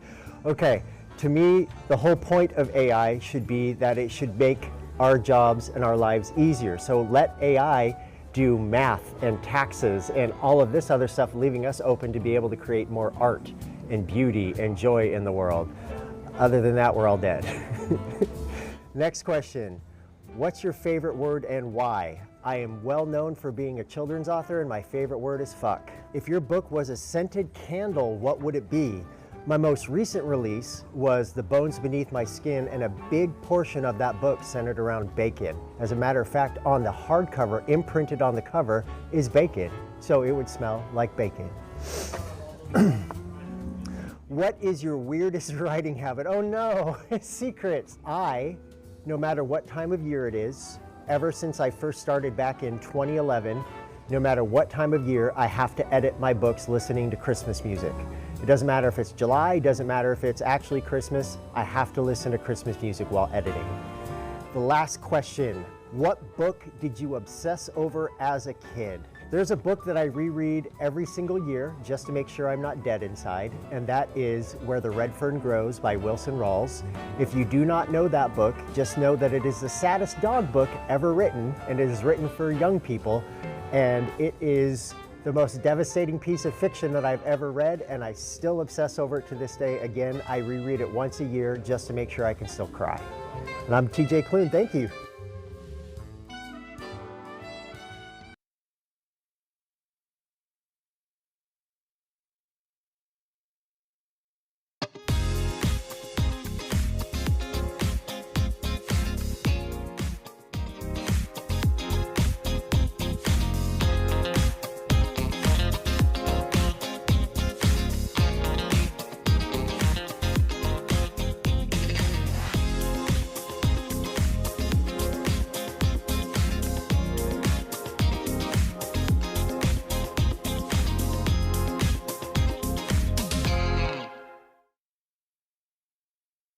Hi, I'm Hannah Berner. And I'm Paige DeSorbo. And we're the authors of How to Giggle. And this is Very Important Questions. If your book was a scented candle, what would it be? Hannah's vagina. In a very Gwyneth Paltrow goop way. In a very like a very nuanced. Yes. Yeah. And aren't vaginas nuanced? What's your weirdest writing habit? Oh. I'm not going to give Paige away. We know hers. My weirdest writing habit is I need to be horizontal. Yeah. Like we're laying down. We're laying down authors. Mine also, I won't write for a week and then I'll write the whole book in 2 days. Hannah wrote the whole book in 1 weekend. And I added on. You can't force creativity. That's I so wait true. for it to come. That's so true, Hannah. What's your favorite word and why? We don't like words. Mm-mm. We're more about vibes. Yeah. Our book is more of like an experience emotionally. Yeah. It's a religious experience. People don't remember what you say, they remember how you made them feel. So let's not get involved in the details here. Yeah. AI, the end of humanity as we know it, or sometimes helpful research tool. Well, that's Paige's best friend you're talking about. I've been replaced. Folding pages as a bookmark. Good move or pure evil? I like it. I want to doodle on it. I want highlighters. I want to make it my own. I was just gonna say, make it your own. This isn't a textbook that I'm like handing down to like an 8th grader. I'm not giving it back. No, make it your own. Rip out Eyes a page. on your own paper, also. Whatever you do, just don't burn them.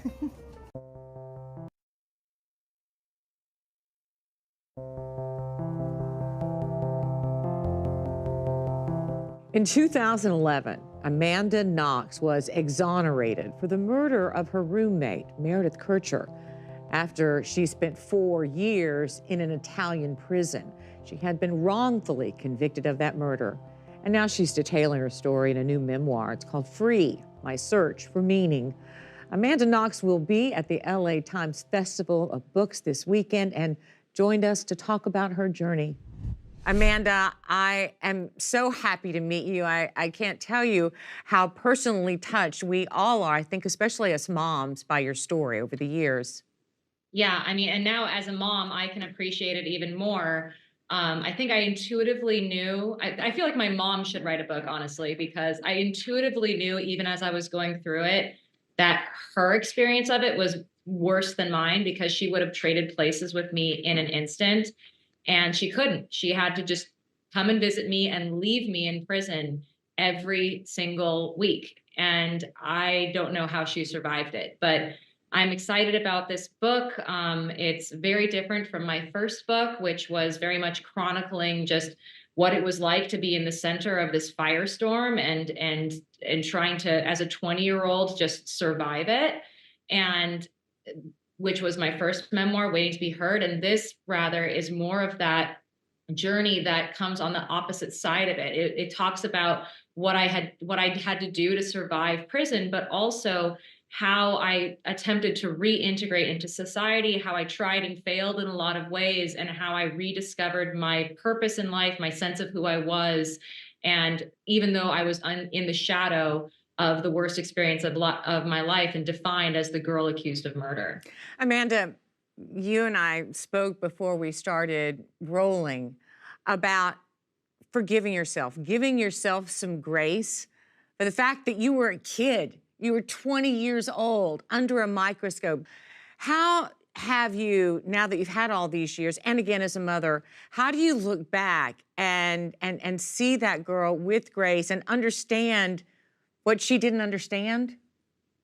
Sure. I mean, I look back on my 20-year-old self and I recognize that she was a very naive person who had been raised to never to obey and respect police, to always do as she was told. I was very much in over my head and not understand, also in shock. I think one of the things that a lot of people forget is that even just coming home to discover that my house had been broken into and my roommate and friend had been raped and murdered would have been a defining traumatic moment of my life. And had I not even gone through the whole imprisonment and wrongful conviction experience. And I think the thing that I think of when I look back on that time of my life is it's not even forgiveness so much as like grieving, because I didn't get to go back to the life that I had been living before. I didn't get to go back to being that girl who nothing bad had ever happened to. So are you excited to go visit where you're going to live in Italy? Yeah, I'm really looking forward to actually getting a place to live. It's the big thing that's on my mind right now. That girl did not survive her study abroad experience. And so as much as I'm trying and over the years working to grieve the loss of my friend, the loss of my freedom, I'm also grieving that young girl who I was and who didn't get to come home. Amanda, you talk a lot about reintegrating, trying to find your feet again, right, on solid ground. I want to ask you about what's going on, though, when you close your eyes at night. Do you for the homeless from 1989 to 2018, first as New York director, then executive director, then president and CEO. Kevin Fagan is the author of The Lost and the Found. He is a longtime award-winning reporter, having spent over 3 decades at the San Francisco Chronicle. He's covered homelessness, serial killers, California's wildfires, and more. Jeff Hobbs is the author of Seeking Shelter, A Working Mother, Her Children, and a Story of Homelessness in America. And he's the author of The Short and Tragic Life of Robert Peace, which won a Los Angeles Times Book Prize. He lives in Los Angeles. Carol Mithers is the author of Rethinking Rescue and a journalist who has written about Los Angeles, women's issues, and extraordinary women for over 30 years. Her work has appeared in the LA Times, yay, the New York Times, and LA Weekly, among other publications. She lives in Los Angeles, where she has raised 3 demanding rescue dogs. So thank you, welcome all of you.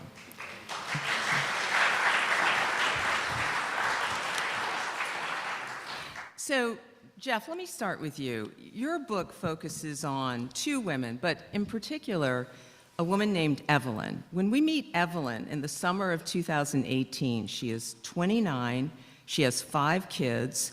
She's also working as a waitress. She's ambitious and determined to get her kids into the best public school system she can access in the LA area. She even has about $4,000 or $5,000 saved. So why, at one point, does she end up living in her car? Thank you, Carla. And I'm so grateful to be here with you and everybody up here. And as to your question, yeah, this story, Seeking Shelter, is about a mother of 5, and she is from Lancaster, California, where she is taking care of her 5 kids and working and doing all right, but living in a situation of generational poverty. And she has this big idea that she's going to come to Los Angeles and put her kids in a better school. And she has $4,000 and some of the math worked out, and she has a job, and she gets here, and just by the disparity of this city is very quickly overwhelmed with the math of the rental market and domestic violence. And within 3 months of her kids starting school, they are her savings is exhausted, and they are without a home. And she makes another decision, which is to choose stability in education over housing stability. And the story is about how she keeps her kids in school while trying to find a home. Kevin, in your book, we follow 2 people who end up living on the street. You have extensively covered unhoused people, and these 2 people were a woman named Rita, who was a Golden Girl surfer and gymnast in high school in Florida, who then married young and had kids. Tyson, the other person you follow, was smart, popular, a football player in high school in an affluent San Francisco suburbs. Talk a little bit about how these 2 people who seemed to have a lot of promise ended up literally on the street. Yeah, thanks for having us, for me. I appreciate the panel here. These guys are great writers, I'll tell you. The thing that brought Rita and Tyson down was they rattled down what I call the ladder of life. Like you said, they both had really good, promising upbringings and could have gone, the stable way. But with Rita, she liked adventure. She liked bad boys a little bit. She started chipping a little bit of heroin when she was married with a guy named Diver Doug, who was this great fisherman. They had a beautiful life just off the coast of Key West, where they'd dive for their dinner, living on a boat, and going onto the island to get food. It was idyllic, but drugs is pretty much what brought them down. You do a little bit of heroin, and then they got divorced, and then she did a little more heroin, and then started going heavy into booze. More bad boys, more bad boyfriends, wound up out here in San Francisco, got abandoned by the latest bad boyfriend, and bam, she was on the street addicted. With Tyson, he had a bipolar condition he didn't know he had. And you got to read pretty deep into this book to find that out, so that's a little bit of a spoiler. But he couldn't stick with anything, and that's a big trouble. He tried college, didn't work. Tried different careers, didn't work. Tried acting, and he was a pretty good actor, but he started developing a taste for cocaine. It was pretty much self-medicating. Cocaine led to meth, which led to heroin, and then as he was sinking into this, like Rita, he first turned to family, then you turn to friends, then you turn to government, then you couch surf a bit. Pretty soon you've used up all your resources, and boom, there you are outside. And that's how he wound up in San Francisco. And Carol, your book follows Lori Weiss, who was working at, and still is, at a furniture store, Modernica, their factory, in the warehouse district outside Skid Row in downtown LA. And she saw all these stray dogs wandering around. She and a coworker started leaving food for them. And she meets a man named Benny at one point who's living on the street in a cardboard box, and he emerges one day with a pit bull named Ironhead and the dog's litter of puppies. And you write that years later, if she had to point to the one time in her life, the moment when her life changed, it was when she met Benny and his dogs. Why did that moment start her on a journey toward starting this organization called Downtown Dog Rescue? Hi, and thank you to everyone for being here. I think everybody on this panel will tell you that there was one or two people that they met who were unhoused, who sort of made that world visible to them and made it comprehensible. And Lori at the time wasn't looking to get involved with homelessness. She was trying desperately to establish her own life. She was kind of a lost soul herself. And she cared about the dogs. And when she started trying to help the dogs, she started to realize that some of the dogs she was trying to help and feed actually belonged to people. They belonged to unhoused people. And Benny was the one person that she set up, that she started a relationship with. And Benny made that world comprehensible to her. He laid out its rules. He was not threatening. She could talk to him. She could also identify with him to some extent because their shared love of animals provided a bridge for them. And I think that has been true for all of the people she's dealt with since, that you find something that brings you together, and it's the dogs. Anybody here who has a dog knows that if you walk on the street and somebody says to you, "God, your dog is adorable," you will immediately smile and talk to them. And the same was true downtown. And so Benny took her on a progression of understanding. She started first seeing these dogs and thinking, I want to take those dogs away from the homeless people who can't take care of them. From there, she moved to, I want to fix those homeless people and get them off the street, to, maybe I should listen to what they actually want and need and see what I can do to help.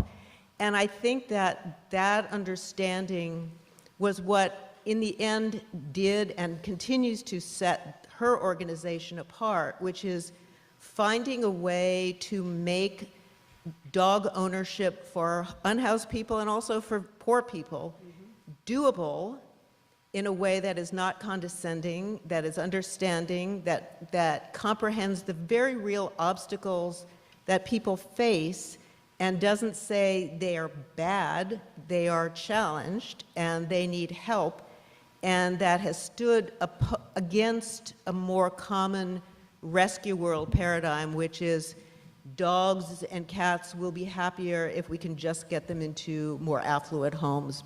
If you can't afford to take care of an animal, you shouldn't have one. And by the way, I'm that person walking down the street going, oh my God, your dog is so cute. Can I pet your dog? Mary, you talk about the 15 myths of homelessness, and they are all so on point. But let's get to the one that's on the cover of the book. Homeless people just need to get a job to lift themselves out of homelessness. Turns out a lot of homeless people did have jobs when they became homeless, or they have jobs as they are already homelessness. Talk about why working doesn't mean you can afford even a one-bedroom apartment. Right. Well, thanks so much, and for everyone here, thanks for showing up today. I'm going to give you a few statistics, but I just have to take 1 minute and tell you in a nutshell what we're up against. This is the most pervasive myth, I think, that people have, that people just aren't working hard enough or long enough to try to get out of homelessness. And I took a short Uber ride yesterday to meet some friends, and when I got in, the guy was wearing a Dodgers cap, and I said, "You're a Dodgers fan?" And he said, "Yeah." I said, "I just got in from New York." And he said, "Oh boy." And we started driving, and he asked me why I was here. I told him about the panel, about homelessness, and he said, "You're really lucky to live in New York." And he said, "You know why?" And I said, because we have Aaron Judge, and he said, that's cute. Maybe he'll show up for the playoffs this year. And I said, no, why am I lucky to live in New York? And he said, because we have a whole different kind of homeless people out here. We have the people, his sister lived in New York. I've seen on the subway crazy people and drug addicts. But the people here really just don't want to work. They don't have jobs. You know, we call them bums. And this kid was 25. I asked him, because I have a kid in college, how old he was. So I just wanted to throw out a few statistics to get us going here. A wonderful organization, National Low-Income Housing Coalition, every year does a study. And they try to figure out, if you're figuring that 30% of your wages should go to housing, how many Americans can actually afford a rental, 2-bedroom or 1-bedroom. You would have to make, and I had to update this from my book, so these are the 2024 numbers. To afford a 2-bedroom apartment, you'd have to make $32.11 an hour, and for a 1-bedroom, $26.74 an hour. So that means that if you want a 2-bedroom at either federal minimum wage, local minimum wage, you would have to work 113 hours a week. And that's 2.8 full-time jobs to get a 2-bedroom, and 95 hours a week, or 2.4 full-time jobs to get a 1-bedroom. There's no state or metropolitan area in the nation where a person earning minimum wage can afford a 1-bedroom apartment. More than 40% of people in the US cannot afford a 1-bedroom apartment. And I just wanted to end with this groundbreaking research 2021 out of the University of Chicago, Bruce Meyer. And it was a shock for me even to read this, that more than half, 53% of people living in homeless shelters are working, and 40% of people who are unsheltered, living rough on the street, are employed either full or part-time. So it's not that they're not working, they just can't make enough to make ends meet. And I'm sure we'll talk more about this. And which is just stunning. And also, you write a lot about how housing has become a commodity, meaning it's just an investment, it keeps rising. Well, you all know this. It keeps rising and rising in price, and it makes the people who live in it wealthier, and it means that the people who are already poor have even less of a chance of affording any version of it, which is something you all are dealing with, and something that, you know, Evelyn had to deal with. Let me go to another myth, because I think you can all speak to this. Most homeless people are mentally ill and dangerous. And I will, with your permission, Mary, extend that to, there's a belief that most homeless people are mentally ill and substance abusing. And studies, as you said, Mary, since 1980s have shown that 1/4 to 1/3 of homeless single adults suffer from mental health illness. So that's not higher than 1/3. If you do have a mental health condition, it can be exacerbated by homelessness. But not everybody who's homeless is mentally ill. I've written that over and over again, and people don't seem to believe me. But, I mean, in your book, Jeff, Evelyn is not mentally ill. She doesn't abuse substances. In your book, Kevin, both Rita and Tyson were stuck in a horrible downward spiral of multi-drug use. But, I mean, Kevin, do you in particular come away thinking everybody on the street is mentally ill and or substance abusing? Oh, hell no. No, the stats show that too. Just like you said, about 1/3, maybe less mentally ill. And drug abuse is not universal either. Maybe, you know, 30, 40%, depending on the area and the poll that you're taking. Now, when you're talking about the chronically homeless who have been on the streets for a year or more, or collectively, you know, there are a bunch of different ways to look at it, but long time. Often there's some kind of disability, as they say, mental illness or drug abuse, and that traps you. And the reason well, there were two reasons why I focused on Rita and Tyson. And one is, as a reporter, I covered homelessness for decades. It's not very often you get to deep dive into people's lives and they resonate back with you. Both these people let me into their lives in a comprehensive way. Not everyone wants that. You get a reporter sniffing around about your life, it can be a little freaky. You don't want your dirty underwear out there in the world. And these two families are just lovely. They fortunately like the book, even though it's warts and all. But the other reason is that they represented for me the most acute examples of what happens when you become chronically homeless. And as a reporter, I did a lot, you do a lot of stories. People in shelters, a lot of them are self-resolving, as they say, which is terrific. You're domestic violence, you lose a job, something bad happens, boom, you're down, then you can work your way out. For someone like Rita and Tyson, you're stuck. You're not going to work your way out. And that's what I wanted to focus on because it's the hardest of the hardest. But they're, and that's what they represent. But they do not represent all chronically homeless people, or certainly all homeless people, because homeless people are stratified like our society. You got your middle class homeless, you got your upper class homeless, and you got your chronically homeless. Wait,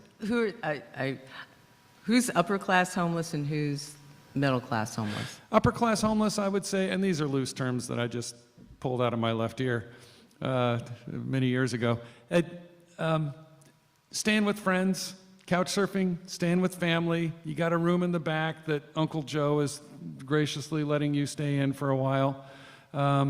Middle class homeless, you got an RV, you're in a shelter, you're basically got your stuff kind of together and you're just en route to becoming more stable.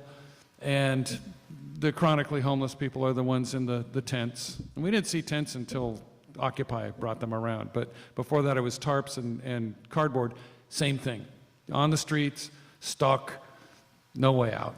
I think the problem is we don't see the middle class and the upper class homeless. Is that when we drive around LA, the people that are most visible are the ones who are in the tents or who are in the middle of the street with their pants falling down, screaming. And so that becomes our sense of what that world is. And it's the people who are not disturbed in that way are hiding. They don't want us to see them. They're trying to get back on their feet. It's like in suburbs, you see it a lot. In the more upscale suburbs, there are homeless people, but they're hidden. They learn how to hide. Yeah, right. That's a good point. And I mean, in your case, Jeff, you specifically were looking for people who are not mentally ill or substance abusing. You write about that in the book. And why were you looking for whom you were looking for?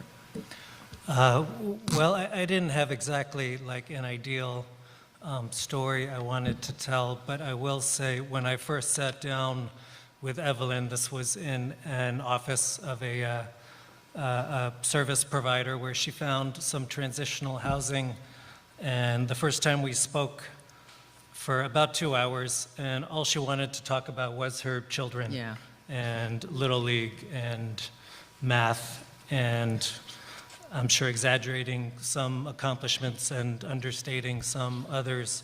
And I thought there was this very profound normalcy, like she cared about the same things that I cared about, which I think is lost as to your It'll question. It'll be okay, right? Do you want me to confirm that I'm childless? I'm just want you to confirm that they'll survive this. Yeah, yes, she will survive. I don't know if the little boy in the front will survive it, but the adults will. He's like, no, don't look at me. Don't worry, I didn't see you.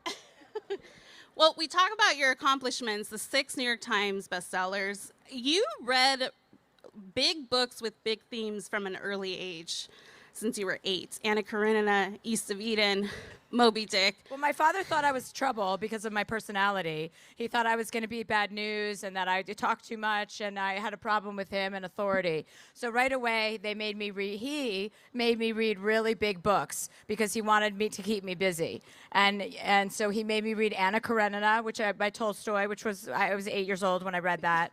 That woman ends with a woman jumping off of a train because she doesn't have a boyfriend. And I had to read Moby Dick, East of Eden, when I was 7 and 8 years old. So I really hated my father. You know, I mean, I didn't have anything in common with people at school. They'd be like, Humpty Dumpty sat on a wall. And I'm like, China or Berlin? What are you talking about? And then I'd come home, I'm like, I can't even relate to my colleagues at school. Stop it with these books. But he gave me a lifelong habit, you know, by torturing me in that way. In that moment, it was torture. But because of that nice instilling that habit of reading and learning about completely different ways of life and the escapism that you can find from disappearing into a book is the best gift I've ever been given, is my passion for books. Mm-hmm. Did you think then, I want to someday write a book? What do you think your younger self would think of this moment? She would be like, what? No, I don't think I ever thought about becoming an author. I didn't even know that was possible until I read, David Sedaris, I think, reading his books and his collection of essays that didn't necessarily have a through line, but they were funny and they were short stories. And I'm like, oh, I can do that. That's what I do on stage. I can tell funny stories. I have so many stories. And then my friend, I was at a dinner party and I would tell all these stories about, I was in my 20s and I was having a lot of one-night stands and I was just telling everybody about all of them and about all of the idiots out there, you know. And my friends were like, you need to write these stories down. They're pretty ridiculous. And she's like, you should write a book. And I was like, I don't think I can write a book. I didn't even go to college. How could I write a book? And then I read David Sedaris. I read Barrel Fever. And then I read all of his books, and I was like, I can do this. I can, you know. And so I did write my first book called My Horizontal Life, a Collection of One-Night Stands. Mm-hmm. And it was so fun and so me. I could completely be myself in the way that I can, you know, be myself in stand-up and be myself when I'm playing myself, you know. Mm-hmm. I'm not playing myself. I'm being myself. I don't have to play a character. And that's why writing is so joyful for me, because I get to share the good, the bad, the embarrassing. You know, I don't take myself too seriously, so I will share the embarrassing stuff. And I think people appreciate that. You know, you realize you're not alone. How do you think you've evolved as a writer? My writing used to be a lot more jokey than it is now. It's still funny stories, but there's a lot more depth and heart. I'm older, more mature. I have a lot more wisdom rather than just, oh, this is a funny story, you know. Silly stories. There's more weight and heft, and there's more messaging, especially with this last book, I'll Have What She's Having, which is what we're talking about. I wanted to inject optimism and the kind of confidence that I have felt since I was a little girl. I want to spread that to every woman and young person. I want everyone to feel self-assured and confident and not take yourself so seriously, and kind of demonstrate throughout the book what the pitfalls I've experienced have been, how I picked myself up, the biggest influences of people in my life and the way that they've made me change, and kind of really reflecting on who you want to be as an adult person, and in my case, as a woman. As a little girl, I had this idea of this woman that I would turn into, and I think we all have that idea when we're little about the kind of person we're going to become. And somewhere along the way, we kind of forget to check in with that little person of ours, you know, to say, wait, am I on the right track? Is this where we wanted us to go? Am I doing the right thing? And many times in my life, I've fallen off that track and completely lost my way. But I've always managed to kind of come back and be like, wait, who am I and who do I want to be? I want to be strong. I want to be a sister. You know, this book is about sisterhood. It's for women, you know, it's kind of like my love letter to women to have, to love yourself more. Well, let's talk about that. I mean, the book, as you say, opens with you sort of reflecting on your younger self and the kind of woman you wanted to be. And it ends with you reflecting on the woman that you turned out to be. And as I was reading it, I thought, I can do the first part. I found myself reflecting on what I thought of as a young girl, what kind of woman I wanted to be. But the last part, I was like, I can't do that part. And I wonder what that was like for you, sort of. It felt like a journal entry of you talking to yourself about what you've accomplished. Can you unpack that for me? I think for all of us, you know, you go through your year, you go through your life, you go through your weeks, and you kind of forget all of the things that you've accomplished. You forget all of the things that you've survived, that you've been through, that you've raised children, that you got a new house, that you've changed jobs when you were unhappy. All of the victories in life that we don't really celebrate ourselves enough for. It's nice to make like a list of all the things, like, okay, here I was a year ago, and what have I accomplished this year? Or what have I survived this year? What have I been through? It doesn't have to be an accomplishment. It's like, I was here for my friend, I got her through her divorce, or I was here for my other friend who went through a really difficult time. Like, all of the ways that you've been purposeful in your life and had meaning and been able to share your joy or spread joy or comfort to anyone in your lives, like all of those things count. And we don't really kind of take stock, like, you know, it should be like your taxes, I think. We should all be reminding ourselves of how much we've endured and how much better we're hopefully getting at being alive and as like as a human being. Like, I want to be more present, so I decided to take the steps to make that happen. I want to get off my phone. I've decided to take the steps to make that happen. All of those things matter, I think. Was it an emotional experience doing that? And did it feel different writing that part, especially the final chapter? Did that feel any different than saying it out loud for the audio version? Yeah, I mean, they both were. It was emotional. I mean, I don't know that I was, you know, crying in that sense, but I was very prideful. Like, look, you set out to do what you wanted to do, and you're still willing to learn, and you're still willing to grow and be accountable for the times where you do screw up a little bit, you know, to take stock of it. It's okay that we all mess up. We all are going to, but to like not take yourself so seriously that you self-immolate after that. You know, you're like, okay, I messed up. Now here's another opportunity to do better. And so it's very uplifting, and it was very uplifting to even have that self-reflection about myself, because now I'm in a place in my life where I do feel pretty solid. I do feel like I've been through a lot of, you know, stuff that I wouldn't necessarily, I don't have to go through again. I always say, like, I like to learn every lesson, like the first time, I want to make the first time the last time. I don't want to go to summer school. I want to go to Mallorca. So like, I'm trying to always, if there's a lesson, it's like, bring it on, welcome the pain, bring it on the pain. I want it. The quicker I move through this in a really healthy, honest way, then the quicker something beautiful is around the corner. And that's life. You know, and we sometimes get so mired in the everyday that we forget about all the beauty that is surrounding us and all the beautiful people that are surrounding us. Well, originally you were approached about writing a book about falling in love in a very public way with comedian Joy Choi. It's Joe Coy. No one can say his name. Joy Coy, people call him. That's because his name is together. It's Jokoy, so you have to say Joe Coy. But then you guys broke up and things shifted. And I'm curious, does the you part of the story feel the same without exploring yourself in a relationship? Sorry, say that part again? Like, does the you part of this chapter of your life feel the same even if you're not exploring what it meant to fall in love publicly? Yeah, I think so. Yes. I mean, that book was going to be about falling in love, and then we broke up, and I'm like, they're like, oh, do you want to write a book about breaking up? And I'm like, no, I don't want to ever write a book about breaking up. It's the opposite message I want to put out there. I want to, and then so I was like, let me sit on this for 6 months and think about if I have anything new to say. Otherwise, take your money back. Let's forget about the book deal. You know, like I don't want to just put something out for no reason.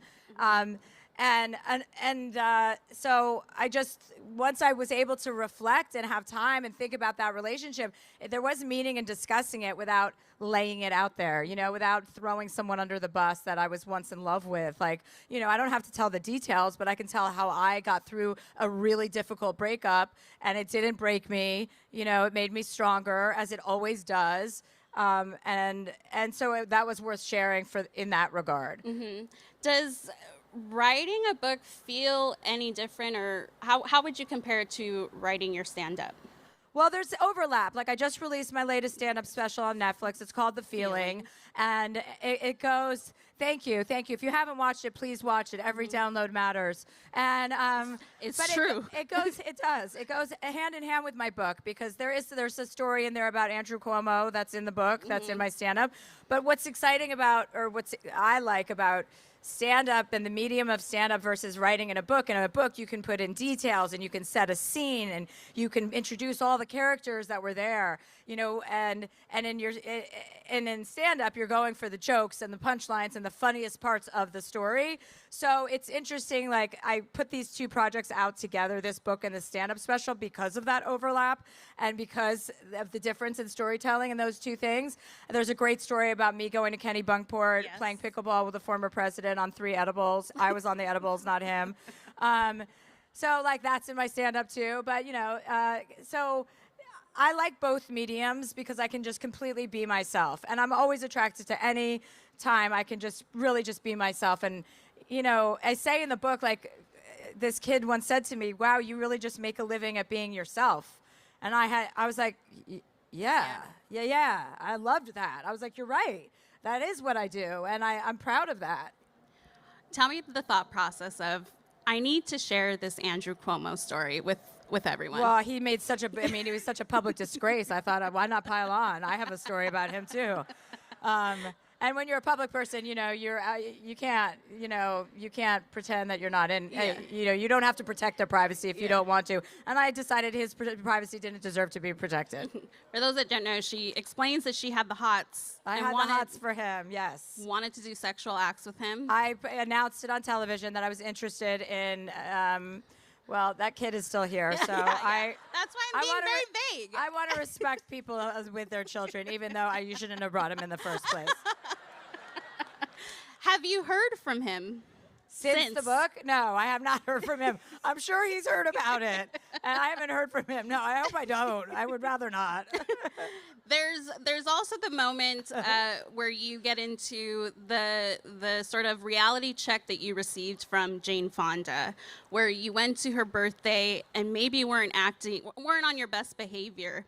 And she called you up and said, "Can you come over?" Yeah, and she read me. She was like, "Listen, you acted really badly." I had been at a birthday party of hers, and she said, "You acted really badly. You were insulting to people. You were really dismissive of people. A couple of people complained about you. You had just really dark energy." And she was right, I did, but I had never thought, I didn't even to think twice about it after the party, And there she had me sitting at her house at dinner telling me this, and I was like, oh my God, how mortifying that I acted like that at Jane Fonda's house. I don't know if a woman I respect more than Jane.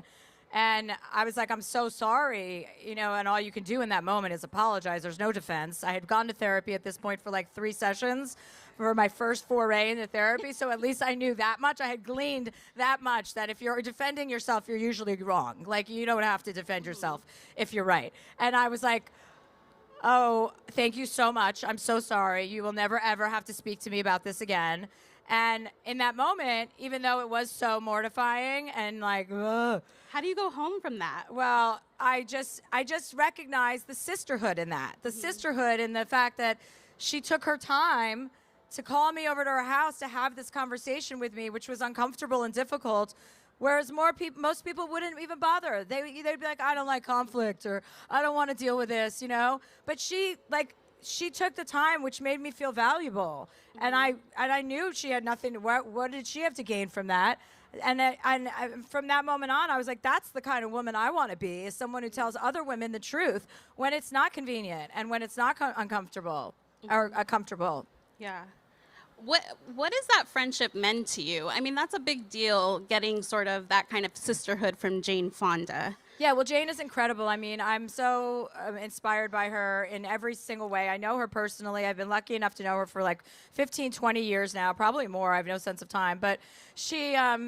And she just sent me an email the other day because she had read the book, and she was like, wow, Chelsea, you really do the work, And she wrote me this whole beautiful email. She's so incredible. This woman makes 150 phone calls every single day for her climate pack. She busts her ass. She travels all over the country fighting climate change and, talking about it. And she's just incredible. I mean, I've never seen somebody so indefatigable in their desire at her age, and I campaigned with her before the election. We went to Albuquerque together.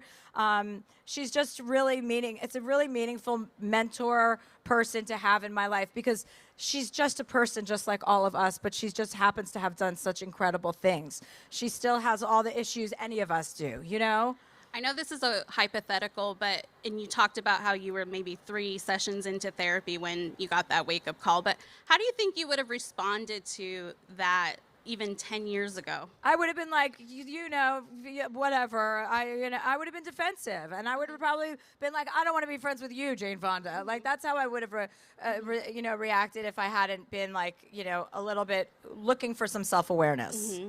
Well, you are very open with the work you've done in therapy and how it's, positively changed your life.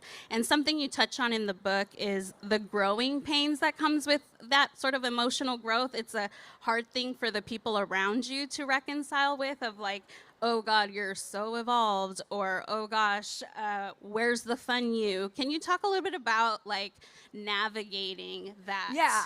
I look at therapy as like, I went for 2 years because I was really angry. I'm like, why am I so angry? I'm like, it used to be kind of like a shtick, like I was a bitch. And then I was like turning into a real bitch. I was like, I'm getting a little razor sharp here. Like, what's the problem? And so I thought it was about the election at the time, and at least that was a place to place my anger. So I went to therapy. I went for 2 years. I went to this guy named Dan Siegel. He's so smart. He's so bright. And he really took me on an intellectual, like I started out from a very intellectual spot because I was not vulnerable. I could not cry in front of people. I had never talked to anyone about my brother dying when I was 9 years old. Like I was just so tough and had such exterior. And he just unwrapped me for 2 years and really like explained to me where my behavior comes from, and honored that little girl in me that didn't have, real time to grieve for my brother when he did die, but also revealed to me like, all of the reasons your personalities. Why are you defensive? Why are you angry? Why do you feel like you have to insert your opinion all the time? Like he breaks down your personality. And so it gives you the gift of self-awareness. And then you come out of therapy. I was never somebody who was going to go for the rest of my life. I was going like I was getting a college degree. I'm like, I need to fix this. Let's go, Hopefully this could take like 6 weeks. How long is this going to take? And then it was 2 years, and I was like, oh, I'm exhausted. And I was also like, get away from me. I'm sick of you too, to my therapist. Like, we had gone through it, and I'm like, how much more, I wanted. The intention of going was to become less self-absorbed, but by the very virtue of going to therapy, you have to sit and talk about yourself. So it's the most self-absorbed, but it's like you have to get through that to get it out on the other side. And when I came out of therapy, I was so self-conscious about my behavior and was trying so hard to I'm auditioning new personalities almost. Like, okay, maybe I'll go to dinner parties and not talk so much and I'll just be quiet. And then after a while, my friends are like, what's wrong with you? Like, you're not talking at all. And I'm like, I'm just, observing now. And then it takes a while for the information that you've learned to really soak into your, to your brain so you can absorb it and then apply it. And actually go out into the world is not getting rid of your old personality, but taking the best parts of your old personality with all the new tools you have and being like, okay, now I'm even more grounded than I could have ever hoped for. I've got this. I understand who I am. I understand this is not welcome. These things are hurtful. Don't do them. Keep your opinions to yourself unless someone asks you. I love to tell people what's wrong with them, whether they ask me to or not, I love analyzing things. And I just really, learned a lot about that. And so there's a period of adjustment after therapy, but I would go through it again. If I had known it was going to take that long, maybe I wouldn't have started in the first place. Because that's a long time. It's almost like 4.5 years when you get through all of it. And now I feel really grateful that I had that experience. And I do my podcast, this podcast, Dear Chelsea, where we have live callers that call in for life advice. Because once I got out of therapy, I was like, okay, this guy's really expensive. Not everybody can afford this. Yes. I remember fucking everything. Sorry. I remember everything because I'm like a student. I'm so curious about all information. And I was like, I can help so many other people. And so what started as a Dear Abby type thing has turned into this really successful podcast where people call in for my advice, and not having someone that's involved in your life give you advice is pretty much the most objective way you can get it. And so I love it. And I'm like, oh my God, I know I'm not a therapist, but I feel like I am one. Can you dive into more this sort of figuring out who you are in that process when the public knows you as XYZ, or are going to question what's authentic now? How is that for you, sort of figuring that out while staying true to how people know you? Because you're still the same person you always were. You're just kind of fine tuning the rough edges. You're like, okay, this is obnoxious. You don't have to be like that. When you have to be more mindful about everything and actually doing one thing at a time. If you, at one point he said something like, if you're walking down the phone and you're texting, you're doing both of those things poorly. And I'm like, I'm only walking down the street texting. What do you mean? And he's like, why aren't you looking around? And I'm like, who's got time to look around?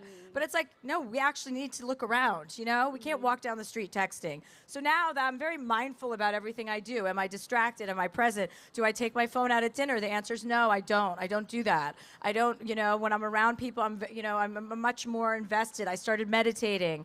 I'm patient. Patient. I used to have no patience for people I thought were stupid. Now I can deal with them no problem, you know? I have much more empathy and compassion, and I get it. I get everybody's going through something, and I want to be very I want to be very mindful about everybody's experience and understand that not everybody has the same one you do, for sure. Has your relationship with work sort of changed in the self-discovery process? Like, are there parts of your life that you feel like you're still trying to understand through your art? I mean, I think I'm maturing like a fine wine. I think I'm maturing as you should mature as an artist. I'm getting better. I'm getting more polished. I've always been very honest, but now it's an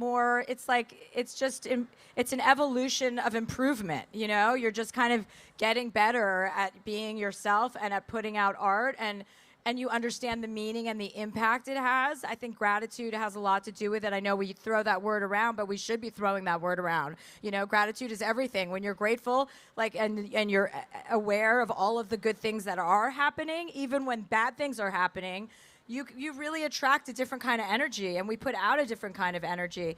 And just because that's not as easily measured as other things in this world, people they don't talk about it as much as they should. I know here in LA we talk about that a lot, but in the rest of the world, it is important to be grateful for everything you have and to really remind yourself every single day about all the good things, no matter what our background noise is or what stuff we're going through. There is gratitude to be found and abundance to be found through that. And so I experience that firsthand all the time, and that's why I'm mostly in a good mood no matter what's happening. How, too, has skiing and Whistler contributed, or what did it unlock for you that you were just not expecting? Well, I bought a ski chalet in Whistler, Canada, about 4 or 5 years ago, right before COVID lockdown and the election. I just thought I needed I bought it on the phone. I wasn't there in person on FaceTime. I was like, okay, that's a Canadian house. I think I'll get that just in case I need to skedaddle. And I went up there, and I was trapped up there because you couldn't go in and out of the country. So I had to go up there. I quarantined. And then I had basically 3 months stuck in Whistler on a ski mountain. And I was like, well, I'm going to use this time wisely. I hired a ski guide, and I was like, teach me how to ski. Like, I want to be able to ski off of anything. And I skied for like 50 days in a row. And I now go there every winter, and I spend as much time as I can. But I had a boyfriend once leave me skiing on a mountain with the Kennedys. He was skiing with the Kennedys, and they went off a double black diamond, and I had to take my ski boots off and my skis off and climb up the mountain.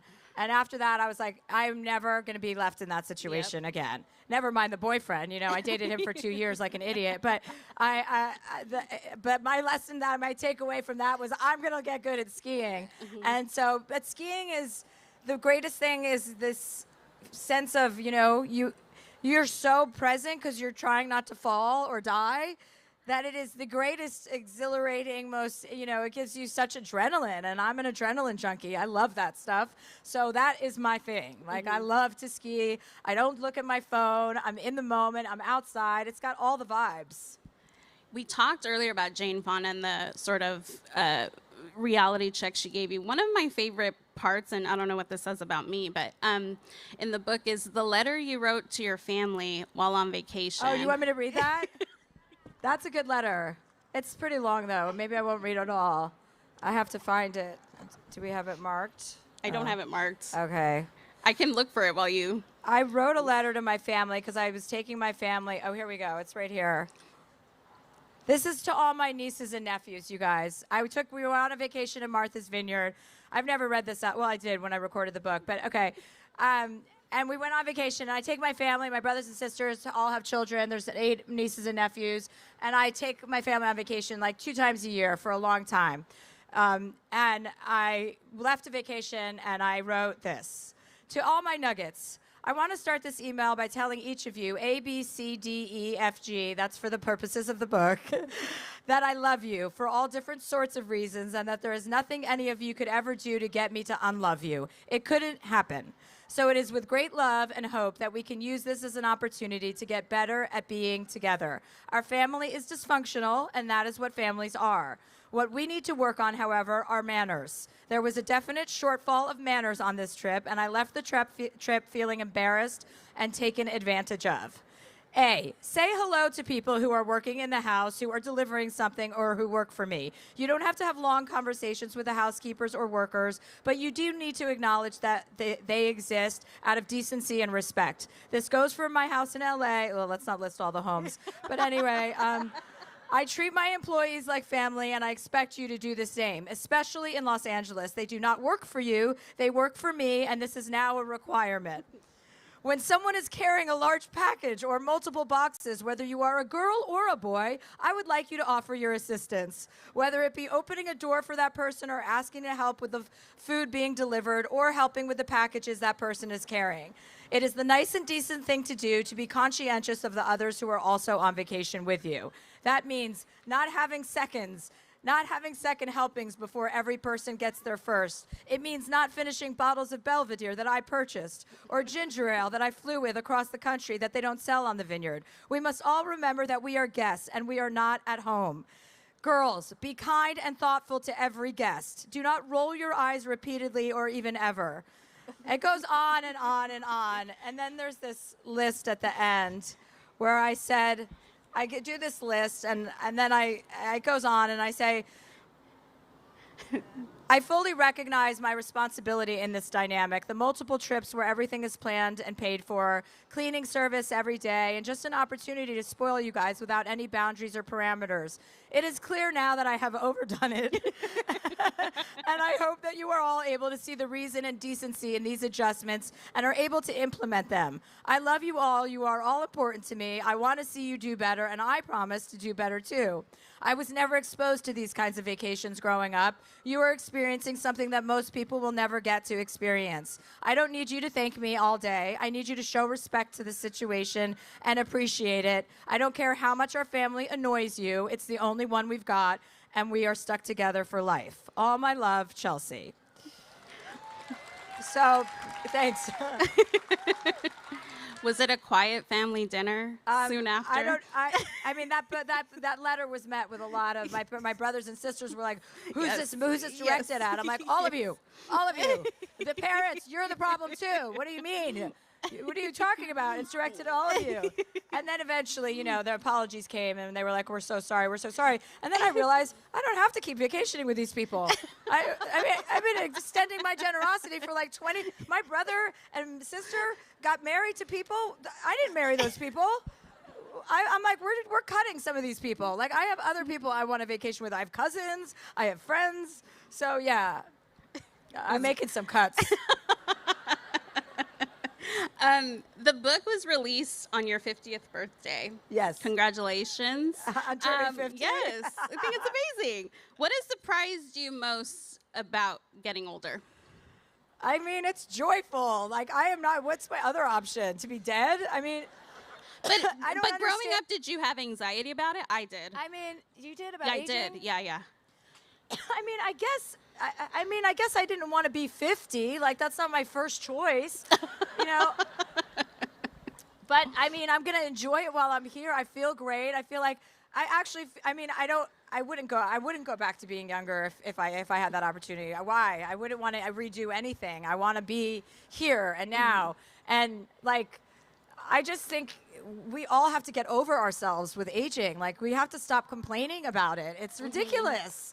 I mean, we're here. You're gaining so much wisdom. You're gaining so much experience. Like, I'm so reliable. I know I can rely on myself for so much information now because I've been around for so long and I've filled myself up with such knowledge that I'm like pretty psyched to have me on my team. You know what I mean?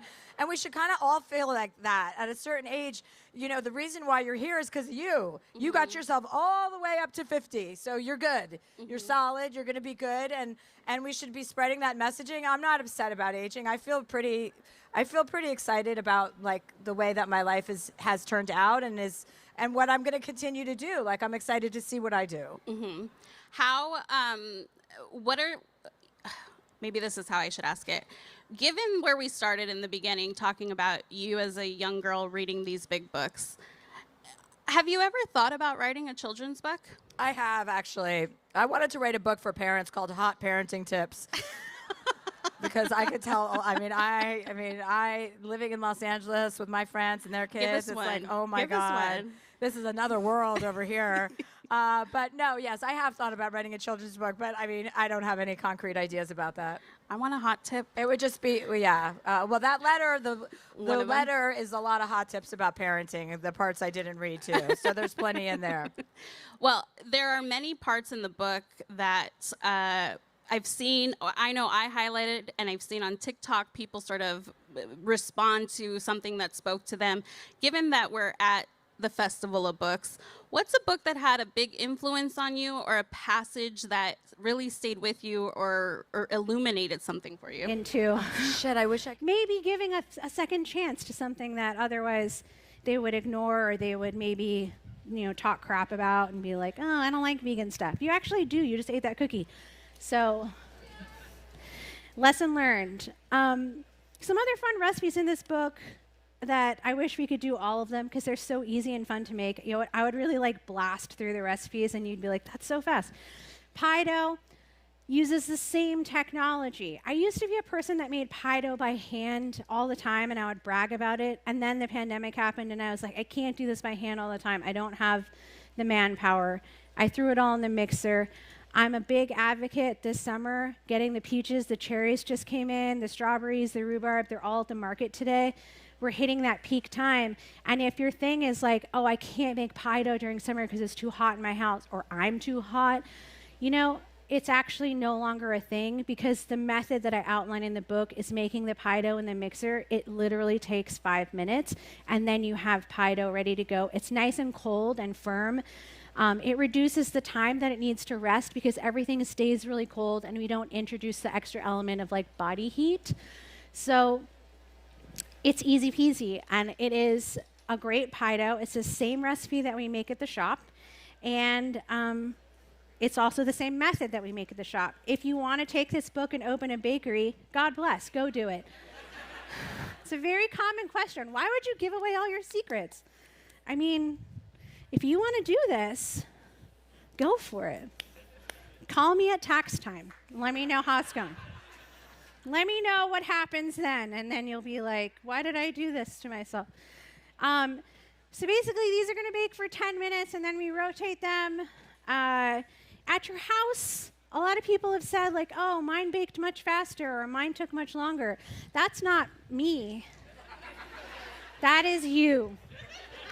And another way I can empower you is to let you know, just like a lot of words and recipes, the part where it says rotate it and then bake it for another about 5 minutes or something like that, the about is yours. It is yours now. If you're saying, I think they're a little too dark, I want to take them out, do it. If you're like, I need them to go longer because I like them darker and crispier, please go for it. It is a suggestion, not a rule. And I think a lot of things in baking can be suggestions and not rules, and then everyone will be like, oh, this is so fun. And that's the point, is that it should be fun and it should be easy, no gatekeeping, just make some cookies, and we're going to literally watch cookies bake, so if anybody has any questions, now is the time. There's a mic that's going to go around. So are you ready to talk on the mic? Okay, she's coming around. There's one up here in front. Okay, in the meantime, what was your winning pie? I don't want to, I'm a big timer. I actually won for both the pies I entered. I won 4 out of 7 awards. Oh. Yeah. For the KCRW. It was a long time ago. I swept the comp. Jonathan Gold was the judge, one of them that year. It was a good panel of judges. Jonathan, Evan, Christine from Little Flower, Roxana, Sherry Yard, a bunch of great people were judging. I did a a huckleberry blackberry pie, and then I did a savory pie that was pork and peas. And I think Jonathan chose that one to win Best in Show because it was in the savory category, and he really loved it. Yeah. Yeah. Oh, okay. Oh, it's okay. Hello. Hi. I noticed you have quite a bit of vegan cookies in your book. Mm-hmm. When do you decide when to veganize a recipe or not? Is it the way the Bob Mill egg mixes with the lavender flavors, or is it something else? Well, the Bob's Red Mill thing is actually quite neutral. It doesn't have any taste. But I'll tell you, my villain era story, my lore, is that when I was in high school, I worked at I volunteered at this music venue in San Diego that was all vegan, and that's where I started baking stuff in the kitchen, so you could get into concerts for free. So I started. One of the first things I started baking was this recipe that's in the book that is, I think, highly underrated. It's called the Co-op Tofu Brownie Cookies, and they're vegan. So I wouldn't say that I veganize stuff. I think I naturally think in a place of like, if I'm going to make a vegan product, I'm intending for it's from the start. You can veganize things pretty easily, especially cookies, but for me, what I do is I see, I would like to create this item that is vegan, and then I make that recipe. But it kind of all started with this recipe, which is so delicious and vegan from the start. So at the shop, it's really about intention. Are we filling a hole? Does somebody want something else that's vegan? Do they want something that's gluten-free? Can we do it? So we kind of start from that place rather than turning the car in the opposite direction once a recipe is already vegan. We did veganize our sugar cookie recipe at the shop during the pandemic when the eggs went up. So then we were like, well, if we're going to use vegan butter, we may as well go all the way. So there are exceptions, but that's basically, yeah, that's it. Anybody else? Oh, up here and yeah. Oh, wow. A lot. Yeah, there's, I mean, we can count. The peanut butter cookies, vegan. The sugar cookies, lemon lavender cookies. There's a vegan chocolate silk pie recipe that's very good. There's a vegan pie dough recipe. You know, in the pie section, you can definitely make a fruit pie that's killer with vegan pie dough, and that I give you it's a slightly different method because everything has to be frozen rather than cold when you're making vegan pie dough. So you need a little bit extra time. But yeah, there's a lot of vegan stuff in here. Yeah. And I think a lot of them would be easily adapted if you have products you love. Hi. Hi. So you briefly mentioned gluten-free, and I was embarrassed to ask because the book is called Fat and Flour, but if there's hope for my friend whose daughters, is there hope for the gluten-free with baking? Yeah, of course there is. I think it's the same purpose is that, like, if you're going to make something gluten-free, I think you should start from making something gluten-free. In this book, there is the tofu co-op cookie has a vegan, you can just swap gluten-free flour. The brownie recipes would be a very good contender to swap in gluten-free as long as you don't have to make them vegan as well. Really easy to make banana bread gluten-free. Those are great contenders. The pie dough is where you get a little bit trickier because you need that structure. I haven't devoted enough time to creating a gluten-free pie dough. Maybe that'll be my next project. But I would say in something like a cookie, like a brownie, a banana bread, a loaf cake of any kind, it's an easy swap. I like the Bob's Red Mill 1-to-1 flour blend for that reason. Some of the gluten-free flours employ milk powder in them, so if you're lactose, you might want to pay attention to that to make sure you're not getting one. But yeah, I mean, gluten-free flour is flour still. We can't say that, so it's okay. Is swapping easy, swapping between a vegan product that you're using to substitute butter and then, or if you want to go with butter? If it's just butter, I think it is quite easy. Yeah, as long as you have one. It depends. Is butter the flavor? You know, when there's like a shortbread, shortbread is the flavor of butter, really. That's the main flavor in shortbread. So you would want to choose a vegan butter that tastes really good. I wouldn't just put vegetable shortening in, right? Because that's technically a vegan butter, right? But it wouldn't taste very good. You want something that tastes good. Yeah. Does that answer your question? Yeah, but I'm curious about like the ratio. Uh-huh. Oh, there's not much difference in that regard. No. Yeah, you could definitely veganize. Chocolate chip cookie could be easily made vegan just by the egg replacer. You might have a slightly different texture in like the cakiness element. But no, it's a really easy swap, I would say. Yeah, as long as it tastes good. Don't use something nasty tasting. No, you'll start from a good spot. A lot of vegan questions. I love that. We get you after she goes. What has been your favorite cookie to create or invent? Cookie to create. The one that I make most often at home, which is crazy because I don't make cookies very often, is the classic soft chocolate chip cookies. I love that cookie recipe. It has a little bit of cornstarch in it. It also has a little bit of neutral cooking oil like grapeseed, vegetable oil. It keeps them super soft, and it just has this wonderful texture that reminds me of those bagged cookies that you get, the ultra soft ones. I love those, especially, during that time. I'm like, I want that soft texture. So that would be my favorite one to get that texture, and the one I make most often, definitely. I also really love the peanut butter cookie recipe. It was a wonderful recipe to create because what we were looking for was a peanut butter cookie that wasn't dry. Peanut butter is a weird ingredient in a cookie because it takes up a lot of the moisture.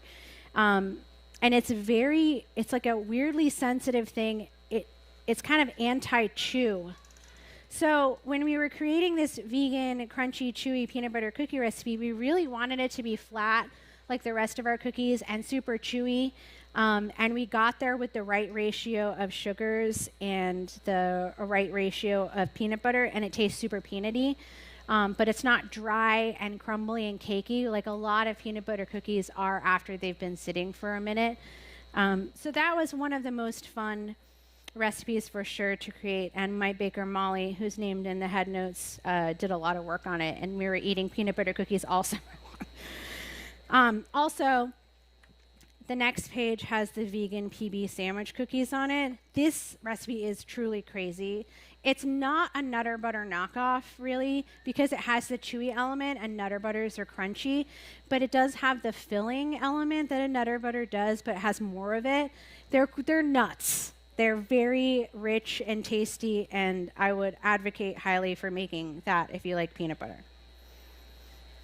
You have a question. Yeah, so is there a type of pastry that doesn't work well with vegan ingredients? Is there a type of what? Is there any type of pastry that doesn't work well with vegan ingredients? I don't think there's any. The question is, I overbaked them because we were talking too much. But they smell very good. Forgive me with that. Is there a certain type of pastry that doesn't translate to vegan? I think so. I think one of the last holdouts was croissants, but Jen Yee at Baker's Bench has shown us otherwise. So I don't think that there's anything specifically that can't be made vegan these days. It's definitely. Oh, you want to do it? Thank you so much. Oh, you can take it out. Great. Yeah, we're gonna take it out because we overbaked them anyways because we were yapping. We can put the other one in. We already know what they look like. They're here. But yeah. So the question was: is there anything specifically that is vegan? That wouldn't translate to making vegan. And you know what? The truth is, they can even make meringues vegan now. Yes, with aquafaba, with chickpea liquid. Did you guys know that? You can even make vegan meringue with chickpea liquid. So the starch in the chickpea liquid from a can, there's recipes online where you just whip it with sugar and it makes a vegan meringue. So I'm going to say no. Yeah, not. It's a good question. I don't think so. Yeah. You mentioned you went to art school. Are there any elements of art school that you incorporate into your baking? I think that it's in everything, probably. Critical thinking of stuff is in everything. Definitely when we make something like a cookbook, the art school is in there for sure. Especially in, when you get to the pie section, it's a direct reference to Wayne Thiebaud. and lining up all the plates. He's one of my favorite painters who passed away during the pandemic, but like these lineup of the pies and stuff is very much a reference to painting. And then, you know, I think that I like funny things like when we think of a cookie and I think of it like alliteration, it's, I don't know, I think that's probably like an art school thing too. Lemon lavender cookie sounds right. You're like, let's make it from, you know, it's like stuff like that. And then at my shop, especially if you come to the Culver City shop, I think you'll see it's a very eclectic space with a lot of art on the walls. We don't stick to like a canned, finished, designed space. It's very much like going into someone's house. So that's probably where it sneaks in. Yeah. I do like sometimes draw stuff when I think of baked goods, occasionally. Hi. Hi. So I want to ask this question about one-to-one flour, which usually contains xanthan gum, but my daughter has a reaction to both gluten and xanthan gum, and I wondered if you had any suggestions about that. Oh, I am not that familiar with xanthan gum, but I do know that there are some flours like buckwheat flour might not have it, and maybe sometimes rye flour if you can get like actual rye flour, but that does have gluten in it, I believe, a little bit. Buckwheat doesn't have gluten. It does have a color that will make things very dark colored, but it tastes delicious and nutty, like sort of hazelnutty. So that's a good one. But I'm sorry, I don't have a better answer than that. Yeah. If I was going to make something I would make like a banana bread and substitute buckwheat flour and maybe a little almond flour, because then you would have like a protein element along with the flour, and it wouldn't all be like, because buckwheat flour bakes sort of like black, brown. Yeah, dark colored. Yeah. All right. We satiated all of the questions. You guys probably want cookies. They won't let me give them to you. Sorry. But I can sign your books if you'd like. I'll be over there, I guess, and sign. And thank you so much. Is that Michael? Are we good? You're good. Do we need to talk more? Or are we all right? No, we're good. Okay, great. Thanks for coming. Nicole Rucker, everybody. Thank you so much. Go buy a copy of her book. She'll be at the book soup tent to your right. Go visit her at the bakeries. Please do. Mother's Day's coming up, you know, so Yes, you I can could. either, the cookbook's a good gift, or go to the bakery and If buy you're some going to get this book for your mom, get it and bake something and give it to her, and don't make her do the work. Suggestion. It's not a trick gift. All right, well, stick around at 3:30. We've got Kiana Moji. Thank you so much for coming out to this talk. We're really excited to talk with Hannah and Paige about their new book, How to Giggle. And we should just get right into it. Let's go. Yeah. Okay, first I have a question. Are you familiar with each other's laughs? Laughs? Yeah. That's all we know about each other. Like I can hear Hannah's laugh from a mile away. Can you impersonate it? She's more of like a full body laugh. I feel like it's like a whine. She's more she's more like It has an aftertaste. No, I think the key is if we can get each other to silent laugh. Yeah. You know, a silent laugh, that's just energy. So when we're doing our podcast and you hear silence, it's because Paige is going like, I can't breathe. Yeah. So we like to silent laugh. That's funny. That was a hard one to start with. Well, sorry. Maybe we'll get it later on. I am curious. In the book, you guys write about all the things to do in life. Like, you talk about bowel movements, you talk about boyfriends, you talk about friendship, and you talk about how you got to where you are now. You've come a long way. So I wanted to first ask, what role did delusion play in your trajectory? I think we all know the famous TikTok, being Delulu is the Salulu. How do you use that to your advantage in your career? I think like the part we wrote, I also said, I was delusional, but also stupid. And I feel like that was so true because when we first started, and like even posting on Instagram, like I was never nervous to post on Instagram because I was like, no one's watching it. So it was like very delusional of me.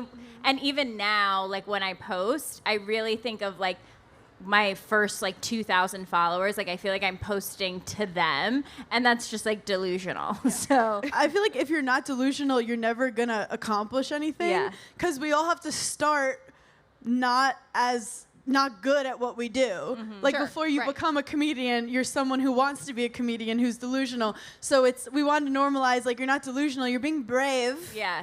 And especially stop waiting until you feel like you're over prepared for something, like just do it. So I think we want people to try things that they didn't think they could previously do. Sure, yeah, that makes sense. Because that's the hardest part, is saying I want to do it. And 90% of people quit there. Yeah. Do you ever get nervous about social media now, since there's so many more eyeballs on you? I mean, of course, there's like certain things where we're like, we probably shouldn't post that. But truly, like, not really. Like when we are videoing something and we're like, that's really funny, like it's immediately going on the internet. I think also why we've done well in this and maybe not some other things. Like what? Well, because they can't fire us from this. We are the bosses. Be your own boss.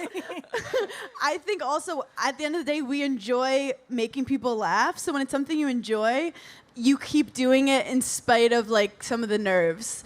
But if you don't actually like something, I feel like people quit a lot because they're like, I don't need this extra stress. But like making funny videos is all I wanted to do. Sure. And it's the joy of creating. That is a good segue to my next question, which is the importance of committing to the bit. You write about how this is very important for your friendship. Look at Paige's outfit today. Yeah, can we get like do you want to do a spin? Thank you so much. I thought you were literally never going to ask me. I felt it was only appropriate coming to a college campus if I wore no pants. So the only speaker today with no pants. Yes, it's a record. What were some early bits in your friendship, and what are some larger bits in your lives? Okay, early bits in our friendship. Like we obviously met on Summer House, so like we had different bits there that like no one ever really saw. Like the first time we laughed together, we were laying in bed, obviously, and I said, Hannah, are you hungry? And she said, yeah, I'm actually starving. And I pulled out a turkey panini from like my nightside table, and it was in that moment where I think we fell in love. And so like that was a bit that ran throughout Summer House that like no one else knew. We had some bits make it on where Paige had these like chicken cutlets she would stuff in her bra. TMI, sorry. I didn't mean to expose you just there. It's okay. But we have nothing to hide. And then I would like throw the chicken cutlet at her. I thought it was funny. And it ended up making the cut. Yeah. And there were so many funny things we do, though, that didn't make the cut. And we realized, like, oh, we love comedy and making each other laugh. And that's where something like this book was created. Sure. You also write about how it's sort of helpful if you need to do something scary. You can just think of something as a bit. What's an example of that in your life? Our Giggly Squad tour. This whole thing right now. This honestly, sitting up here, I'm like, this is a bit. Look at my glasses. Hello.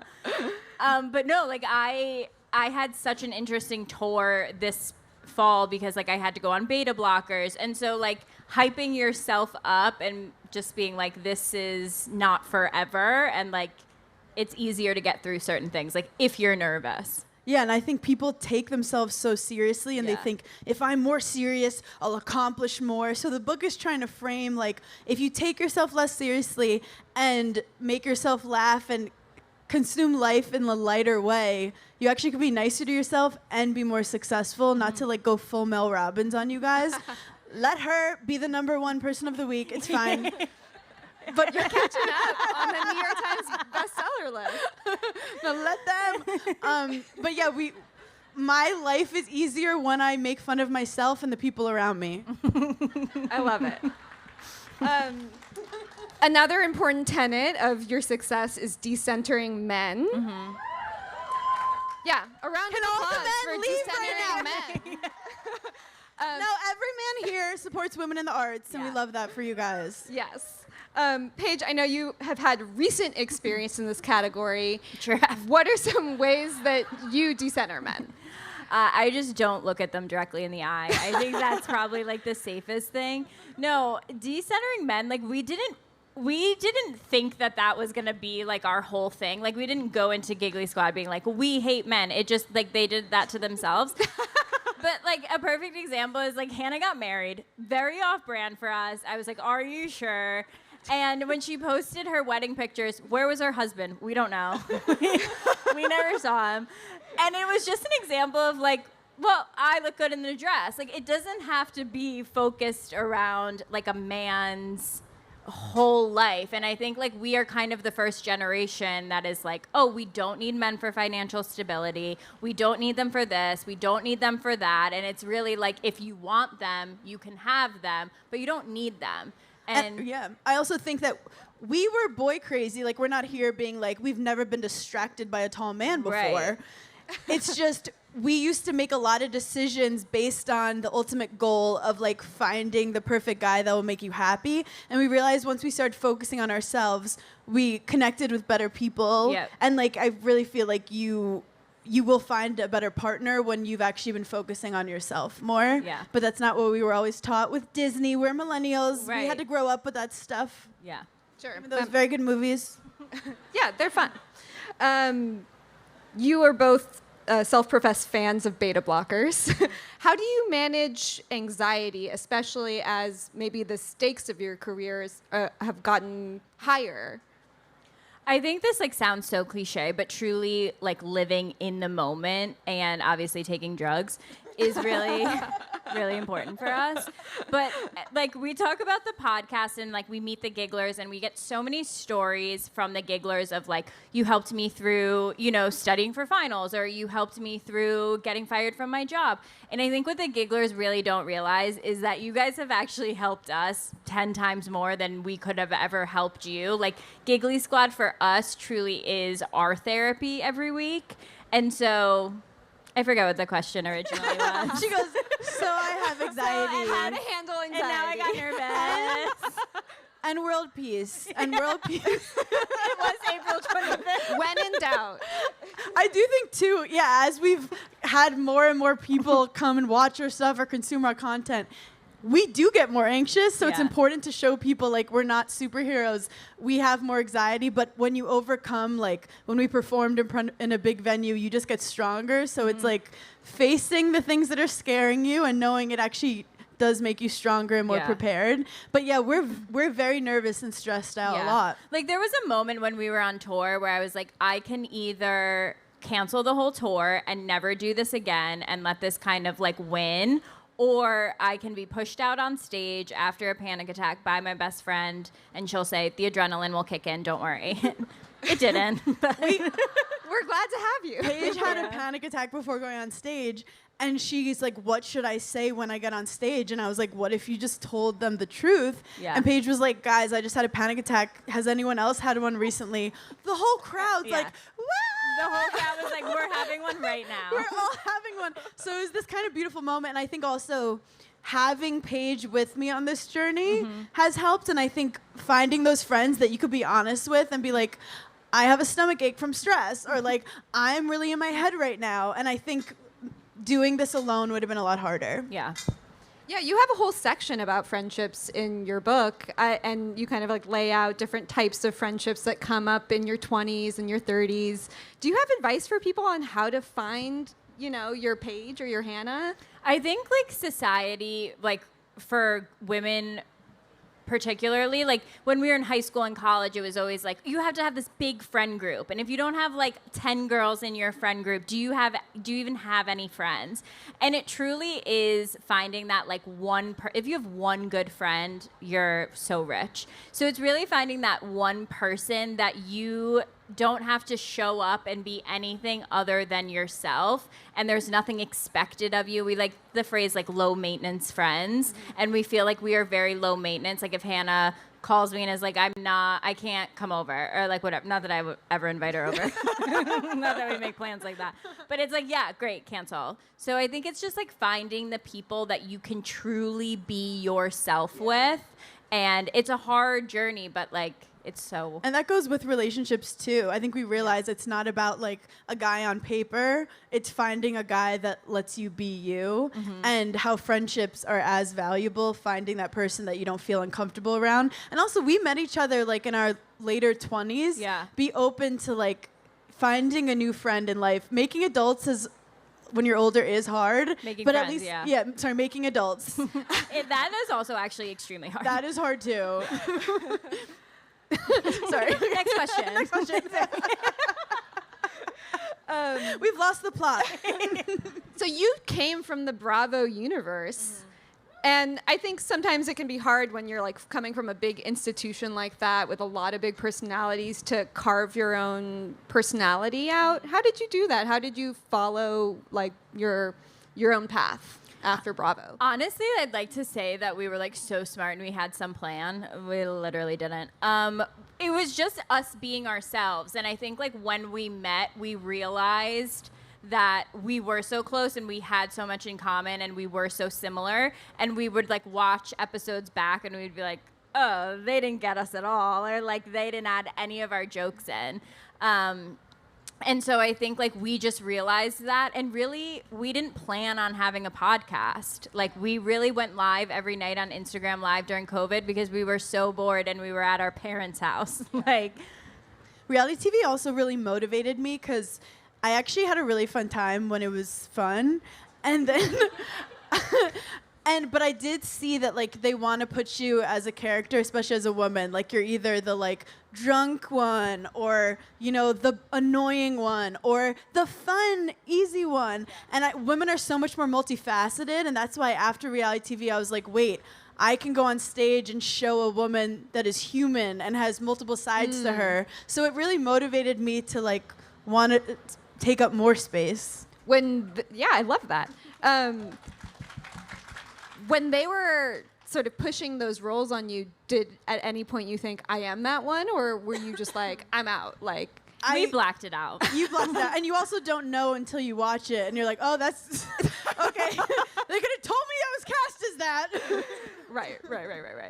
How did you maintain your friendship on the set of a reality TV show? I mean, it's high pressure. You guys had just met. What was that like? We trauma bonded. Yeah.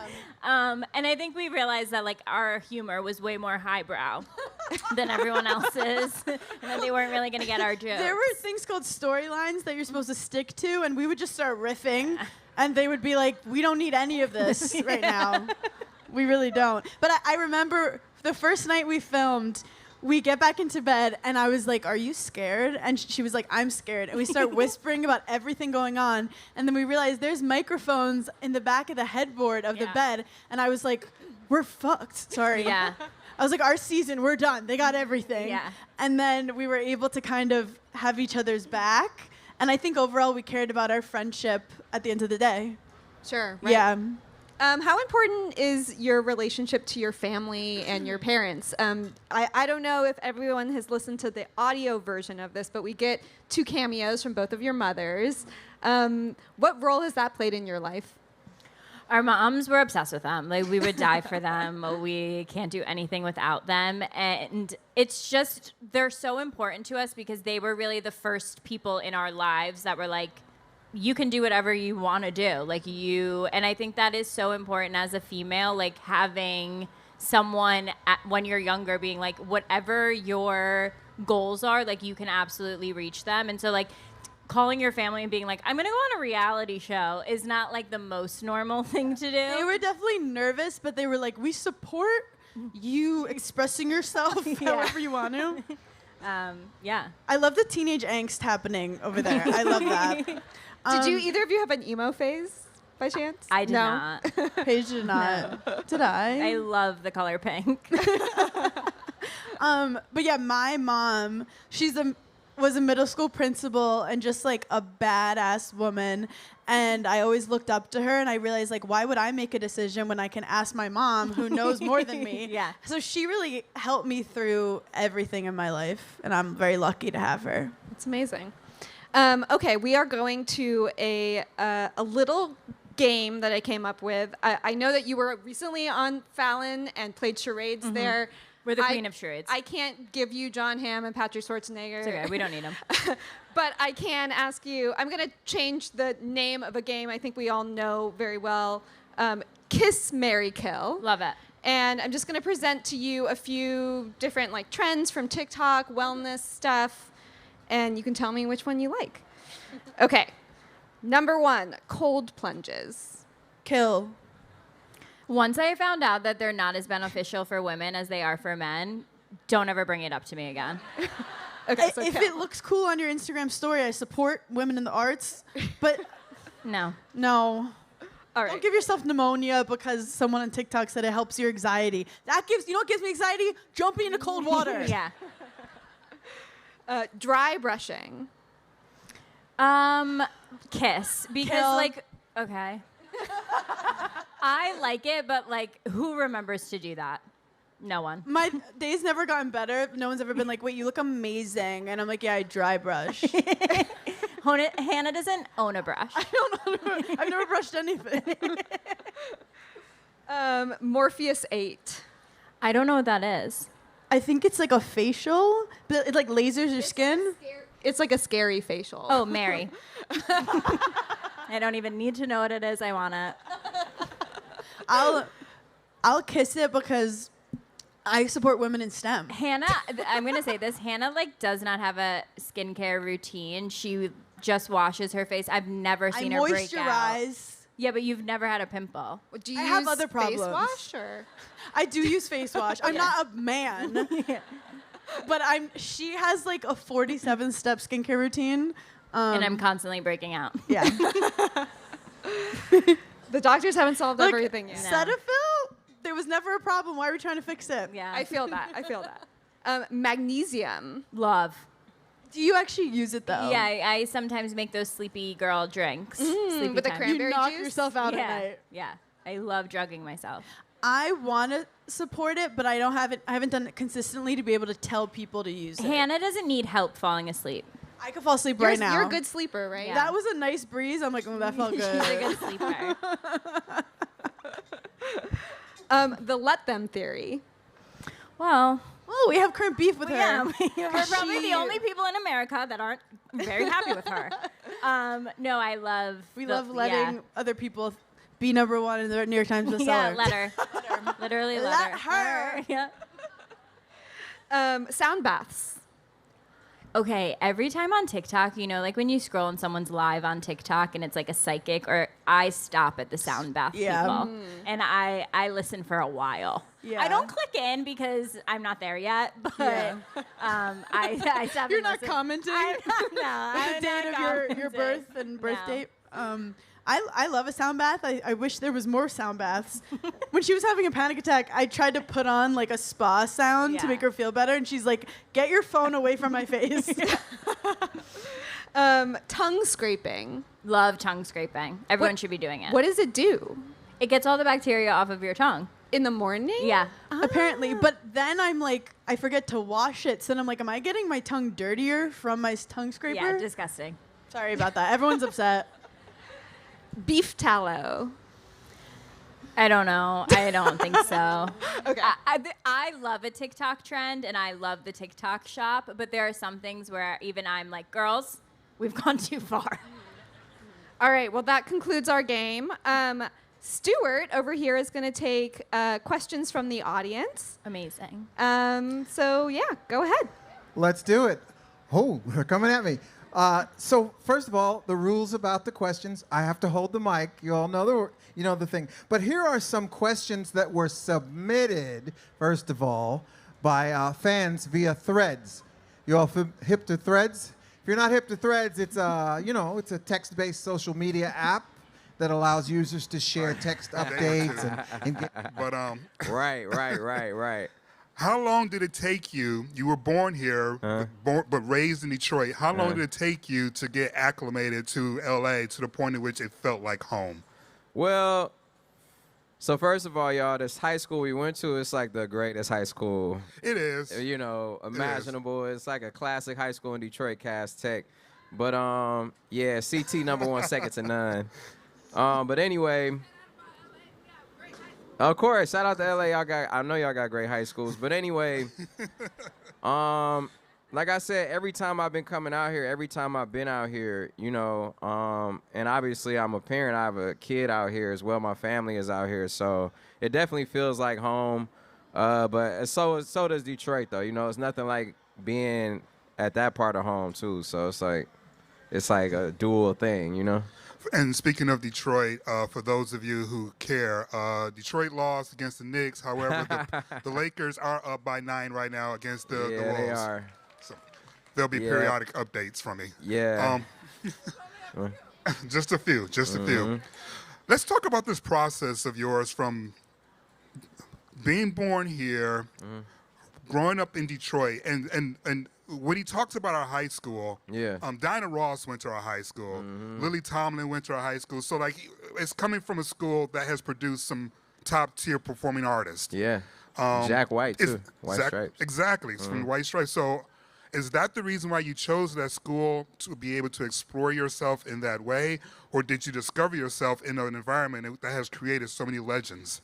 Nah, my mom just went to that school, so I was like, let me just go to this school. And I think that that was just a bonus, but I was just feeling it out as a kid. I mean, when you're in 8th grade and, you know, you just going with the flow kind of. So, but I was happy I went there. I think nothing happens on accident. That's the beautiful thing about life. It's like sometimes thinking can slow you down. I realized that thinking can sometimes be the lowest level of using your instincts and just going with the flow. So I am a person who, I've been told I'm an overthinker, but I don't look at it like that. I just like to think things through. But sometimes when things just naturally happen, that's, to me, that's the easiest and most beautiful way to go with life. So that's how it's always been for me when it came to crucial moments, especially like going to high school, going to rap for Kanye at the radio station, and, you know, that led me to my record deal. Like, just going with the flow. And there are times where I didn't and went against the grain, and sometimes I was successful still. And then there are some times where I failed miserably. Well, you never fail that miserably unless you because you're still alive and you still have opportunity. But I realized that even if you fail by doing things your way, it doesn't hurt as bad as not listening to yourself. So it's like, you know, the biggest advice is that always take your advice first and foremost and everyone else's with a grain of salt, because nobody's ever really been where you've been directly ever. You know what I'm saying? Yeah. Yeah, it's real talk. But at the same time, you do have to go through a process of the fire.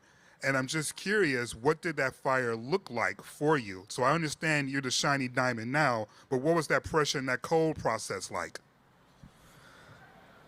It's a process that has been multiple times in life. It's a process that I'm sure we all go through, the growing pains. You know what I'm saying? When it's, you know, when it feels like, when really it feels like you almost want to end your life, you know, where it feels like it ain't worth it and things aren't going your way, or it feels like it's impossible, you know what I'm saying? And there have been times in my life where I felt like I was at a wall and I either had to climb it or it was going to fall on me. You know what I'm saying? So to me, those times are the times that help mold you and make you.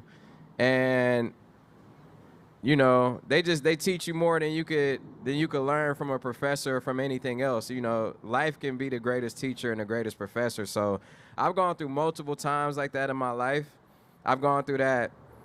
Actually, that was the first time that I actually got into reading books. And one of the first books I read that really helped me out was The 7 Spiritual Laws of Success by Deepak Chopra. Asking It Is Given by Esther and Jerry Hicks, The 4 Agreements, The Alchemist. Those were the books that helped me realize the power of my mind and the infinite possibilities that there were. So, you know, I always believe that there is a golden thread from where you are now to get to wherever it is you got to go, no matter what odds are against you, no matter what people say.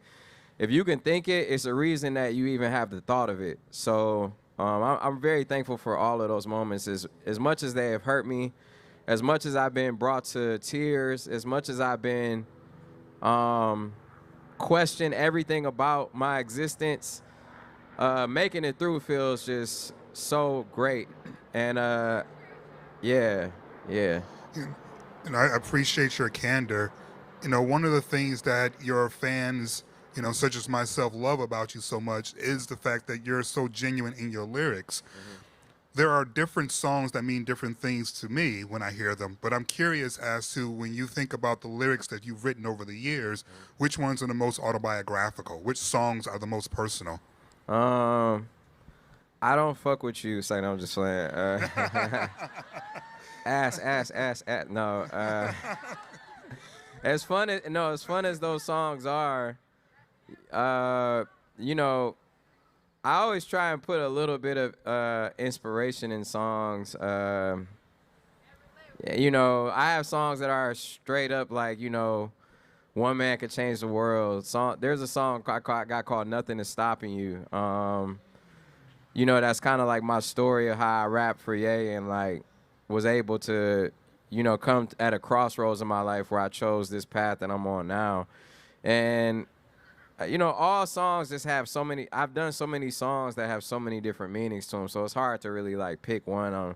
One of my favorites is one I did with Nipsey Hussle called Deep Reverence, and just cause, you know, it's because of the time me and Nip met.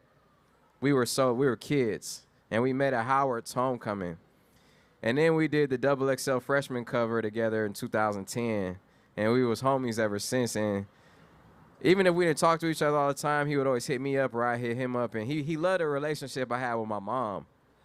It was like, he always would hit me up like, oh, I heard that song you did about your mom and this. And on the day before he died, he commented under a picture of me and my mom. And we were working on that song, and I couldn't find an inspiration for the song. Like, I was trying to finish it.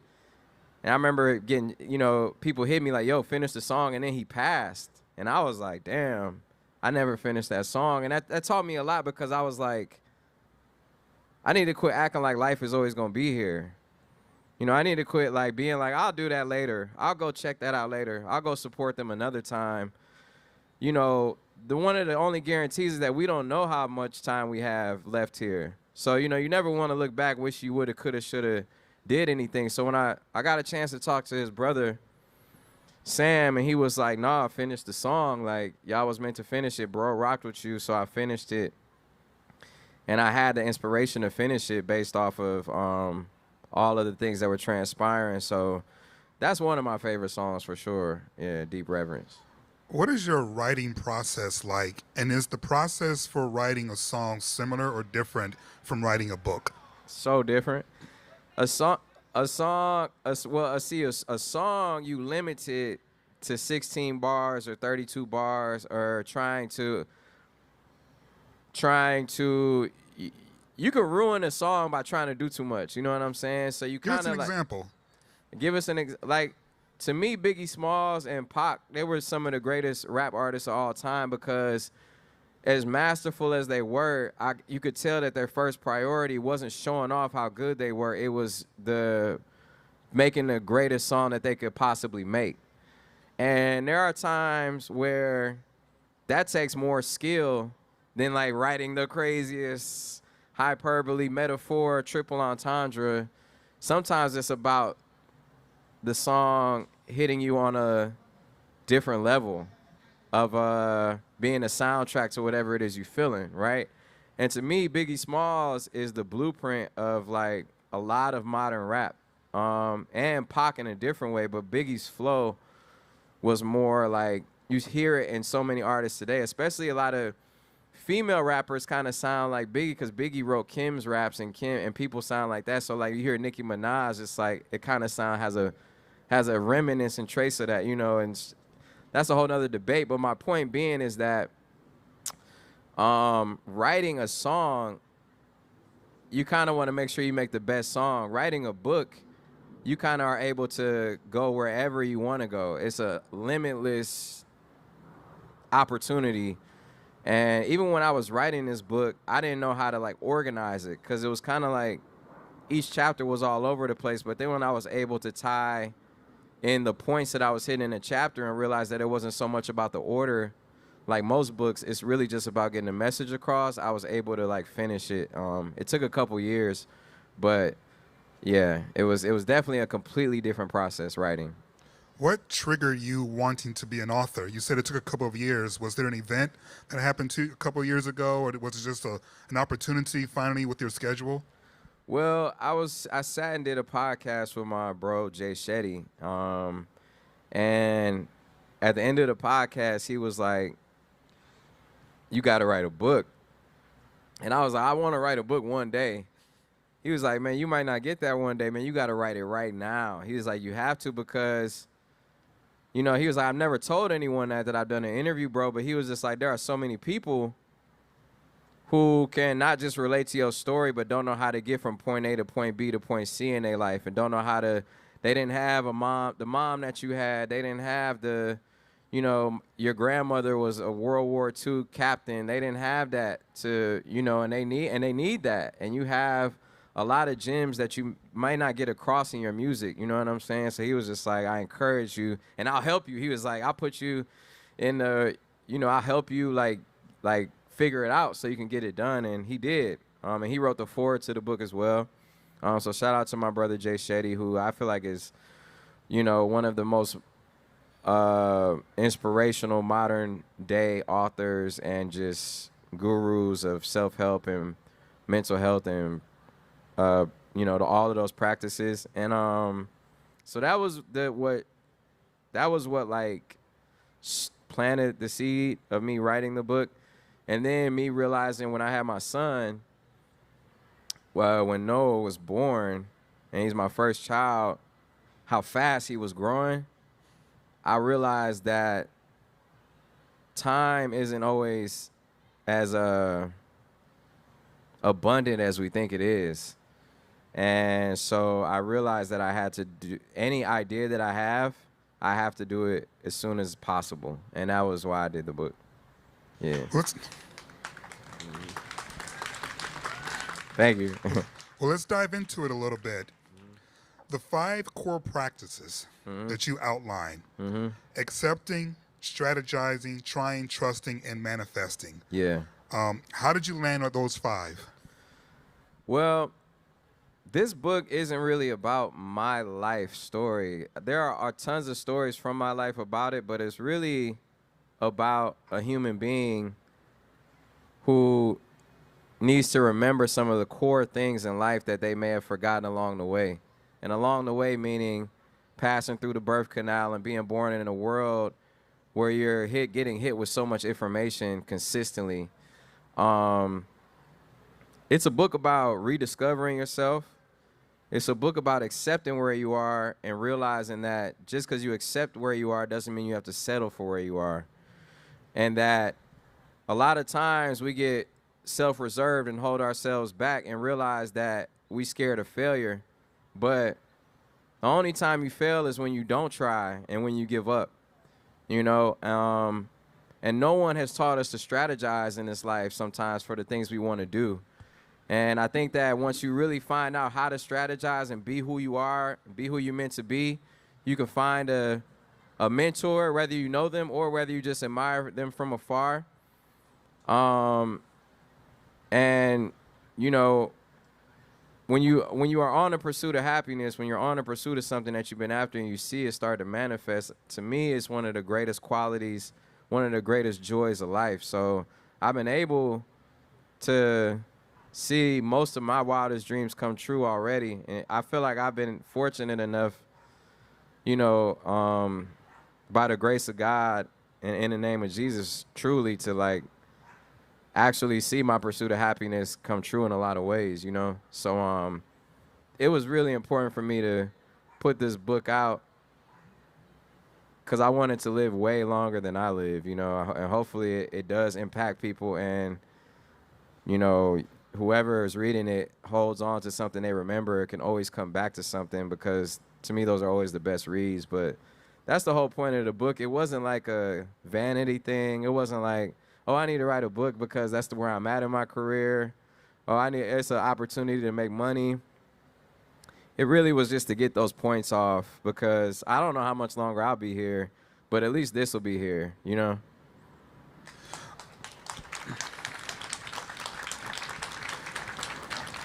Of the 5 core practices that you identified, which one is the most difficult to practice for you? Trusting. You know, Why? The thing about that word trust is that you is in the middle of it. You know, it's because I say this in the book, you know, having faith in yourself, that's like, it's like walking on an invisible bridge. You can't see it, but you have to trust it's there to get you to the other side. And trusting those things sometimes are harder than they are at other times, especially when things are going against you or you think they're going against you, right? Because you can make plans and like God laughs at you. It's one of the things my grandma used to always say to me, like, you know, you don't always get what you want, I realize. You get what you need. Sometimes those things align. Sometimes what you want is what you need. And sometimes what you need is not what you want. And that hurts the most. That is when like life gives you these gut punches. And you have to, sometimes they can ruin you. Sometimes you never bounce back of it because your mentality is that, oh, the world fucked me over. It's, oh, you know, the world tore me apart, and you have a hater mentality now, and you hate, and that's what you're projecting. You got to remember that you're a walking magnet.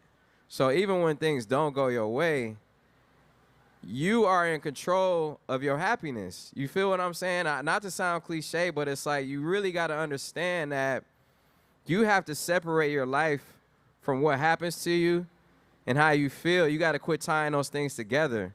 And an example of that is like, oh, this didn't go my way. I'm like fucking mad about it. I'm pissed. Like days go by, weeks go by. I'm depressed. Man, life isn't fair. This is like what you projecting out. You know what I'm saying? So I just feel like you got to separate that and realize that you actually got the power to be like, oh, I'm feeling good. You the plug. You know what I'm saying? You the drug. You don't need to get high off of something else. Like you are the drug. You know what I'm saying? You could get high off of yourself. So it's like, you got to understand that you got the power to feel however you want to feel no matter what's going on. And when you do that, things start just happening around you that you can't explain. But I'm telling you, that's one of the things that they didn't teach me that I had to learn the hard way is that it starts with you for real. You know what I mean? You got to have that mindset no matter what. And if something doesn't go your way and you feel terrible about it, which happens to me all the time, you grieve it and then you get over it. You don't let it bring you down. How do you get over it? Everyone has coping mechanisms, right? What is your coping mechanism? Because you have included some interactive self-help tools in your book. Can you talk a little bit about, yes, you have to get from point A to point B, but what's the bridge to get there? Well, I'm glad you asked that. That's why they pay me the little bucks. Yeah. Well, that's what this whole book is about. It's about you going out in the world and having a layer of armor on you so when these things hit you, you're able to take it off and be fine. You may be bruised up, but you're not ruined. You're not decapitated. You're not like dead. You know what I mean? And a lot of these things are secrets that a lot of people that I consider successful. You know, I remember when I got a chance to talk to Kobe before he died at a party. And he was telling me how, just like I do, how he meditates every day. And he was literally, it was like he was describing it like exactly like how I would say to myself. And I was just like, that was one of the omens in life. You know, you have to pay attention to the omens. The omen is a sign that you're on the right track. I'm going to tell you another story about an omen in a minute. But when you find what works for you. For me, I like journaling. I'll tell you why I like journaling. I more so do gratitude journals. I write down how I feel sometimes, like, oh, I'm feeling mad about this or this person pissed me off. Sometimes that works more for other people. I also like to say it out loud. But when I journal, it's just an opportunity for me to gain clarity of what it is I want or desire in this world. I don't even say want that much because when I say I want something, I'm acknowledging to God that I got the lack of it instead of realizing that it's already mine. So I say, like, it's gonna be nice when I get this, you know, or like these are my desires. Like, man, I can't wait. Okay, this is what I'm doing. I'm happy that I'm in the process of whatever it is I'm going through, right? What that does for me is that it is the direct communication to God. Now imagine if God is an all-knowing power, whatever you believe in, and you have to communicate, you have to have a relationship. That's one of the biggest problems in any relationship is communication. You have to communicate what it is you're trying to do down here. And when you do that, I feel like you have the best chance of it actually manifesting in your life. Imagine if God was somebody who was listening to you at all the times, but you saying things like, life fucking sucks. And God's like, all right, I'm going to hand you that. Life sucks. Fucking no one likes me, shit, or I'm ugly, or whatever it is, right, that you say these things and imagine that that's what you get or that's more of what you see. And I'm telling you, like, I'm speaking from experience. Everything doesn't always happen the way I want it to. I'll keep it real with you, but I'm just prepared for it all, and it's just way more of a pleasurable life. So that's what this book is about, is like simple things. And I give you examples of how I do them, how other people do them.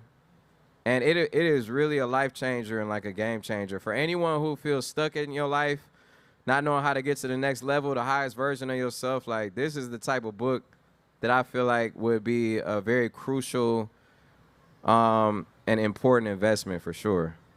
Absolutely. I did read it. And, you know, the thing that I love about is that you are so transparent in your own story as you're starting to inspire others. And you know, when I look over my life, or and this like mythology I said, I went that to they the are same high these consummate consumers of knowledge, and that they are, you know, just, you know, mainlining information, and that they are a step above, that they're smarter than all of us, and that interaction over the years with these guys is that it's really not usually true. It's just simply not. Like a lot of that, some of them, sure, are smart guys with a certain unique way of thinking, but it is integral to their entire sort of value proposition. And when they maneuver the halls of Congress, or they're lobbying, or they want to close a deal, that they need to be perceived as these sort of great holders of knowledge. And yeah, that's why I kind of laugh to myself every time I'm like, you know, read the 10 books that Elon Musk says that you should read to get. I'm like, Elon Musk hasn't read those books. Maybe at best he's like 10x'd it on an audiobook while he's like driving in his Tesla somewhere here and there. And maybe I'm too cynical. Maybe I'm being too cynical. Jensen was obsessed with The Innovator's Dilemma by Clayton Christensen. And yeah. He actually did get me to read it. And it's a little dry, but I will say it completely changed the way I saw everything. So this is the book that coined the term disruption for business, you know, concepts like disruptive business concepts. Overused and tired buzzword that is now meaningless, but actually Christensen meant something very specific and different. Christensen's examples were not high tech. In fact, his best disruption example was the Honda dirt bike that was first introduced in the United States in 1962 or 1963. The Beach Boys wrote a song about it, My Little Honda. And nobody wanted it, except for teenagers. So they were selling this dirt bike to teenagers in the United States, and they asked the guy at GM, do you want to go in the dirt bike market? He's like, no, I'm not going to sell, I'm selling Cadillacs to businessmen. I'm not going to sell a dirt bike to a teenager. It's a small market, and there's no money in it. And in this way, Honda was able to thrive and ultimately raid the US automotive market from below. And this is exactly what Jensen looks for. His entire career. So he really did read and absorb the lessons of Clayton Christensen's book. Christensen was 6'7". He's this towering Mormon guy who played basketball at university. And he wrote something like 10 books, but in many ways, The Innovator's Dilemma is a boring book. I struggled to get through it. But I took away from it something very important, which is that often the technology of the future will look like a toy or even a joke, right? And disruptive phenomena happen all the time, not just in technology. Trump is a disruptive phenomenon. His campaign looked like an absolute joke in 2015. Nobody would have predicted. But what disruptive phenomena have in common is they rapidly improve along attributes that nobody's paying any attention to, and are not the mainstream attributes that you think are what is needed to succeed. And then they become the dominant player. both in technology and politics and even kind of like society. I mean, Christianity, early Christianity was a joke. The Romans were making fun of it. They were doing graffiti, making fun of it. They never could have dreamed it would take over their society. And so I think Jensen sees the world in this way and wants to corner the market on disruptive technologies, and not like as a buzzword, but actually stuff that looks like toys, stuff that looks like it might lose money and has no potential customers at all. He's very good at that. And that's what AI was. He invented the AI hardware market. There was no such thing. And he was serving 40 people at first, all of whom were intellectual outcasts. I mean, they could barely get university academic posts. They were lobbying to get $10,000 research grants. This was not so long ago. 12, 13 years ago, you couldn't get $10,000 to study AI. And so I think Jensen saw that, and he was like, these are the guys, right? This is Brian Wilson riding the dirt bike. Like, I can use this to become like Honda. And he did it. And it really came from reading, at least in his particular case. He really understood the literature much. I think you're right, by the way. I think like 95% of people that I talk to are talking in recycled buzzwords and have not read the source material. And I can tell when somebody's actually read it because it's so different than what you think it is based on the business press. If you actually go and read this book, its message is so radically different than what you would expect from what's called disruptive technology, and very few people actually get it. Yeah, Jensen is a really interesting guy, and he's also interesting because I don't think he doesn't need to be, sometimes he is loud, but he doesn't need to be as loud as some of the other guys who are, training the models, and like Sam Altman, who are really having to make the case for the generative AI paradigm in general. Like you said earlier, right, like Jensen's selling the shovels if this is the gold rush, yes. Right? And that's the smart business play, because again, who knows where a lot of this stuff is going to wind up. Generative AI could go any which way. And not to say there are a lot of really smart folks in Silicon Valley, and the Innovator's Dilemma is a really interesting book because it comes up a lot too. My previous book was about the iPhone and all of the sort of the innovators involved in building the iPhone. They almost universally also cited the Innovator's Dilemma. So. The other thing, Andreessen, who actually has done all the reading, is a complete scam artist. So you can have both those things, right? You can actually do all the reading and still be a hustler. It doesn't actually stop you from cheating people. So, I mean, it's interesting to have all these conversations about innovation. We're thinking about companies like NVIDIA that are huge, right? We always talk about the biggest companies, but the reality is, as Sam Altman points out, like the new companies, the new billion-dollar companies are going to be one person using AI really well to disrupt traditional businesses. And so when you start thinking about that low-end disruption that Christensen wrote about, that's folks sitting in their room figuring out how to use these agents themselves to do that. And I think that's like a radically different and decentralized world than we're used to, where products are flying at us right and left, not through glossy marketing campaigns, not through well-articulated theses. Actually, like I run a software company, we build software, and like you release stuff to market before it's ready to be released to market, because you have to do that to raise funding, because you have to prove that people will use it to raise funding, et cetera. If you're building, sophisticated AI software, potentially dangerous AI software, and it's not completely ready to market, this isn't like, you're building to a release of an iPhone and it better work 100% when people get it, right? This is you're releasing it to see if people will use it. That's just a radically different climate than we've ever been in. And I think, one of the big topics that we've sort of hinted at but haven't gotten to is like, how do regulators think about that world? And Jensen Huang's a really interesting outlier in that example, because if you're building the hardware, you're not responsible for that. Oh, right? If you're building this, he's trapped in the political hell right now. Yeah, he's like, well, you're responsible for getting your chips to market, and you're pulled into the fray. But the way people use it, the actual end risks are not something you are necessarily on the hook for, the way that the software writers are. Yeah. And so it's this interesting position to be in, where you can sort of take a moral high ground without necessarily having to own the entire downside. Sean, you just set up my next question really well. Okay, sorry.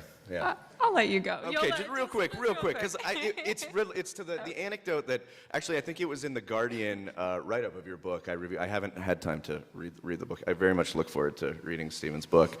But that scene, in which Jensen blows up at you over that, to me, I read that as like, yeah, maybe he's exasperated. He wants to get back to what he's doing, but it also does sort of point to me to this frustration with being confronted with that moral dimension where I don't want to have to explain this to you. Maybe my technology will eradicate hundreds of thousands of jobs. Maybe it will. I don't want to engage with that. That is not my job. Just as you're saying, I think maybe I want to remain at distance from this. Don't force me to touch this third rail, or don't force me to sort of engage with this potentially very, thorny moral dilemma that does lie at the heart of developing this technology at all, right? Yeah, he's avoiding that for sure. Yeah. So I have a question about scale for the panel, and the first time I came across the word compute, I think that was like 7 years ago, and I was just looking at it like, is that a typo? It's just like, it's a very strange term, but it actually is incredibly crucial to understand that like enormous resources and infrastructure is going into the deployment of AI.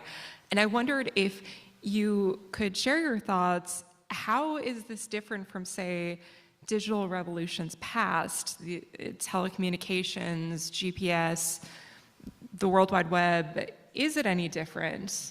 I think it's closer to the invention of electricity, right? So compute is the ability of the microchip to do math. And how much is that worth? And how much math do we want it to do? In the AI era, the amount is like 100 times more than it has ever been before.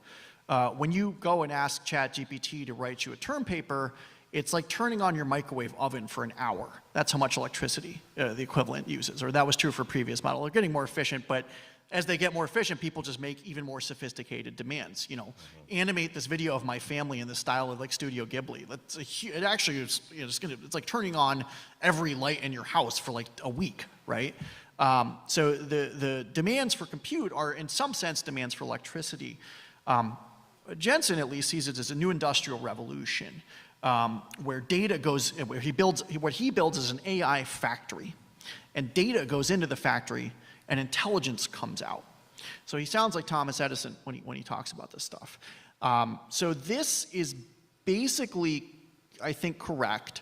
It seems like the demand for computing power looks like the demand now for like petroleum, okay? Like this is gonna be like the industrial commodity of our time.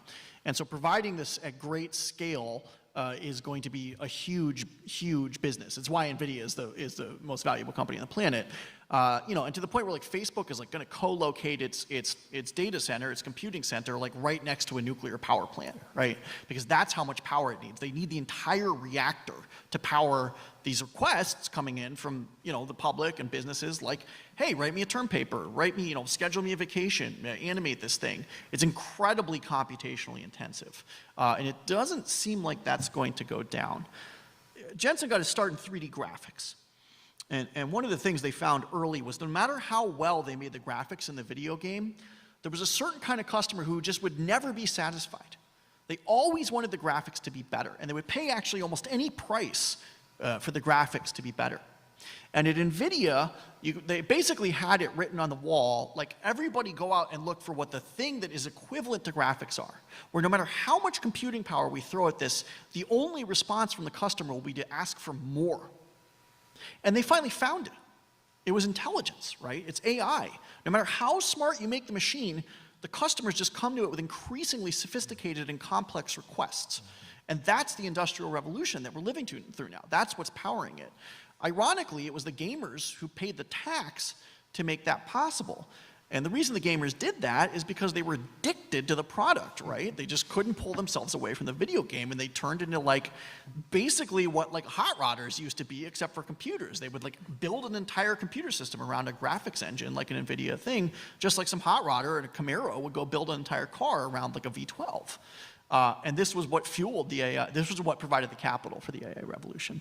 So now we're all gamers in a certain sense, like even if we don't want to be. We're all going to come to the machine with just these complex requests, these increasingly complex requests, and it's really just starting. I am old enough to remember there was a time where I would go on the internet, right? There was a part of my life that didn't happen on the internet, and then there was a part of my life that kind of did happen on the internet. They were kind of like cleft, say the late 90s, early 2000s. And then with the introduction of the iPhone, it just collapsed, and I was always on the internet. Right now, I go use AI kind of when I feel like it, but it's not completely integrated into my reality. You know, and I think probably in the next 10 years from now, it will be omnipresent. Sorry, go ahead. Oh, you can get it. I mean, I think it's a fascinating question about what the scale actually means for society, because what you're describing there is not just, you know, you're co-locating with a nuclear reactor, which will lead for demand for more nuclear reactors, which will lead for, you know, decreased demand for people to live near those nuclear reactors, right? Like, you can play out the societal implications of requiring lots of real estate for data centers, lots of electricity and generation of all of that. And then you know, you can start to think about the societal implications for jobs of computers being able to do knowledge work. And you can see all of these things. Like, we see this, right? There are knowledge workers today who are actually not getting work as a result of AI. Like, this is not in the future. When I produce a PowerPoint slide deck now, I generate 50 slides using AI. I don't pay a graphic designer. I don't license tons of software. I don't even have an intern running between me and the graphic designer, learning the craft of whatever the heck it is I do, right? We are eating jobs already, and we're going to eat lots and lots more of them, and we're eating resources. And so we can already see that in front of us, and it raises real questions about, like, does society like that, right? Is society willing to keep that party going? Because AI exists at the pleasure, to some extent, right? You can argue how much of it is internationalized, but like what society will tolerate and what it'll allow and what will be regulated and what won't. I think society wants more and more and more. I think they found the addiction. And as a result, we can already start to spin forward, like, what does it mean when lots and lots of knowledge workers are the ones who are out of work? It's very different than when prior technological advances left blue-collar workers out of work. We're going to have people who can't make the mortgage on their third home and can't pay their car note, and they want society to pay for that, right? That's like a very different political demand, right? We're no longer talking about universal basic incomes for people for people to make ends meet. We're talking about people who feel entitled to a certain status in society. They're the ones who are actually going to be losing work in this wave, and they're going to fight back politically. They're going to resist that. They're going to be like modern day Luddites in the positive version of your story, but they're going to have resources and to some extent connections and political power. So when we start thinking about this as a scale problem, I think it scales into the political arena, it scales into the legal arena, certainly scales in the environmental arena, in all sorts of ways that we can see, but we often don't slow down to try and process. Yeah, I'll just hopping off of both what both of you said is that I mean, there's also no reason that we need to accept any of sort of the deterministic lens. Like, none of this is preordained, right? Like, this is the companies would all like us to think that that AI is going to be like water and everybody's going to be using it all the time, and that it's just this is the vision of progress, quote, progress, that has been sold, by a class of people that have interests in selling that vision for 200 years. It's basically what the first factory owners were doing, and you can see echoes in the writings of that day when they're saying, oh, we're really close to having a fully automated factory, a fully autonomous factory. You can find writings in 1835 by folks who were believing, who said, we need to keep just pouring money into this technology. All this nasty stuff that's happening with labor, with the environment, it's a speed bump because full autonomy and a world of plenty is right around the bend. It sounds remarkably like the conversations that the CEOs of the AI companies are putting forward with AGI and abundance. Abundance is the new buzzword that we should be aspiring to. And we don't often stop, or we don't stop often enough to ask, do we want to lease an entire nuclear power plant so that kids can cheat on their homework? Is that something that we want in society? Do we want more power plants, coal-fired power plants, to be extending their leases when they would have let them fall off, so that we can auto-generate images that are basically sophisticated ripoffs of work that the artists who came before are not getting compensated for? Do we want to erode the labor markets for artists, for writers, for the creative industries? Like, we can answer these questions. As Sean was saying, we can submit each of these to the political process.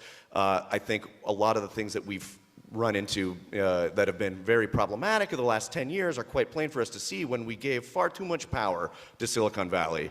And we watched what happened when they unloaded, Facebook and social media, and our kids are using it and growing up with it and experiencing this toxicity and not having to answer for any number of social ills. So this model comes when you have a top-down model of technological development where there's no or few democratic inputs. And what the Luddites were fighting for were more of those inputs, more seats at the table, more chances, and that's what artists and workers today are fighting for too, for a chance to have some say into how this technology shapes our world. And I don't think we need to think that we don't have a say. We can have a say. And in fact, there's a lot of historical precedent for technologies that were reined in or constrained or regulated. Great. I have one more question for the panel before I open up for Q&A. And this question is, we all know it sometimes takes a while between submitting a manuscript and seeing it on shelves. And I was wondering if there's anything that has happened, any developments, things in the news that you wish you had the chance to include in your book. I'm sorry if that might have been a lot of things, but maybe just narrow to one. So I turned in my book in October, and then things got really hot. None of that's in the book. DeepSeek, tariffs, Trump, none of it's in there. In China, my book came out in China, and they rushed it to translation. So it actually came out 4 months before in China, and it came out here. I think this actually gets to my point. Yes, there's a huge amount of stuff. And maybe, at least for this particular work, a static printed document is not the right way to do it. I thought about this a lot as I was writing it even. I was like, damn, okay, so I've got 200 hours of interviews. I've talked to every major kind of NVIDIA executive, all these microchip designers, all these gamers, all these people. And I now have to balance, what does the reader want here, right? And am I going to be too technical? Am I going to be too financial? Because I know the guy who's a microchip designer is going to want something totally different from this book than the investor who owns it in their portfolio. And that guy's going to want something completely different than a teenager who's reading it because they want to read a biography of this guy. And so what I started to think of myself is what if they brought that to the table to me? Rather than me having to make these editorial judgments, the reader was like, hey, here's what I'm interested in. And then AI took the knowledge base that I had built and wrote the book on the fly to meet the demands of the reader and what they wanted, which is now a possibility. Could the book actually evolve in this way? And I'm just constantly kind of reporting and then kind of shoveling the reporting into this knowledge engine that produces bespoke kind of reading material for each reader. Anyway, I know it sounds insane, and I think I've been hanging around Jensen too much, but I actually think something like this is approaching a possibility. I would experiment with ChatGPT a lot while I was writing this book, and I would write 4 or 5 paragraphs, and I would be like, write the next one for me. And it couldn't do it. I mean, it could produce something, but it just couldn't write it in my voice. The tonal shift was obvious. No matter how hard I tried, I could never get it to write the next paragraph. But since then, O3 has come out, and this O3 system is close. I'm feeling the heat. It can do my job. And I don't know what to do about that, right? There's a couple things I can do. I just embrace it completely and completely change what I do. And just accept that, my John Henry moment has come and I have to kind of pivot and work in a different kind of way. But the other thing I observe is that you are all here. And you came to see us, right? You could have just read our books, but you're interested in us, in the authors, right? And I noticed this with chess players too. AI eclipsed chess players 20 years ago, and yet oddly, chess players are arguably more famous now than they ever have been. In fact, they're almost like celebrities. And so I think even if O3 can beat me, and I think it will pretty soon, or something like it, I think people still might want a human being attached to it.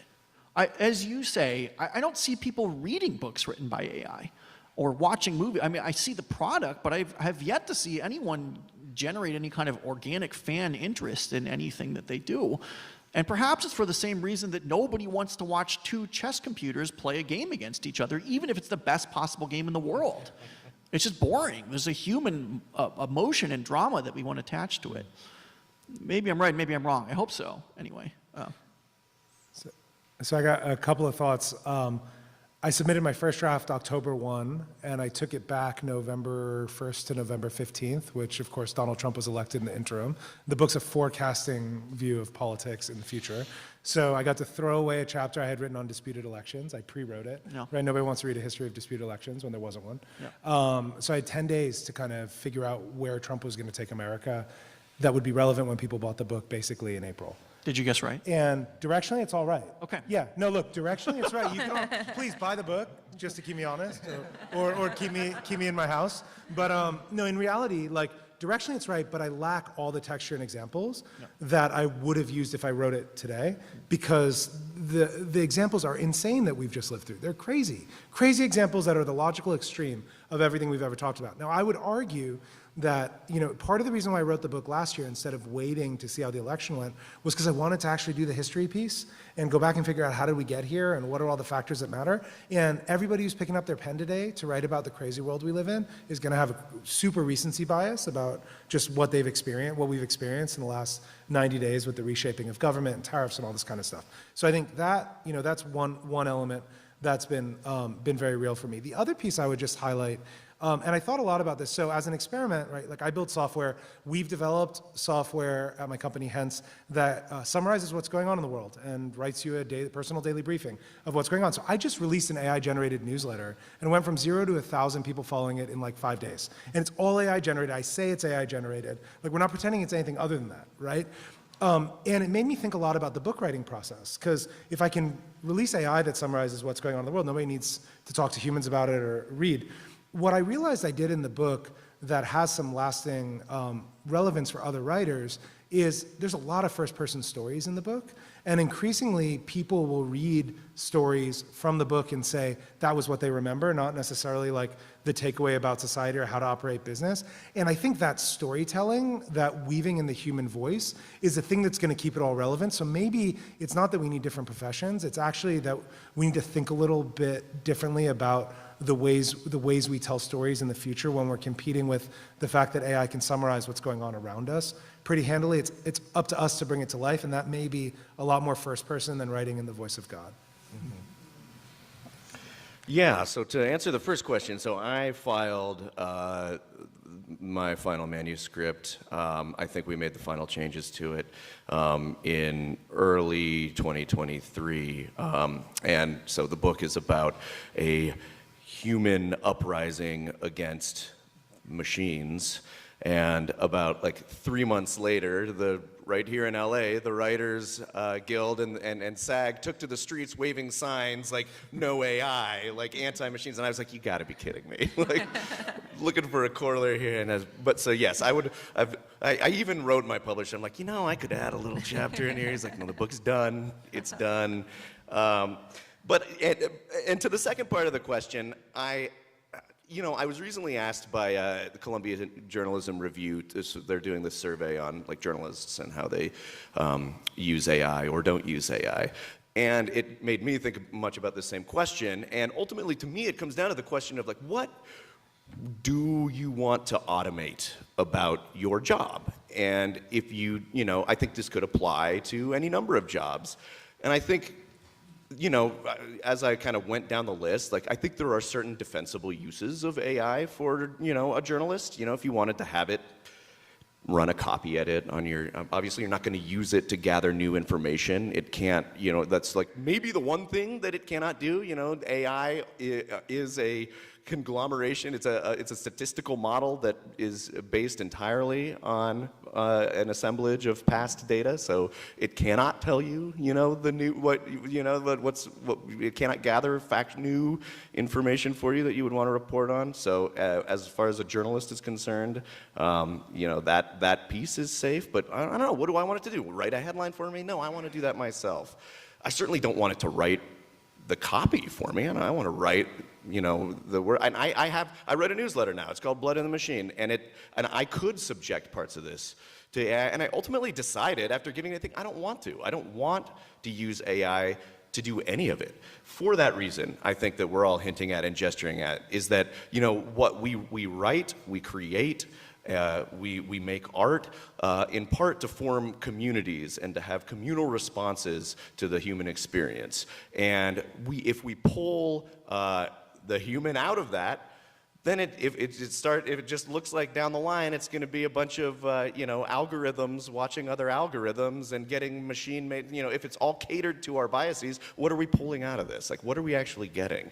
So I think it's more important than ever, at least for me, the way that I'm looking at this, to use as much humanity in the mix as possible. And I have a lot of confidence that I think the spirit of the work, if not the economic foundations, that's what we have to fight for. But whenever the question is put, will AI erase art? No, it's not going to.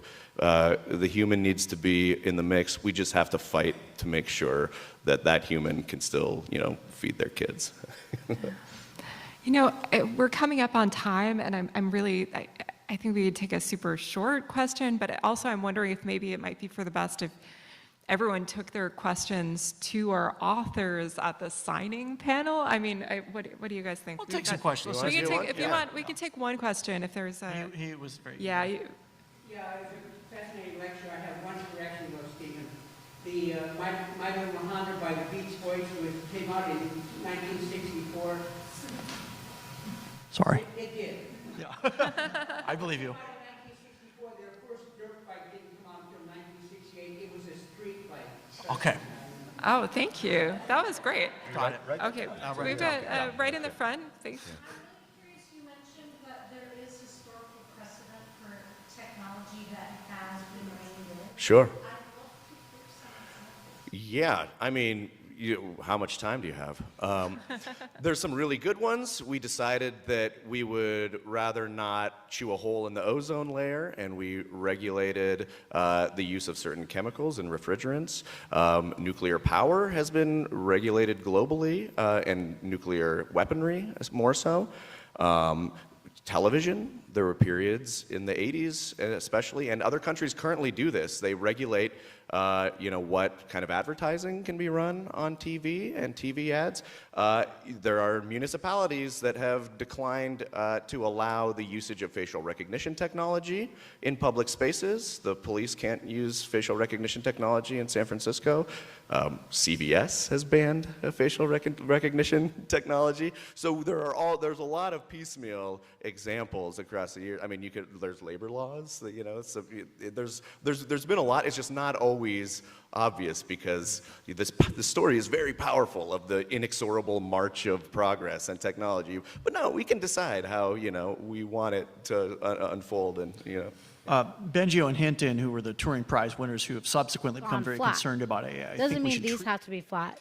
You take a whisk, you take a KitchenAid hand mixer or stand mixer with a whisk attachment, let it run for 5 minutes, it'll be exactly like that all over again.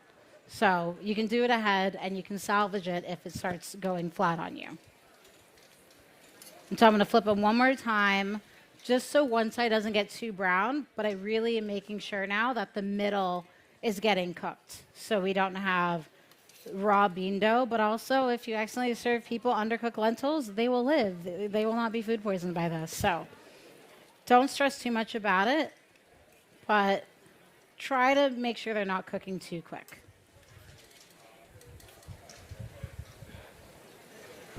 You see what I mean by the self-garnishing? You can see the colors, all of those are already poking out, so you don't need to throw parsley on at the end because you can still see it. What are some other things you have on your menu at the pop-up? Ooh. So on our menu at Giacone, we are doing a residency, so it's 1 month. We just finished weekend 2 yesterday. We're rotating some stuff out, but our things that are not leaving the menu per request of everyone is a Swahili biryani. So if you've gone to an Indian restaurant, you'd be like, biryani, finally, something I know. It's different. So in Kenya, the biryani is a very saucy situation. So we don't mix the rice. So the bottom, you have that colorful yellow and white saffron basmati. And then on top is like a very luscious, slow-cooked gravy that we do with short rib. So it's spices, it's yogurt, short rib gravy, lots of crispy shallots on top, and then fresh herbs. So that's been everyone's favorite, so that's definitely staying on the menu next week. Question? I'm sorry, I don't know if I missed anything, but what is something that you that they go together like that? As far as to shape? It's chemistry. The beans, they are gravitating towards each other, and so nothing is separating. But this is why we soak it. If you were to take lentils right out the bag and whip it, they haven't released any starch. They're hard, and so it'll just be lentil gravel, lentil sand. It's from that soaking process. They're soft, and they create their own little self-glue. So they are self-binding. Because a lot of people are like, okay, these are light and fluffy. There has to be a leavener, baking powder, baking soda. It's just beans. They don't need much else. So I'm going to pull out this batch. Now that our oil's all tempered, we'll let these two go a little longer. I don't think the edge of this pan is hot. And then we're going to do more. And so for folks who are intimidated or maybe have been burned on the wrist too many times by frying, the first thing you need to do is realize the further you stand away from your oil, the more likely you are to get popped. The farther you're plopping it, you're going to have that splashback. So number one tip to not get any oil splash on you is to be close, which feels counterintuitive, but be close to it. The less it's dropping, the less it's going to come back on you. So tip one, stay close. Number two is don't do it to your face. So don't plop it this way where if it does splash at all, it's going to hit you. Make sure it goes to the left, to the right if you're left-handed, to the back. I do it to the side for these. So then if the oil splashes, it's going to go over there. It's not going to go on me. So stay close and drop it away from you. This goes with everything. You're frying chicken. Away. Samosas. Away. Just keep it not towards your face. And you don't have to worry about being splashed with the oil. I'm just going to do little plops. Make more footballs. I'm going to pull these guys out.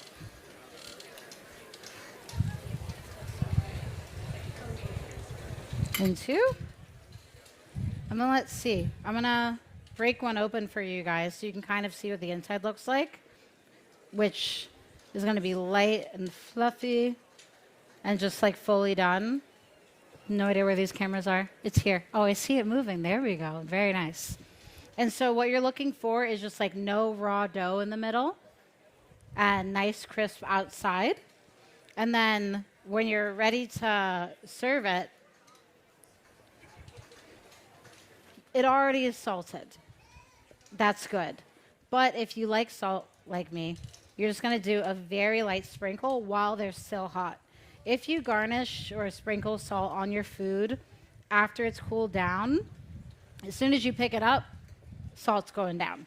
So while they're still warm, give them a really light sprinkle for final seasoning. So as soon as you bite on the outside, it like hits your tongue and like all your senses are awakened and it's like joy. And then you scoop it and it's like, okay, now we're having a good time. So make sure you season while it's still warm, but go really, really light because they're seasoned in the middle and we don't want to overdo it. So we're going to give these a flip. Are we allowed to serve? Because if you say no, I'm going to still do it. But like, I'm just curious what our lane of order is. See, now our oil is going. The first batch, I'm sorry if you get the first one. The oil was a little hot, so it might have absorbed a little more. But now we're running. This is very much in that lane of like the first pancake. you know, but if you wait till the end, they're going to be good. The oil's perfect temperature. They're going to be nice and crusty outside, fluffy inside, and then you will have your own little taste of Nigeria. Thank you. I think that's a yes. Question for you? Yes. Hi. Can you use any lentils, or does it have to be pink lentils? So each lentil has its own chemistry. If you've ever cooked the yellow ones are so much grittier and sandier. And like I said, if you like that, cool. This is very much legume land. Every legume has its own flavor profile. It's gonna behave differently chemistry-wise. It'll still be delicious. It'll still be edible. But if you want light and you want air and whip, the red lentils are amazing because they're split. They're in half and they're really thin. And so they soak nicely and they just fluff up really, really well. So if you're not doing the lentils, I would actually suggest doing it with the original, with the black-eyed peas. And if you don't want to skin black-eyed peas, because I do not blame you, there's West African grocery stores all over LA that sell them already skinned for you. They're going to have a longer soak time because beans are a lot larger than lentils. But if you're soaking overnight anyways, it's not going to make a big difference. So give it a soak and then try making it with that. But the red lentils, they're super cheap, they're super accessible, and they're quick. So I would suggest sticking with them if you could. Hi, my name is Susan. Hi. My family is Zambian, Ooh. and I grew up eating chapati. I love it Yes. so much. I was wondering if you have any recipes in your book or any side dishes that you think go together really well. Yeah, so chapatis, this is kind of like our biryani thing. Chapati you'll have in India. It's not the same one you're going to get in Kenya. Kenyan chapatis are laminated, so there's layers. You put fat in between the flatbread while you're rolling it. So it's soft, it's tender, it's a little flaky. Are your guys laminated or do you guys just roll them? You also, with fat? So you guys are laminated too. So in Africali, we have 2 recipes for chapati. One is garlic butter chapati. So at the end, you brush it with very delicious garlic butter. And the other one is a pumpkin chapati. So instead of making bread with water, you use pumpkin puree, which has a lot of moisture, delicious flavor, and actually makes a softer chapati because it's pureed veggies. It's not going to evaporate the same way water does. So it's more foolproof. So if you've never made chapatis before, I suggest trying that one first. And then to eat with it, my grandmother, who I carry her name, Keanu, she's very adamant that chapatis go best with sauteed cabbage. And so we have a recipe in the book called Coco, my grandmother's cabbage. And it's very, very simple. You just take some shredded cabbage, some carrots, onion, massage it with salt.